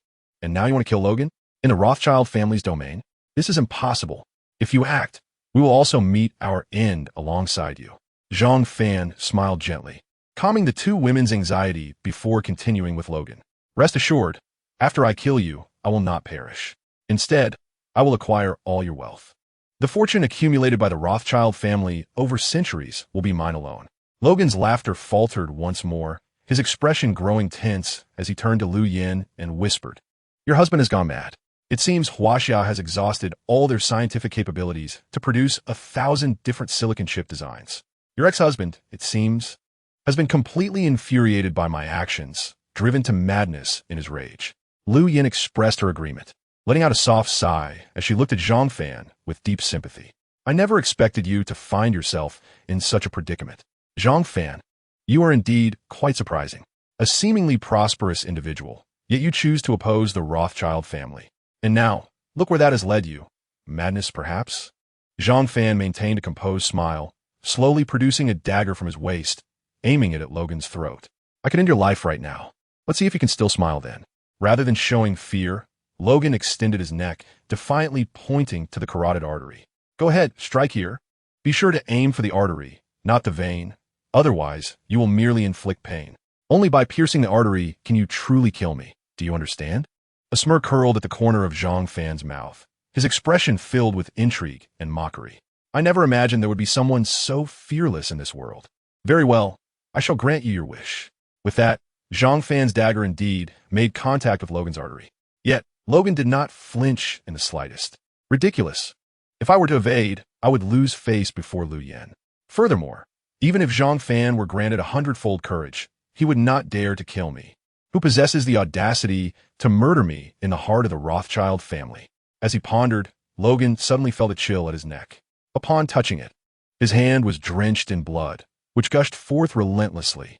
He glanced down, horrified, as blood sprayed from his neck like an uncontainable fountain. The dagger had punctured his artery and was now withdrawn. In shock, Logan's eyes widened in terror. How is this possible? Why has Logan turned his head toward Zhang Fan? His vision began to darken. The artery is incredibly fragile, and the loss of blood is substantial. In mere seconds, one could lose consciousness. After all, the artery primarily supplies blood and oxygen to the brain. Even if the damage were repaired after hours, your brain would already be dead. Logan, filled with dread, could not utter a final word before his vision faded to black, collapsing into Lu Yan's embrace. Ding! Congratulations to the host for successfully completing the task. The host is rewarded with the entirety of the Rothschild fortune. The income has been legalized. The host may use it freely without any suspicion arising. As the system's voice echoed in his mind, Zhang Fan chuckled. Lu Yan, gazing at the blood-soaked Logan in her arms, found her mind blank. After a moment of shock, she could not help but scream. Her piercing cry attracted a multitude of bodyguards from outside. A throng of guards encircled the four individuals and the corpse, drawing their weapons. Lu Yan, filled with terror, pointed at Zhang Fan, stammering in disbelief. You are insane. You truly killed a scion of the Rothschild family. You cannot escape this alive. You are doomed. Tian Zhao's expression shifted dramatically as he witnessed the unfolding events, his spine tingling with fear. Wang Qing'er trembled like an agitated cat. Boss, why would you do this? We are finished. Tian Zhao's gaze turned regretful. He had only recently met Zhang Fan and had not yet had the chance to understand him deeply. His role had merely been to ensure Zhang Fan's safety. Yet, he had committed such a frenzied act. It seems that I, along with Zhang Fan and this innocent scientist, shall perish here. In stark contrast, Zhang Fan sat on the sofa, unperturbed, even comforting the two women. It's all right, truly. It will be fine. Trust me. Lu Yan erupted with fury, directing her rage towards Zhang Fan as she roared at the surrounding Rothschild bodyguards. Why are you standing there? Quickly kill this madman. Hurry. Administer first aid to the young master. However, one bodyguard's response left Lu Yan questioning her sanity. He looked quizzically at Lu Yan, then at Zhang Fan.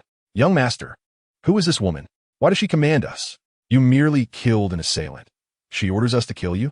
Upon hearing this, Lu Yan's expression became one of disbelief. The other two women mirrored her astonishment. What is happening? Chapter 61. The Emergence of the Supernatural. Lu Yan's eyes widened, filled with shock. The surrounding bodyguards, judging by their appearances, were clearly from the Logan family. One bodyguard had just reported Zhang Fan's arrival to Logan. Yet, even he stood respectfully beside Zhang Fan, regarding Lu Yan as if she were a madwoman. Lu Yan could not accept this reality, forcing a strained smile. Zhang Fan has gone mad. Have you all lost your minds too? Logan is dead at Zhang Fan's hands. Hurry, kill him. Also, summon the family doctor immediately. Perhaps Logan can still be saved. Having finally climbed the ranks by associating with someone as powerful as Logan, Lu Yan could not afford to let Zhang Fan take his life. But no matter what Lu Yan pleaded, the bodyguards merely regarded her with strange looks, as if it were she who was delusional, not Zhang Fan. A bodyguard approached Zhang Fan, bowing respectfully. Young master, allowing such a madwoman to remain by your side would only disrupt your peace of mind. Since she has killed a guest you brought, we shall proceed to detain her in accordance with the law. With a mere wave of Zhang Fan's hand, several bodyguards swiftly seized the corpse from Lu Yan, restraining her tightly. Only when she felt the pain of her bindings did Lu Yan realize this was no dream. What have you done? Do not send me to prison. I refuse to go. Zhang Fan chuckled. You are quite bothersome. One bodyguard promptly rendered Lu Yan unconscious. forcibly taking her away. As they departed, the world finally grew quiet. To be precise, Wang Qing'er and Tian Xiao were too intimidated to speak. The two women stared at Zhang Fan, their expressions somewhat dazed. "Boss, what just happened? Those bodyguards are all from the Rothschild family, are they not? This family is already incredibly wealthy. You cannot possibly have bribed their guards." Tian Xiao, awakening to the moment, regarded Zhang Fan with a complex gaze. The Rothschild family nearly controls a third of the upper echelons of America. To dominate this family is to wield power over part of America. Mr. Zhang Fan, such feats are beyond the reach of even those from the capital. Who exactly are you? Zhang Fan himself found it puzzling. Was it not agreed that the Rothschild fortune would be rationalized? Why do they still retain their original memories? Oh well, Zhang Fan decided to concoct an excuse, smiling as he rose. You need not worry. This matter has been resolved satisfactorily. I will ensure that Lu Yan's assets are confiscated, rendering her unable to afford legal counsel. Burdened with a murder charge, she will spend several years in prison. Although the two women were curious about Zhang Fan's identity, his refusal to disclose it meant that the matter would simply pass. Upon returning to his homeland, Zhang Fan swiftly annulled 10,000 silicon chip patents belonging to the Rothschild family. With the assistance of Wang Qing'er, the factory commenced mass production of inexpensive silicon chips, attracting a multitude of global investments. Meanwhile, within the confines of a women's prison in Los Angeles, Lu Yan, having completed all procedures, sat vacantly on her bed, her expression resembling that of a wooden figure. No matter from which angle she viewed it, she could not comprehend why Zhang Fan dared to kill Logan. Moreover, why did the Rothschild family members not hinder Zhang Fan's departure? In summary, she found herself imprisoned, sentenced to a full 20 years. Rising from her bed, Lu Yan intended to visit the restroom for a shower. As she instinctively began to undress, she reached the bathroom only to find a small room with no shower head, just a toilet. At that moment, her emotions finally shattered, and she knelt on the floor, weeping uncontrollably. If I had not divorced Zhang Fan from the outset, if I had not come to America, if I had not confronted him, would my fate have been significantly better? And why? Why did Zhang Fan kill Logan without facing any consequences? Why did the Rothschild family allow him to leave, treating him with such respect? Why? Lu Yan's anguished cries echoed in the restroom, attracting the attention of the prison guards. Upon their arrival, they found a disheveled woman, calling everyone mom and dad. Her sanity completely unraveled. Time passed swiftly. At a recent press conference held by the Zhang Group, a young man from the Rockefeller family sat calmly among the crowd. Beside him, a stunning blonde beauty radiated curiosity. Overnight, the Rothschild family had become Zhang Fans. Furthermore, all individuals of Rothschild bloodline accepted this transformation. Even old Logan believed Zhang Fan to be his son. Was this not exceedingly peculiar? Yet, the young man remained remarkably composed, displaying a faint, enigmatic smile. Have you seen The Avengers? He asked. The beauty paused for a moment. I've seen it. What of it? Isn't it just a sci-fi movie? Most of its content is unlikely to become reality, except perhaps Iron Man's suit after overcoming nuclear power, though that is merely a possibility. The young man chuckled softly. Everything depicted in that film exists in reality, albeit in different forms. Zhang Fan may have acquired some extraordinary treasures. For instance, while Doctor Strange can alter history, so can he. However, his treasures are evidently not as potent.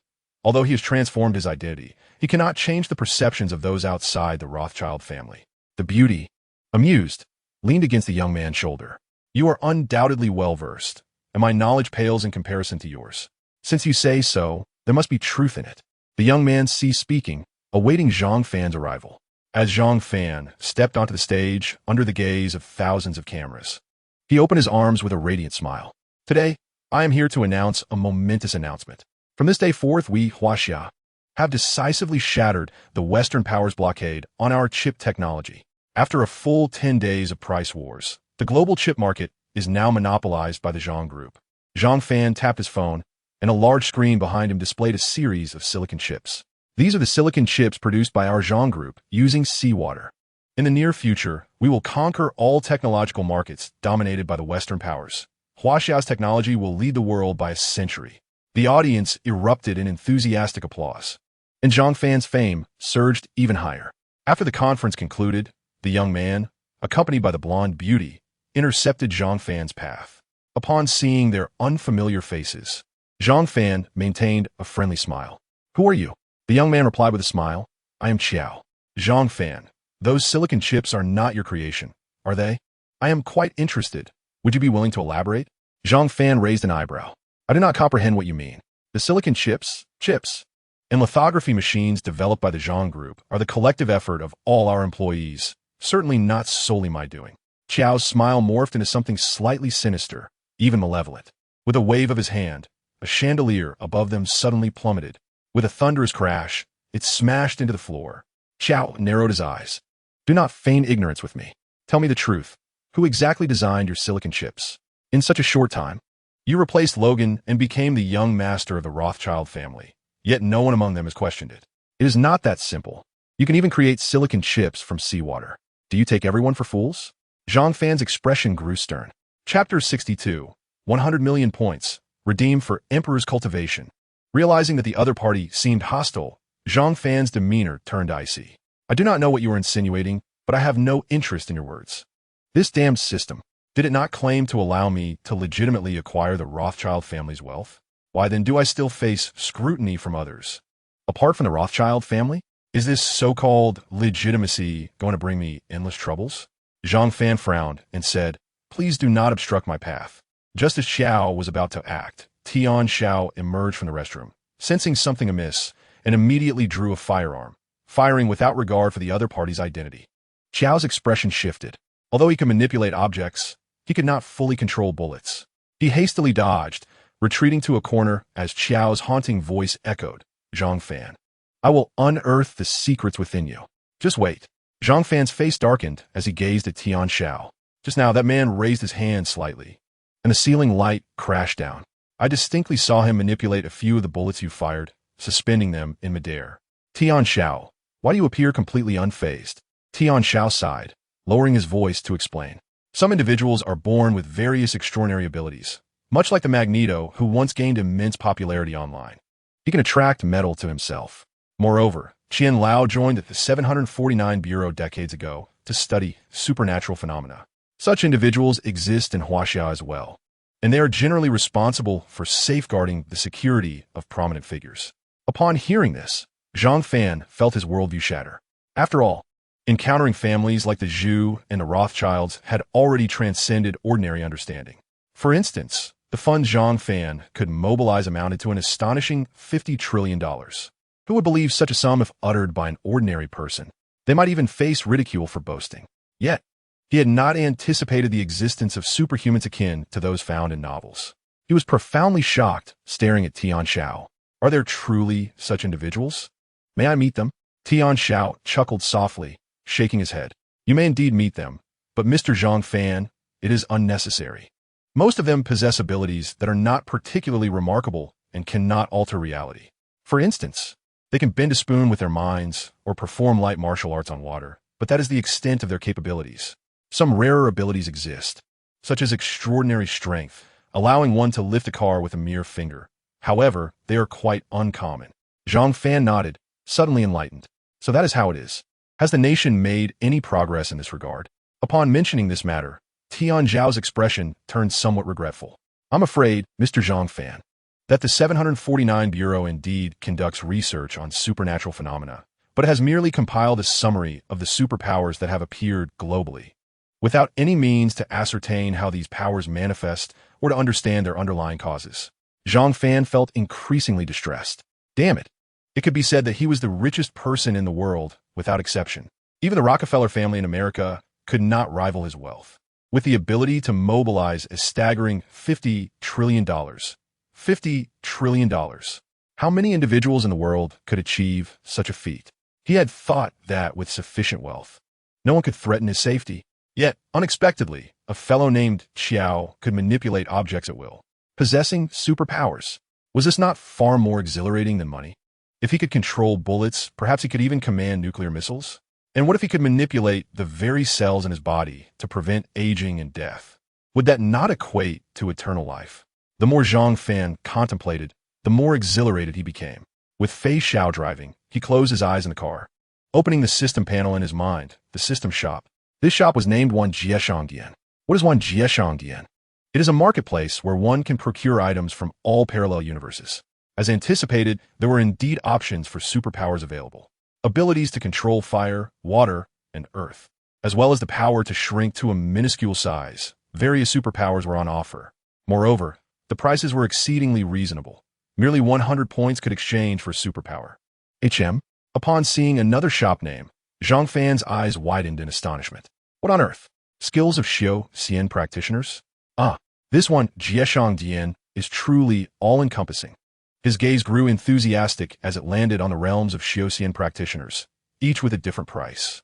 For instance, the most basic realm, the body refinement realm, was priced at 100 points, while the Qi refinement realm was 500 points, the innate realm 1,000 points, and the emperor realm a staggering 100 million points. Zhang Fan quickly inquired within, "System, after killing Logan, I only have 10,000 points. How many Logans must I slay to exchange for the emperor realm? This is simply insufficient, right?" The system's cold, mechanical voice responded, "Ding. Host inquiry detected." Zhang Fan slapped his forehead. Damn. At last, he understood why certain systems and novels seemed so wealthy without causing inflation. It turned out they connected to various worlds, transferring money from this world to that world, coupled with the system's assistance in planning. It was virtually impossible for a single world to experience severe inflation in a short span of time. Zhang Fan immediately appropriated the Rothschild family's wealth balance of $10 billion, exchanging it for 100 million points. He redeemed the Emperor Realm. Ding! Congratulations, host, for successfully spending 100 million points to redeem the Emperor Realm. The host is invincible in this world. Subsequently, he continued to exchange for various techniques and briefly studied them. Zhang Fan felt an immense transformation within himself, as though he could extinguish the entire universe with a mere gesture. To hold the earth in his palm seemed within reach. Was this the power of the Emperor Realm as depicted in Xiao Xian novels? It was utterly terrifying. Meanwhile, the golden-haired beauty assisted Qiao into the car, exclaiming, "Qiao, you've been shot in the abdomen. I must take you to the hospital at once." Qiao shook his head and waved his hand. Instantly, utilizing his ability to manipulate objects, he accelerated the healing of his wound cells. Within moments, the bleeding ceased. The golden-haired beauty let out a sigh of relief. Although Zhang Fan is mysterious, he is ultimately of no concern to us. It seems wiser not to take the risk of seeking him out. Qiao shook his head, a glint of ruthlessness flashing in his eyes. No, given his current rate of development, with the treasures he possesses, he could swiftly dominate the global capital market. At that point, our Rockefeller family would be compelled to obey him, and that is absolutely unacceptable. I must remain in Huaxia to eliminate him and seize the treasures in his possession. You must immediately call the family and have them dispatch 10 elite superhumans to encircle and kill Zhang Fan. Chapter 63. Dare to harm my daughter, and I shall wipe out your entire family. Since the second young master intends to kill, she could only make a call to the Rockefeller family. The eldest son, Gene, answered the call. Upon learning that his younger brother required 10 elite superhumans, Jin's expression shifted slightly.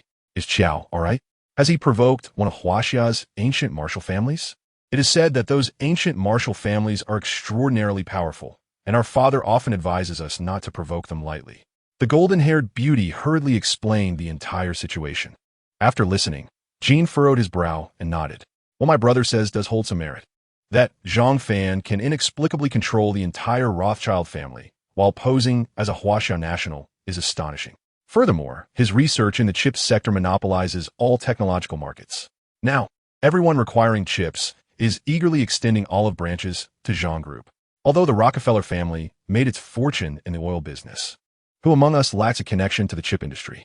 After a brief contemplation, Gene quickly made a decision. I will have them come at once. Upon receiving the news, a faint smile crept on Qiao's lips as he squinted his eyes. This Huaxia man wishes to lead all Huaxia residents to live like those in developed countries. If over 1 billion people attain our current quality of life, even I would have to work in a factory tightening screws. This is absolutely unacceptable. By all means, Zhang Fan must die. Only with Zhang Fan's demise and the eradication of Zhang Group, along with the acquisition of the Pimi-level lithography machine he has developed, can Qiao find peace. This was precisely the purpose of Qiao's visit to Huaxia. Otherwise, given his standing, he would not randomly seek trouble with Zhang Fan. At this moment, Zhang Fan remained unaware that 10 elite superhumans, feared by ordinary people, were en route by plane. However, even if Zhang Fan, a practitioner of the Emperor realm, were to learn of this, he would likely merely chuckle in amusement. Soon, a day passed. Zhang Fan sat in his office, smiling as he inquired, "Wang Qing, how is the production line progressing?" Wang Qing'er responded respectfully.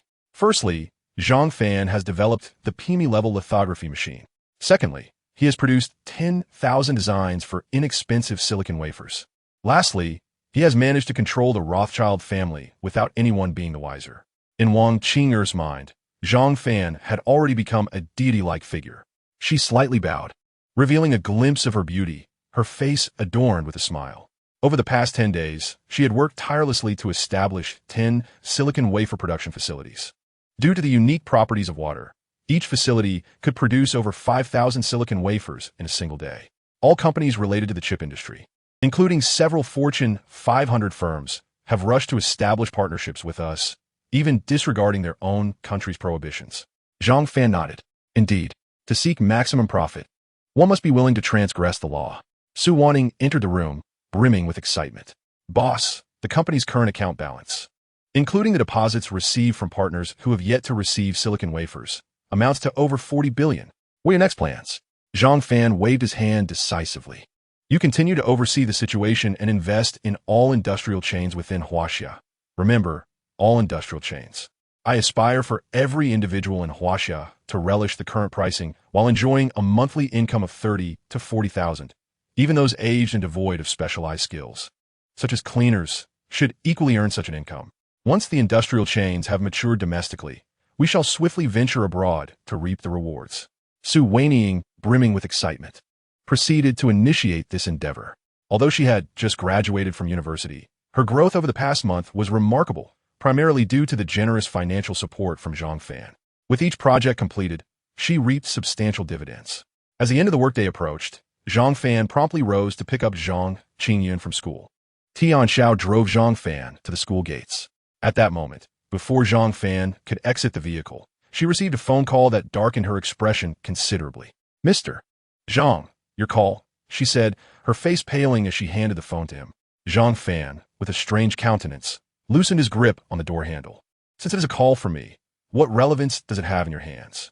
Tian Xiao trembled slightly, fearing that Zhang Fan might succumb to rage upon receiving the news. She could only lower her head and speak in a barely audible tone meant for only the two of them. "It was our personnel's negligence in protection. You should answer the call first." Zhang Fan's heart sank, casting a glance at the school, a sense of foreboding creeping into his mind. Indeed, when he pressed the phone to his ear, Zhang Qingyun's cries immediately reached him. "Daddy, help. Woo woo woo, these uncles and aunts are bad people, Daddy. Save Yinner."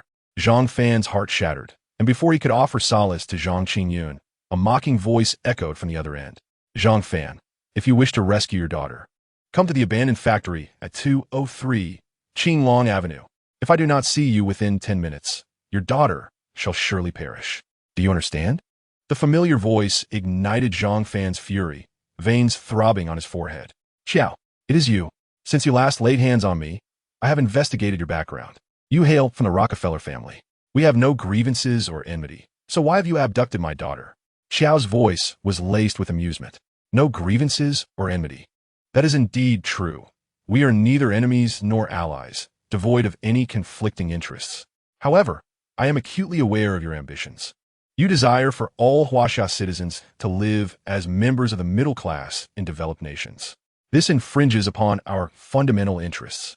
The United States thrives on the exploitation of labor from developing countries worldwide to maintain high wages and low prices. If over 1 billion people in Huaxia achieve a middle-class standard of living, what will happen to us? Essentially, all global industrial chains must remain firmly in the hands of Huaxia people to sustain billions." Zhang Fan's gaze grew increasingly ferocious, his tone becoming steadily more menacing. "I have no desire to engage in your trivialities. Let me make this clear. If a single hair on my daughter's head is harmed, I will ensure that every member of your Rockefeller family meets their demise. Each and every one of you shall perish." Xiao erupted into laughter. "I have brought 10-level superhumans. Do you think I fear you? Enough of this idle chatter. I have given you the address, so hurry." Chapter 64. I will leave you no opportunity for regret. Beep beep beep. Before the call ended, Zhang Qingyun's voice could still be heard. Tian Xiao, standing by, dared not utter a word. Since the call was on speaker, she too knew the location and rapidly drove towards the abandoned factory. In those 5 minutes, Zhang Fan said not a single word, yet the bulging veins on his forehead seemed ready to burst, and his face grew increasingly flushed. Once the vehicle came to a halt, he vanished in an instant before Tian Zhao's eyes. She was left bewildered. What just happened? Did Mr. Zhang disappear after getting out of the car? Tian Xiao stood in shock, staring blankly around. Suddenly, she witnessed the factory doors being forcefully flung open, with Zhang Fan leaving behind an imprint of his forceful entry. Gasp! Tian Zhao's heart raced, her expression one of disbelief. No wonder Mr. Zhang showed no fear in the face of superhumans. He too was one. She hurriedly followed after him. Inside the factory, upon Zhang Fan's entrance, all 10 level superhumans turned their piercing gazes toward him, their eyes brimming with a cruel intent. Xiao grinned maliciously at Zhang Fan, a dagger poised against Zhang Qingyun's delicate neck, drawing blood. Let her go, Zhang Fan bellowed in fury. Though he was a formidable emperor-level powerhouse, he had only glimpsed such scenarios in novels. He was exceedingly concerned that a single misstep might lead to his daughter's harm. Thus he treaded carefully, striving to contain his aura. Xiao, grinning slyly, refused to release her. Want to save your daughter? Quite simple. Just slit your own throat in front of us, and I will let her go. What do you say? Trading your life for your daughter's is quite a bargain. Wouldn't you agree? Zhang Qingyun cried out, even louder, pleading. Daddy, no. Yinner doesn't want you to get hurt. Please don't die, Daddy. You can call the police. Let the police come and catch them. Xiao chuckled wickedly, raising his hand slightly, causing a stone on the ground to levitate in midair. He glanced at the terrified Zhang Qingyun, a gleeful smile on his face. Little girl, your uncle can control all objects in this world. Do you think the police's bullets could harm me? Zhang Qingyun, utterly terrified, turned pale. As a young girl, no matter how clever, she was only just in the 1st grade. Witnessing such a surreal spectacle was overwhelming, and she fainted on the spot. Observing this, Xiao promptly released Zhang Qingyun, shaking his head slightly. Boring. His gaze returned to Zhang Fan, calmly stating, I have already told you the reason for wanting to kill you. Hua Xiao must never rise. Should you absorb all global industrial chains, our demise would be imminent. When you indulge in abundance, we might struggle to afford rice. Zhang Fan, witnessing his daughter being released, immediately reached out. In an instant, the emperor-level power erupted, spiritual energy surging from within him, enveloping his daughter entirely, lifting her into his embrace. He cradled her with one arm, his expression transforming into one of icy ruthlessness. Xiao's brow furrowed, his eyes turning cold once more. So, the treasures you obtained not only enhance your technological prowess, but also grant you superpowers? However, how unfortunate. I have brought 10 level superhumans. You may not grasp the terror of level superhumans. Yet, after ensuring his daughter's safety, Zhang Fan had no patience to listen to Xiao's further remarks. He cast a glance at a level superhuman standing nearby. Merely a glance was sufficient for the spiritual energy radiating from him to instantaneously obliterate that level superhuman. The individual exploded from within, flesh and blood scattering. Such a gruesome sight sent chills down everyone's spine, leaving them covered in goosebumps. Did he possess the ability to manipulate objects from a distance? Or was it a different capability? If he had taken his daughter using object manipulation, then what was this? Xiao was taken aback, just as he was about to speak. In the next moment, the emperor-level pressure emanating from Zhang Fan instantly pinned the remaining 9 level superhumans to the ground, rendering them immobile and unable to breathe. In the blink of an eye, 9 individuals were utterly transformed into a pulpy mass, subsequently consumed by ethereal flames, leaving not a trace behind, not even dust. At this moment, Xiao was engulfed by an overwhelming sense of dread. This was beyond the capabilities of any supernatural being. His legs turned to jelly as he watched Zhang Fan approach him step by step, leaving him too terrified to utter a plea for mercy, prompting him to flee. Yet, just as he turned, Zhang Fan appeared before him in an instant, as imposing as a mountain, his gaze icy and unwavering. Xiao was paralyzed with fear, losing control of his bodily functions. Just as he managed to utter the word no, Zhang Fan enveloped him with his spirit energy, lifting the 3 of them into the sky. What was happening? What was going on? How was he flying? Xiao could scarcely comprehend the reality of his situation, repeatedly striking his head, hoping to awaken from a nightmarish dream. But since it was not a dream, how could he awaken? Though he was acquainted with individuals capable of flight, he could not fathom such rapid ascension. Within mere seconds, they reached the mountainous stronghold of the Rockefeller family. Qiao's eyes widened in disbelief, finally validating the ancient lore within his family. Huaxiao was home not only to ancient martial clans, but also to practitioners of the mystical arts. If Zhang Fan was not a practitioner, how could he possibly carry him aloft? Overwhelmed with terror, Qiao found himself speechless. Zhang Fan fixated on the territory of the Rockefeller family, coldly addressing Qiao. Did you not wish to harm my daughter? Your family should be here. Now, I shall ensure their demise. Qiao's eyes bulged with panic, his heart racing uncontrollably as he fervently shook his head. Yet, paralyzed by fear, he could utter no words. Zhang Fan ceased his verbal exchanges, extending his hand. A wave of terrifying spirit energy cascaded from above, compressing the entire mountain range into the earth below. A massive pit, over 1,000 meters deep, emerged on the surface as if struck by a meteor. By the time Qiao regained his senses to plead for mercy, Zhang Fan had vanished. He plummeted from the sky, descending into the abyss. No. Chapter 65. Huaxiao has practitioners. We have them too. Meanwhile, on Zhongnan Mountain, a stout monk squinted at a fleeting figure in the sky.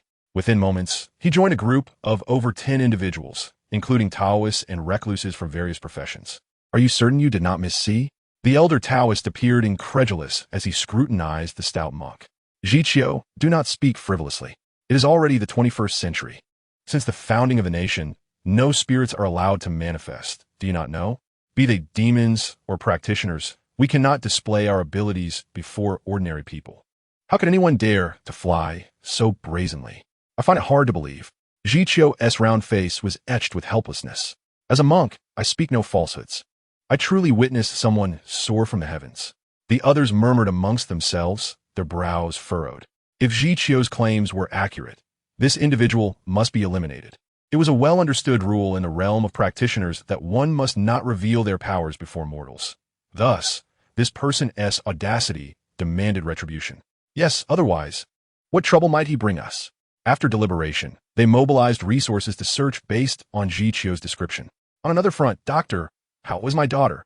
Zhang Fan stood anxiously outside the door, his heart in turmoil. Lacking the medical prowess to assist his unconscious daughter, he felt utterly powerless. Should he attempt treatment with his imperial might, his daughter, being merely mortal, would not withstand it. The female doctor who had been attending to Zhang Fan's daughter emerged. Shaking her head, there is no need for concern. Your daughter merely fainted from fright. After a few hours of rest, she will awaken. All her vitals are normal. As she spoke, the doctor glanced at Zhang Fan, a reprimanding look in her eyes. You young parents are fond of exposing your children to thrilling and perilous activities. A child so young cannot endure such shocks.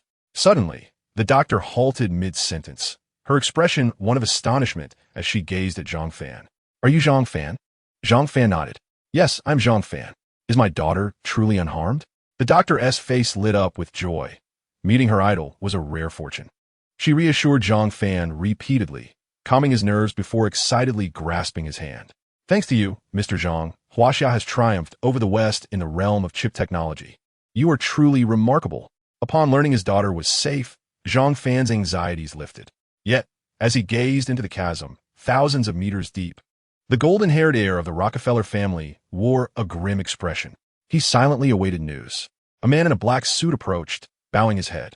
Young master, due to the pit's depth, we can only confirm that there are no survivors from our family headquarters.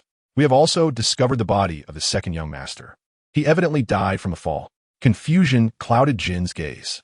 My brother was in Huaxiao this morning. How could he end up here by afternoon? Who dared to create such a pit? Even the most powerful nuclear bomb could not produce such depth. The pit extended beyond sight. The surface to the nearest atmospheric layer was merely over 1,000 meters. Those surrounding Jin remained silent. At that moment, the President of the United States descended from a helicopter, stumbling as he did so, an occurrence that elicited little surprise. Approaching Jin, the President's expression was grave. A practitioner from Huaxia has struck. Our satellite data indicates that a Huaxia practitioner appeared above the Rockefeller family stronghold and created this massive pit. Cold sweat trickled down Jin's back, and disbelief flickered in his eyes as he gazed at the President. A single Huaxia practitioner possessed such formidable power? My God, is that even possible? The president nodded, gazing toward the mysterious east. For 8,000 years, Huaxia's civilization and legacy have remained shrouded in mystery, almost to the point of being terrifying. Standing strong for 8 millennia is not a feat to be underestimated. Gene collapsed onto the ground. As a member of the Rockefeller family, he certainly understood more about Huaxia's practitioners than the average person. Yet, he had not anticipated that even a solitary practitioner could be so fearsome. However, the president's words soon ignited a glimmer of hope within him. But do not despair. While Huaxia's practitioners are powerful, they are not insurmountable for us. Huaxia possesses its own supernatural forces, and we have ours. Gene abruptly rose, gripping the president's hand tightly, his eyes ablaze with determination. I want revenge. I must have revenge. I will pay any price for it, even if it means selling my family's assets. I shall avenge my kin, eliminate that Huaxia practitioner. After calming Gene's emotions, the president lowered his voice. I have already contacted Superman. He is willing to intervene without charge. Superman. The notion of Superman might seem like mere fiction to ordinary people, but as the ultimate ruler of this world, Gene was acutely aware that Superman was very much real. There were not merely one, but an entire race of extraterrestrial beings resembling humans. Moreover, each member of their species possessed terrifying strength, far exceeding that portrayed in films. Gene immediately affirmed, "Excellent. As long as you can help me eliminate the cultivator of the Rockefeller family, I am willing to pay any price. Mr. President, I will leave everything to you from now on." The President of the United States immediately ordered the synthesis of the appearance of that Huaxia cultivator through satellite data. The night in Huaxia had deepened. The following morning, Zhang Fan, cradling his daughter who had just awakened, left the hospital. Zhu Qingyun had been waiting outside the hospital and, noticing that Zhang Qingyun still appeared frightened, sighed, "Dear, why don't we move to the Zhu family residence? The security level there is the highest in Huaxia. Qingyun will be completely safe and can receive excellent psychological counseling." Zhang Fan responded with a simple acknowledgement. "Then I shall trouble you." Zhu Qingyun's ears turned slightly red as she gently leaned against Zhang Fan's shoulder. "We are family. There is no need for formalities between us. Husband, I am mentally prepared. Tonight, I wish to be with you." Chapter 66. Indeed, there are aliens in the United States. Zhang Fan playfully nibbled on Zhu Qingyun's earlobe, causing her to shudder slightly. "Husband, we are still outside." Zhu Qingyun's charming demeanor genuinely stirred Zhang Fan's heart. Although he had attained the cultivation of the great emperor, he was, after all, still a man. With improved physical qualities came heightened desires. In both subtle and overt manners, countless individuals were protecting them. The sky had completely darkened. At the moment their bodies touched, Zhu Qingyun shivered slightly, akin to a melting cotton candy, as she nestled into Zhang Fan's embrace. "Husband, please be gentle. Although I have eagerly awaited this day, your capability is not something an ordinary woman can endure." Zhang Fan, concerned about causing her pain, smiled and held her close, offering gentle reassurances. Their lips gradually met, and time slipped away for a good half-hour. Sensing the moment was ripe, Zhang Fan prepared for battle. Just as the final step was about to unfold, urgent knocking echoed from outside the door. Tian Xiao shouted from beyond, "Mr. Zhang Fan, trouble is brewing. A formidable foe approaches, and we are not their match." Zhang Fan's expression darkened considerably, unable to restrain his curses. "Damn it. Every time I reach a critical juncture, trouble forces itself upon me. Who is the fool interrupting today? I swear if I don't make them regret it, I'll change my name." He cast an apologetic glance at Zhu Qingyun, who, undeterred, quickly donned her clothes. "Husband, be careful." "No worries." Zhang Fan, brimming with fury, stepped outside, frowning at Tian Xiao. "Who is it?" Tian Xiao, trained since childhood in rigorous discipline, had danced on the edge of death numerous times. Yet, even she trembled while speaking. We do not know the exact nature of the enemy. Blades cannot harm him, and even bullets fail to pierce his flesh. When bullets strike his body, they simply turn to scrap metal and fall to the ground." Zhang Fan raised an eyebrow. "There's someone so powerful. Let us go out and confront him." With that, Zhang Fan led the way. Outside, a man wearing his underwear over his clothes had been waiting for quite some time. Dressed in blue, with a tall and imposing frame, his body bore numerous marks from gunfire, yet he remained unharmed. The bodyguards tasked with protecting Zhang Fan and Zhu Qingyun dared not act recklessly. For over 50 of the most elite private security personnel in Huaxia lay incapacitated on the ground. Do not underestimate 50 individuals. 30 or 40 could easily overpower a small nation. Yet now, they were sprawled on the ground, writhing in pain, all stripped of their capacity to act. "You're no match for me." The towering man in underwear sneered, demanding Zhang Fan to step forward without delay. "Perhaps with your strength, you could exchange a few blows with me." A cold voice resonated from within the villa. "You seek death." Zhang Fan, clad only in his pajamas and slippers, stormed out, his face a mask of indignation. "I was on the verge of a crucial moment, and you dare to disturb me? Who do you think you are?" The man, revealing a grin, responded, "You, Huaxia monkey, dare to mock me? Have you seen the Superman movies? I am the very prototype of that character. Anyone of my kind, even a finger, could render you incapacitated." Zhang Fan's fury simmered down slightly, replaced by an icy demeanor. "Who sent you?" The man chuckled. "You killed most of the Rockefeller family. I am loyal to the United States, and naturally, I seek to avenge them. So who do you think sent me? Enough with the idle chatter. Zhang Fan, I have researched you. Your wife is quite beautiful." Zhang Fan raised an eyebrow, a mocking smile creeping onto his face. "Oh." The man's tone seemed oddly sincere. "If she were anyone else, I wouldn't be interested, but your wife is simply too stunning. Her status complements her beauty. I'm serious. If you hand her over to me, I will merely cripple you and spare your life. What do you say?" Veins pulsed on Zhang Fan's forehead as a cruel smile emerged. "I hope you can still utter such arrogant words before your demise. I will give you a chance. Kneel and kowtow 100,000 times, and I will spare you. Remember, it's 100,000 times. Miss even one, and your life is forfeit." The man squinted, astonished.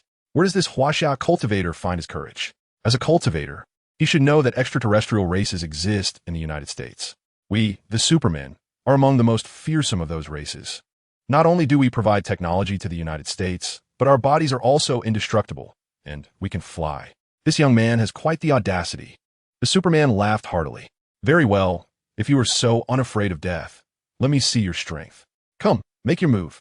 Zhang Fan glanced at the Superman, his voice cold. "You think you deserve for me to act first?" At this moment, the Superman finally felt a flicker of anger. In the United States, he mingled with the elite of this planet.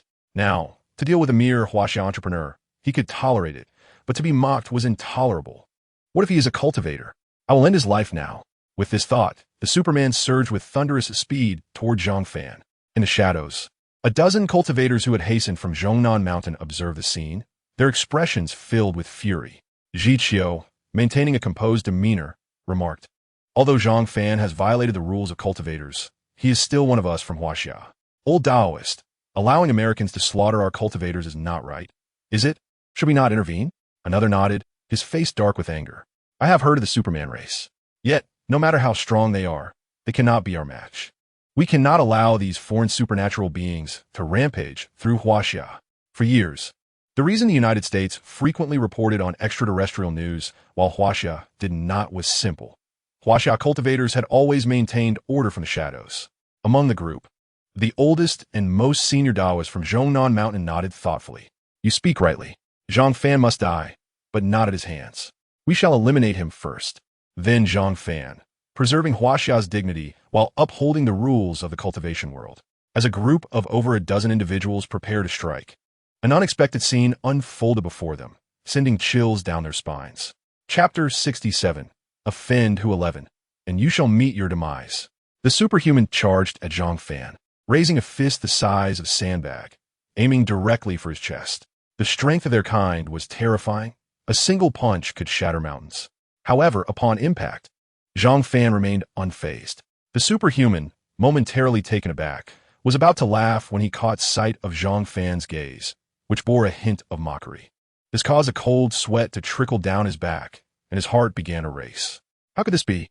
My punch could cause the ground to cave in for dozens of meters, yet he absorbs it with his chest without a hint of change?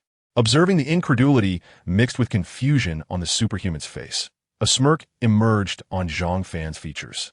"You think you can harm me? Even if you were to strike me for another 10 or 8 years, I would not so much as shed a layer of skin." The superhuman's eyes widened, and his body trembled in disbelief. "Impossible. This cannot be. My strength is undeniably the most formidable among all races on Earth. Even a newborn in our kind can inflict devastating damage on anyone here. Yet, as a mature adult, I couldn't even leave a mark on him. Not even his clothes were torn. In a fit of shock, the superhuman began to raise his iron fists again, attacking Zhang Fan repeatedly. But regardless of where he struck, Zhang Fan stood like an immovable pillar, unwavering. Zhang Fan, growing weary, let out a cold laugh. Would you care to beg? If you do, I will promptly send you to meet your maker. The superhuman's eyes bulged as his face turned crimson. Silence. You have no right to speak, still refusing to accept defeat. He glanced at his hardened fist and slammed it into the ground. Boom! Concrete and dirt flew as the earth trembled, creating a pit over 30 meters deep. The superhuman gasped in astonishment. If his special abilities had momentarily vanished, he could accept that. Once arrogant and confident in his superiority over all beings on Earth, the superhuman's eyes now reflected panic. He hesitated to confront Zhang Fan. In the shadows, the plump monk Zhiqiu and the old Taoist, along with others, watched in horror. Zhiqiu's face was a canvas of disbelief. What is happening? While that man may not be a cultivator, even a single punch from him is something we would struggle to endure. Yet, Zhang Fan is able to withstand all his assaults. The old Taoist swallowed hard. It is not merely about withstanding. It is akin to facing a defenseless child. How could this be? Another Taoist, Nun's expression grew grave. Previously, the superhuman clans sought to invade the territory of Hushi's cultivators, and even with 100 of our kind deployed, we suffered heavy casualties in the thousands to repel them. Who knew that Zhang Fan could? Everyone was left speechless in shock. The superhuman, upon perceiving the disdain in Zhang Fan's eyes, erupted with fury. You wretched Hu-11 monkey! What kind of gaze is that? How dare you meet my eyes with such contempt? You must be mad. Just wait. I will kill you right now. Before the superhuman could act, Zhang Fan vanished in an instant. The swiftness left the superhuman astonished. He looked left and right, unable to locate Zhang Fan. It was only when Zhang Fan spoke that the superhuman realized he was above him. But as he looked up, Zhang Fan had already landed upon him, delivering a light kick to his shoulder. Boom! The superhuman was sent flying, crashing into the distant rubble. Zhiqiu, already wary of Zhang Fan's might, trembled in terror. The superhuman clan, which had nearly annihilated thousands of our Mei sword cultivators, was now half dead from a single kick, without any means of resistance. The old Taoist expression grew serious as he gripped Zhiqiu's arm. Even we, at the Yuaning level, could not achieve such a staggering feat. Did you truly see him flying with a sword? Zhiqiu's lips quivered. He did not fly with a sword. Upon reflection, he soared through the air unaided.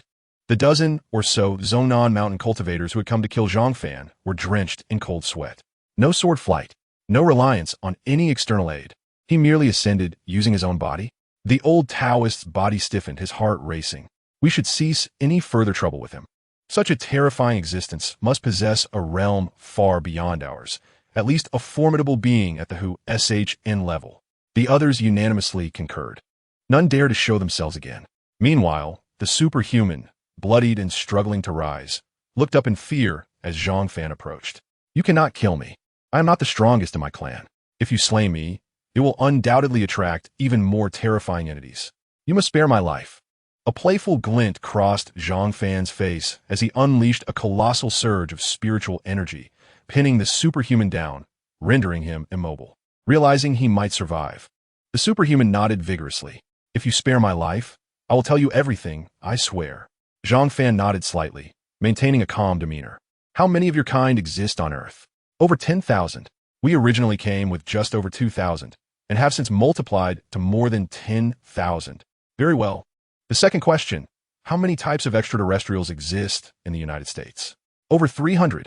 I only know of 300, but there may be more. Most of them live among you in human form. Zhang Fan ceased his inquiries, having gained some insight, and smiled. You may die now. The superhuman, who had just felt joy at escaping death, was struck with terror. Did you not say? Before he could finish, Zhang Fan's cold gaze fixed upon him. Hu-11 is not to be trifled with. Without permission from Hu-11, stepping onto our land and harming our compatriots warrants death. In the next moment, the superhuman's once indomitable body was reduced to dust. The Zhongnan mountain cultivators, who had been secretly observing, were left horrified and scrambled to flee. Yet they heard Zhang Fan's icy voice call out, "All of you stand still." Chapter 68.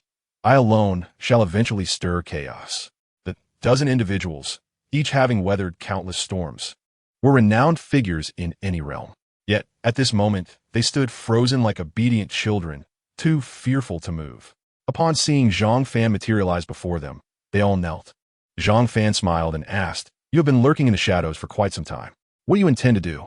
Without showing yourselves or communicating, you merely observe and attempt to leave. You will not escape without clarifying the situation." Zhiqiu, in a moment of desperation, quickly bowed his head. "Great One, we are merely passing by.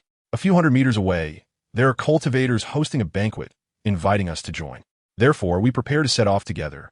But upon witnessing your remarkable prowess, we were captivated and consequently halted." Zhang Fan's lips curled into a slight smirk as he fixed his gaze upon Zhiqiu. "You, portly monk, are quite the deceiver. Since it is a banquet you are attending, why conceal yourselves? We are all kindred spirits in this realm. What is there to hide from me? Unless, of course, you harbor enmity towards me." The old Taoist felt a chill in his heart, realizing he could not deceive Zhang Fan, and thus began to recount the truth. Upon hearing it, Zhang Fan suddenly understood. "So you are indeed cultivators. I had thought all the cultivators on Earth had perished. Furthermore, cultivators are forbidden from displaying their abilities before mere mortals. Whose decree is this?" Zhiqiu added, "This is the rule set by Dao Faz, the foremost figure in the cultivation world today. Since this rule was established, any cultivator who dares to reveal their powers in public faces certain death. This is a well-known, unspoken rule among us." Zhang Fan chuckled. "And who is this Dao Faz you speak of? I achieved the pinnacle of the Emperor realm overnight without establishing any such rules. How dare a mere Dao Faz impose regulations? Moreover, I merely soared through the skies, and now I am marked for death by his decree. How many have perished because of his rules? That man deserves death." The moment these words escaped his lips, Zhiqiu and the others were utterly terrified. Dao Faz was the sole surviving master of the 9th layer of the transformation realm in this current era of diminished spiritual energy. How could Zhang Fan even contemplate killing him? It was inconceivable. Even if countless cultivators from the cultivation world banded together, they could not hope to contend with him. Zhiqiu's heart quaked, his complexion pale. "Great One, these are the rules set by him. We are not at fault. Even if you seek vengeance, you must confront him directly. However, I advise you most earnestly, do not provoke Dao Faz." Zhang Fan raised an eyebrow. "Oh, and why is that? I now possess wealth, status, and cultivation. Yet, I have little understanding of this cultivation world or the so-called hundreds of alien races. I am genuinely curious about what kind of person he is. The pinnacle of the transformation realm? Is that truly formidable?" Zhiqiu patiently explained. "Dao Faz has been in seclusion for a century and seems poised to break through to the next realm, the out-of-body stage. The transition between each major realm is exceedingly arduous. If you were to disturb him at this moment, he would undoubtedly slay you without hesitation." The old Taoist chimed in. "Indeed, Great One, you too must be a figure of the transformation realm, right? In this era of dwindling spiritual energy, you might be the only major figure aside from Dao Faz. It would be a great loss to lose someone of your caliber." Nevertheless, Zhang Fan was filled with a profound curiosity about the cultivation world and genuinely wished to explore it further. Enough with the trivialities. Reveal the specific location of Dao Faz. What does he cultivate? I shall personally pay him a visit. It is absurd. I merely flew through the skies to attend to my matters, and now I am to perish because of his ridiculous rules? Preposterous. The others dared not dissuade him any further, for in their hearts, Zhang Fan's prowess was akin to a terrifying existence on par with Dao Faz. Zhiqiu, feeling helpless, conceded. "Longhu Mountain, Dao Faz has lived for over 7 centuries. Great One, please exercise caution." Zhang Fan, however, merely laughed it off, turning away. "Spread the word today. I, Zhang Fan, shall personally venture to Longhu Mountain to slay Dao Faz, not for any other reason, but because of his outrageous rules. If I were not so powerful, would I not have perished due to his decrees? Inform him. Go." A formidable aura erupted, sending a dozen individuals soaring through the air, landing several kilometers away. Fortunately, as they were all yuan cultivators, they possessed strong spiritual energy to protect themselves, thus avoiding injury. Upon landing, Zhiqiu glanced at the old Taoist, who in turn looked at the nun, and they exchanged glances. Should they report this? This man was far too arrogant.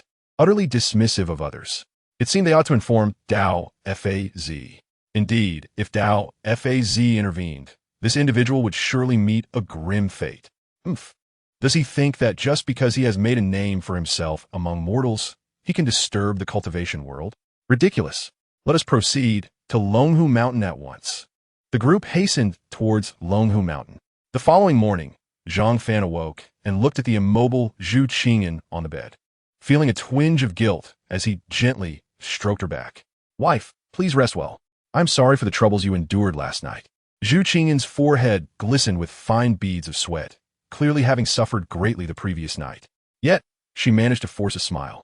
"It is nothing. As your wife, this is my duty." However, deep down, Zhu Qingyan felt a tinge of fear. Zhang Fan was undeniably formidable. If she were to serve him alone every day, would she not eventually be worn down? No, this won't do. Although this thought was completely contrary to conventional norms.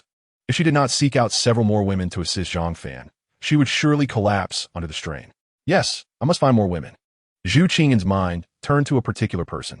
After Zhang Fan left, she sat on the bed for a moment, and, after eating and washing up, she promptly made her way to Zhang Qingyun's school. Upon learning of Zhu Qingyan's purpose for visiting, Teacher Li dropped her pen in shock. She stared at Zhu Qingyan, unable to believe her ears. "Ms. Zhu, you must be joking. What did you just say? Could you repeat that? This cannot be real, can it?" Chapter 69, Husband. "It was I who sent her." Teacher Li's mouth fell agape. "You are asking me to attend to Mr. Zhang Fan's needs? To sleep alongside him?" Such matters had certainly crossed Teacher Li's mind countless times. Since her second encounter with Zhang Fan, she had become deeply infatuated with him. However, she could never have imagined that Zhu Qingyan would come to her, willingly broaching this topic. Teacher Li found it hard to accept. She slapped herself in disbelief. Her eyes wide. "I'm not dreaming, am I? Everything you just said is true?" Zhu Qingyan sighed, feeling the pain still acutely. "If it were not for Zhang Fan's overwhelming strength as his wife, how could I possibly seek external assistance? If his fans online were to discover this, he would surely suffer scandal. Yet, this is my only option. I cannot manage this alone." Teacher Li was exhilarated. Is there truly such a fortunate opportunity in the world? Even in novels, one would not dare to write such a plot. Any author who wrote such a ridiculous storyline would be heavily criticized. As a web literature enthusiast, I have never encountered such outrageous scenarios. She could hardly contain her laughter, suddenly embracing Zhu Qingyan with overwhelming excitement. "No problem. This is absolutely fine. I am willing, truly willing. I can go over tonight. If needed, I can go right now." However, Zhu Qingyan gently pushed Teacher Li away, her expression turning serious. "You cannot go directly. First, you must accompany me to the hospital to ensure your health and confirm that you have no infectious diseases." Teacher Li excitedly waved her fist. "Of course, I have none. Rest assured, I have never been in contact with any other man. As for infectious diseases, I am perfectly healthy." Yet, Zhu Qingyan remained steadfast in her insistence. Accompanied by Li Laoshi, Zhang Qingyun made a visit to the hospital for an examination. Seated in the car, her large eyes sparkled with curiosity as she gazed at Li Laoshi. "Are you coming to visit my home?" she inquired. Li Laoshi responded with a playful wink and a charming smile. "It's quite similar to a home visit." The innocent Zhang Qingyun remained blissfully unaware of the events that would unfold later that evening. As the night deepened, Zhang Fan found himself inundated with numerous bosses seeking to negotiate contracts, particularly those involved in the semiconductor industry. Exhausted, he paused mid-sentence, his hand frozen as he unfastened his tie, eyes widening in shock at the sight before him. Li Laoshi lay on the bed, clad in a garment that barely concealed her form, presenting her exquisite body for his gaze. Zhang Fan's brow furrowed in anger, his expression darkening as he strode forward, gripping Li Laoshi's arm with an almost accusatory tone. "What are you doing here? Have you lost your mind? Before I got married, I tolerated your persistent advances. But now that I am married, you dare to show up on my bed? Are you out of your mind?" His voice grew more intense, his face darker. "Get out of my bedroom, out of this villa, immediately. Otherwise, I will call the police, and you will find yourself facing a 7-day detention, along with losing your job." Li Laoshi's cheeks flushed with a hint of red, but instead of anger, a veil of shyness clouded her eyes. Crossing her legs, she chuckled softly, "Zhang Fan Gij. How could you think I am that bothersome? It was your wife, Ms. Zhu Qingyan, who sent me to attend to you." At this revelation, Zhang Fan's anger transformed into incredulity, his gaze turning icy. Attends-tu-me? At the behest of my wife? Li Laoshi, have you completely lost your senses? If you had a more reasonable excuse, I would have spared you my wrath, but to utter such nonsense. Have you been kicked by a mule? Li Laoshi, however, wore an expression of feigned grievance. But it was indeed your wife who sent me. Besides, she rose gracefully from the bed, her alluring figure capable of igniting desire in any man. Wrapping her arms around Zhang Fan's, her lips brushed against his ear as she whispered softly, "Moreover, Zhang Fan Gij. I don't know why, but when others insult me, I become quite upset. Yet when you scold me, I feel elated and excited. Please, continue to berate me, humiliate me. Will you? I beg you." Zhang Fan's face contorted with disgust, perceiving Li Laoshi's behavior as utterly deranged. With a swift motion, he struck her cheek, glaring fiercely. "Are you deaf? Get out of my bedroom." Having been betrayed in the past, Zhang Fan harbored a profound aversion to Li Laoshi's current antics. Yet, to his surprise, she seemed impervious to pain, even leaning closer to him. Yes, treat me roughly like that. I enjoy it." Zhang Fan's lips twitched in irritation. What the hell? How can you find pleasure in being insulted? What kind of fetish is this? Just as he contemplated throwing Li Laoshi out, Zhu Qingyan entered the room, wrapped in a bathrobe. Upon witnessing the scene, Zhang Fan hastily attempted to explain, "Wife, it's not what you think. I assure you, I will expel her at once." However, Zhu Qingyan merely closed the door, a subtle smile gracing her lips, tinged with a hint of shyness. "Dear, please don't rush. Allow me to explain." Taken aback, Zhang Fan stared at her, puzzled. "Explain? What is there to explain?" Zhu Qingyan's voice dwindled to a whisper, her cheeks flushing adorably. It's just that. Li Laoshi is someone I brought here, and I invited her myself. Please don't blame her. If I hadn't permitted her, how could she have entered the Zhu household?" Zhang Fan stood there, dumbfounded, his expression one of disbelief as he gazed at Zhu Qingyan. "What are you saying? Am I hearing this correctly? You invited her?" Zhu Qingyan bit her lip, nodding, her face radiating warmth. "Please listen to my explanation before you get angry." As she settled beside him on the bed, her heart raced. "You must understand, dear. You are not a woman, so you may not grasp what I am about to say. You are simply too formidable. I cannot bear alone. If I were to attend to you by myself, I would surely break down." Zhang Fan's lips twitched in response. Zhu Qingyan continued, "Thus, in a moment of desperation, I sought out Li Laoshi, knowing she has always held affection for you and would not mind this arrangement. I specifically brought her here today, hoping you would understand, my husband, as I cannot accompany you for extended periods every day." A bittersweet smile crossed Zhang Fan's face as he gently caressed Zhu Qingyan's cheek. "Silly girl, I'm not saying I need it every day. What man in his 30s expects that? Generally, such vigor is more common in young men." At that moment, Li Laoshi wrapped her arms around him from behind, a mischievous smile playing on her lips. "Zhang Fan Gij, since your wife is so accommodating, why not indulge me?" Zhu Qingyan offered Zhang Fan an encouraging smile, seemingly endorsing the notion. Yet, Zhang Fan found it hard to accept the situation. Though it appeared difficult for any man to refuse such an offer, his moral scruples ultimately led him to shake his head resolutely. "No, absolutely not. My ex-wife's infidelity was the reason for our divorce. If I were to engage with Li Laoshi, it would be no different from cheating." Zhu Qingyan's countenance darkened with concern as she held his head, planting a soft kiss on his cheek, her expression conflicted. "But my dear, my thought is this. Before we engage, you must first be with another woman. Otherwise, given your exuberant vitality, I could never keep up." Her words left Zhang Fan in stunned silence. It was evident that Zhu Qingyan was genuinely distressed, especially after last night. Upon waking this morning, she bore a frown, clearly in need of support. Yet, how bizarre it was for a woman to request another to satisfy her husband. Even in the most conservative of dynasties, such an arrangement would be seen as strange. Before Zhang Fan could respond, Li Laoshi, completely unclad, embraced him tightly. "Zhang Fan Gij, I implore you. I have longed for this day for so long. Will you grant me this favor? Your wife has consented, after all, right?" With a resigned sigh, Zhang Fan stood, disregarding Li Laoshi's presence behind him, his gaze fixed on Zhu Qingyan. "Let me have a smoke to gather my thoughts." Zhu Qingyan nodded in understanding, her expression earnest. "I know this situation is utterly absurd. Ordinary individuals require time to digest their emotions. I genuinely empathize with your feelings. It is perfectly fine for you to step outside for a smoke. Zhang Fan felt somewhat speechless as he walked into the living room and switched on the television. Yet he lacked the inclination to watch anything. Lighting a Tycoon cigarette, he dialed Zhao Tieju's number. It was already quite late when Zhao Taiju answered the call. His voice dripped with a hint of melancholy. "Brother, it's 1 in the morning. You're not sleeping, but I still need to rest. I have 2 cases to handle tomorrow." Zhang Fan sighed in exasperation. "If it weren't for a significant matter, would I be calling you at this hour? I am genuinely grappling with a headache-inducing issue, and you're the only one I can confide in." Upon hearing this, Zhao Taiju splashed cold water on his face, his tone shifting to one of seriousness. "Brother, you've become a world-renowned tycoon, a technological genius. The fact that you still wish to keep in touch with me, your younger brother, fills me with gratitude." Zhang Fan sighed deeply, struggling to articulate his thoughts.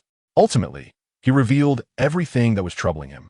After listening, Zhao Tieju's eyes widened in disbelief, and he abruptly hung up, initiating a video call with Zhang Fan. His expression was one of fierce indignation. "Brother, what did you just say? Repeat what you just told me. I didn't quite catch that." Zhang Fan, feeling increasingly helpless, reiterated the issues he faced. Upon hearing this, Zhao Tieju's mouth twitched uncontrollably, as if he were about to swallow Zhang Fan whole. "You are driving me insane. Brother, do you realize how many men would yearn for the fortune you possess? Why do all those corrupt officials crave such wealth? Isn't it to pursue mistresses? And here you are, with Teacher Li, a veritable beauty, coming to you willingly, and you refuse? Are you kidding me? You call me to complain about a headache?" Zhang Fan offered a bitter smile. Witnessing this expression, Zhao Tieju's anger intensified. "You're still smiling. This indicates that you're not pretending. You genuinely have a headache over this matter? Brother, I must say, there's no man in this world who would resent having too many beautiful women. Those so-called successful individuals lead chaotic personal lives. Who would turn away a woman who approaches them? Just embrace the opportunity." Zhang Fan had intended to respond, but Zhao Taiju resolutely interrupted him. "Furthermore, what is even more significant is that this was initiated by your sister-in-law. She explicitly stated that she could no longer endure you and sought assistance. Even if you dislike Teacher Li, you must consider your sister-in-law's feelings." This statement struck a chord with Zhang Fan. Indeed, even if he did not favor Teacher Li, he had to take Zhu Qingyan's feelings into account. The expression she bore upon awakening was truly unbearable. It was filled with pain. Zhang Fan nodded, gazing at Zhao Tieju's envious face on the screen, feeling both amused and exasperated. Fine, I will follow your advice. Is that satisfactory? Now, let us refrain from further discussion and end this call." Zhao Taiju, in a huff, terminated the call. "My dear brother, you seem to have all the good fortune in the world." The next morning, the 2 women lay in bed, clearly having had a restless night. Teacher Li, who had eagerly anticipated an intimate encounter with Zhang Fan, emitted cries akin to a slaughtered pig, devoid of any grace. "No, I cannot continue like this, no. Unless I find 3 to 5 more women to help exhaust Zhang Fan, I absolutely refuse to carry on." Hearing the commotion, Fei Xiao rushed over, her expression serious. "What has happened? Mr. Zhang, is there anything I can assist you with?" Chapter 71. Not only do they not punish me, but they also give me money. Zhang Fan felt a bit at a loss for words, but could only recount the events of the previous night and Teacher Li's sentiments. After listening, Fei Xiao's mouth fell agape, her eyes filled with disbelief. She quickly leaned toward Teacher Li, lowering her voice. "Is everything you said true? There are 2 of you, yet neither could satisfy Mr. Zhang?" This was unfathomable. Teacher Li, with a face full of grievance, cried as she recounted her tale. "I initially thought that with 2 women, even if Zhang Ge was exceptionally skilled, he would still struggle. I never imagined that despite exhausting all my efforts, I would still be bested by him." Feeling somewhat awkward, Fei Xiao recognized that this was a private matter and chose to leave hastily. Zhang Fan also prepared to depart when he overheard Zhu Qingyan speak with utmost seriousness. "Darling, it seems we are still unable to handle your needs. Rest assured, today I will seek out 10 more. Upon hearing this, Zhang Fan stumbled slightly, nearly losing his balance on the stairs. He turned back, casting a resigned glance at Zhu Qingyan. What in the world is going on here? The day's work concluded smoothly. At this moment, Zhao Taiju had yet to leave the office and was engrossed in a document. Upon seeing Zhang Fan, he immediately rose, his face brimming with joy. "Brother, what brings you here? It's rare for you to visit me. Is there something of great importance?" Zhang Fan felt a headache approaching, recalling Zhao Tieju's attitude from the previous night, and frowned. "I can share my thoughts with you, But you must not become angry, all right? I am genuinely here to vent. Zhao Taiju rolled his eyes and settled next to Zhang Fan, propping his legs up. You are merely a step away from becoming the world's richest person, needing only to produce and sell your product. What could possibly be troubling you? Zhang Fan let out a long sigh, his gaze filled with helplessness. Didn't my wife bring Teacher Li to me last night? This morning, they both felt they couldn't satisfy me. And do you know what my wife said? She insisted on finding 10 more women for me today. Observing Zhang Fan's distressed expression, Zhao Tieju's lips twitched uncontrollably. Even the lawyers preparing to leave exchanged incredulous glances with Zhang Fan. His words had undoubtedly dropped a bombshell in the room, leaving everyone baffled. No way, Zhang Fan. You have wealth, fame, and now your wife wants to help you build a harem, and you find this bothersome? Indeed, I scroll through short videos, and your news is everywhere. You've achieved so much, yet you are still troubled? While it's natural to boast, you are taking it too far. Zhang Fan was nearly exasperated, witnessing their utter lack of understanding. All right, everyone be quiet. It's true what they say. No one can truly empathize with you. Taiju, you continue working. I'm leaving. Zhang Fan rolled his eyes and turned to exit. Zhao Taiju also rolled his eyes, utterly perplexed by his brother's grievances. Any man in your position would be grinning from ear to ear. What kind of wife actively helps her husband find women simply because he is too extraordinary? After leaving the law firm, Zhang Fan glanced at the sky. It was still early, and he intended to find a place to have a drink. Suddenly, Su Weinian called. Boss, our factory has caught fire simultaneously. The silicon wafers just produced, worth over 70 billion, have been completely consumed in the flames. You must hurry to the factory vicinity. Zhang Fan's expression darkened. I have invested over 20 billion in High City, with more than 20 factories. You're telling me they all caught fire? Have the culprits been identified? It's impossible for this to be a natural occurrence. Su Weinian quickly explained, no, we cannot identify the arsonists. They used pigeons to set the fire. A large group of pigeons were suspended with gasoline and ignited. There was no sign of any human involvement. Zhang Fan narrowed his eyes. Either it is the work of the domestic practitioners of cultivation, or it is the machinations of the Luque FIR family. The likelihood of the latter is substantial. The last incident where a member of the Superman race perished by their own hands must surely have reached the ears of the American authorities. After all, should such an inexpensive chip flood the market, the ZH family conglomerate would establish a monopoly on a global scale, simultaneously creating employment for millions, if not billions, within the country. The Americans would not simply stand by and watch. In summary, it is imperative to investigate this matter further. ZH entered his luxury vehicle worth 300 million and pressed the accelerator, heading toward the factory closest to the ZH family conglomerate. Indeed, he found hundreds of firefighters arriving in fire trucks, equipped with extended hoses to extinguish the flames surrounding the immense factory. The building, however, had been reduced to mere skeletons, with ashes swirling in the air. Upon seeing ZH arrival, a factory manager turned pale with fear. Trembling, he approached HFN and fell to his knees, his expression one of utter terror. Boss, it is my negligence. I never anticipated that a flock of pigeons would dangle gasoline barrels to incinerate the factory. This situation is beyond my ability to handle, completely unexpected. The manager could hardly fathom the implications of a factory that represented nearly 2 billion in investments. If ZH were to take him to court, would he ever recover from such a debt? Every penny he earned would likely be forcibly transferred to ZHFN's account. Despite the online portrayals of ZHFN as a benevolent employer with generous wages, the reality diverged significantly from the illusion. The manager was terrified, trembling uncontrollably. ZHFN, though his expression remained stoic and his heart seethed with rage, rose to assist the manager, adopting a surprisingly gentle tone. You mentioned that such an accident is beyond anyone's foresight.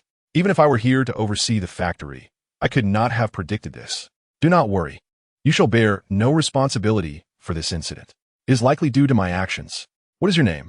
The manager quickly replied, I am ZH boss. ZH nodded, a peculiar smile gracing his lips as he patted ZH on the shoulder. Do not be anxious. Perhaps 500 years ago, we were family. I am transferring 100,000 yuan to you, along with a month's vacation. Enjoy your time off with your wife and children. Feel free to travel anywhere, except for unsafe countries like Myanmar. 100,000 is ample for a month, as long as you refrain from extravagant accommodations and meals. Any nation or region will suffice. Enjoy your holiday. Ing could scarcely believe his ears, his astonishment rendering him speechless. It was not until Zhang had added 20 factory managers to a private group and sent each a 100,000 yuan transfer that Zhang finally reacted. He knelt before Zhang once more, his head bowing fervently as he wept profusely. "Boss, thank you. I thought I would be burdened with 20 billion in debt. Any other employer would not have spared me. Thank you for granting me a new lease on life. Once the new factory is established in a month, I shall diligently serve you." Zhang gave Zhang another reassuring pat on the shoulder, signaling that all was well, and urged him to leave, assuring him that he would handle the remaining matters. Once Zhang departed, Zhang's demeanor shifted to one of cold indifference, his gaze darkening. He sent a message, "Wife, please investigate who among the Liu Kfi family is still alive." Before long, Zhang sent a phone number to Zhang's mobile. After activating international calling, he dialed the number. Jean answered almost instantly, unaware that it was Zhang on the line, his tone somewhat aloof. "Who is this?" Hearing Jin's voice, Zhang's lips curled into a cruel smile. "I've obliterated your Liu Kfi, our stronghold. Nearly all your kin have perished at the family headquarters. The last time you sent someone to trouble me, your brother Qi met a miserable fate. How surprising it is that, even in your dire straits, you would still oppose me by employing those capable of manipulating pigeons to set my factory ablaze." Jin's eyes narrowed. "So it is you, Zhang. No wonder you are calling." However, he scoffed, his voice laced with evident trepidation. "I did not burn your factory. The previous incident involving a member of the Superman race was indeed orchestrated with the assistance of the American president. But this time, I had no part in it. If I were responsible, I would not shy away from admitting it." Zhang, perceptive and astute, recognized the sincerity in Jin's tone, despite having categorized him as an adversary. This revelation left Zhang in a state of confusion, his brow furrowed. "You harbor a deep-seated grudge against me, and our nations are embroiled in significant conflict. Thus, you would have a most compelling motive to strike against me. Yet you claim you did not? Who then could it be?" Jean let out a cold laugh, his voice betraying his clear apprehension. "That I do not know. That is a conundrum for you to ponder. Regardless, I assure you, whether regarding my family's demise or the clash of interests between our nations, I will not involve myself further. My family has no ties to this matter. Your personal power is formidable. Even the Superman race cannot contend with you. And I have no desire to become your enemy. Is there anything else?" Zhang hung up the phone. Listening to the beeping tone, Jean exhaled deeply, feeling a chill run down his spine. Very well. Zhang did not pursue the matter, perhaps due to Jin's seemingly sincere tone. In front of Jean sat a young man who regarded him with disdain. "Is this merely a Chinese individual who has frightened you so thoroughly?"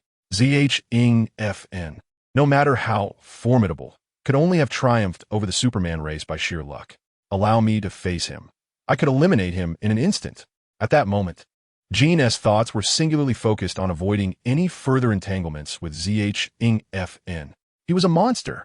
The practitioners of cultivation in Hu 11 were indeed extraordinary, and Zhang was the most extraordinary among them. Jean was slightly irked by the words of his peer, George, who was of the same age. He suddenly rose, glaring fiercely at the young man. "George, do not presume that being a member of the Superman race grants you the liberty to act recklessly.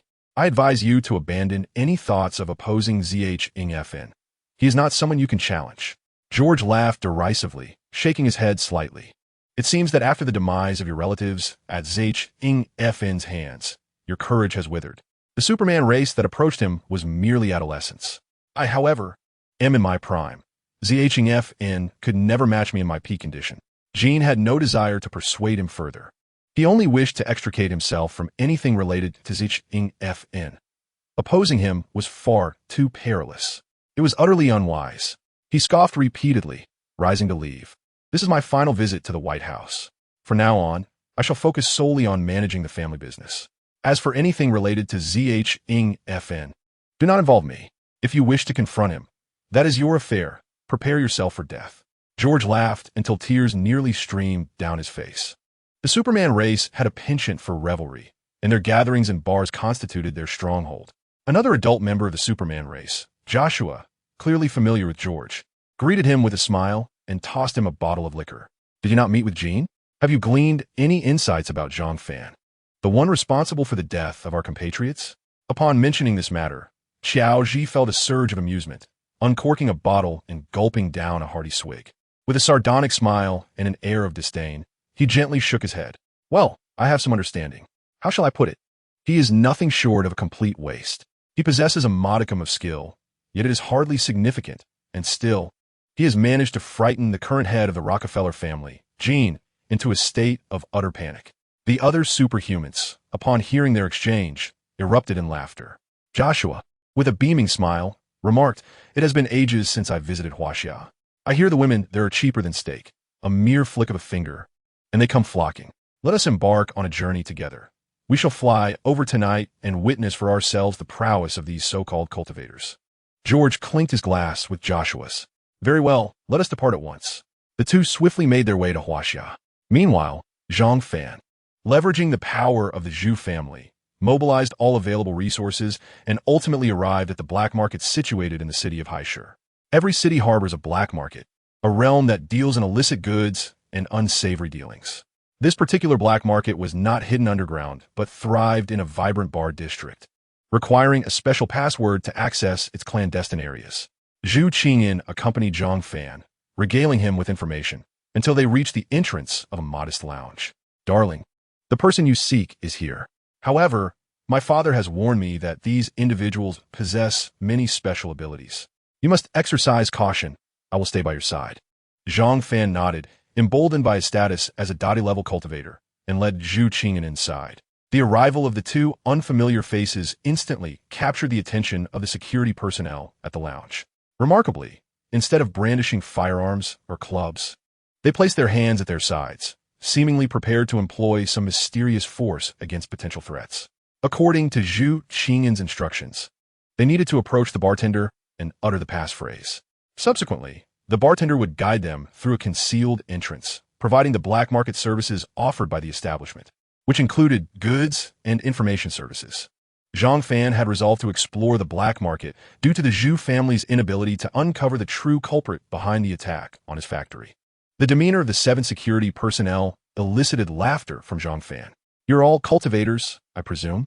Rest assured, I am merely here to procure some information services from your Yulu bar. There is no need for such tension. If I truly intended to strike, all of you combined would be powerless to stop me." As Zhang Fan uttered the first 2 lines, the individuals remained somewhat wary. However, his final statement prompted one security guard to scoff derisively. "I have encountered many arrogant individuals, but none compare to your level of hubris. You are quite renowned online, but allow me to remind you, your fame is limited to the realm of ordinary people. In the world of cultivation, no matter how impressive your identity may be outside, you are merely an inexperienced novice." Ding! Host has been provoked. A slap in the face will yield the acquisition of an imperial-grade cultivation technique. Zhang Fan had initially dismissed the guard before him as a being of Dottie level. He had spent an astronomical sum of 1 trillion exchange points to attain his current state. Yet, the system declared that delivering a slap to this individual would reward him with an imperial-grade technique. This was truly exhilarating. Zhang Fan gazed at the retorting cultivator with a beaming smile. "You're a 9th-layer Zhuji cultivator. Observing your spiritual energy, it appears you have reached the pinnacle of the 9th layer and are on the verge of breaking through to the next level. However, before me, you remain insufficient. Do you doubt it? Then come and test your skills against me." Upon hearing this, the 7 security guards erupted in laughter, some clutching their bellies in mirth. A young female cultivator chuckled softly. "This Zhang Fan is incredibly confident. I truly wonder from where his self-assurance derives. While he may indeed be a remarkable talent in his field, how long has he been in the cultivation world?" Another female cultivator nodded in agreement. "Indeed, individuals like him shine brightly in their domains, but it undoubtedly consumes vast amounts of time.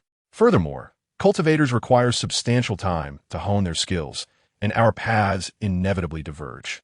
Even if he were to fortuitously become a cultivator, his level would likely be no more than the foundational level of body refinement." The first female cultivator laughed lightly.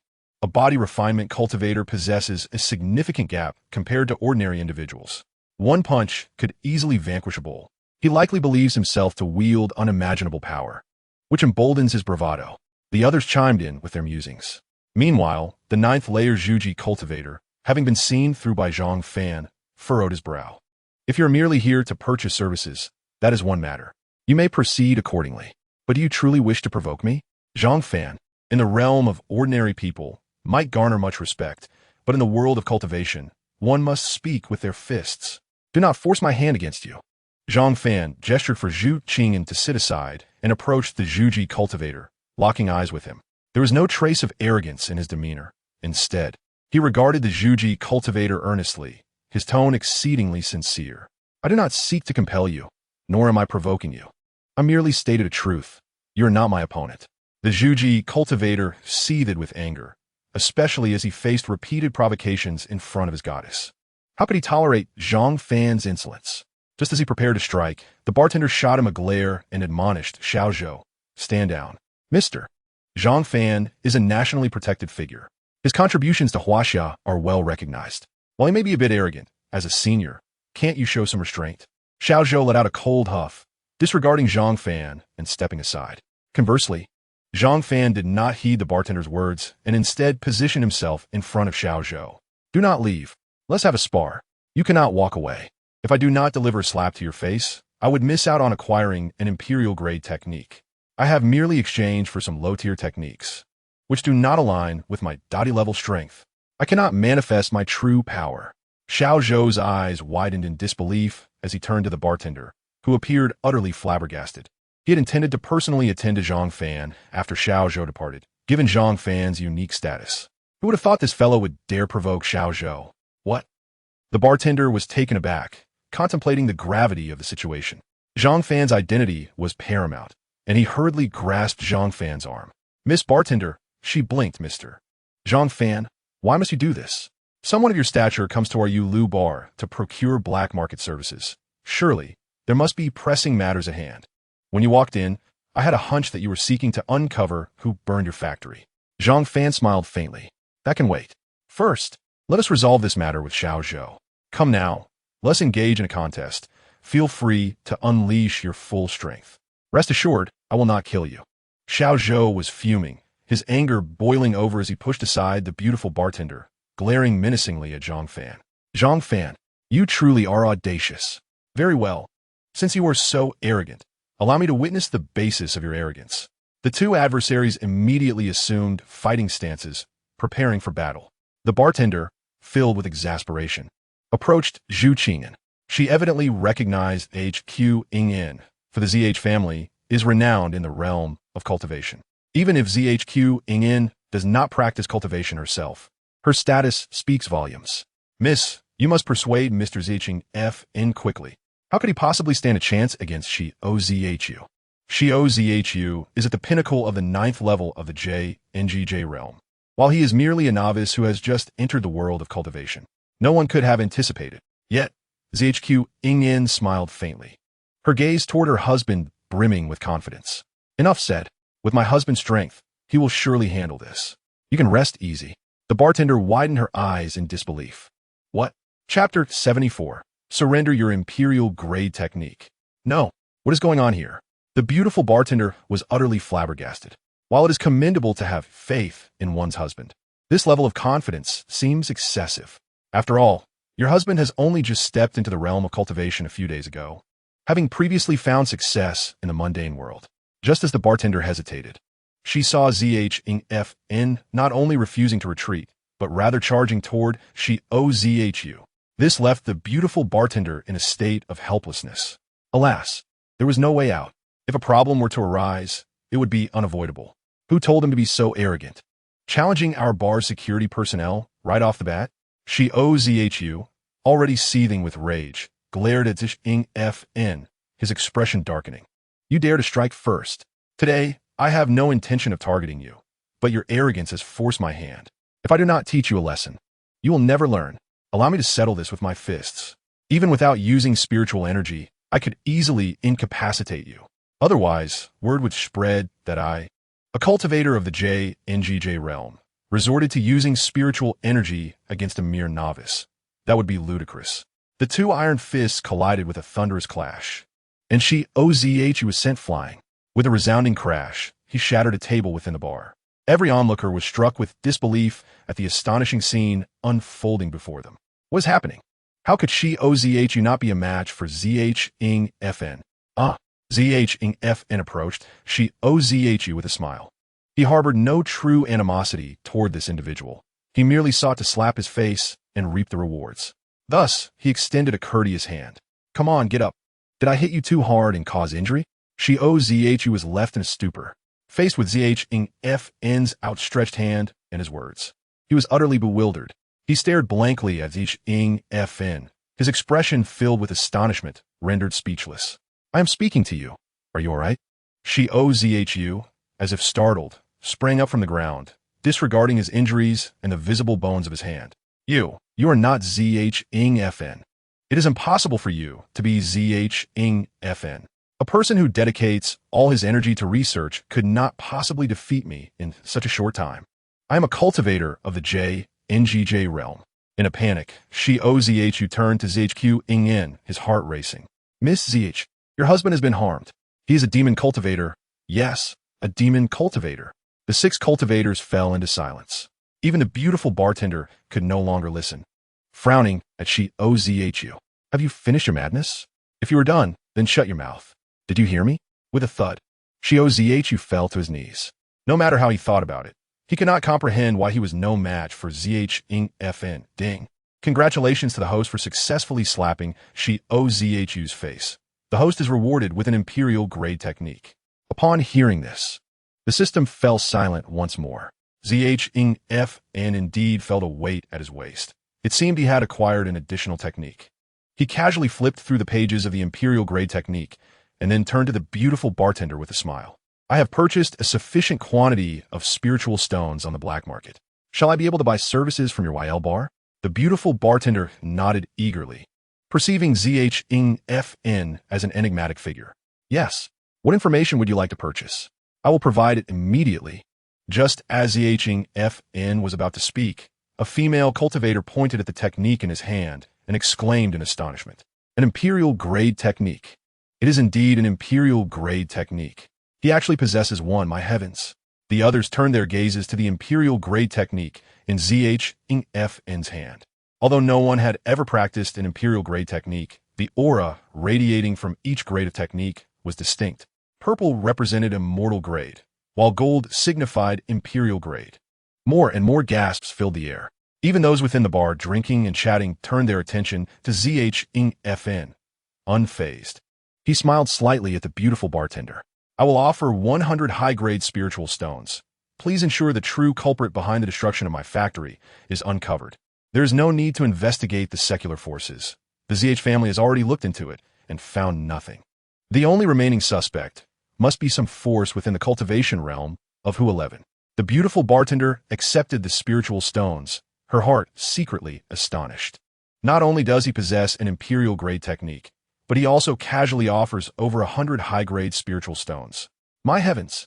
While money can be directly exchanged for spiritual stones, Zhang Fan is indeed extraordinarily wealthy. She quickly nodded respectfully and walked through a hidden door. Darling, why don't you cultivate as well? We could practice together and engage in dual cultivation. Zhang had never been interested in cultivation. Not everyone yearns for immortality. She was one of those who did not. However, upon hearing the term dual cultivation, her spirits lifted, and she tightly embraced Zhang Fan's arm. Dear, if I become a cultivator, I can refine my physical body. Then, through dual cultivation with you, I will be better able to endure you. That sounds splendid. How about you teach me to cultivate? Zhang Fan planned to help his wife exchange for an imperial-grade technique as well, since it was the wealth of the Rothschild family, and he felt no pain in spending it. While he chatted with Zhang, the beautiful bartender soon emerged from the hidden door, holding a document and handing it to Zhang Fan. The true culprit has been identified. Please take a look. Zhang Fan nodded, and upon reading, his brows furrowed in dismay. DFZ? How could it be him? Why would he target me? Yet, I bear no grievance against DFZ. Why would he aim for my factory? Zhang Fan was perplexed. However, since the true culprit had been uncovered. He had to meet this D of Z in person. ZHing promptly stood up, thanked the beautiful bartender, and prepared to leave with ZHQing in. Several cultivators, their expressions grim and indifferent, immediately followed the couple. Once they exited the black market street, ZHing found a secluded corner and spoke unhurriedly. You three have followed us the entire way without revealing yourselves. That must be quite exhausting. Hiding your presence is tiring, and I must remain on guard against you, which is equally taxing. Why not just come out and discuss matters face to face? As soon as he finished speaking, 3 cultivators wielding various weapons appeared before ZHing and his wife, their demeanor unfriendly. The leader, revealing a mouthful of yellow teeth, recognized HQ's identity and refrained from provocation, instead fixating on ZHing with a grin. You are indeed impressive, being able to sense our presence. Since you are straightforward, I will be candid as well. Surrender your imperial grade technique, or you shall undoubtedly face death. Chapter 75. My husband is the best man. Zhang Fan chuckled silently, fully aware that they had come to seize the profound techniques. After all, an imperial grade technique is a treasure coveted by all, akin to an aircraft carrier that every nation desires. Yet, I had not anticipated that one could be so foolish as to think that their cultivation at the Huashan realm would empower them to snatch techniques. 3 Huashan cultivators possessed such audacity? The Huangya cultivator widened his eyes in disbelief, exchanging glances with his 2 Huashan companions.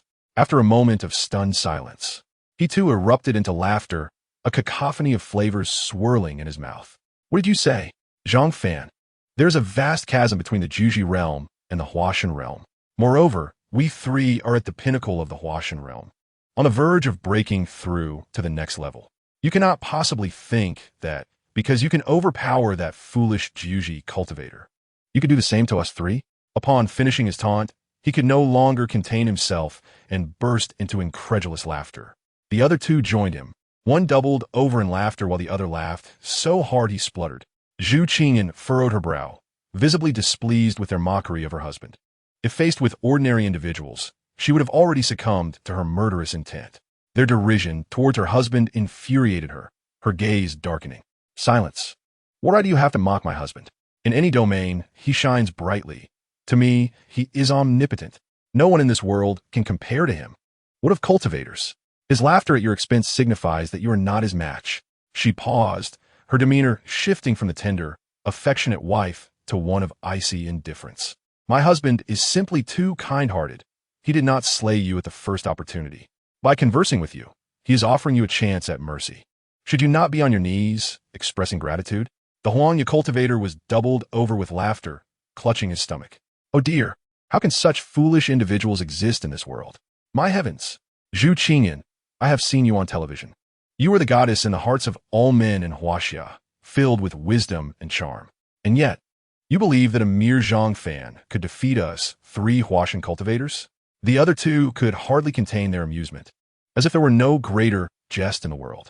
Initially, Zhang Fan dismissed them, but their ridicule of his wife ignited a cold fury within him. It seems you truly have a death wish, do you not? Very well, let us proceed. My dear wife, step aside. Zhu Qingyan glared at the 3 uncouth fools, her disdain palpable. She despised foolishness. Such people need not act, for their mere words could provoke her ire, especially given their attitude toward Zhang Fan. The Huangya cultivator, still chuckling, rose to his feet, exuding a foul odor. How about this? I shall face you alone.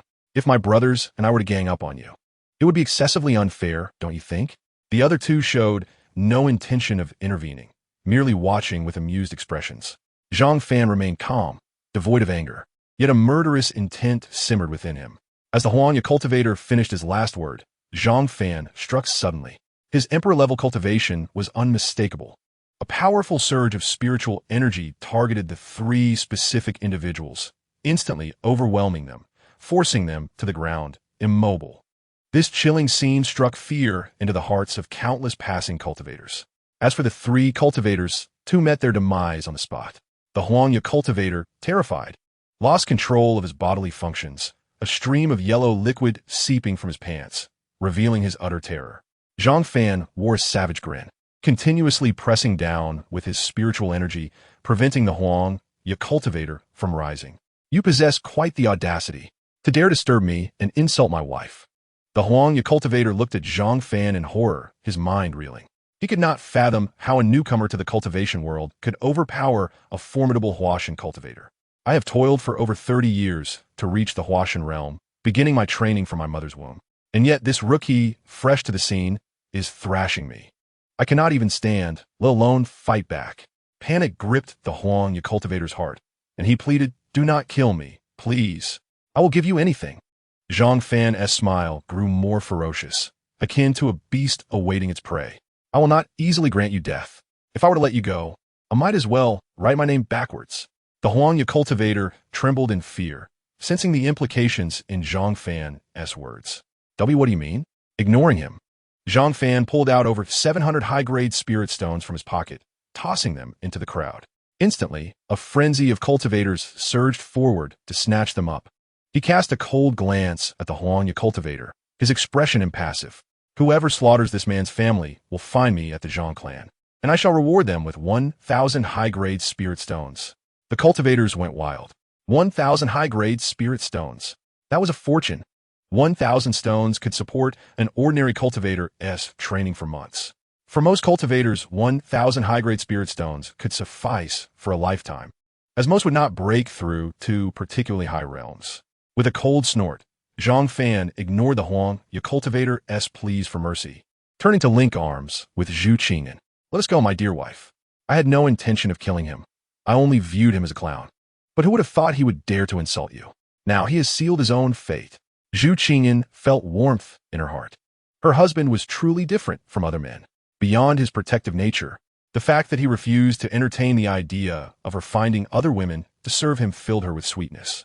In this world, who could resist the allure of wealth and power? Yet, her husband did not desire such things. With this thought, her heart swelled with affection, urging her to cultivate diligently. Only by becoming strong could she stand beside him. Her cheeks flushed with a rosy hue. Meanwhile, Dao Faz sat in high position, opening his eyes to coldly regard the plump monk Zhiqiu. After Zhang Fan's factory was destroyed, he not only failed to retreat, but dared to investigate my whereabouts in the black market? Truly audacious. Where is he now? Chapter 76. What right do you, a mere fence-sitter, have to speak to me? Zhiqiu did not dare meet Dao Faz's gaze. Previously, when the cultivators from Zhongnan Mountain arrived, they had exaggerated the situation, claiming that Zhang Fan had insulted Dao Faz and issued a challenge, stating that Dao Faz was unworthy to be compared to Zhang Fan. They added fuel to the fire, throwing Dao Faz into disarray and disrupting his meditative state.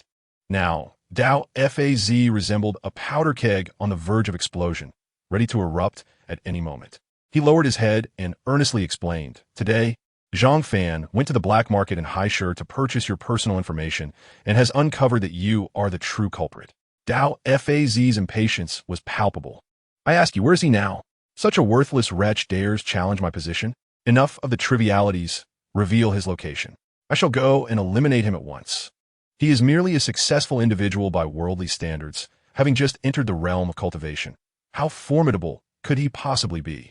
No matter how accomplished he may be in the mortal realm, upon entering the cultivation world, he must kneel before me. The audacity of that brat. Not only refusing to kneel, but also daring to mock me in front of other cultivators, warrants his death. Dao Faz, though a practitioner of the Dao, possesses a rather brutal disposition and has already envisioned Zhang Fan's demise countless times in his mind. Zhiqiu hastily interjected, "Your Excellency, there is no need for you to seek him out, for he is already on the way to find you." After leaving the cultivation black market, he immediately purchased a plane ticket and has come with his wife to seek you out. He even boasted in a gathering of cultivators that he would slay you and sever your head. Dao Faz, known for his volatile temper, was further enraged by these words. Rising abruptly, he slammed his palm onto the table with great force, his eyes filled with fury. "Seeking death, truly seeking death. That wretched fool deserves to die. He dares to bring his wife to confront me? He is truly unafraid of death." The others fell to their knees in terror. In the cultivation world, Dao Faz stands at the pinnacle, a formidable being of the 9th level of the tribulation realm. When he is angered, the entire cultivation world trembles. Countless individuals have already envisioned Zhang Fan's tragic fate, speculating on how gruesome it might be. Dao Faz, however, refrained from venting his anger on them and let out a cold laugh. It is said that Zhu Qing is quite beautiful, renowned as the most stunning woman in Huaxia. Excellent. Since Zhang Fan dares to boast, you all shall relay my message. Ji Qiu dared to lift his head. Though he did not dare to meet Dao Faz's gaze, his face a mask of reverence. What would you have me say, Your Excellency? Dao Faz, remarkably composed and with a rather indifferent expression, replied, Inform him that when Zhang Fan comes to meet me, I shall skin him alive, extract his tendons, consume his flesh, and drink his blood. I shall also toy with his wife before his very eyes. Should he dare to approach, I will not spare his identity. He is undoubtedly doomed. Ji Qiu immediately nodded, bowing deeply. I am in the same cultivation group as this person. Rest assured, I will convey the message to him right away. Dao Faz scoffed derisively, his eyes glinting with sarcasm. Otherwise, does he truly believe he can come and kill me? Ridiculous. At Miaojiang International Airport, as the couple disembarked from the plane, Zhu Qing could not help but feel a surge of emotions. Though our Zhu family has cultivators, they have always acted discreetly. If it weren't for you becoming a cultivator, my father would not have told me that the Zhu family's main base is in Miaojiang. And this Dao Faz is also in Miaojiang. Zhang Fan inhaled deeply, contemplating before providing his explanation. Miaojiang is lush with vegetation, and the genesis of spiritual energy requires abundant flora. This naturally occurring phenomenon is the source of spiritual energy. Thus, it is reasonable that many cultivators are eager to be in Miaojiang. The two walked side by side. Due to his overwhelming strength, Tian Xiao did not insist on accompanying them. This time, it was just the two of them. Suddenly, a message arrived in the group chat titled Sensual Cultivators Online Enlightenment. Zhang Fan opened it and a hint of derision flickered in his eyes. Ji Qiu, Zhang Fan, you should hurry and leave Miaojiang at once. Do not seek out Dao Faz. I'm telling you this for your own good. Dao Faz is a figure known throughout the cultivation world. A legendary, exalted one. Ji Qiu, his strength is indisputable. There is no other tribulation realm powerhouse like him in the world. Ji Qiu, given the current scarcity of spiritual energy, coming to confront him is nothing short of courting death. Following this, Ji Qiu reiterated the words of Dao Faz in the group.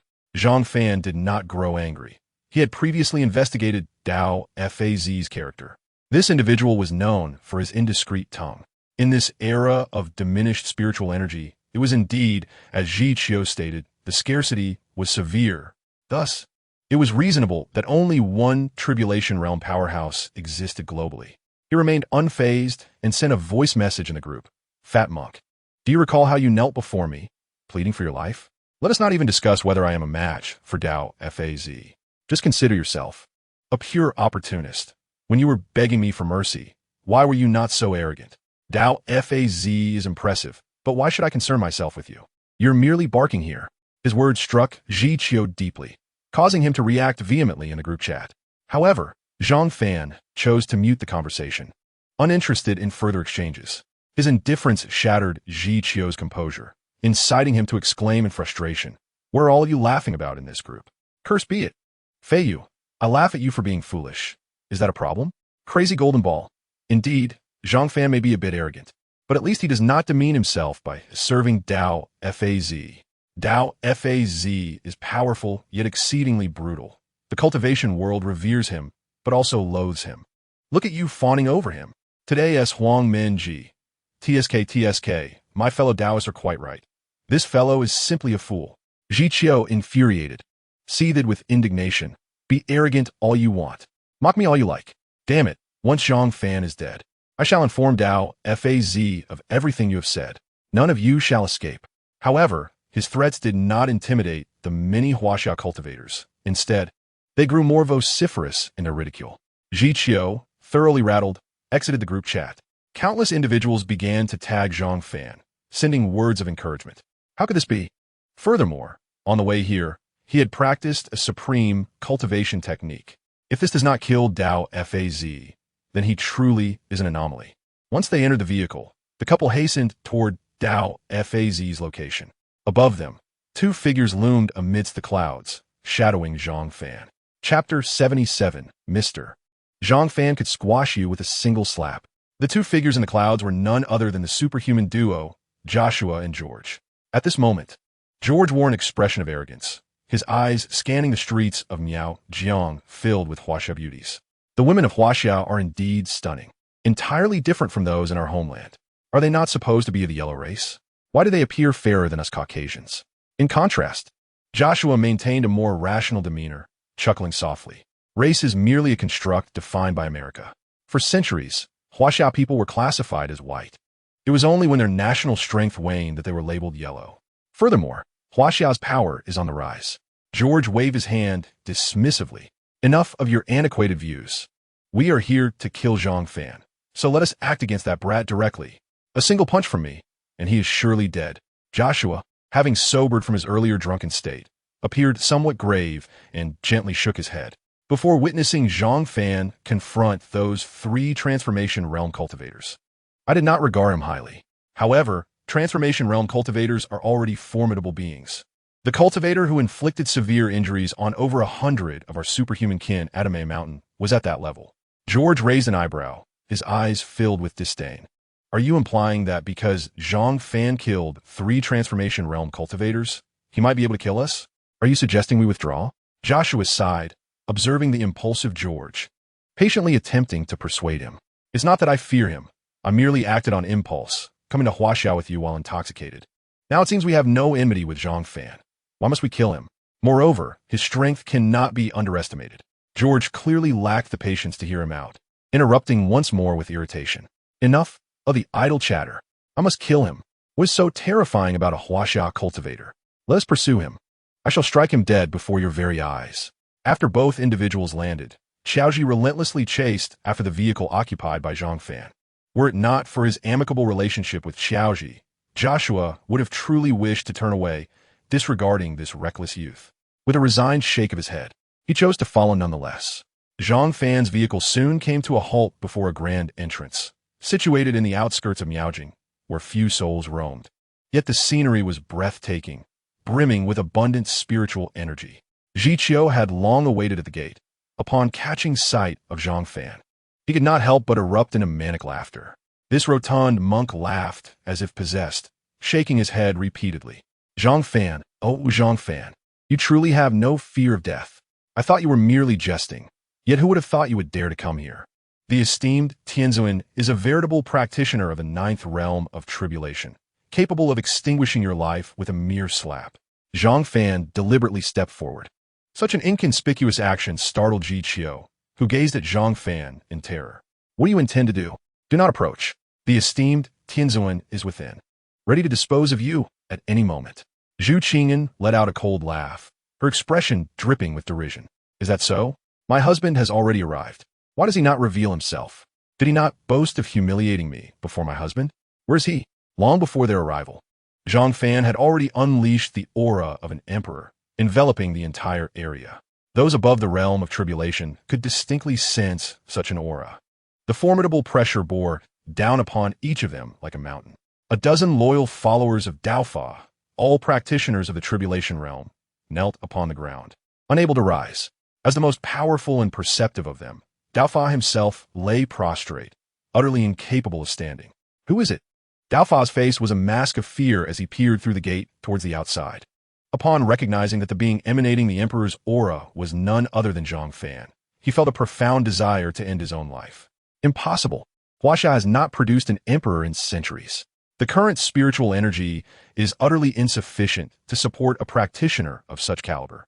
Even my own attempts to break through from the 9th realm of tribulation to the next level have taken over a century without success, primarily due to the lack of spiritual energy.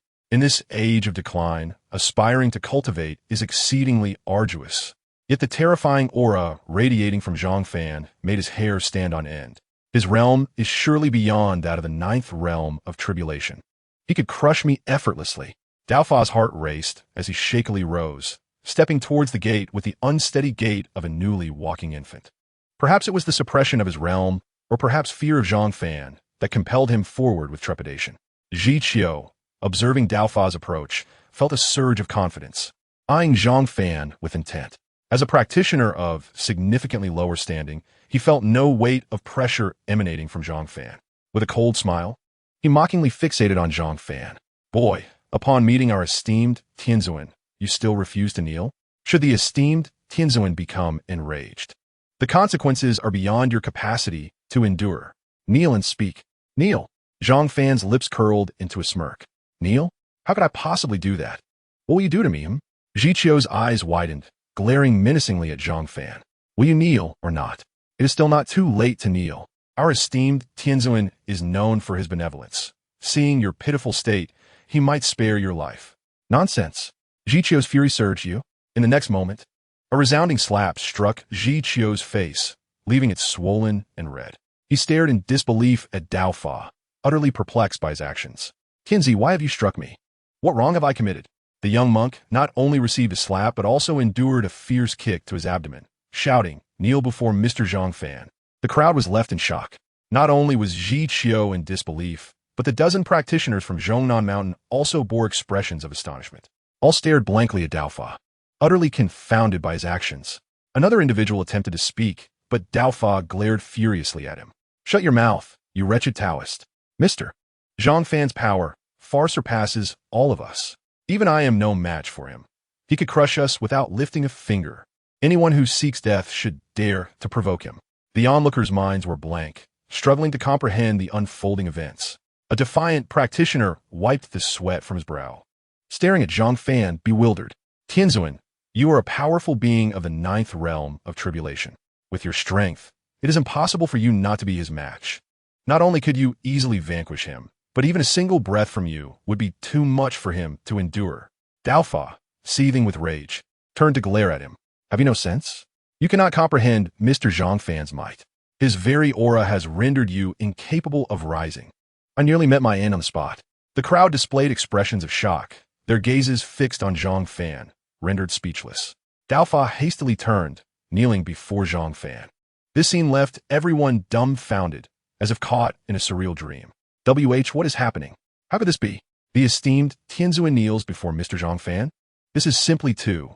The assembly exchanged bewildered glances, each deeply impacted. That was the esteemed Tianzuan, an unwavering authority in the Huaxia cultivation world. Over the years, countless practitioners had fallen before him. It would not be an exaggeration to declare him the strongest in Huaxia. Yet now, silence engulfed the crowd, each grappling with their inability to comprehend. Before Zhang Fan could utter a word, Dao Fa fervently prostrated himself, his forehead even bleeding. "Mr. Zhang, I am deserving of death. I truly deserve death.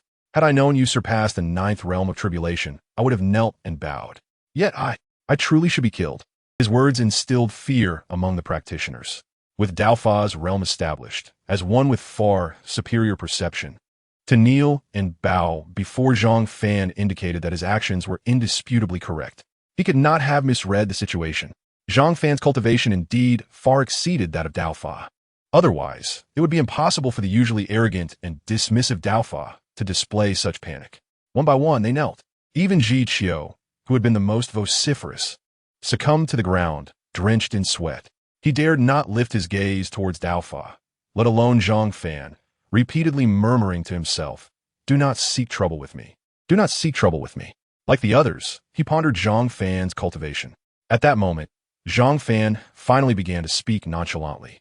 "Tianzuan, I am so powerful, yet do not proclaim myself as such. You, on the other hand, dare to call yourself Tianzuan.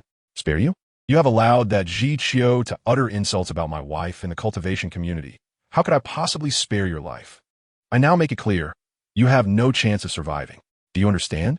The hearts of all sank into despair. It appeared that Dao Fa was prepared to clash with Zhang Fan. A beast, when driven to the brink of desperation, can unleash its wrath, willing to perish alongside its adversary.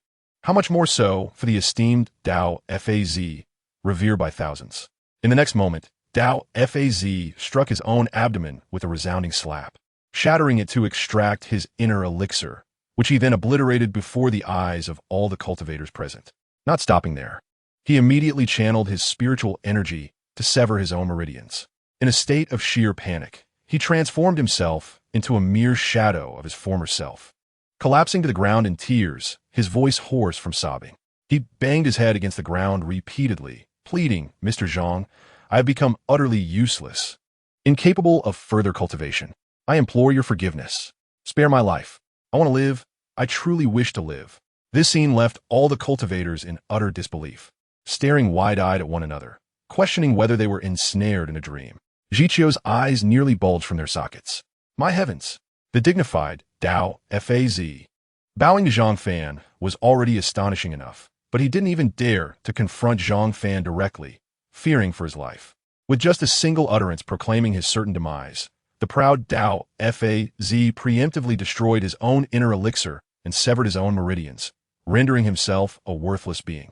It was only at this moment that Zhiqiu and the other cultivators grasped the true terror that Zhang Fan embodied.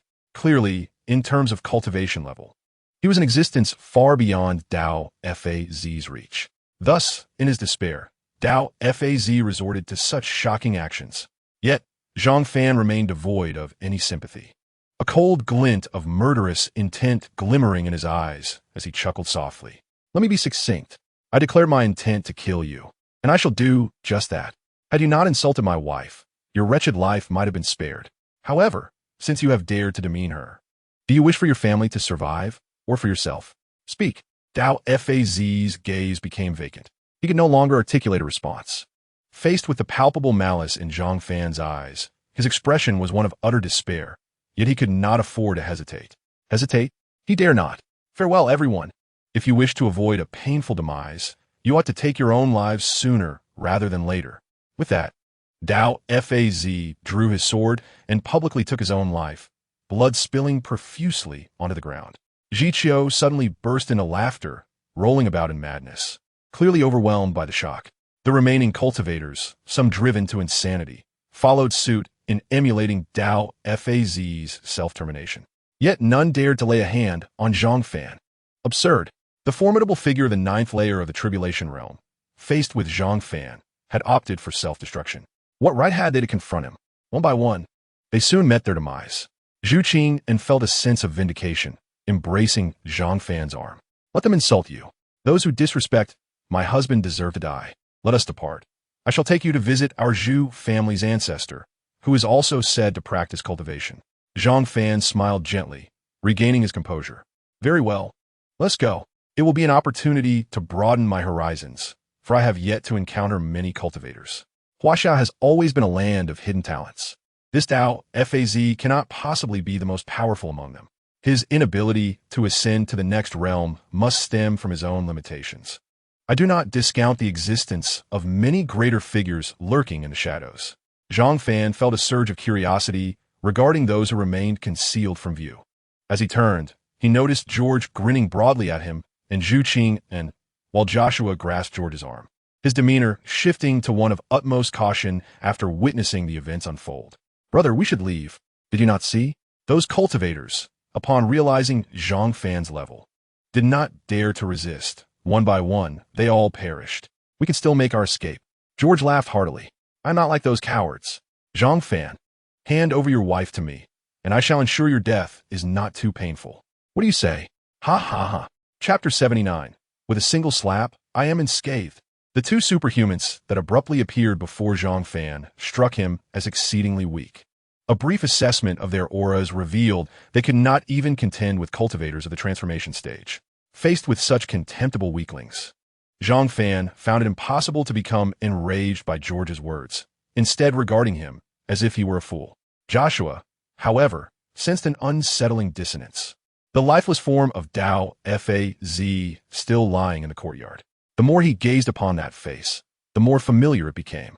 Upon recognizing Dao Faz, Joshua's heart raced, his expression filled with horror. He urgently grasped George, who was still intent on provoking Zhang Fan, lowering his voice. The cultivator who died in the courtyard is the most powerful cultivator in all of Huaxia. Arthur had previously clashed with him and was utterly outmatched. Had Dao Faz chosen to kill Arthur, he would have certainly met his end. George glanced at Dao Faz's tragic form, a hint of surprise flickering across his features. Arthur, the most powerful one from our superhuman clan on Blue Star? Indeed, and what of it? George's face twisted with disdain. Just because Arthur could not defeat Dao Faz does not mean I cannot defeat Zhang Fan. the leader of the superhuman clan, bested by a Huaxia cultivator? His weakness is of no concern to me. I can easily deal with Zhang Fan. Joshua was beside himself with anxiety. Were it not for the years of camaraderie with George, he would have turned and fled without a second thought. As George's arrogance escalated, Joshua bowed to Zhang Fan, a look of respect and trepidation on his face. Mr. Zhang, I sincerely apologize for my friend. He is not quite right in the head. Please do not take his words to heart. He is a lunatic. I will escort him away immediately. However, George did not grant Zhang Fan the opportunity to respond, shoving Joshua aside as he glared furiously at him. Shut your mouth. Do you even comprehend what you are saying? My goodness, we are the mightiest race on Blue Star. The superhumans. How can we lower ourselves before Zhang Fan? He is but a humble Huaxiao man, unworthy of our respect. Do you understand? Joshua widened his eyes, desperate, gripping George's hands tightly. You need to be quiet. I tell you, that Zhang Fan is absolutely not someone we can confront. His power is immense. You must be silent and leave with me. Yet, George not only failed to grasp Joshua's good intentions, but shot him a cold glare. He forcefully pushed Joshua away, his gaze filled with both contempt and disdain. Are you out of your mind? Joshua, I am profoundly disappointed in you. We are the superhumans from beyond Blue Star. Not only is there no one in Blue Star who can contend with us, but throughout the universe, no one stands a chance against us. And now you advise me against confronting a Huaxia cultivator? Very well, I shall kill him before your very eyes. George dismissed Joshua entirely, turning his icy demeanor towards Zhang Fan, his expression brimming with arrogance. Zhang Fan, since my friend claims you are formidable, allow me to witness your prowess firsthand. Cool me. Let us spar. Strike now, let us see. Zhang Fan maintained his expression of amusement, sighing as he addressed Zhu Qing and with a hint of exasperation.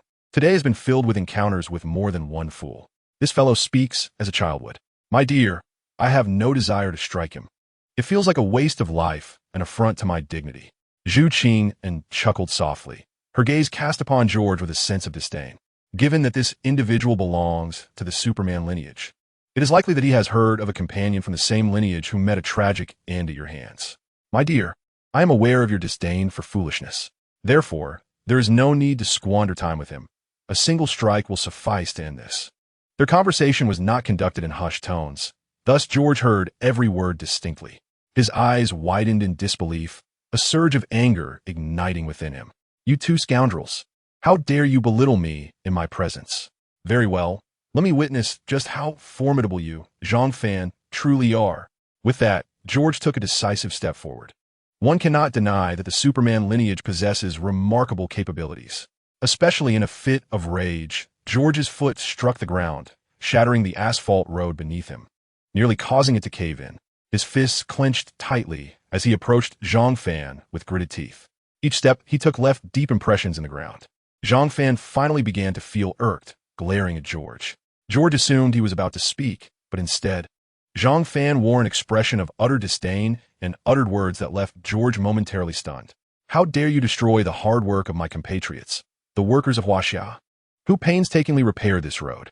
You can fight, but why must you ruin the pavement? The workers, the uncles and aunts, will have to start all over again. And due to this unforeseen incident, they might not even receive their wages. With each word, Zhang Fan's ire intensified as he stormed toward George. George's pupils constricted. How could he move so swiftly? Just moments ago, he stood 30 meters away, and now, in the blink of an eye, he was right before him. Even Arthur, the mightiest among the Superman lineage, could not possibly unleash such speed. Before George could react, Zhang Fan swiftly raised his hand and delivered a resounding slap to George's face. The sound echoed sharply.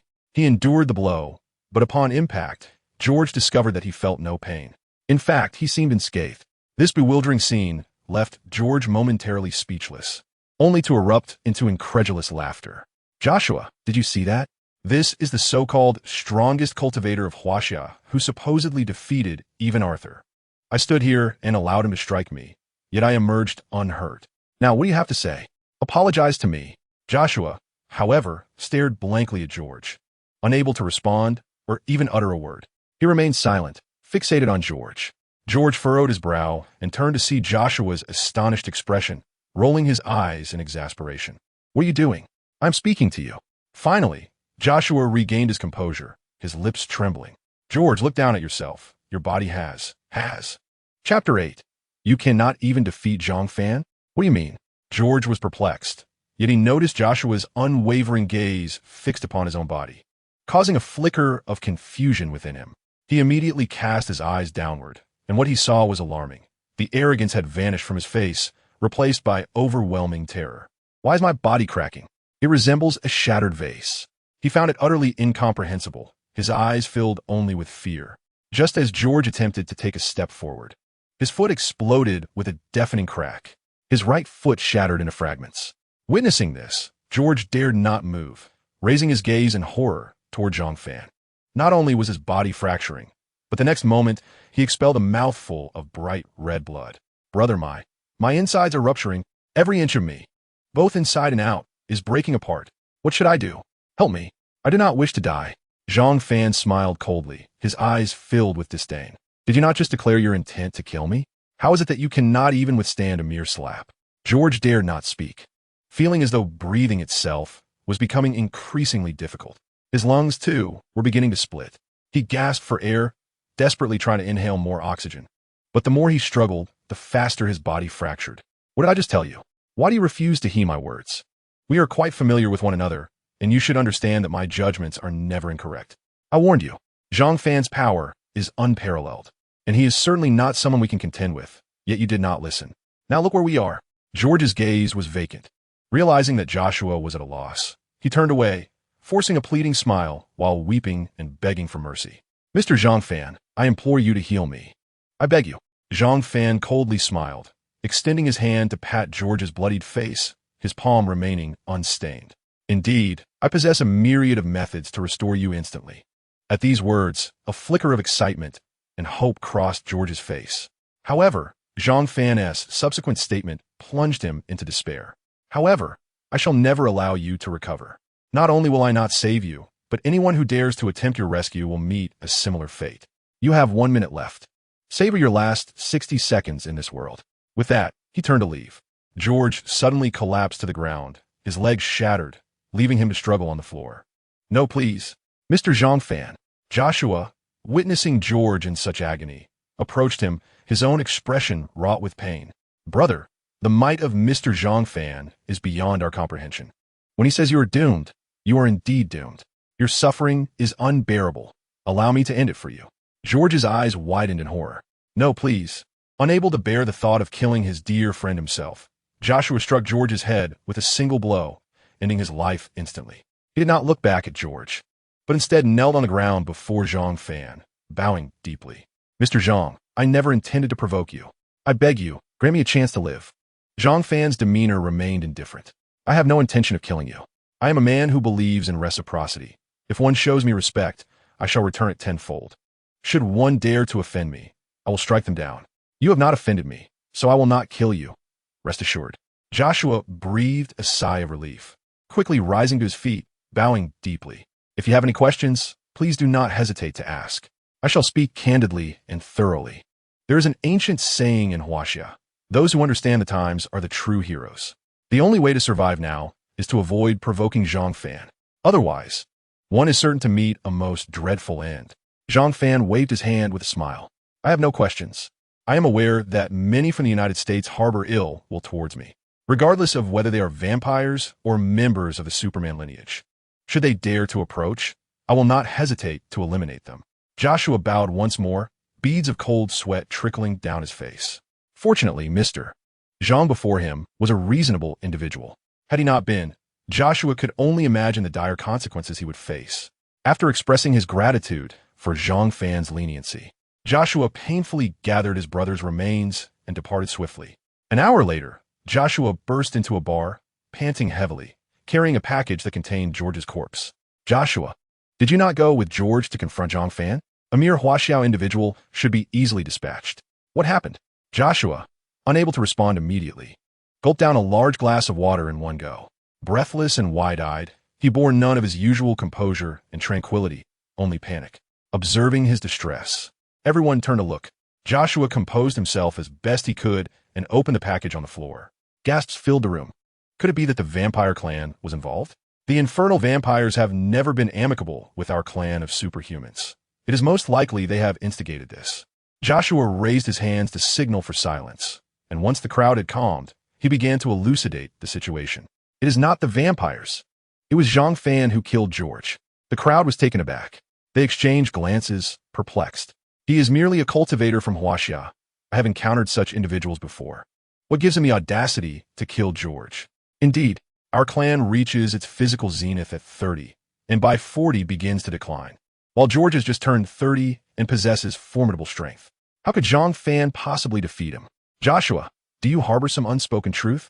The crowd even began to suspect the vampires again, never considering that Zhang Fan was the one responsible. Joshua took a sip of his drink, gradually quelling his panic. Silence. Listen to me. The bar descended into an eerie stillness. No one dared to believe. Yet, Joshua had never been one to lie. A heavy silence enveloped the room. Suddenly, a raucous laugh pierced through the crowd. Have you superhumans fallen so low that you cannot even contend with Zhang Fan? He is but a mere cultivator from Huaxia, and yet you cannot match him. I can hardly fathom this. It is laughable. A bunch of worthless fools. Chapter 81. You are truly no match for Zhang Fan. Joshua bellowed at the vampire woman, stunning everyone present. He was never the loudest in the crowd, always observing quietly and maintaining a stable demeanor. Perhaps after a few drinks, he would become slightly more animated, but it was unprecedented for him to roar like this in front of so many. Everyone turned to Joshua. Even the vampire woman frowned and stared intently at him. Joshua's expression was as cold as ice as he approached the vampire woman, gazing at her icily. You cannot fathom how terrifying Zhang Fan's power truly is. I have observed from the shadows. He did not even strike against Huaxia's foremost cultivator. Merely appearing before that individual caused him to kneel and beg for mercy before taking his own life. With just one slap, he killed George. Just one slap. The vampire woman could sense Joshua's agitation. She had come to investigate the casualties among the superhumans, seeking to understand the cause. The vampire and superhuman clans have always been adversaries, perpetually at war. Perhaps she could ally with the one who harmed the superhumans to eradicate them entirely. Yet, Joshua's words made her forget her initial purpose, and she pointed at him, laughing uproariously. Foolish, utterly foolish. Has the strength of your superhuman clan diminished to such a degree? Cultivators from Huaxia would never dare offend America. If such a powerful cultivator truly existed, he could easily conquer the entire country. Joshua's expression turned icy, a cold glint flickering in his eyes. I know these words are difficult for you to believe. I do not expect you to. But before you belittle my superhuman clan, have the courage to confront Zhang Fan yourself. The vampire woman suddenly stood, her demeanor dripping with disdain, her eyes filled with scorn. I shall test him. Once my kin makes a move, that so-called Huaxia cultivator will be reduced to begging on his knees, fleeing for his life. Joshua admitted, your superhuman clan has declined with each generation since mingling with humanity. Joshua merely scoffed. Spare me your words. If you can defeat Zhang Fan, I shall relinquish my assets worth billions to you. The vampire woman became increasingly excited. Named Alice, she gazed at Joshua with fervor. Very well, let's sign a contract now. Joshua showed no sign of fear. Having witnessed Zhang Fan's might, he had resolved never to set foot on Huaxia's soil again. Should Alice be foolish enough to provoke Zhang Fan, she would meet her demise. With that thought, Joshua unhesitatingly signed his name on the contract. Alice held the contract triumphantly. Within a day, I shall claim Zhang Fan's head. Just wait. With that, she strutted away. As she departed, the other superhumans immediately surrounded Joshua, incredulous. Joshua, have you lost your mind? Indeed, those billions of assets were bequeathed to you by your ancestors. Do you truly believe Zhang Fan can defeat the vampire clan? Their numbers far exceed ours. Joshua merely smiled coldly, his gaze indifferent. What does it matter how many they are? Even if millions of vampires attack together, Zhang Fan would merely need an extra hand to deal with them. You need not say more. Simply remember one thing. When you encounter Zhang Fan, bow your head and act humbly. Given Joshua's high standing within the clan, even though he was young, the remaining superhumans, though confused, dared not oppose his decision. They gathered silently to bury George. Night had fallen. Vampires only prowled at night, living in close quarters. Upon entering, Alice immediately beamed at her brothers, her joy evident. Brothers, today I have effortlessly earned billions. It won't be long before this money hits my account. Her eldest brother, curious, gazed at Alice with a pallid face. "Do tell us how." Alice recounted her wager with Joshua. Her brother's eyes lit up as he pointed to a young man in the corner, his expression complicated. "We were deliberating on how to deal with Zhang Fan when the current head of the Rockefeller family, Mr. Jean, warned us not to pursue Zhang Fan at all." "Alice, you are familiar with Jean. Persuade him otherwise." Alice indeed had a close relationship with Jean. She approached him with a smile, noticing his solemn demeanor, curiosity piquing her interest. "You usually wear a pleasant expression. Is it because you have lost many of your kin? Now all the assets belong to you. Why distress yourself? Just find a few women to marry, and your family's resurgence is just around the corner." Jean furrowed his brow tightly. "I am not incensed by my family's decline. Alice, heed my advice. Tear up that contract. Consider the wager with Joshua as if it never occurred. Above all, do not lead your vampire clan to confront Zhang Fan." Alice was genuinely startled.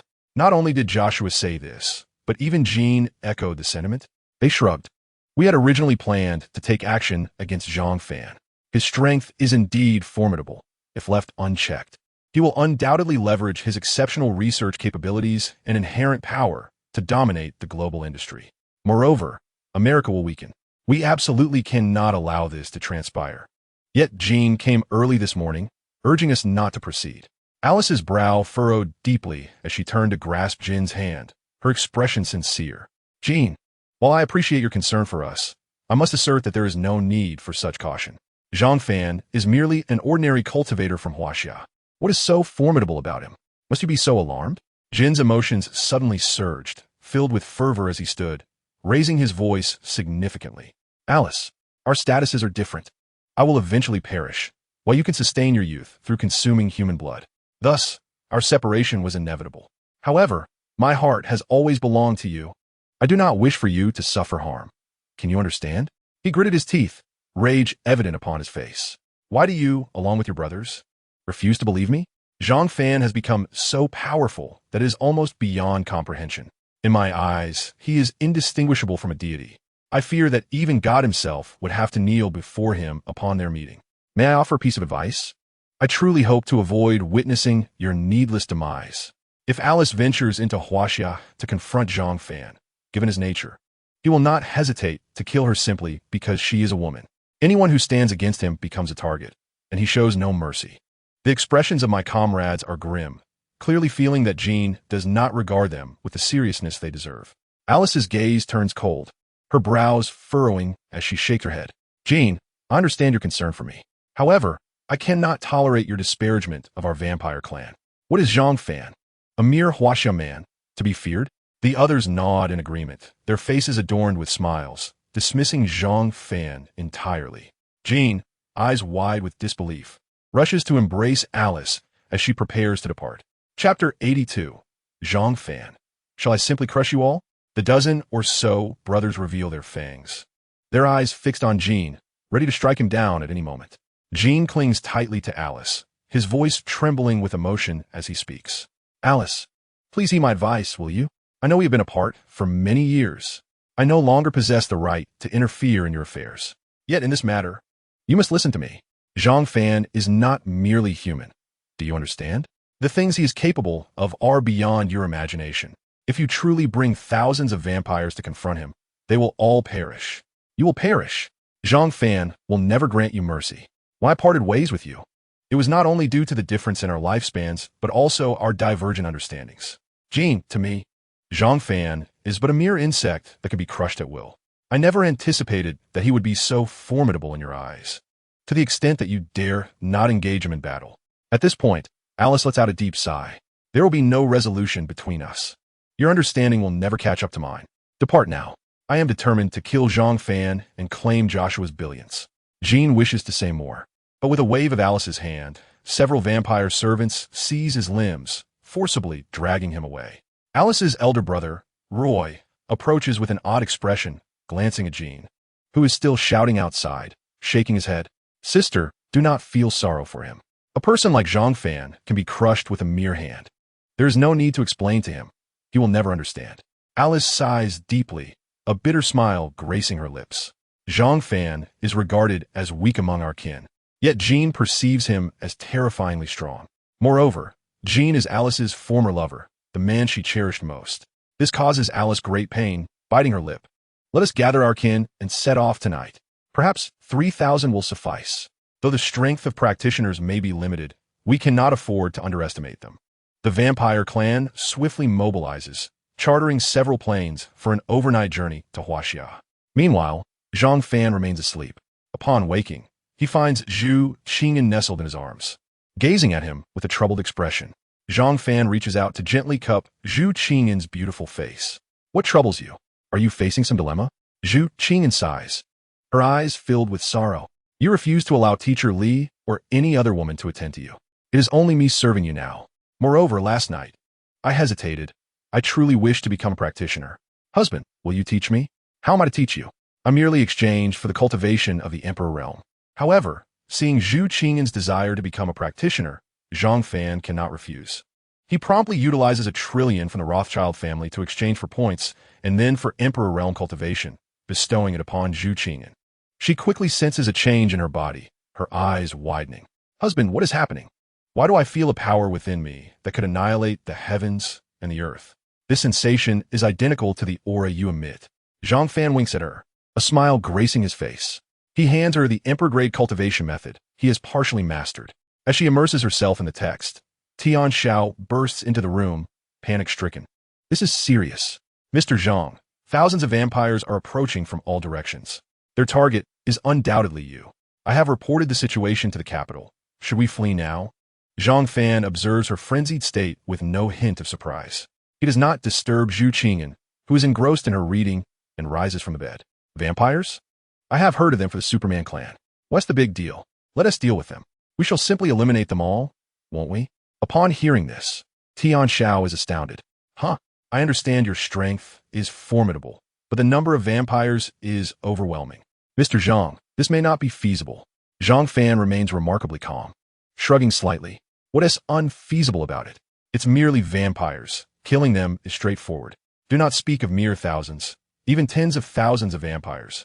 I could dispatch with a single blow. Tian Xiao is left speechless, staring at Zhang Fan in disbelief.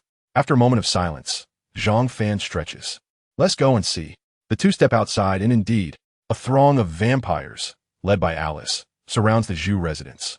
At this hour, the sun has yet to rise, allowing them to act. Alice is brimming with confidence. Brother, it should not take long to kill Zhang Fan. After he is dead, we can easily find a dark place to hide. Roy, her brother, appears quite intrigued. On my way here, I saw many beautiful Huaxia women. The brothers are also quite interested in the women of Huaxia. Alice nods in agreement. Very well. However, it is only upon arriving in Huaxia that I realized how impressive it truly is. Both infrastructure and prices surpass those of our country. Our media has always portrayed Huaxia poorly, hasn't it? Mentioning this, Roy's face reveals surprise. Indeed, American media claims Huaxia still lacks roads and skyscrapers, with beggars everywhere. Perhaps that's the narrative those in power wish to convey. Alice cannot help but feel captivated by the scenery of Huaxia, noting the abundance of delicious food. She murmurs to herself, once Zhang Fan is dealt with, she will thoroughly enjoy her time in Huaxia. Suddenly, a handsome man with an imposing presence emerges from the villa. He faces the multitude of vampires without a trace of panic, remaining composed. Which of you is the leader? Step forward and let me kill you. Alternatively, I could simply slap you all to death. At this declaration, over 3,000 vampires erupt in furious cries, roaring at Zhang Fan. Alice, infuriated, retorts, "You have quite the audacity." She steps forward. Chapter 83. You lack the qualification to lick my husband's shoes. Alice glares coldly at Zhang Fan, her expression frigid. You are Zhang Fan? Logically, upon seeing my formidable approach, accompanied by so many, you should feel fear. However, what Alice did not anticipate was that Zhang Fan not only remained unafraid, but regarded her with an expression of utmost disdain. The contempt in his gaze was unmistakable. Alice was taken aback and turned to Roy, asking, Brother, how dare he? He is but one man, yet he dares to look at me in such a manner? Could it be that he possesses some form of leverage to oppose us? Roy chuckled softly, shaking his head, his gaze towards Zhang Fan rather indifferent. Impossible. What qualifications does he have? Our men have thoroughly surveyed the area. Aside from the specially trained soldiers guarding him, there is no one else. Clearly, he is merely putting on a brave front. Alice found her brother's words reasonable and continued to glare disdainfully at Zhang Fan. I ask you, are you Zhang Fan? Do you possess even a modicum of intelligence? Since you have found me, it is evident that I am Zhang Fan. There can be no doubt. Furthermore, your arrival at this location indicates that you have investigated my identity. Yet, instead of taking action, you choose to ask a few pointless questions to confirm my identity? Are you out of your mind? How can someone like you exist? Before Alice could react to her own anger, Zhang Fan appeared utterly astonished. My heavens! I never imagined you could be this dim-witted. A fool among a multitude of fools, even with thousands of vampires at your disposal. What difference does it make? As I have stated, with a mere slap, I can make you all submit. Enraged, Alice fixed her furious gaze upon Zhang Fan, roaring, You imbecile! I do not wish to kill you outright. Instead, I will drag your woman out and torment her. I shall humiliate her before your very eyes. Zhang Fan remained impassive. At this moment, Zhu Qingyan had already ascended to the level of an emperor-level practitioner, equal to Zhang Fan. She could easily crush the 3,000 vampires before her with just a finger, rendering Alice's provocations utterly inconsequential. After all, would an adult stoop to argue with a newborn infant? Moreover, the disparity in power between Zhang Fan, Zhu Qingyan, and the vampires was akin to that between humans and dogs. Seeing Zhang Fan's silence, Alice assumed he was frightened and coldly remarked, Bring forth his wife. Zhang Fan, I initially intended to kill you, but since you insist on adopting such a superior demeanor, do not blame me for taking action against you. I shall delight in your wife's demise. Zhang Fan still could not be bothered to respond. Just then, Zhu Qingyan swiftly emerged from the room, rebuking, You need not bind me. I shall come out myself. Who dares to claim they will kill me before my husband's eyes? Step forward. Alice laughed heartily, while Roy's eyes lit up upon seeing Zhu Qingyan. Zhu Qingyan, how beautiful you are. We gathered information about you on our way here. I never expected you to be even more stunning than in your photographs. Zhu Qingyan responded with a cold laugh, her expression devoid of emotion as she locked eyes with Roy. Indeed, I am quite beautiful. What of it? Roy rubbed his hands together eagerly, captivated by Zhu Qingyan, the most beautiful woman of Huaxia he had ever encountered. Merely gazing at her left him nearly uncontrollable with excitement. He quickly expressed his intentions. Ms. Zhu Qingyan, Zhang Fan is certainly doomed. My sister has wagered with Joshua from the Superman clan that if she can kill Zhang Fan, she will acquire vast riches. It would be a pity for such a beautiful woman to be with a man destined for death. Why not join me instead? What do you say? At this, Zhu Qingyan burst into laughter, as if Roy's words were utterly ludicrous. Roy joined in the laughter, convinced that Zhang Fan was indeed doomed. There was no way he could survive the day. Come with me, Ms. Zhu Qingyan. I can offer you a lifetime of happiness, free from worries. You need only indulge in pleasure. Zhu Qingyan's smile abruptly faded as she looked down at Roy with a condescending gaze, immediately wrapping her arms around Zhang Fan. A smirk played on her lips as she retorted, You think you can attempt to sever the bond between my husband and me? What are you? You are not worthy. To put it bluntly, you do not even deserve to kneel and lick my husband's shoes. Roy's smile froze in place. Her words were shockingly harsh. Miss Zhu, I'm only looking out for your best interests. Zhang Fan could never stand against our 3,000 vampires. Our strength is second only to the Superman clan. He might defeat a few weaker members of the Superman clan, but he is no match for us all. Zhang Fan grinned, maintaining his calm demeanor as he shook his head. No. It is not that I cannot defeat you. Rather, you are simply too weak. I do not even regard you as worthy of my attention. Do you understand? Roy laughed heartily, shaking his head. Ms. Zhu Qingyan, do you see? This fellow is merely a braggart, a useless one at that. What benefits can you derive from following such a worthless person? You would be better off embracing me sooner rather than later. Zhu Qingyan, with a smile that did not reach her eyes, tightened her grip around Zhang Fan's arm. It seems you cannot comprehend human speech. Quite expected, as you are not human. To expect you to understand human discourse is rather harsh. Let me reiterate, someone like you is not even worthy of conversing with my husband. Understand? The reason my husband has not killed you is simple. You are such pathetic beings that he lacks even the desire to engage with you. Roy's face turned an ashen green with fury. You, however, Alice stopped him, a mocking glint in her eyes. Brother, no need to be angry. There is no point in stooping to the level of someone like her. Once we slay Zhang Fan before her, she will realize just how foolish she truly is. Roy's expression darkened. Very well. Zhu Qingyan, your husband is nothing but a waste. If not, why does he not dare to act? You are still trying to find excuses for him. It is truly laughable. I shall end his life right now. And in the end, you will have no choice but to submit to me. With that, Roy lunged at Zhang Fan, baring his fangs. Chapter 84. Who in the entire Blue Star can be Zhang Fan's rival? Zhang Fan couldn't even be bothered to glance at Roy. He was simply too weak. To Zhang Fan, Roy's seemingly fearsome demeanor was akin to an infant flailing its fists at him, not to mention the potential for harm. If he were to make even the slightest misstep, Roy would likely meet his end. Faced with such a feeble opponent, Zhang Fan felt no interest whatsoever and sighed in resignation. I expected the vampires of the United States to provide me with some surprise. Alas, they are even weaker than the Superman clan. Truly laughable. My dear, you may take action. I have no desire to engage. Saying this, Zhang Fan sat down, basking in the sunlight, indifferent to Roy charging toward him. Roy clearly did not realize how laughable he appeared to Zhang Fan, who merely regarded him with annoyance. Zhang Fan, I never expected you to be so cowardly. You send your wife to fight for you, while you hide behind her. You are a coward. As if finding Roy too loud, Zhang Fan shot him an irritated glare. If you wish to fight, then fight. If you can defeat my wife, that would truly be remarkable. Hurry up and make your move. Just so happens, my wife has just become a practitioner and wishes to practice her skills on you. Zhu Qingyan indeed appeared eager, channeling her inner energy as she contemplated how to eliminate Roy. Roy grinned widely, unable to contain his amusement. You useless fool. Still trying to explain yourself? TSK. Before he could finish his sentence, Zhu Qingyan, filled with impatience and irritation, unleashed a surge of spiritual energy that surged toward Roy. Unbeknownst to Roy, he remained fixated on his assault against Zhang Fan. Yet, at the moment his body made contact with the ethereal force, he was instantly obliterated, reduced to mere fragments of flesh scattered across the ground. His head, still retaining a flicker of consciousness, rolled onto the earth, casting a terrified glance at Zhu Qingyan. With a cold chuckle, she allowed Roy to hear her final words. I warned you. You are unworthy to lay a hand on my husband. You, a mere wretch, cannot even contend with me. So how dare you think you could provoke my husband? Roy opened his mouth to respond. The life of a vampire was undeniably more resilient than that of an ordinary human. However, even in his final moments, with only his head remaining, he could only witness the world around him fade to black before succumbing to death.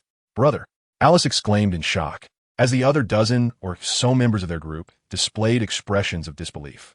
A woman from Huaxia, according to their findings, had never practiced cultivation. This implied that she had likely been taught by Zhang Fan just the previous night. Yet, this novice in cultivation had effortlessly dispatched a formidable adult vampire. The brothers trembled, none daring to seek revenge.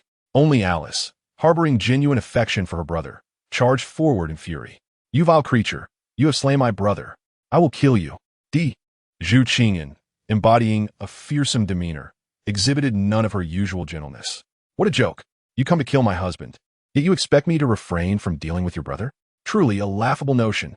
You shall die now. As she spoke, Zhu Qingyan unleashed another wave of spiritual energy. Alice, taken by surprise, was swept into the tempest of energy, meeting her demise without a trace left behind, not even a complete head.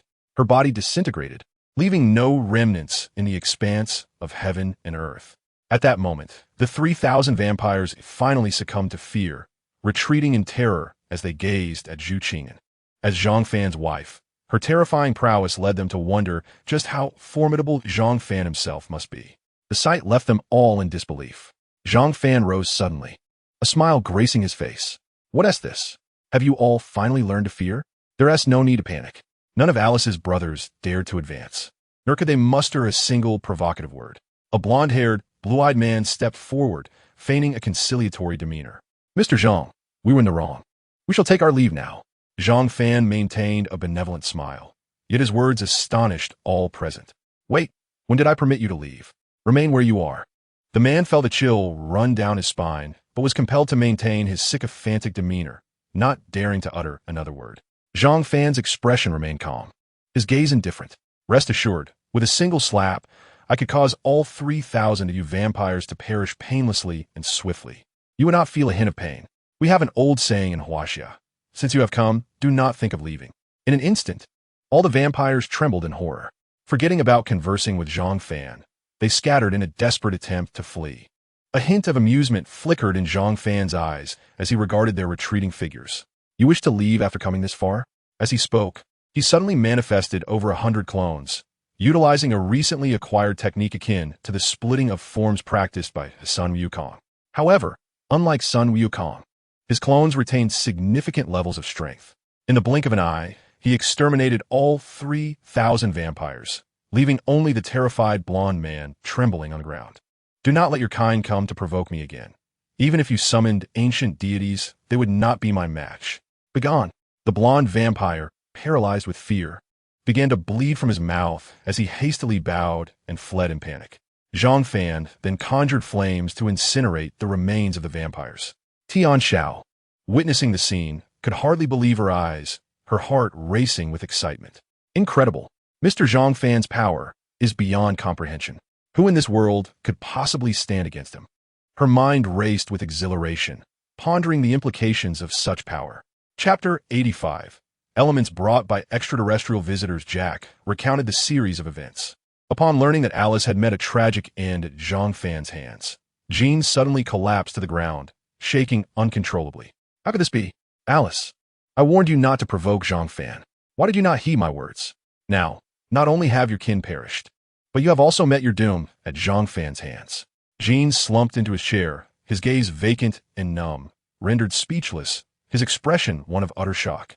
Jack stared blankly at the sky, overwhelmed by the magnitude of power they had encountered. What an overwhelming presence. Their methods are beyond my comprehension. They can eliminate us without even needing to engage directly. At that moment, Jack felt no desire for vengeance for his sister and brothers. The terror instilled by such a formidable Huaxia individual lingered, casting a shadow over his psyche, ensuring he would never dare to tread upon Huaxia soil again. In contrast, Jean, who had been in a stupor for quite some time, suddenly rose, wiping away his tears. Alice, I shall avenge you. His words and resolute demeanor astonished Jack. Are you mad? Initially, you advised us against provoking Zhang Fan. Now, you wish to seek revenge for my sister? Tears streamed down Jin's face as he shook his head. I love her. Alice is my one true love. Zhang Fan is indeed powerful, to the point of suffocating me with fear. But he has killed Alice. And even if it costs me my life, I must avenge her. I will find a way to end Zhang Fan. Jack, filled with sorrow, empathized with Jin's anguish. Jin loved his sister, and as her brother, he felt the same pain. The two men, both heartbroken, embraced tightly. After a long moment, Jack's gaze regained its determination. Speak. What do you plan to do? We cannot afford to simply weep. The strength of Huaxia's cultivators is terrifying. We must devise a means to confront him. Jin's eyes narrowed with resolve. I already have a plan. Implementing it will deplete the entirety of the Rockefeller family's wealth. But if it means eliminating Zhang Fan, it will all be worth it. With that, Jean promptly made a phone call, setting the resources of the Rockefeller family into swift motion. 10 days later, Zhang Fan was at home, savoring the culinary delights prepared by the Zhu family chef, while Zhu Qingyan took a bath. Tian Xiao entered with a worried expression. Mr. Zhang, 10 days ago, there were widespread reports of mass deaths among flora and fauna across Huaxia. Initially thought to be a contagious disease, we have been unable to identify its cause. Moreover, it poses no threat to humans, but is lethal to plants and animals. Zhang Fan glanced at Tian Xiao, somewhat surprised. 10 days ago, I indeed came across pertinent news. However, it has now been a full 10 days, and has the nation been unable to ascertain the cause? Tian Xiao shook his head. Regardless of whether they're supernatural beings, cultivators, or numerous researchers, all have exerted their efforts. Yet, the cause of the death of flora and fauna remains elusive. It is neither a virus nor an infectious disease. However, a peculiar chemical component has been detected, though it cannot yet be determined whether this component is related to the incident. Zhang Fan rose to his feet. Researchers are typically meticulous, and without replicating that chemical component, they cannot easily draw conclusions. Nonetheless, given the current circumstances, it is likely that this chemical substance is the culprit. Which areas are currently the most severely affected? Let's go and take a look. Tian Xiao's expression was grave. The Miaojiang region boasts lush vegetation and diverse wildlife, and is also the area most severely impacted. The air quality across Miaojiang has deteriorated significantly due to the massive loss of plant life. The military has already been deployed, managing to secure 1/3 of the vegetation through lockdowns, but the remaining 2/3 have perished. Zhang Fan's gaze darkened. This is evidently a conspiracy against Huaxia. Zhu Qingyan emerged from the bathroom, wrapped in a towel, her figure exceptionally graceful. Having just heard everything in the bathroom, her face also bore an expression of anger. Without a doubt, it must be the work of the Americans. The Americans have established biochemical laboratories all over the globe, and their research projects are utterly alarming, falling under categories prohibited in civilized nations. Yet, the Americans remain indifferent. I even suspect they aim to initiate a chemical warfare. However, the reason behind the destruction of our vegetation remains undetermined for now. Zhang Fan maintained a calm demeanor, stating that it was best to investigate the situation first. When faced with problems, one should refrain from anger and excess emotion. What we need is a solution. At present, we are unaware of the cause, but a visit may yield answers. The group set off hastily. Upon reaching the site of the military blockade in Miaojiang, a familiar figure awaited them. Wang Qing'er bowed respectfully upon seeing Zhang Fan. Boss, I have confirmed that the death of the vegetation and animals is due to a chemical agent. This chemical agent was deployed from outer space directly onto the surface of Huaxia, utilizing a remarkably advanced method. Furthermore, within the range that Huaxia can detect, they had already released the agent in advance, which has hindered Huaxia's ability to gather sufficient evidence. It is not hard to imagine that, in the present world, only the Americans would possess such audacity. Beyond the Americans, no other nation dares to provoke Huaxia at this moment. Just a slight frown from Huaxia sends shivers down the spines of Southeast Asian nations. As for Europe, it goes without saying that they must unite for warmth to even stand a chance against Huaxia. Alone, none of them are formidable. Zhang Fan observed the lifeless plants strewn about. Have the specific components of the chemical agent been identified? Wang Qing'er's expression bore regret as she shook her head. It cannot be determined. This agent is something Huaxia lacks the capability to synthesize, as such elements do not exist on Earth. According to the existing knowledge system, they should be classified as extinct elements, meaning they are radioactive elements formed during the early stages of star formation. Zhang Fan and Zhu Qingyan exchanged glances. Extraterrestrial visitors? Wang Qingyan nodded. Although it sounds absurd, it is the only possibility. After all, the elements that exist in the universe can all be found on Earth. We are unable to replicate this chemical agent, nor can we develop a countermeasure against it. The most improbable lead has instead become a reality. It was brought by extraterrestrial visitors. Zhang Fan's subsequent words sent a shock through Wang Qing'er. Chapter 86. The Stark Race Comes to Aid. Zhang Fan smiled calmly, seemingly unfazed by Wang Qing'er's conclusion, instead wearing an expression of tranquility. There is no doubt it is indeed extraterrestrial visitors. To my knowledge, over 300 types of alien beings reside within the United States. Upon hearing this, Wang Qing'er's eyes widened in disbelief as she gazed at Zhang Fan. Although she had speculated about extraterrestrial visitors being an ordinary person, this revelation left her utterly astonished. Really, is it true? Zhang Fan nodded, finding a stone to sit upon. Tian Xiao immediately offered him a cup of water. After taking a sip, he leisurely explained everything. When I first learned of this, I was equally shocked. But think about it carefully. Why is American technology so advanced?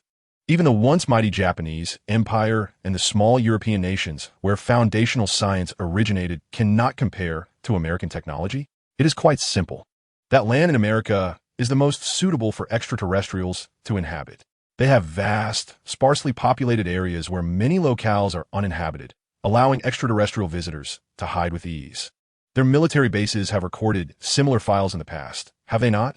Wang Qing'er excitedly interjected. Yes. After an alien spacecraft crashed in America, it was immediately seized by the military. From that day forward, the Americans began producing all sorts of innovative creations. It seems the higher echelons of America have established a collaboration with extraterrestrials.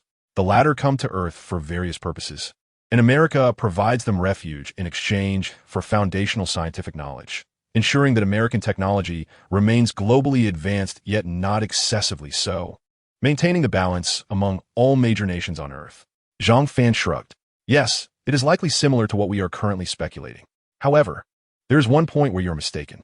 Wang Qing'er looked at Zhang Fan with curiosity. What point? Zhang Fan said with a touch of sorrow. Huaxia has cultivated many geniuses. If you look closely, the talent in the technical and research departments of major American tech companies is almost entirely comprised of Huaxia individuals. It is truly lamentable. Wang Qing'er fell silent. The reason is simple. America offers them substantial financial rewards, and if money cannot retain them, they resort to threats against their lives. Are you aware of the Malaysia Airlines incident? At that time, dozens of chip industry experts were on board, and those despicable Americans shot them down. This incident is nearly an open secret worldwide. They either pursue and intercept them via visa restrictions, or even send agents to follow them. Zhang Fan furrowed his brow. I was not aware of that. Wang Qing'er's face was filled with sorrow. Alas, Zhang Fan patted her shoulder. I misjudged these geniuses. Once we resolve the situation in Miaojiang, I will personally go to rescue them. Zhu Qing'an looked at Zhang Fan with curiosity. How do you plan to resolve it? Since the elements originated from extraterrestrial visitors, and we lack them in our possession, what can we do? Zhang Fan chuckled softly. I do not know, but where there is a will, there is a way. Wait and see. The enemy's actions surely have their reasons. Meanwhile, in another location, Jean, having spent $1,000 billion, sat with narrowed eyes in his family office. How is the situation progressing? Jack's eyes were filled with coldness and murderous intent. Is progressing very well. Your 1,000 billion has not been wasted. Now, apart from the Miaojiang region, where flora and fauna have been severely damaged by 2/3, the situation in other areas is also quite dire.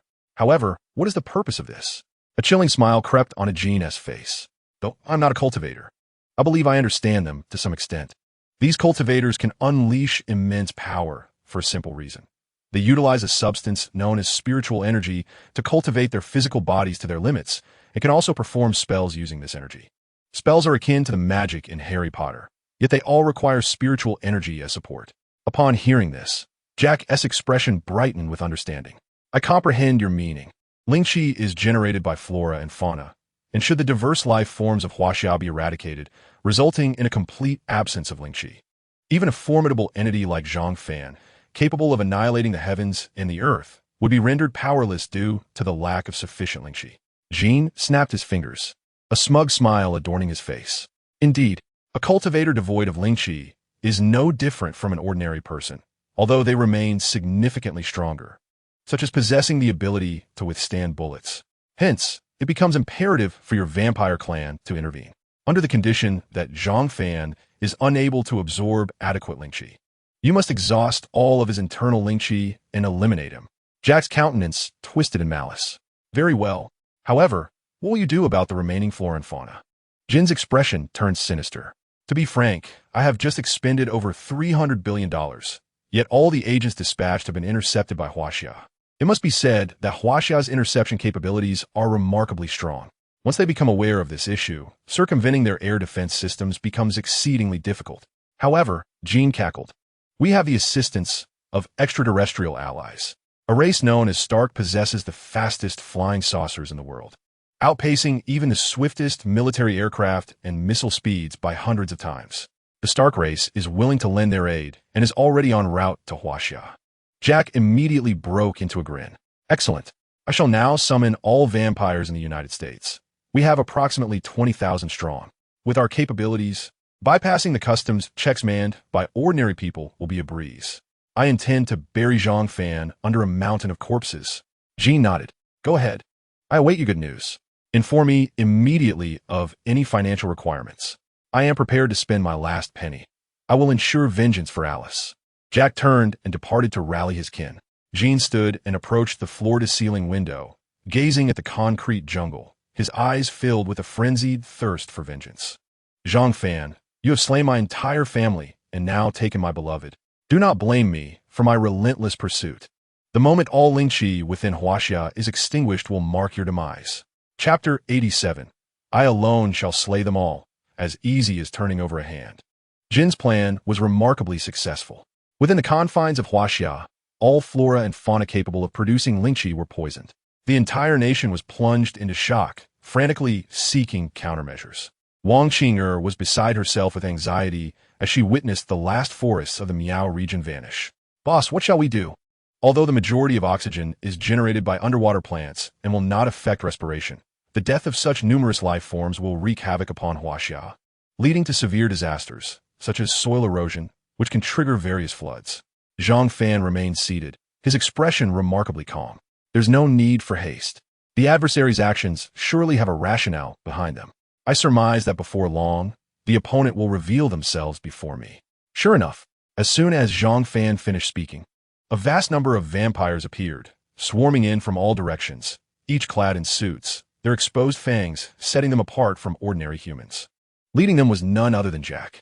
As they materialized, a Special Forces commander stepped forward, his expression grave. "Mr. Zhang Fan, please leave at once. According to the Intelligence Bureau's current data, these individuals are undoubtedly here for you. A full 20,000 of them aim to kill you. It would be a simple task. You are one of the most crucial figures in Huaxia, and our foundational scientific research relies heavily upon you. You must leave quickly." Zhang Fan, however, gazed at the commander with a smile. "No need to worry. I alone can easily handle 20,000 of them." Upon uttering these words, Zhu Qingyan exhibited no reaction. Nor did Tian Xiao. He truly possesses the audacity to make such claims. Zhu Qingyan, also a cultivator of the Emperor realm, even felt he could annihilate 20,000 vampires with a mere flick of his hand. Naturally, there was no fear or concern regarding Zhang Fan's ability to contend with them. Yet, Zhang Fan's proclamation sounded to the commander and the surrounding special forces like a fantastical dream. Each individual exchanged incredulous glances, utterly dumbfounded. The commander swallowed hard, inhaling sharply, and stammered. "Mr. Zhang Fan, what are you saying? That is a full 20,000 vampires. Our intelligence indicates that even a single vampire is immensely powerful. Only advanced weaponry can deal with them. You claim you can handle 20,000 alone?" Zhang Fan nodded lightly, smiling calmly. "Absolutely. There is nothing in this world that I cannot accomplish. Moreover, there is no one in this world stronger than I." The commander, frantic, immediately ordered the special forces surrounding him. "Quickly, forcefully escort Mr. Zhang Fan away." Now, as he witnessed several special forces rushing towards Zhang Fan, the commander sighed in resignation. "Mr. Zhang Fan, our actions are for your own good. We are concerned for your safety. Therefore, please do not refuse, just go with them." However, the special forces found themselves unable to approach Zhang Fan. A formless barrier repelled them at a mere 5 meters distance. They turned, bewildered. "Boss, we cannot get near Mr. Zhang Fan. Indeed, it seems there is an invisible force surrounding Mr. Zhang Fan. We cannot touch him." The commander was exasperated, glaring furiously at them. "What nonsense are you all spouting?" He charged towards Zhang Fan, intent on leading him away from this perilous location. After all, Zhang Fan is capable of single-handedly creating photolithography machines. A person of his caliber cannot be allowed to perish here without cause. Absolutely not. With this thought, the commander lunged towards Zhang Fan. Yet, with a resounding thud, he collided with an invisible barrier, leaving his expression momentarily stunned. Could it be? Is this a trap set by those vampires? Our Intelligence Bureau's research on vampires is still lacking in depth. He was becoming increasingly frantic. At this moment, Zhang Fan's safety rested upon his shoulders. Any harm that befell Mr. Zhang Fan would cost him his position. Just then, Zhang Fan walked towards the leader, John, which caused the commander to gasp in horror, repeatedly shouting, "That is a full 20,000 vampires, 20,000. Even 20,000 buns would take an eternity to consume. What on earth are you doing?" Zhu Qingyan, somewhat annoyed, cast a weary glance at the commander, her tone laced with exasperation. "You needn't worry. I, as his wife, am not anxious. Why are you so flustered? Let alone a mere 20,000. Even if there were 200,000, they could not possibly be his match." The commander's expression turned blank. He stared at Zhu Qingyan, utterly shocked, disbelief etched across his features. He plopped down onto the ground. "It's over. Truly over. It appears my position is in jeopardy." Had it not been for his years of military training, he might have even wept. Tian Xiao patted the commander on the shoulder, suppressing a smile. "I have once experienced your current feelings. But rest assured, a formidable figure like Mr. Zhang Fan is destined never to fail. With a mere flick of his finger, they shall all perish." The commander stood in stunned silence. Is it the world that has gone mad? Or have I lost my sanity? Jack observed Zhang Fan approaching, raising an eyebrow and sneering coldly. "Alone, are you? Aren't you bringing your wife along? Together, perhaps you would possess the strength to vanquish our 200,000 vampires. But by yourself, you shall ultimately meet your demise." Zhang Fan grinned widely. "Have you forgotten how you knelt before me last time, pleading for mercy? How dare you utter such audacious words? It is laughable." Jack shouted angrily. "I will kill you." The two sides immediately clashed. What transpired next left the commander and all the Special Forces soldiers nearly speechless. Chapter 88. Alien Attack on the Spaceship. With a single slap, Zhang Fan obliterated 10,000 vampires instantaneously. Yes, truly obliterated. Not a trace remained. The commander rubbed his eyes, nearly bulging out of their sockets. The special forces rushed to his side, chattering in astonishment. "Commander, what on earth just happened? My heavens! What is this situation? Is it merely an illusion?" The commander was equally dumbfounded, rendered speechless. Jack's expression shifted dramatically. He had not anticipated Zhang Fan's immediate strike and shouted urgently, "Brothers, stop wasting time with him. Kill him immediately. Right now, finish him off." The entire land of Huaxia is devoid of plants, and what cultivators need most is spiritual energy. Without plants, there is no spiritual energy, and he will soon be drained of life. Initially stunned by Zhang Fan's ability to annihilate 10,000 vampires with a mere slap, the remaining vampires hesitated. However, Jack's words seemed to imbue them with newfound vigor, inciting them to roar in rage and charge at Zhang Fan like a suicide squad. Deplete your spiritual energy, and you shall meet your end. They plunged into a frenzy of rage, continuously shouting and roaring. Zhang Fan struck down another 10,000. Jack continued to shout, his voice filled with fury. His spiritual energy must be running low. Keep attacking him, drive him to his end, kill him, kill. In the ensuing 10 seconds, Zhang Fan dispatched another 100,000. The vampires now numbered only 80,000. At this point, Jack's expression clearly reflected shock as he stared, dumbfounded, at Zhang Fan. How could this be? Wasn't the spiritual energy supposed to have vanished? Why has he not yet succumbed to exhaustion? Why? The remaining vampires dared not charge again. Yet before they could cower in fear, Zhang Fan delivered another mighty slap. A hand large enough to eclipse the sun descended from above, obliterating all 80,000 vampires. Everyone stood in astonishment, exchanging wide-eyed glances, their expressions frozen in disbelief. The special forces dropped to their knees. Jack turned around. All 200,000 vampires he had brought were now dead. What was even more terrifying was that not a single corpse could be found among the ashes. Zhang Fan looked at Jack with a cheerful gaze. "What did I tell you last time?" In a sudden moment of terror, Jack fell to his knees. Overwhelmed by fear, he momentarily forgot how to speak. Zhang Fan lifted his foot and kicked Jack to death, no longer willing to endure his futile pleas for mercy. "Are you all right? Why so silent? Speak." And without any unnecessary dramatics. After all, according to the usual narrative, one would typically spare Jack's life, wouldn't they? Punish the lesser ones than the greater. And finally the ancestors. Yet what happened? You annihilated them all, and not just a handful, but a full 200,000 vampires. Even if you had them kneel before you and sever their heads with a blade, you would never finish them all. But with a single slap, they all perished. Zhang Fan's actions were utterly shocking, leaving the special forces, including the commander, in a state of complete stupor. For a time, they were at a loss for words. "You look at me, I look at you," all faces filled with confusion. Wang Qing'er nearly knelt before Zhang Fan as well. Having previously witnessed Zhang Fan turn the tide, compelling the Rothschild family to hand over their assets, she now beheld him annihilate 200,000 vampires instantaneously, a scene that could only exist in novels, yet unfolded before her eyes. Shock and terror flooded her expression, mingled with profound admiration. Zhang Fan, however, remained unperturbed, chuckling lightly. Now that the source has been dealt with, let the trees regain their vitality. He exchanged for a technique that could revive all things from his system store. As he executed the technique, the once withered and lifeless plants sprang back to life. Yes, they revived. Gasp. The onlookers inhaled sharply, their gazes turning vacant. Before they could react, Zhang Fan led everyone away without a backward glance. A gasp reverberated through the air. Impossible. Absolutely impossible. More and more special forces erupted in cries of disbelief. As the commander, he understood more than they did, and after the initial shock, he was filled with deep reflection. So, cultivators truly exist in this world. Remarkable indeed. If I were a woman, I would undoubtedly pursue Zhang Fan relentlessly. In the United States, Jean gazed at his subordinate, who was on the phone with Jack, his expression tinged with impatience.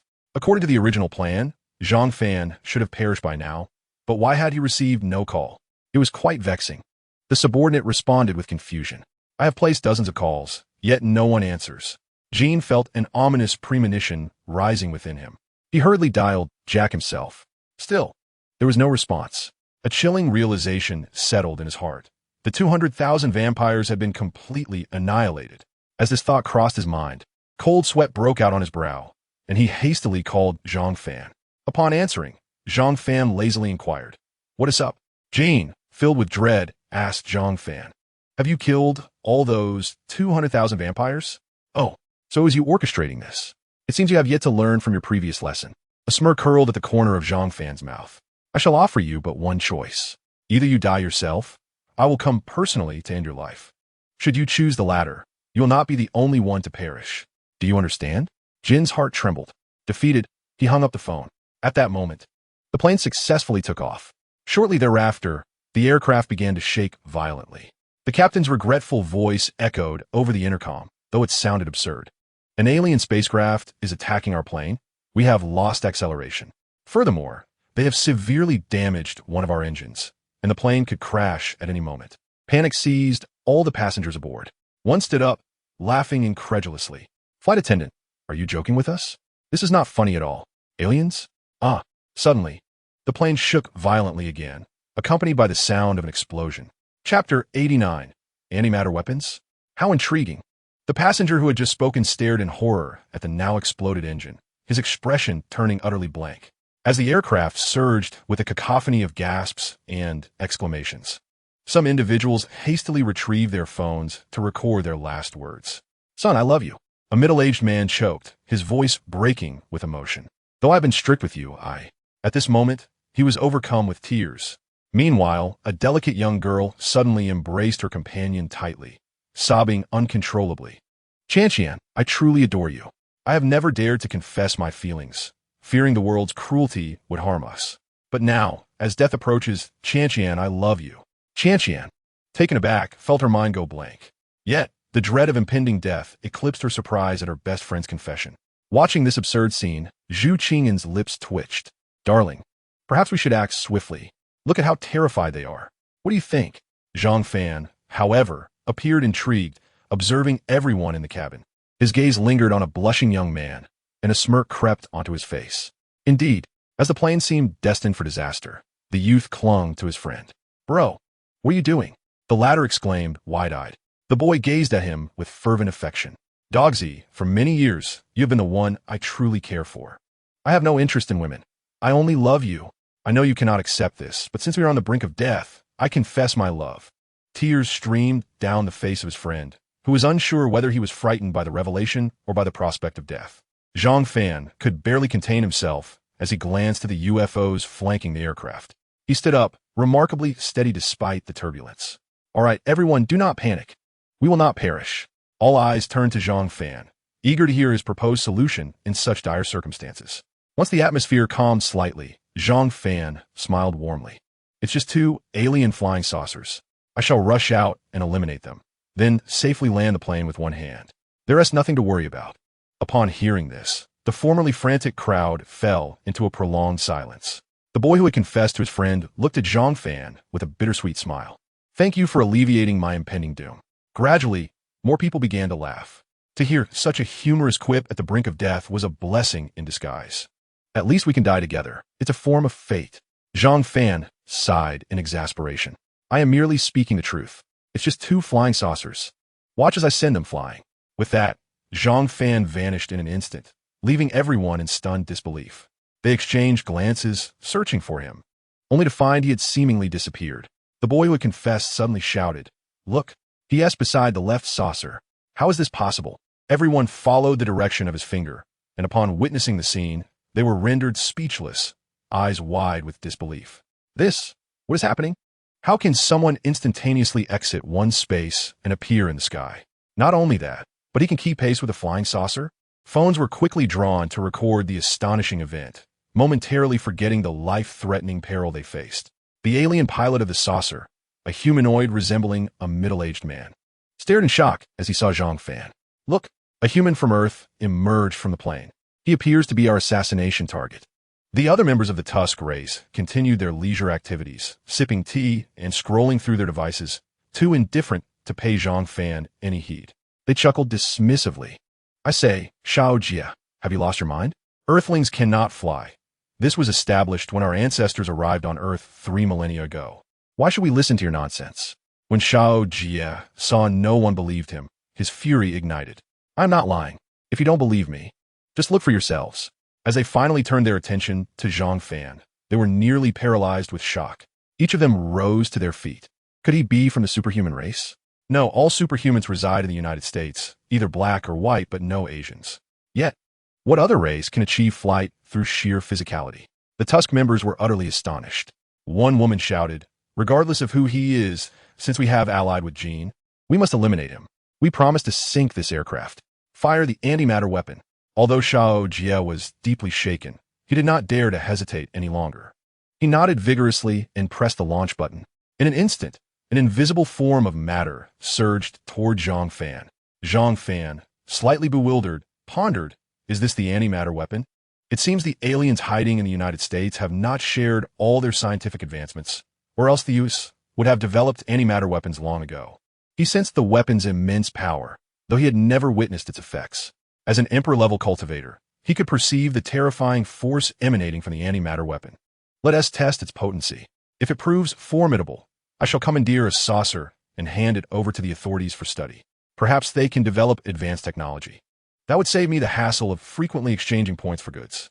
With that thought, Zhang Fan enveloped himself in spiritual energy, preparing to withstand the impact of the antimatter weapon. Shao Jie sneered. However, the ensuing scene would forever be etched in Shao Jie's memory. Chapter 90. Is this the feeble Zhang Fan you speak of? Upon the antimatter weapon striking Zhang Fan, he appeared utterly unscathed. Not only was he unharmed, but even his clothing showed no signs of damage. Shao Jie exclaimed in terror. The antimatter weapon has no effect on him. A woman trembled. How is this possible?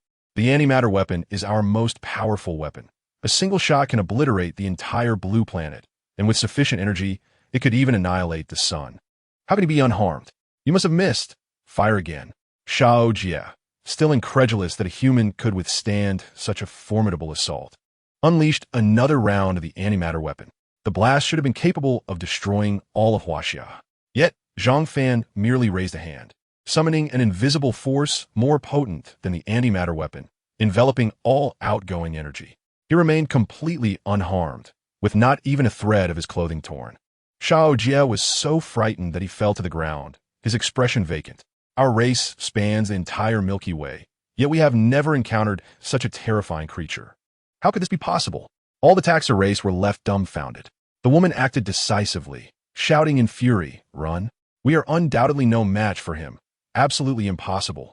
We may have encountered a civilization beyond our comprehension.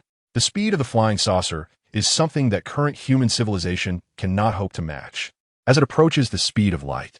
However, regardless of which direction they fled, they could see Zhang Fan standing right in front of them.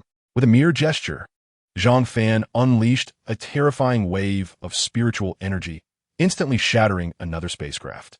He then appeared suddenly beside Shao Jie, inside the flying saucer. The more than 10 members of the taxa race dared not utter a single word. Each felt as if their heart was about to cease beating. Eyes darted from one to another, breath held in suspense. Zhang Fan patted Shao Jie on the shoulder with a smile. No wonder you all managed to blend in among the humans of launching. It turns out you have all altered your appearances to look just like them. Well done. Shao Jie was drenched in cold sweat. The man before him from Huaxia was utterly terrifying. The immense power he displayed surpassed the understanding of their race. They could not even find a similar entity in their database. The woman, summoning her courage, asked with a trembling voice, "What do you intend to do?" "You see," Zhang Fan replied with a smile, "if you wish to survive, you have but one choice. Fly obediently to the Huaxia Air Force Base. Given your civilization's level of advancement, you should know where our military base is located. However, should you dare to take any hostile action against Huaxia, annihilating your race would merely require a flick of my wrist." Silence enveloped the saucer. Had Zhang Fan not intervened, uttering such words would have led to ridicule. What an alien race. They too wished to survive. Shao Jie swallowed hard, glancing at the female captain. She gritted her teeth and declared, "We must comply with his demands." The flying saucer immediately set course for the Huaxia Air Force Base. As expected, this saucer would bring tremendous technological advancement to Huaxia. Just as the saucer departed, Zhang Fan vanished without a trace. The tension within the craft remained unrelieved. Passengers exchanged glances, unable to utter a single word. It was too terrifying, too powerful. Huaxia was reputed to be a profoundly mysterious and ancient nation. After all, their race was even older, boasting a history spanning hundreds of thousands of years. Yet at this moment, they suddenly realized that in the face of the enigmatic and ancient Huaxia, their race was insignificant. It was merely that the powerful beings of Huaxia were typically very low-key, reluctant to reveal their might. Looking at the passengers in the cabin, they had evidently begun to regard Zhang Fan as a celestial being, for he had single-handedly seized one side of the aircraft, directing it to the nearest airport. When the plane landed safely, hundreds of passengers rushed out, kneeling around Zhang Fan, fervently bowing their heads.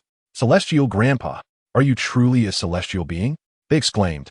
"Indeed, celestial beings exist in this world. Thank you, Celestial Grandpa, for saving us." Zhang Fan smirked. "Since when did I become a grandpa?"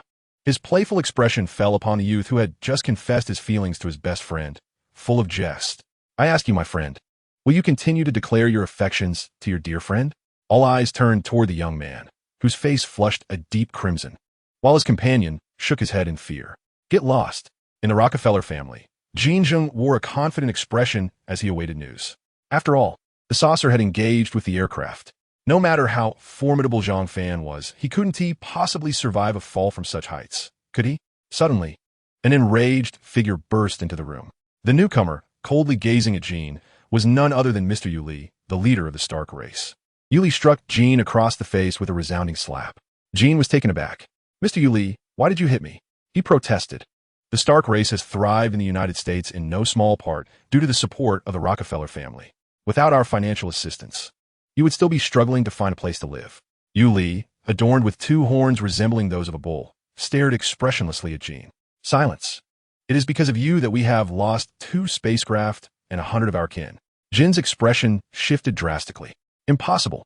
With Huaxia's current scientific capabilities, they cannot have done this. They cannot even lock onto a flying saucer, let alone shoot one down." Yuli's lips curled into a cold smile as he retrieved a phone from his waist and tossed it to Jean. "The undamaged saucer has already been seized by Huaxia. Who knows how much benefit it will bring them? Take a look for yourself. You wanted us to eliminate Zhang Fan, yet you have not even ascertained his true power. Open your eyes and see." Trembling, Jean picked up the phone and cast a glance at the screen. Just one look sent his body into violent tremors. In Chapter 91, does Huaxia's cultivation civilization truly exist? A Taxu flying saucer unleashed an antimatter weapon at Zhang Fan. This weapon, upon discharge, could obliterate the entire Earth. Should enough antimatter energy be collected, it could even shatter the sun.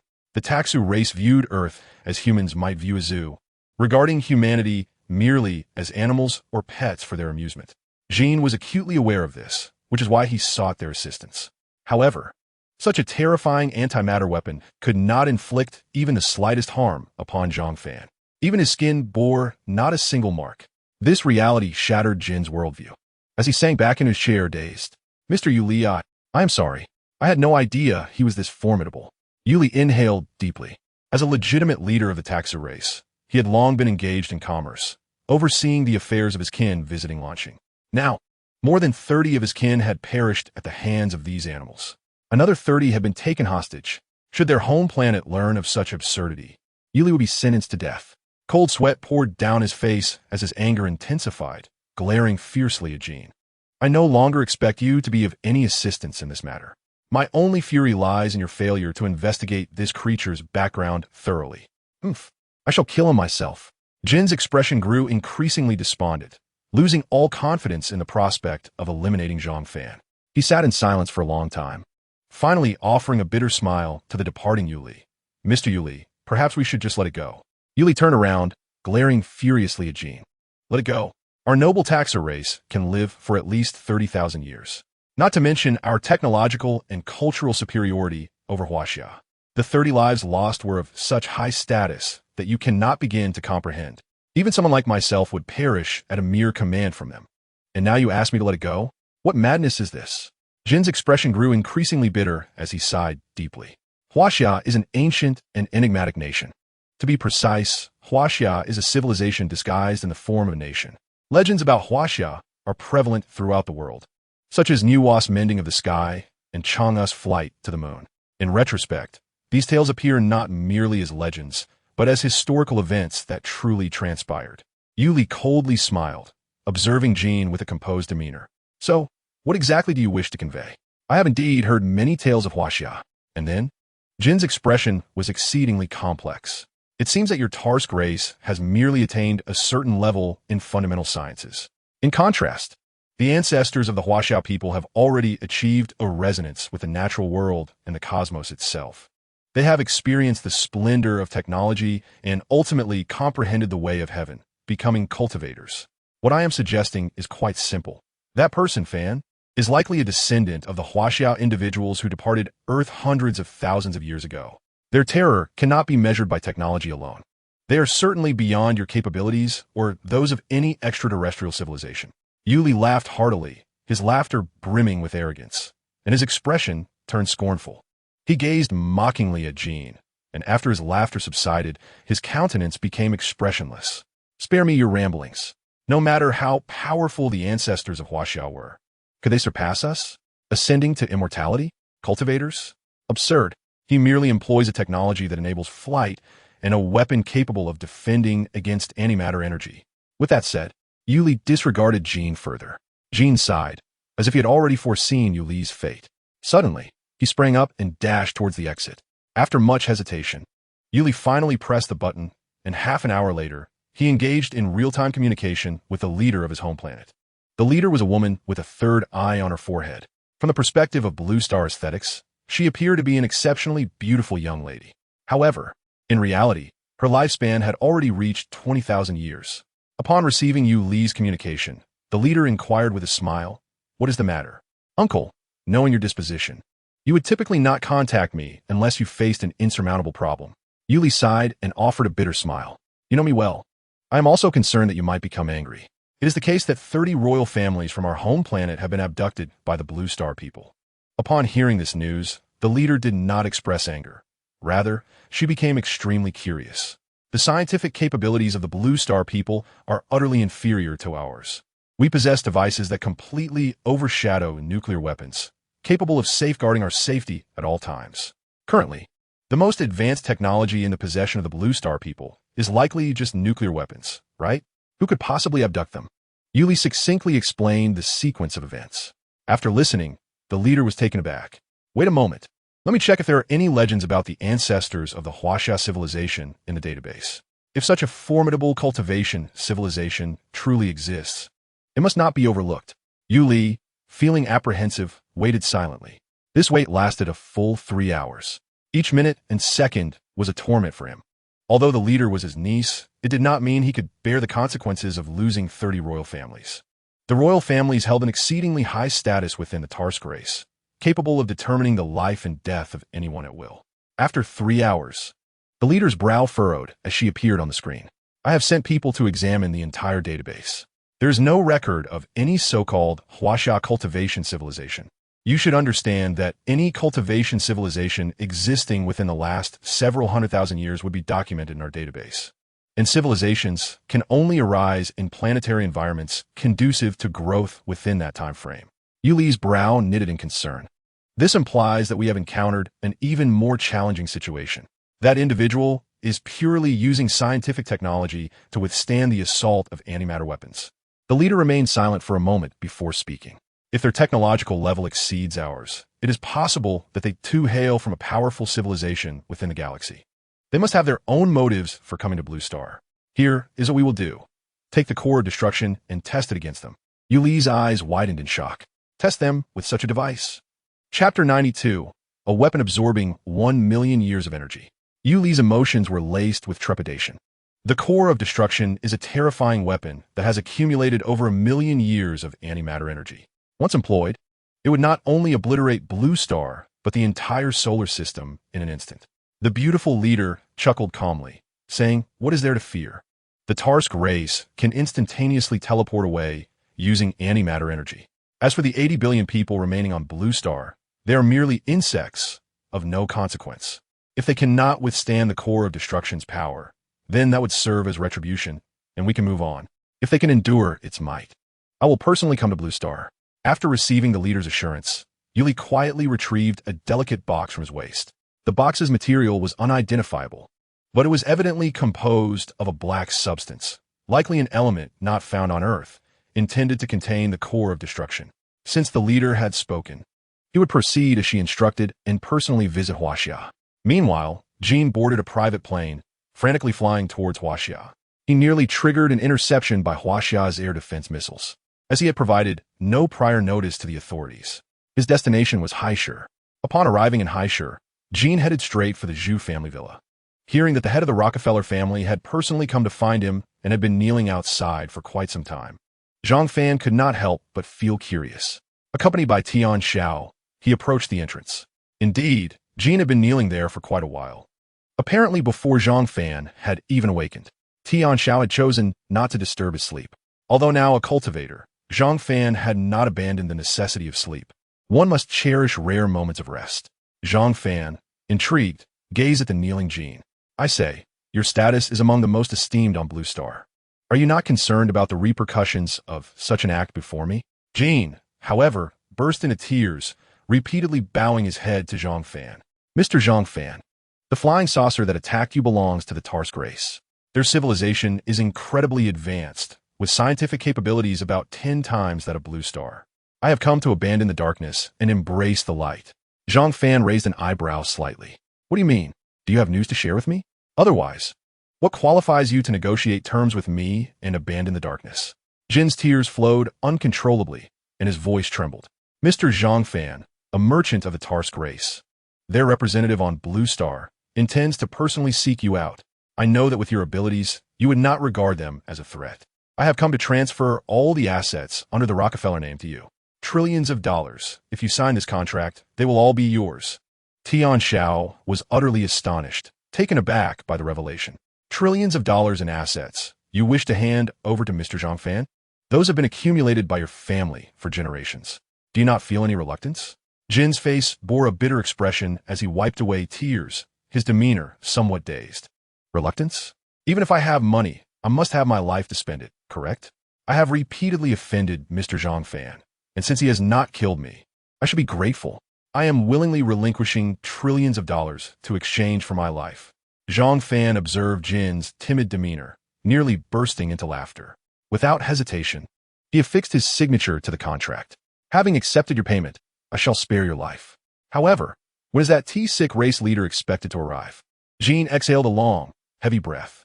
He had reserved only a few million for his retirement, surrendering all remaining assets and cash to Zhang Fan through that contract. Now, he was as docile as a dog, the only difference being that he did not wag his tail.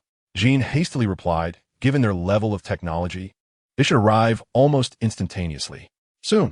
No sooner had he spoken than the T-sick appeared before Zhang Fan, without any discernible use of spiritual energy. It appeared he had utilized the laws of physics, which piqued Zhang Fan's curiosity even further. Although he was now a formidable cultivator, he possessed no knowledge of fundamental scientific principles. Upon encountering Mr. Yue, Zhang Fan exhibited no trace of fear. Instead, he regarded him with a beaming smile. Are you here to negotiate? Yue disregarded Zhang Fan. Much like a visitor at a zoo would not engage in extensive conversation with the animals. Moreover, in Yueli's eyes, this man had nearly brought about his demise. His voice was frigid, his expression devoid of warmth as he glared at the kneeling Jean. How unfortunate that you are the current head of the Rockefeller family. Your courage pales in comparison to that of your forebear. A fool like you is utterly foolish. Kneeling like a monkey? No, you are merely a monkey. Zhang Fan chuckled, fixing his gaze on Yue. Old man, I am speaking to you. Have your ears gone deaf? I could extinguish your life with but a single finger. Only then did Yue turn his attention to Zhang Fan, erupting into laughter. Do you truly consider yourself a transcendent practitioner from the myths of Who 11? Utterly laughable. Cultivators do not exist. They are merely figments of your imagination. Fantasies of the Who 11 people. The weapon I intend to wield against you is the most powerful armament developed by our T-sick race. It has absorbed 1,000,000 years' worth of antimatter energy, its explosive power capable of annihilating the entire solar system. Tianxiao's expression shifted slightly. Zhu Qingyan emerged from the room, her brow furrowed in concern. She approached Zhang Fan, lowering her voice. Brother, perhaps we should exercise caution. Such a terrifying power, capable of obliterating the entire solar system. Can we truly contend with it? Zhang Fan chuckled lightly. It's of no concern to me. I find the myths of Hu 11 and the civilization of cultivation rather intriguing. I shall make him concede, then delve deeper into this matter. Zhu Qing nodded, her expression complex as she observed the box in Yueli's hands, ready to support Zhang Fan at a moment's notice. Seeing Zhang Fan dare to smile, Yueli also laughed, though it was a derisive one. Indeed, merely a monkey in a zoo. He comprehended nothing of the terror that antimatter energy represents. I shall end your life now.